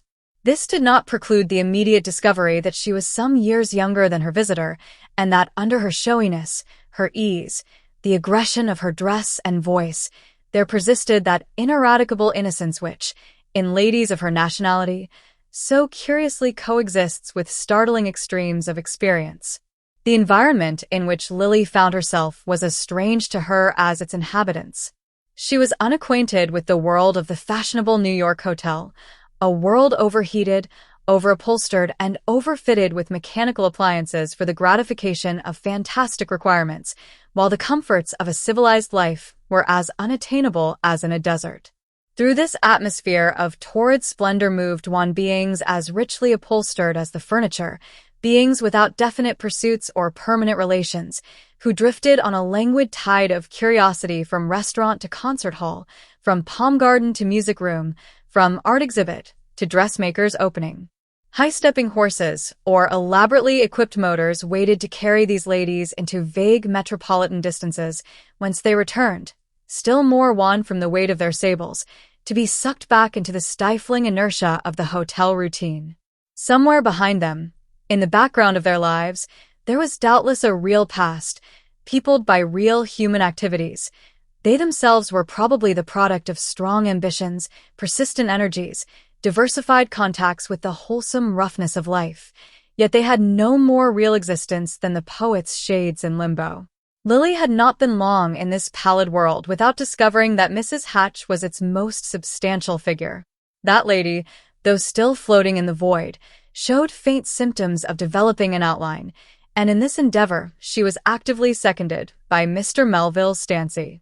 It was Mr. Stancy, a man of large resounding presence, suggestive of convivial occasions and of a chivalry finding expression in first night, boxes, and $1,000 bonbonnières, who had transplanted Mrs. Hatch from the scene of her first development to the higher stage of hotel life in the metropolis. It was he who had selected the horses with which she had taken the blue ribbon at the show, had introduced her to the photographer whose portraits of her formed the recurring ornament of Sunday supplements, and had got together the group which constituted her social world. It was a small group still, with heterogeneous figures suspended in large, unpeopled spaces, but Lily did not take long to learn that its regulation was no longer in Mr. Stancy's hands. As often happens, the pupil had outstripped the teacher, and Mrs. Hatch was already aware of heights of elegance, as well as depths of luxury beyond the world of the emporium. This discovery at once produced in her a craving for higher guidance, for the adroit feminine hand which should give the right turn to her correspondence, the right look to her hats, the right succession to the items of her menus. It was, in short, as the regulator of a germinating social life that Miss Bart's guidance was required, her ostensible duties as secretary being restricted by the fact that Mrs. Hatch, as yet, knew hardly anyone to write to. The daily details of Mrs. Hatch's existence were as strange to Lily as its general tenor. The lady's habits were marked by an oriental indolence and disorder peculiarly trying to her companion. Mrs. Hatch and her friends seemed to float together outside the bounds of time and space. No definite hours were kept. No fixed obligations existed. Night and day flowed into one another in a blur of confused and retarded engagements, so that one had the impression of lunching at the tea hour, while dinner was often merged in the noisy after-theater supper which prolonged Mrs. Hatch's vigil till daylight. Through this jumble of futile activities came and went a strange throng of hangers-on, manicures, beauty doctors, hairdressers, teachers of bridge, of French, of physical development, figures sometimes indistinguishable by their appearance or by Mrs. Hatch's relation to them, from the visitors constituting her recognized society. But strangest of all to Lily was the encounter, in this latter group, of several of her acquaintances. She had supposed, and not without relief, that she was passing, for the moment, completely out of her own circle, but she found that Mr. Stancy, one side of whose sprawling existence overlapped the edge of Mrs. Fisher's world, had drawn several of its brightest ornaments into the circle of the emporium. To find Ned Silverton among the habitual frequenters of Mrs. Hatch's drawing-room was one of Lily's first astonishments.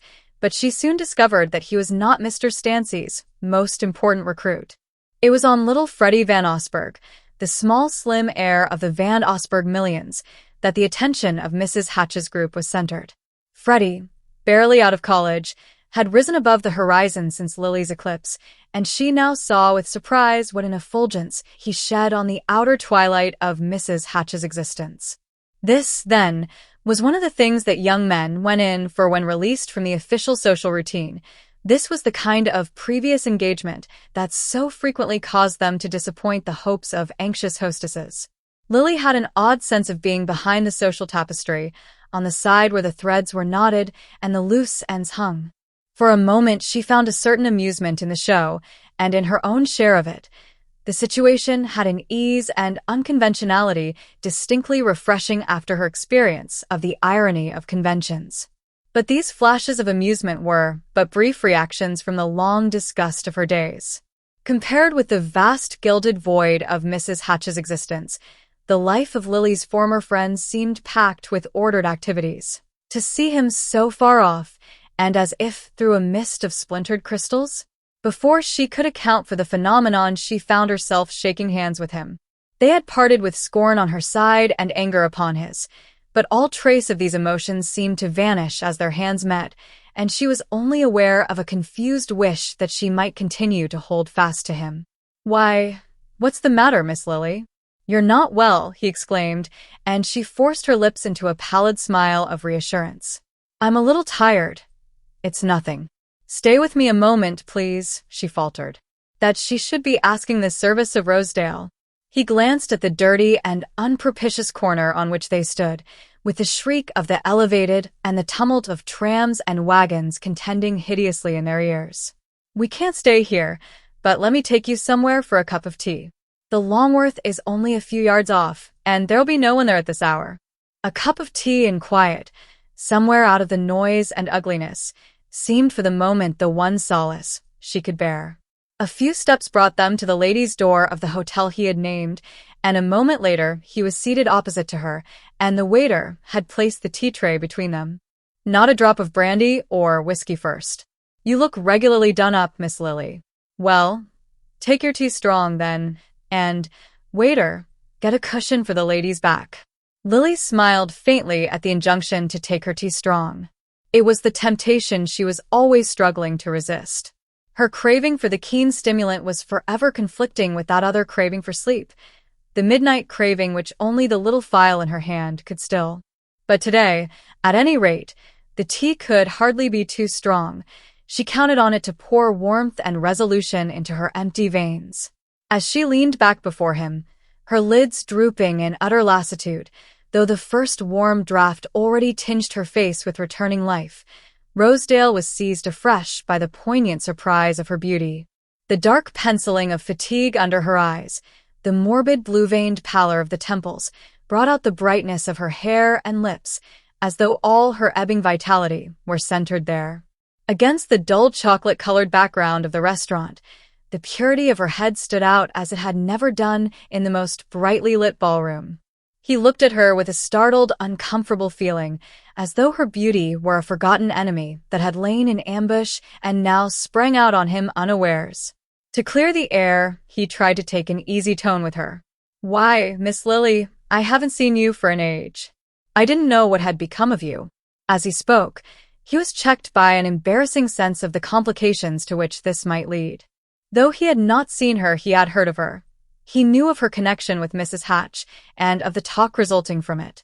Mrs. Hatch's milieu was one which he had once assiduously frequented, and now as devoutly shunned. Lily, to whom the tea had restored her usual clearness of mind, saw what was in his thoughts and said with a slight smile, "You would not be likely to know about me. I have joined the working classes." He stared in genuine wonder. "You don't mean?" "Why, what on earth are you doing?" "Learning to be a milliner. At least trying to learn," she hastily qualified the statement. Rosedale suppressed a low whistle of surprise. "Come off. You ain't serious, are you?" "Perfectly serious. I'm obliged to work for my living." "But I understood. I thought you were with Norma Hatch." "You heard I had gone to her as her secretary?" Something of the kind, I believe. He leaned forward to refill her cup.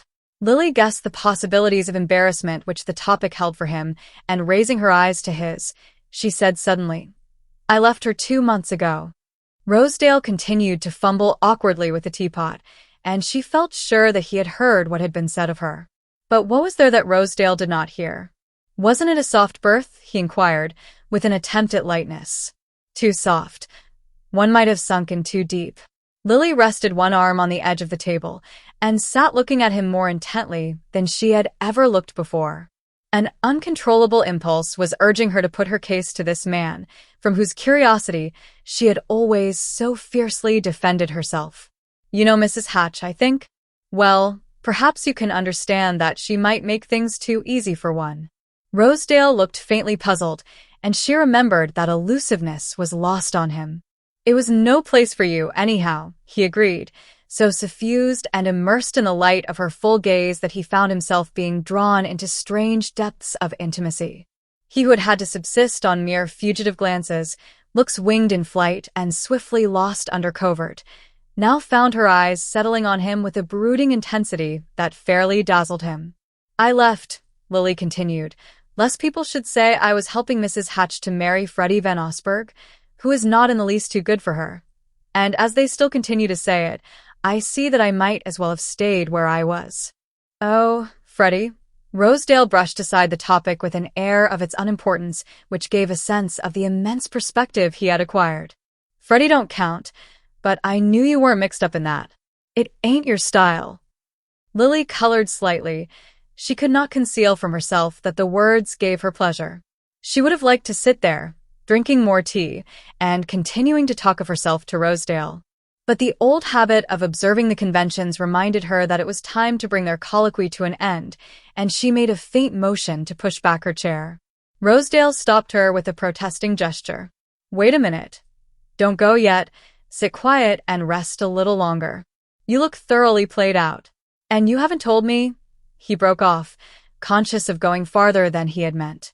She saw the struggle and understood it, understood also the nature of the spell to which he yielded as, with his eyes on her face, he began again abruptly. "What on earth did you mean by saying just now that you were learning to be a milliner?" "Just what I said. I am an apprentice at Regina's." "Good Lord, you? But what for?" "I knew your aunt had turned you down. Mrs. Fisher told me about it. But I understood you got a legacy from her."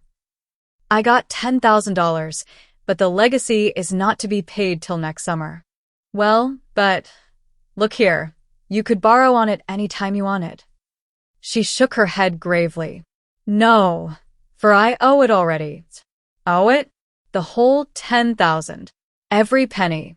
She paused, and then continued abruptly, with her eyes on his face. "I think Gus Trenor spoke to you once about having made some money for me in stocks." She waited, and Rosedale, congested with embarrassment, muttered that he remembered something of the kind. "He made about $9,000, Lily pursued, in the same tone of eager communicativeness. "At the time, I understood that he was speculating with my own money. It was incredibly stupid of me, but I knew nothing of business. Afterward, I found out that he had not used my money, that what he said he had made for me, he had really given me. It was meant in kindness, of course, but it was not the sort of obligation one could remain under. Unfortunately, I had spent the money before I discovered my mistake, and so my legacy will have to go to pay it back. That is the reason why I am trying to learn a trade." She made the statement clearly, deliberately, with pauses between the sentences, so that each should have time to sink deeply into her hearer's mind. She had a passionate desire that someone should know the truth about this transaction, and also that the rumor of her intention to repay the money should reach Judy Trenor's ears. And it had suddenly occurred to her that Rosedale, who had surprised Trenor's confidence, was the fitting person to receive and transmit her version of the facts. She had even felt a momentary exhilaration at the thought of thus relieving herself of her detested secret, but the sensation gradually faded in the telling, and as she ended her pallor was suffused with a deep blush of misery.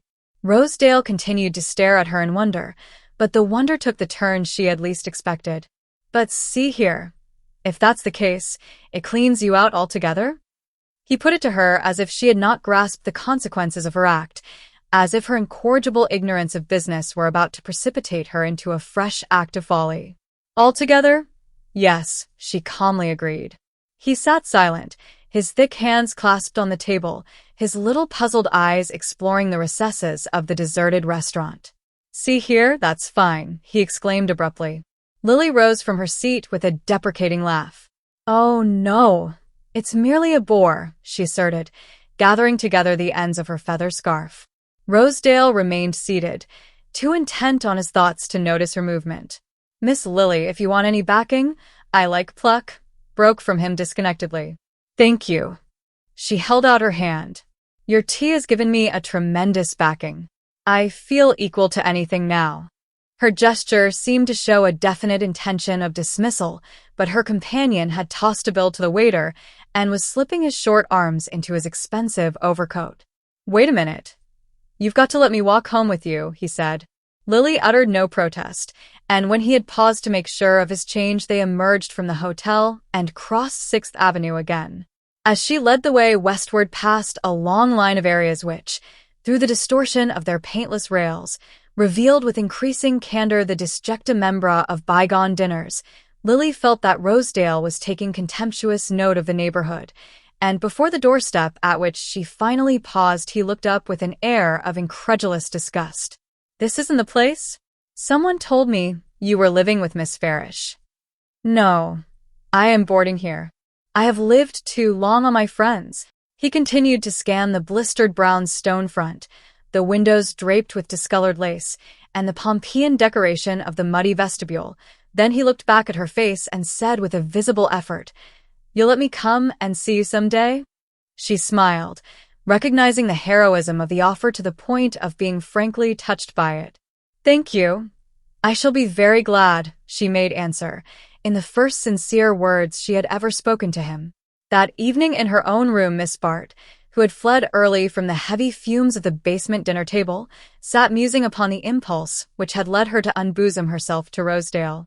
Beneath it she discovered an increasing sense of loneliness, a dread of returning to the solitude of her room, while she could be anywhere else, or in any company but her own. Circumstances, of late, had combined to cut her off more and more from her few remaining friends. On Carrie Fisher's part, the withdrawal was perhaps not quite involuntary. Having made her final effort on Lily's behalf and landed her safely in Madame Regina's workroom, Mrs. Fisher seemed disposed to rest from her labors, and Lily, understanding the reason, could not condemn her. Carrie had in fact come dangerously near to being involved in the episode of Mrs. Norma Hatch, and it had taken some verbal ingenuity to extricate herself. She frankly owned to having brought Lily and Mrs. Hatch together, but then she did not know Mrs. Hatch.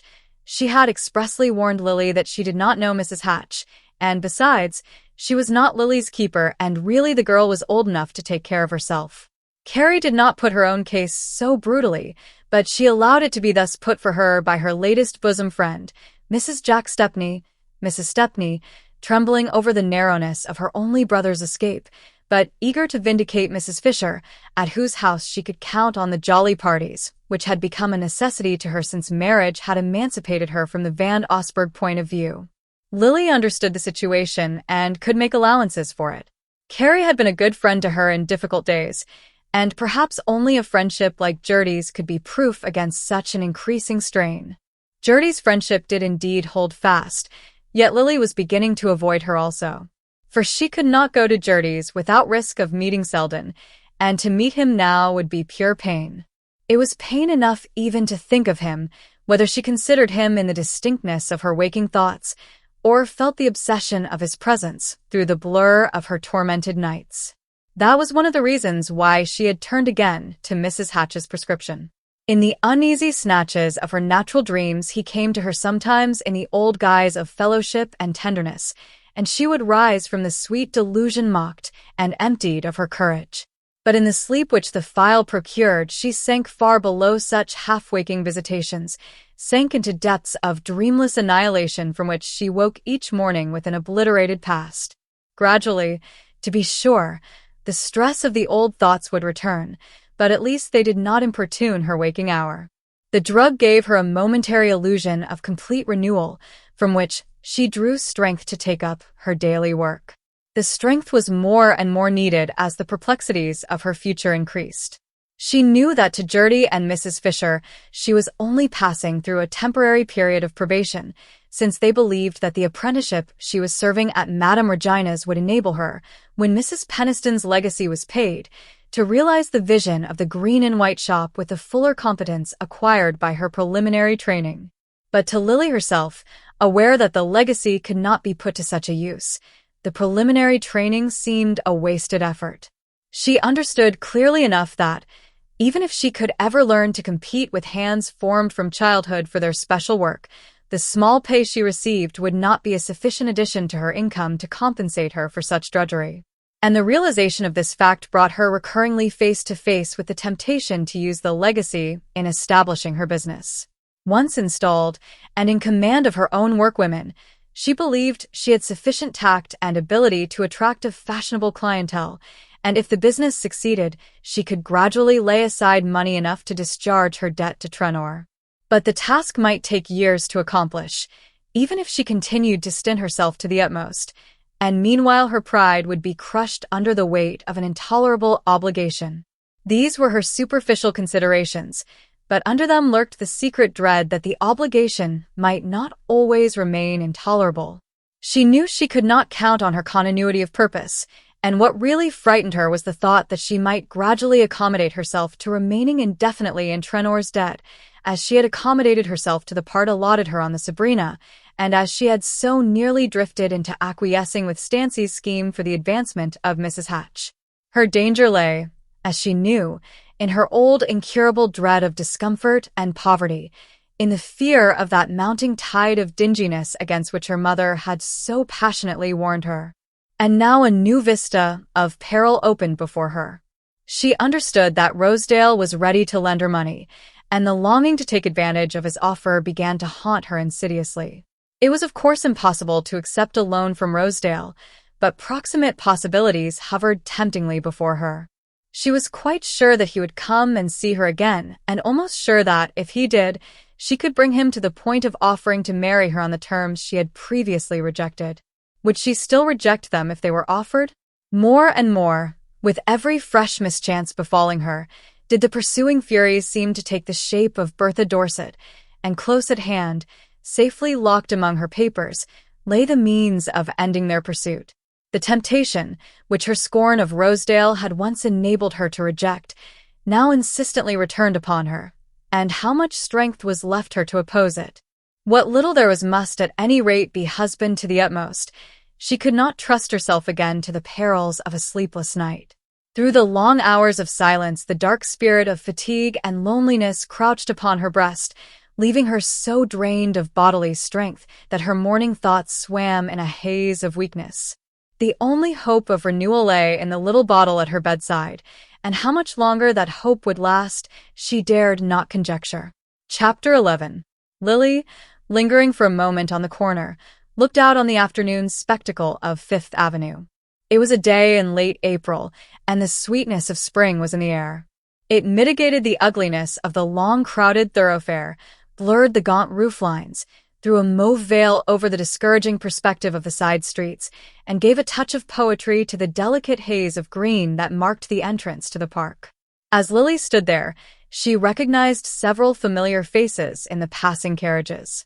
The season was over, and its ruling forces had disbanded, but a few still lingered, delaying their departure for Europe or passing through town on their return from the south. Among them was Mrs. Van Osburgh, swaying majestically in her sea-spring barouche, with Mrs. Percy Gryce at her side, and the new heir to the Gryce millions enthroned before them on his nurse's knees. They were succeeded by Mrs. Hatch's electric Victoria, in which that lady reclined in the lonely splendor of a spring toilet obviously designed for company, and a moment or two later came Judy Trenor, accompanied by Lady Skiddaw, who had come over for her annual tarpon fishing and a dip into the street. This fleeting glimpse of her past served to emphasize the sense of aimlessness with which Lily at length turned toward home. She had nothing to do for the rest of the day, nor for the days to come. for the season was over in millinery as well as in society, and a week earlier Madame Regina had notified her that her services were no longer required. Madame Regina always reduced her staff on the 1st of May, and Miss Bart's attendance had of late been so irregular. She had so often been unwell, and had done so little work when she came, that it was only as a favor that her dismissal had hitherto been deferred. Lily did not question the justice of the decision. She was conscious of having been forgetful, awkward, and slow to learn. It was bitter to acknowledge her inferiority even to herself, but the fact had been brought home to her that as a breadwinner she could never compete with professional ability. Since she had been brought up to be ornamental, she could hardly blame herself for failing to serve any practical purpose, but the discovery put an end to her consoling sense of universal efficiency. As she turned homeward, her thoughts shrank in anticipation from the fact that there would be nothing to get up for the next morning. The luxury of lying late in bed was a pleasure belonging to the life of ease. It had no part in the utilitarian existence of the boarding house. She liked to leave her room early and to return to it as late as possible, and she was walking slowly now in order to postpone the detested approach to her doorstep. But the doorstep, as she drew near it, acquired a sudden interest from the fact that it was occupied, and indeed filled, by the conspicuous figure of Mr. Rosedale, whose presence seemed to take on an added amplitude from the meanness of his surroundings. The sight stirred Lily with an irresistible sense of triumph. Rosedale, a day or two after their chance meeting, had called to inquire if she had recovered from her indisposition, but since then she had not seen or heard from him, and his absence seemed to betoken a struggle to keep away, to let her pass once more out of his life. If this were the case, his return showed that the struggle had been unsuccessful, for Lily knew he was not the man to waste his time in an ineffectual sentimental dalliance. He was too busy, too practical, and above all too much preoccupied with his own advancement, to indulge in such unprofitable asides. In the peacock blue parlor, with its bunches of dried pampas grass and discolored steel engravings of sentimental episodes, he looked about him with unconcealed disgust, laying his hat distrustfully on the dusty console adorned with a Rogers statuette. Lily sat down on one of the plush and rosewood sofas, and he deposited himself in a rocking chair draped with a starched antimacassar, which scraped unpleasantly against the pink fold of skin above his collar. "My goodness, you can't go on living here," he exclaimed. Lily smiled at his tone. "I am not sure that I can, but I have gone over my expenses very carefully, and I rather think I shall be able to manage it." "Be able to manage it? That's not what I mean. It's no place for you. It's what I mean, for I have been out of work for the last week." "Out of work? Out of work? What a way for you to talk. The idea of your having to work, it's preposterous." He brought out his sentences in short, violent jerks, as though they were forced up from a deep inner crater of indignation. "It's a farce. A crazy farce," he repeated, his eyes fixed on the long vista of the room reflected in the blotched glass between the windows. Lily continued to meet his expostulations with a smile. "I don't know why I should regard myself as an exception," she began. "Because you are, that's why, and your being in a place like this is a damnable outrage. I can't talk of it calmly." She had in truth never seen him so shaken out of his usual glibness, and there was something almost moving to her in his inarticulate struggle with his emotions. He rose with a start which left the rocking chair quivering on its beam ends, and placed himself squarely before her. "Look here, Miss Lily, I'm going to Europe next week. Going over to Paris and London for a couple of months, and I can't leave you like this. I can't do it. I know it's none of my business. You've let me understand that often enough. But things are worse with you now than they have been before, and you must see that you've got to accept help from somebody. You spoke to me the other day about some debt to Trenor. I know what you mean, and I respect you for feeling as you do about it." A blush of surprise rose to Lily's pale face, but before she could interrupt him, he had continued eagerly. "Well, I'll lend you the money to pay Trenor, and I won't. See here, don't take me up till I've finished. What I mean is, it'll be a plain business arrangement, such as one man would make with another. Now, what have you got to say against that?" Lily's blush deepened to a glow in which humiliation and gratitude were mingled, and both sentiments revealed themselves in the unexpected gentleness of her reply. Only this, that it is exactly what Gus Trenor proposed, and that I can never again be sure of understanding the plainest business arrangement. Then, realizing that this answer contained a germ of injustice, she added, even more kindly, "Not that I don't appreciate your kindness, that I'm not grateful for it. But a business arrangement between us would in any case be impossible, because I shall have no security to give when my debt to Gus Trenor has been paid." Rosedale received this statement in silence. He seemed to feel the note of finality in her voice, yet to be unable to accept it as closing the question between them. In the silence, Lily had a clear perception of what was passing through his mind. Whatever perplexity he felt as to the inexorableness of her course, however little he penetrated its motive, she saw that it unmistakably tended to strengthen her hold over him. It was as though the sense in her of unexplained scruples and resistances had the same attraction as the delicacy of feature, the fastidiousness of manner, which gave her an external rarity, an air of being impossible to match. As he advanced in social experience, this uniqueness had acquired a greater value for him, as though he were a collector who had learned to distinguish minor differences of design and quality in some long-coveted object. Lily, perceiving all this, understood that he would marry her at once, on the sole condition of a reconciliation with Mrs. Dorset, and the temptation was the less easy to put aside because, little by little, circumstances were breaking down her dislike for Rosedale. The dislike, indeed, still subsisted, but it was penetrated here and there by the perception of mitigating qualities in him, of a certain gross kindliness, a rather helpless fidelity of sentiment, which seemed to be struggling through the hard surface of his material ambitions. Reading his dismissal in her eyes, he held out his hand with a gesture which conveyed something of this inarticulate conflict. "If you'd only let me, I'd set you up over them all. I'd put you where you could wipe your feet on 'em," he declared, and it touched her oddly to see that his new passion had not altered his old standard of values. Lily took no sleeping drops that night. She lay awake viewing her situation in the crude light which Rosedale's visit had shed on it.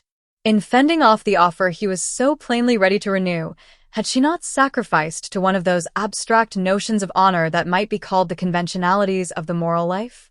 What debt did she owe to a social order which had condemned and banished her without trial? She had never been heard in her own defense. She was innocent of the charge on which she had been found guilty, and the irregularity of her conviction might seem to justify the use of methods as irregular in recovering her lost rights. Bertha Dorset, to save herself, had not scrupled to ruin her by an open falsehood. Why should she hesitate to make private use of the facts that chance had put in her way? After all, half the opprobrium of such an act lies in the name attached to it.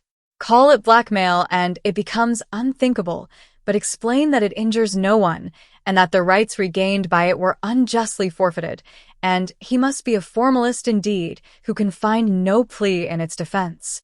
The arguments pleading for it with Lily were the old, unanswerable ones of the personal situation, the sense of injury, the sense of failure, the passionate craving for a fair chance against the selfish despotism of society.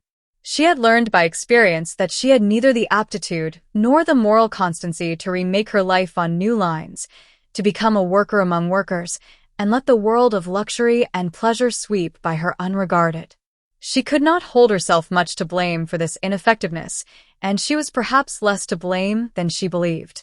Inherited tendencies had combined with early training to make her the highly specialized product she was, an organism as helpless out of its narrow range as the sea anemone torn from the rock. She had been fashioned to adorn and delight.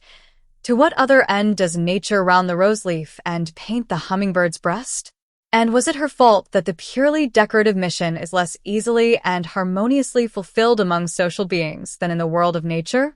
That it is apt to be hampered by material necessities or complicated by moral scruples? These last were the two antagonistic forces which fought out their battle in her breast during the long watches of the night, and when she rose the next morning she hardly knew where the victory lay.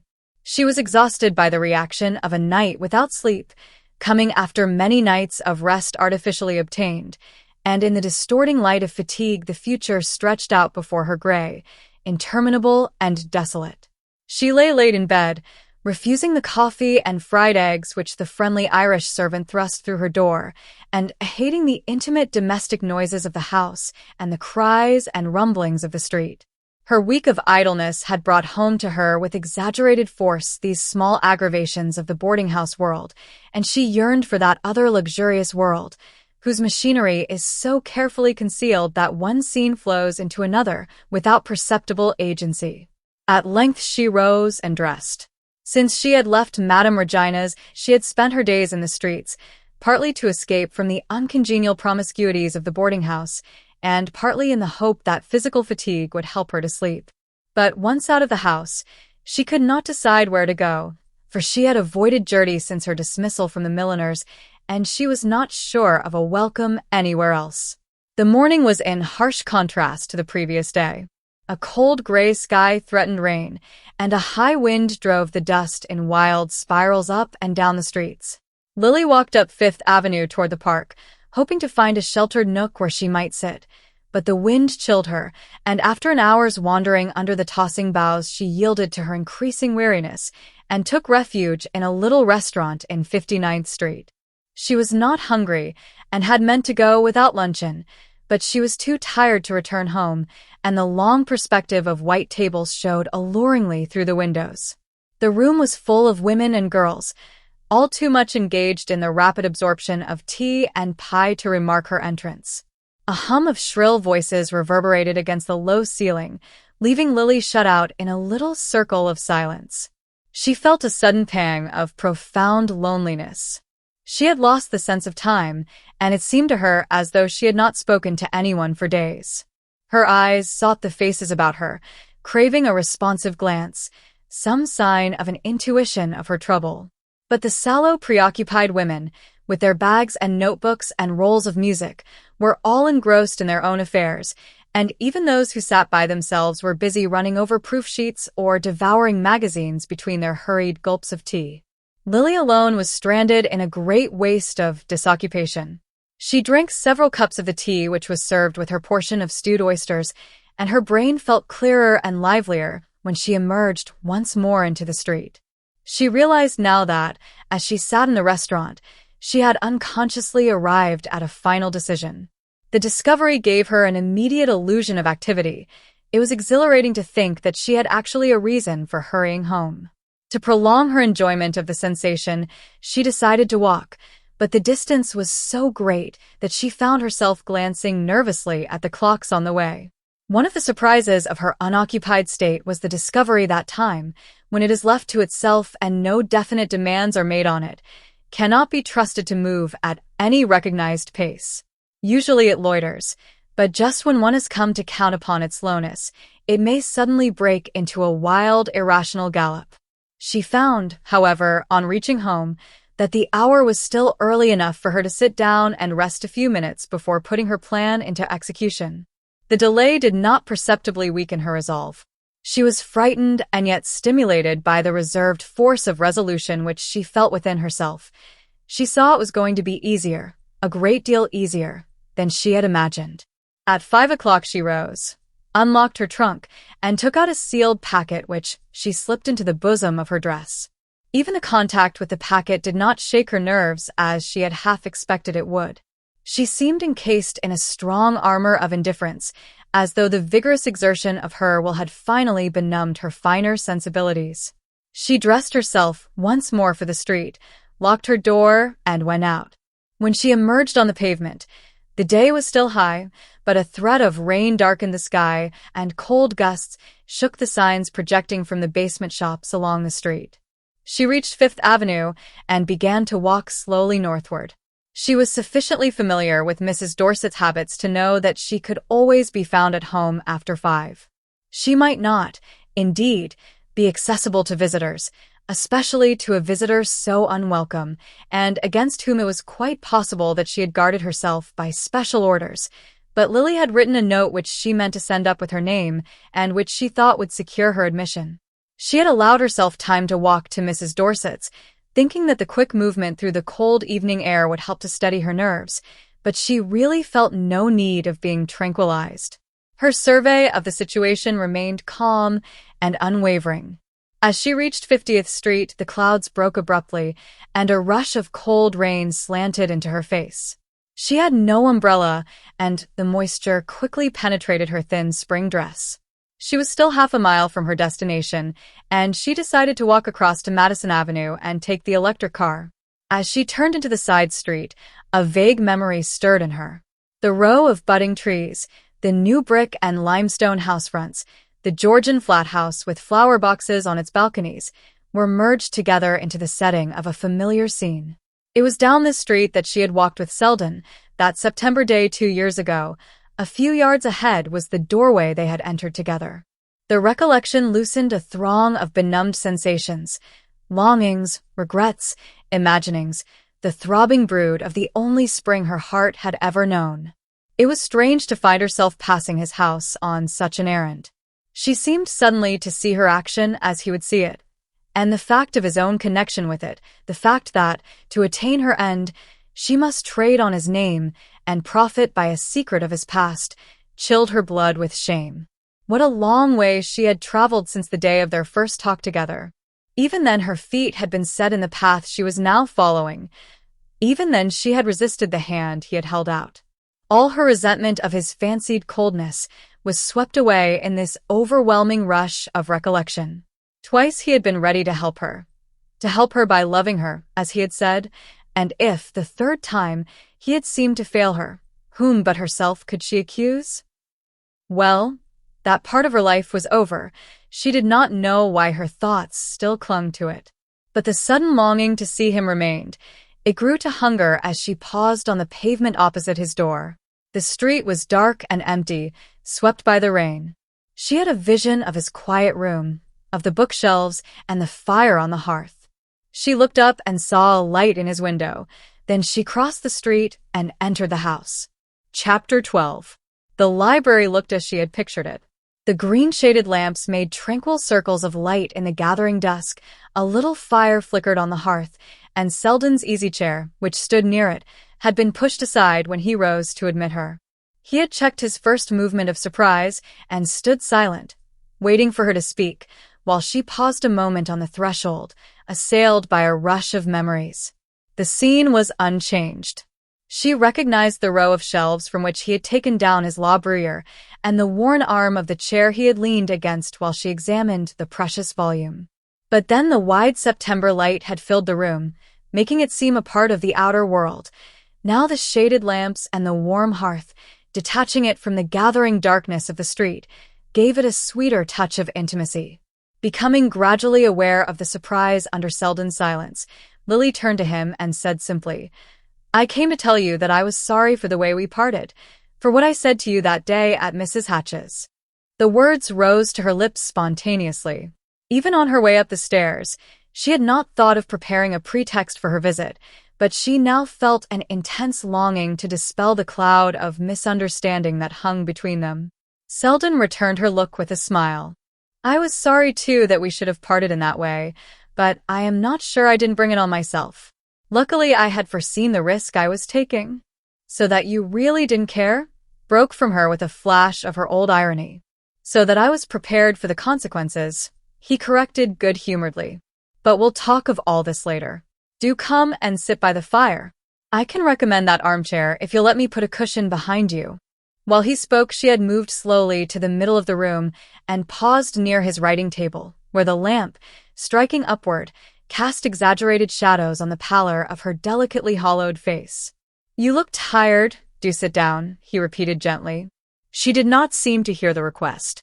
"I wanted you to know that I left Mrs. Hatch immediately after I saw you," she said, as though continuing her confession. Yes, I know," he assented, with a rising tinge of embarrassment. "And that I did so because you told me to. Before you came, I had already begun to see that it would be impossible to remain with her, for the reasons you gave me, but I wouldn't admit it. I wouldn't let you see that I understood what you meant. I might have trusted you to find your own way out. Don't overwhelm me with the sense of my officiousness." And disowned her fate. She put back the dresses one by one, laying away with each some gleam of light, some note of laughter, some stray waft from the rosy shores of pleasure. She was still in a state of highly wrought impressionability, and every hint of the past sent a lingering tremor along her nerves. She had just closed her trunk on the white folds of the Reynolds dress when she heard a tap at her door, and the red fist of the Irish maidservant thrust in a belated letter.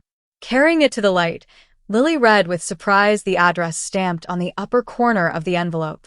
It was a business communication from the office of her aunt's executors, and she wondered what unexpected development had caused them to break silence before the appointed time. She opened the envelope, and a check fluttered to the floor. As she stooped to pick it up, the blood rushed to her face. The check represented the full amount of Mrs. Peniston's legacy, and the letter accompanying it explained that the executors, having adjusted the business of the estate with less delay than they had expected, had decided to anticipate the date fixed for the payment of the bequests. Lily sat down beside the desk at the foot of her bed, and spreading out the check, read over and over the $10,000 written across it in a steely business hand. 10 months earlier, the amount it stood for had represented the depths of penury, but her standard of values had changed in the interval, and now visions of wealth lurked in every flourish of the pen. As she continued to gaze at it, she felt the glitter of the visions mounting to her brain, and after a while she lifted the lid of the desk and slipped the magic formula out of sight. It was easier to think without those 5 figures dancing before her eyes, and she had a great deal of thinking to do before she slept. She opened her checkbook and plunged into such anxious calculations as had prolonged her vigil at Bellomont on the night when she had decided to marry Percy Gryce. Poverty simplifies bookkeeping, and her financial situation was easier to ascertain than it had been then, but she had not yet learned the control of money, and during her transient phase of luxury at the Emporium, she had slipped back into habits of extravagance, which still impaired her slender balance. A careful examination of her checkbook and of the unpaid bills in her desk showed that, when the latter had been settled, she would have barely enough to live on for the next 3 or 4 months, and even after that, if she were to continue her present way of living, without earning any additional money, all incidental expenses must be reduced to the vanishing point. She hid her eyes with a shudder, beholding herself at the entrance of that ever-narrowing perspective down which she had seen Miss Silverton's dowdy figure take its despondent way. It was no longer, however, from the vision of material poverty that she turned with the greatest shrinking. She had a sense of deeper impoverishment, of an inner destitution compared to which outward conditions dwindled into insignificance.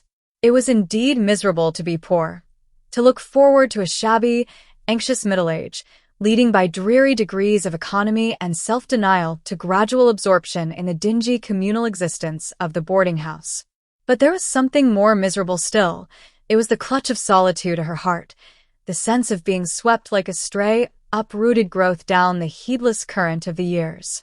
That was the feeling which possessed her now, the feeling of being something rootless and ephemeral, mere spindrift of the whirling surface of existence, without anything to which the poor little tentacles of self could cling before the awful flood submerged them.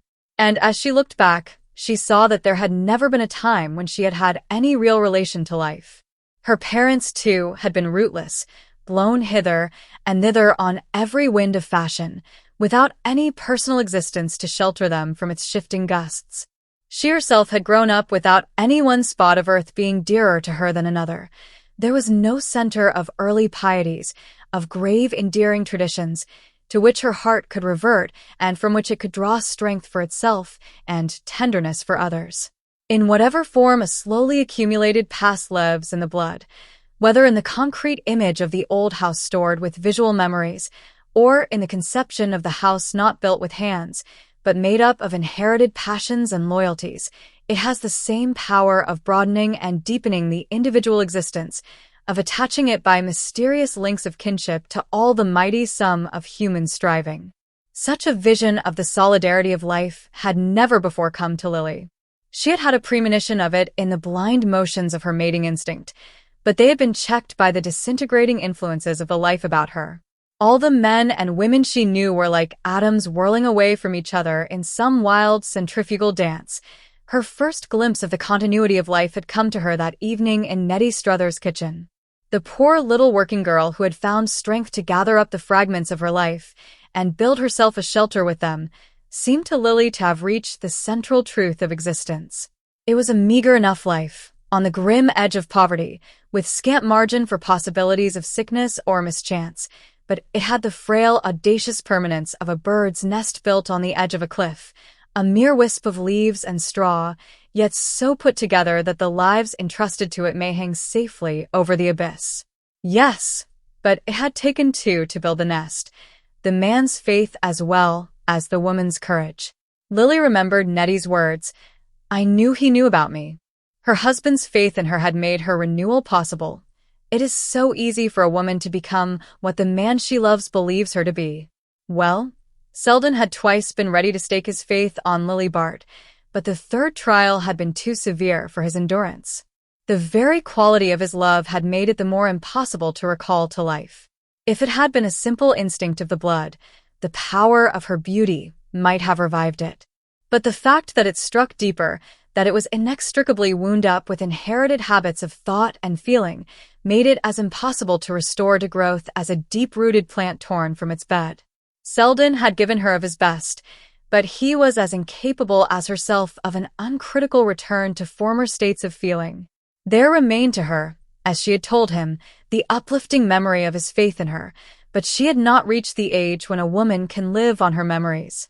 As she held Nettie Struthers' child in her arms, the frozen currents of youth had loosed themselves and run warm in her veins. The old life hunger possessed her, and all her being clamored for its share of personal happiness. Yes, it was happiness she still wanted, and the glimpse she had caught of it made everything else of no account. One by one she had detached herself from the baser possibilities, and she saw that nothing now remained to her but the emptiness of renunciation. It was growing late, and an immense weariness once more possessed her. It was not the stealing sense of sleep, but a vivid wakeful fatigue, a wan lucidity of mind against which all the possibilities of the future were shadowed forth gigantically. She was appalled by the intense cleanness of the vision. She seemed to have broken through the merciful veil which intervenes between intention and action, and to see exactly what she would do in all the long days to come. There was the check in her desk, for instance. She meant to use it in paying her debt to Trenor, but she foresaw that when the morning came she would put off doing so, would slip into gradual tolerance of the debt. The thought terrified her. She dreaded to fall from the height of her last moment with Lawrence Selden. But how could she trust herself to keep her footing? She knew the strength of the opposing impulses. She could feel the countless hands of habit dragging her back into some fresh compromise with fate. She felt an intense longing to prolong, to perpetuate, the momentary exaltation of her spirit. If only life could end now, end on this tragic yet sweet vision of lost possibilities, which gave her a sense of kinship with all the loving and foregoing in the world. She reached out suddenly and, drawing the check from her writing desk, enclosed it in an envelope which she addressed to her bank. She then wrote out a check for Trenor, and placing it, without an accompanying word, in an envelope inscribed with his name, laid the two letters side by side on her desk. After that she continued to sit at the table, sorting her papers and writing, till the intense silence of the house reminded her of the lateness of the hour. In the street the noise of wheels had ceased, and the rumble of the elevated came only at long intervals through the deep, unnatural hush. In the mysterious nocturnal separation from all outward signs of life, she felt herself more strangely confronted with her fate. The sensation made her brain reel, and she tried to shut out consciousness by pressing her hands against her eyes. But the terrible silence and emptiness seemed to symbolize her future. She felt as though the house, the street, the world were all empty, and she alone left sentient in a lifeless universe. But this was the verge of delirium? She had never hung so near the dizzy brink of the unreal. Sleep was what she wanted. She remembered that she had not closed her eyes for 2 nights. The little bottle was at her bedside, waiting to lay its spell upon her. She rose and undressed hastily, hungering now for the touch of her pillow. She felt so profoundly tired that she thought she must fall asleep at once, but as soon as she had lain down, every nerve started once more into separate wakefulness. It was as though a great blaze of electric light had been turned on in her head, and her poor little anguished self shrank and cowered in it, without knowing where to take refuge. She had not imagined that such a multiplication of wakefulness was possible. Her whole past was reenacting itself at 100 different points of consciousness. Where was the drug that could still this legion of insurgent nerves? The sense of exhaustion would have been sweet compared to this shrill beat of activities, but weariness had dropped from her as though some cruel stimulant had been forced into her veins. She could bear it. Yes, she could bear it. But what strength would be left her the next day? Perspective had disappeared. The next day pressed close upon her, and on its heels came the days that were to follow.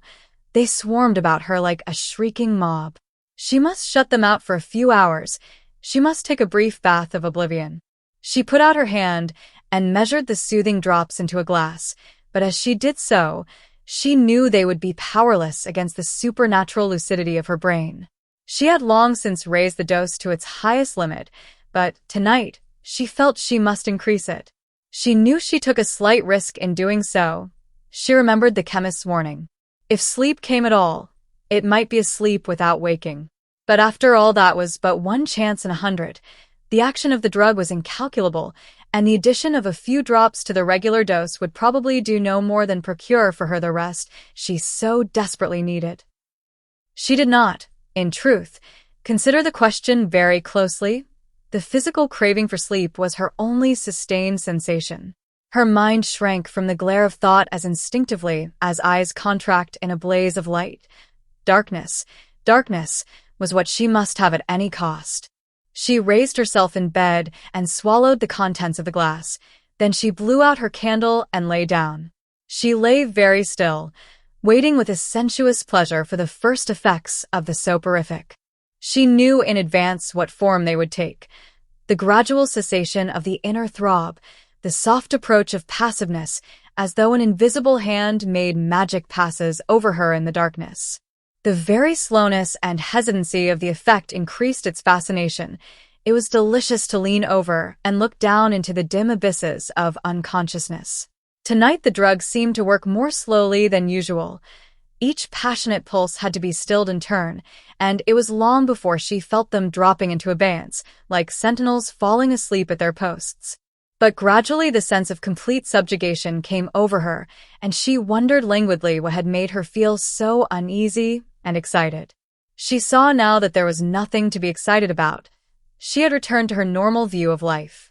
Tomorrow would not be so difficult after all. She felt sure that she would have the strength to meet it. She did not quite remember what it was that she had been afraid to meet, but the uncertainty no longer troubled her. She had been unhappy, and now she was happy. She had felt herself alone, and now the sense of loneliness had vanished. She stirred once and turned on her side, and as she did so, she suddenly understood why she did not feel herself alone. It was odd, but Nettie Struthers' child was lying on her arm. She felt the pressure of its little head against her shoulder. She did not know how it had come there, but she felt no great surprise at the fact, only a gentle penetrating thrill of warmth and pleasure. She settled herself into an easier position, hollowing her arm to pillow the round downy head, and holding her breath lest a sound should disturb the sleeping child. As she lay there, she said to herself that there was something she must tell Selden, some word she had found that should make life clear between them. She tried to repeat the word, which lingered vague and luminous on the far edge of thought. She was afraid of not remembering it when she woke, and if she could only remember it and say it to him, she felt that everything would be well. Slowly the thought of the word faded, and sleep began to enfold her. She struggled faintly against it, feeling that she ought to keep awake on account of the baby, but even this feeling was gradually lost in an indistinct sense of drowsy peace, through which, of a sudden, a dark flash of loneliness and terror tore its way. She started up again, cold and trembling with the shock. For a moment, she seemed to have lost her hold of the child. But no, she was mistaken. The tender pressure of its body was still close to hers. The recovered warmth flowed through her once more. She yielded to it, sank into it, and slept. Chapter 14. The next morning rose mild and bright, with a promise of summer in the air. The sunlight slanted joyously down Lily's street, mellowed the blistered house front, gilded the paintless railings of the doorstep, and struck prismatic glories from the panes of her darkened window. When such a day coincides with the inner mood, there is intoxication in its breath, and Selden, hastening along the street through the squalor of its morning confidences, felt himself thrilling with a youthful sense of adventure. He had cut loose from the familiar shores of habit and launched himself on uncharted seas of emotion. All the old tests and measures were left behind, and his course was to be shaped by new stars. That course, for the moment, led merely to Miss Bart's boarding house, but its shabby doorstep had suddenly become the threshold of the untried. As he approached, he looked up at the triple row of windows, wondering boyishly which one of them was hers. It was 9 o'clock, and the house, being tenanted by workers, already showed an awakened front to the street. He remembered afterward having noticed that only one blind was down. He noticed, too, that there was a pot of pansies on one of the window sills, and at once concluded that the window must be hers. It was inevitable that he should connect her with the one touch of beauty in the dingy scene. 9 o'clock was an early hour for a visit, but Selden had passed beyond all such conventional observances. He only knew that he must see Lily Bart at once. He had found the word he meant to say to her, and it could not wait another moment to be said. It was strange that it had not come to his lips sooner, that he had let her pass from him the evening before without being able to speak it. But what did that matter, now that a new day had come? It was not a word for twilight, but for the morning. Selden ran eagerly up the steps and pulled the bell, and even in his state of self-absorption it came as a sharp surprise to him that the door should open so promptly. It was still more of a surprise to see, as he entered, that it had been opened by Gertie Farish, and that behind her, in an agitated blur, several other figures ominously loomed. "Lawrence," Gertie cried in a strange voice, "how could you get here so quickly?" And the trembling hand she laid on him seemed instantly to close about his heart. He noticed the other faces, vague with fear and conjecture. He saw the landlady's imposing bulk sway professionally toward him, but he shrank back, putting up his hand, while his eyes mechanically mounted the steep black walnut stairs, up which he was immediately aware that his cousin was about to lead him. A voice in the background said that the doctor might be back at any minute, and that nothing, upstairs, was to be disturbed. Someone else exclaimed, "It was the greatest mercy." Then Selden felt that Gertie had taken him gently by the hand, and that they were to be suffered to go up alone. In silence they mounted the 3 flights, and walked along the passage to a closed door. Gertie opened the door, and Selden went in after her. Though the blind was down, the irresistible sunlight poured a tempered golden flood into the room, and in its light Selden saw a narrow bed along the wall, and on the bed, with motionless hands and calm, unrecognizing face, the semblance of Lily Bart. That it was her real self, every pulse in him ardently denied. Her real self had lain warm on his heart but a few hours earlier. What had he to do with this estranged and tranquil face which, for the first time, neither paled nor brightened at his coming? Gertie, strangely tranquil too, with the conscious self-control of one who has ministered to much pain, stood by the bed, speaking gently, as if transmitting a final message. The doctor found a bottle of chloral. She had been sleeping badly for a long time, and she must have taken an overdose by mistake. There is no doubt of that. No doubt. There will be no question. He has been very kind. I told him that you and I would like to be left alone with her, to go over her things before anyone else comes. I know it is what she would have wished. Selden was hardly conscious of what she said. He stood looking down on the sleeping face which seemed to lie like a delicate, impalpable mask over the living lineaments he had known. He felt that the real Lily was still there, close to him, yet invisible and inaccessible, and the tenuity of the barrier between them mocked him with a sense of helplessness. There had never been more than a little impalpable barrier between them, and yet he had suffered it to keep them apart. And now, though it seemed slighter and frilier than ever, it had suddenly hardened to adamant, and he might beat his life out against it in vain. He had dropped on his knees beside the bed, but a touch from Gertie aroused him. He stood up, and as their eyes met, he was struck by the extraordinary light in his cousin's face. "You understand what the doctor has gone for? He has promised that there shall be no trouble, but of course the formalities must be gone through. And I asked him to give us time to look through her things first. He nodded, and she glanced about the small bare room. "It won't take long," she concluded. "No, it won't take long," he agreed. She held his hand in hers a moment longer, and then, with a last look at the bed, moved silently toward the door. On the threshold, she paused to add, "You will find me downstairs if you want me." Selden roused himself to detain her. "But why are you going?" She would have wished. Gertie shook her head with a smile. No, this is what she would have wished.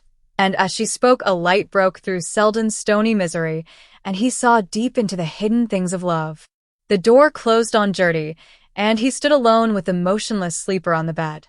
His impulse was to return to her side, to fall on his knees, and rest his throbbing head against the peaceful cheek on the pillow. They had never been at peace together, they two, and now he felt himself drawn downward into the strange, mysterious depths of her tranquility. But he remembered Gertie's warning words. He knew that, though time had ceased in this room, its feet were hastening relentlessly toward the door. Gertie had given him this supreme half-hour, and he must use it as she willed. He turned and looked about him, sternly compelling himself to regain his consciousness of outward things. There was very little furniture in the room. The shabby chest of drawers was spread with a lace cover and set out with a few gold-topped boxes and bottles, a rose-colored pincushion, a glass tray strewn with tortoiseshell hairpins. He shrank from the poignant intimacy of these trifles and from the blank surface of the toilet mirror above them. These were the only traces of luxury, of that clinging to the minute observance of personal seemliness, which showed what her other renunciations must have cost. There was no other token of her personality about the room, unless it showed itself in the scrupulous neatness of the scant articles of furniture, a washing stand, 2 chairs, a small writing desk, and the little table near the bed. On this table stood the empty bottle and glass, and from these also he averted his eyes.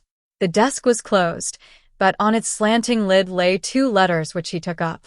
One bore the address of a bank, and as it was stamped and sealed, Selden, after a moment's hesitation, laid it aside.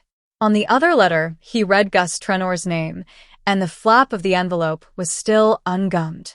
Temptation leapt on him like the stab of a knife. He staggered under it, steadying himself against the desk. Why had she been writing to Trenor? Writing, presumably, just after their parting of the previous evening? The thought unhallowed the memory of that last hour, made a mock of the word he had come to speak, and defiled even the reconciling silence upon which it fell. He felt himself flung back on all the ugly uncertainties from which he thought he had cast loose forever. After all, what did he know of her life? Only as much as she had chosen to show him, and measured by the world's estimate, how little that was. By what right? The letter in his hand seemed to ask. By what right was it he who now passed into her confidence through the gate which death had left unbarred? His heart cried out that it was by right of their last hour together, the hour when she herself had placed the key in his hand. Yes, but what if the letter to Trenor had been written afterward? He put it from him with sudden loathing, and setting his lips, addressed himself resolutely to what remained of his task. After all, that task would be easier to perform, now that his personal stake in it was annulled. He raised the lid of the desk, and saw within it a checkbook and a few packets of bills and letters, arranged with the orderly precision which characterized all her personal habits. He looked through the letters first because it was the most difficult part of the work. They proved to be few and unimportant, but among them he found, with a strange commotion of the heart, the note he had written her the day after the brisk entertainment. "When may I come to you?" His words overwhelmed him with a realization of the cowardice which had driven him from her at the very moment of attainment. Yes, he had always feared his fate, and he was too honest to disown his cowardice now, for had not all his old doubts started to life again at the mere sight of Trenor's name? He laid the note in his card case, folding it away carefully, as something made precious by the fact that she had held it so. Then, growing once more aware of the lapse of time, he continued his examination of the papers. To his surprise, he found that all the bills were receipted. There was not an unpaid account among them. He opened the checkbook and saw that, the very night before, a check of $10,000 from Mrs. Peniston's executors had been entered in it. The legacy, then, had been paid sooner than Gertie had led him to expect. But, turning another page or two, he discovered with astonishment that, in spite of this recent accession of funds, the balance had already declined to a few dollars. A rapid glance at the stubs of the last checks, all of which bore the date of the previous day, showed that between $400 or $500 of the legacy had been spent in the settlement of bills, while the remaining thousands were comprehended in one check, made out, at the same time, to Charles Augustus Trenor. Selden laid the book aside and sank into the chair beside the desk. He leaned his elbows on it and hid his face in his hands. The bitter waters of life surged high about him. Their sterile taste was on his lips. Did the check to Trenor explain the mystery or deepen it? At first his mind refused to act. He felt only the taint of such a transaction between a man like Trenor and a girl like Lily Bart. Then, gradually, his troubled vision cleared. Old hints and rumors came back to him, and out of the very insinuations he had feared to probe, he constructed an explanation of the mystery. It was true, then, that she had taken money from Trenor, but true also, as the contents of the little desk declared, that the obligation had been intolerable to her, and that at the first opportunity she had freed herself from it, though the act left her face to face with bare, unmitigated poverty. That was all he knew, all he could hope to unravel of the story. The mute lips on the pillow refused him more than this, unless indeed they had told him the rest in the kiss they had left upon his forehead. Yes, he could now read into that farewell all that his heart craved to find there. He could even draw from it courage not to accuse himself for having failed to reach the height of his opportunity. He saw that all the conditions of life had conspired to keep them apart, since his very detachment from the external influences which swayed her had increased his spiritual fastidiousness and made it more difficult for him to live and love uncritically. But at least he had loved her, had been willing to stake his future on his faith in her, and if the moment had been fated to pass from them before they could seize it, he saw now that, for both, it had been saved whole out of the ruin of their lives. It was this moment of love, this fleeting victory over themselves, which had kept them from atrophy and extinction, which, in her, had reached out to him in every struggle against the influence of her surroundings, and in him, had kept alive the faith that now drew him penitent and reconciled to her side. He knelt by the bed and bent over her, draining their last moment to its lees, and in the silence there passed between them the word which made all clear. Colophon. The House of Mirth was published in 1903 by Edith Wharton. Thank you for joining us on this literary voyage. Don't forget to subscribe to Book Voyage Audio for more amazing stories. Until next time, happy listening.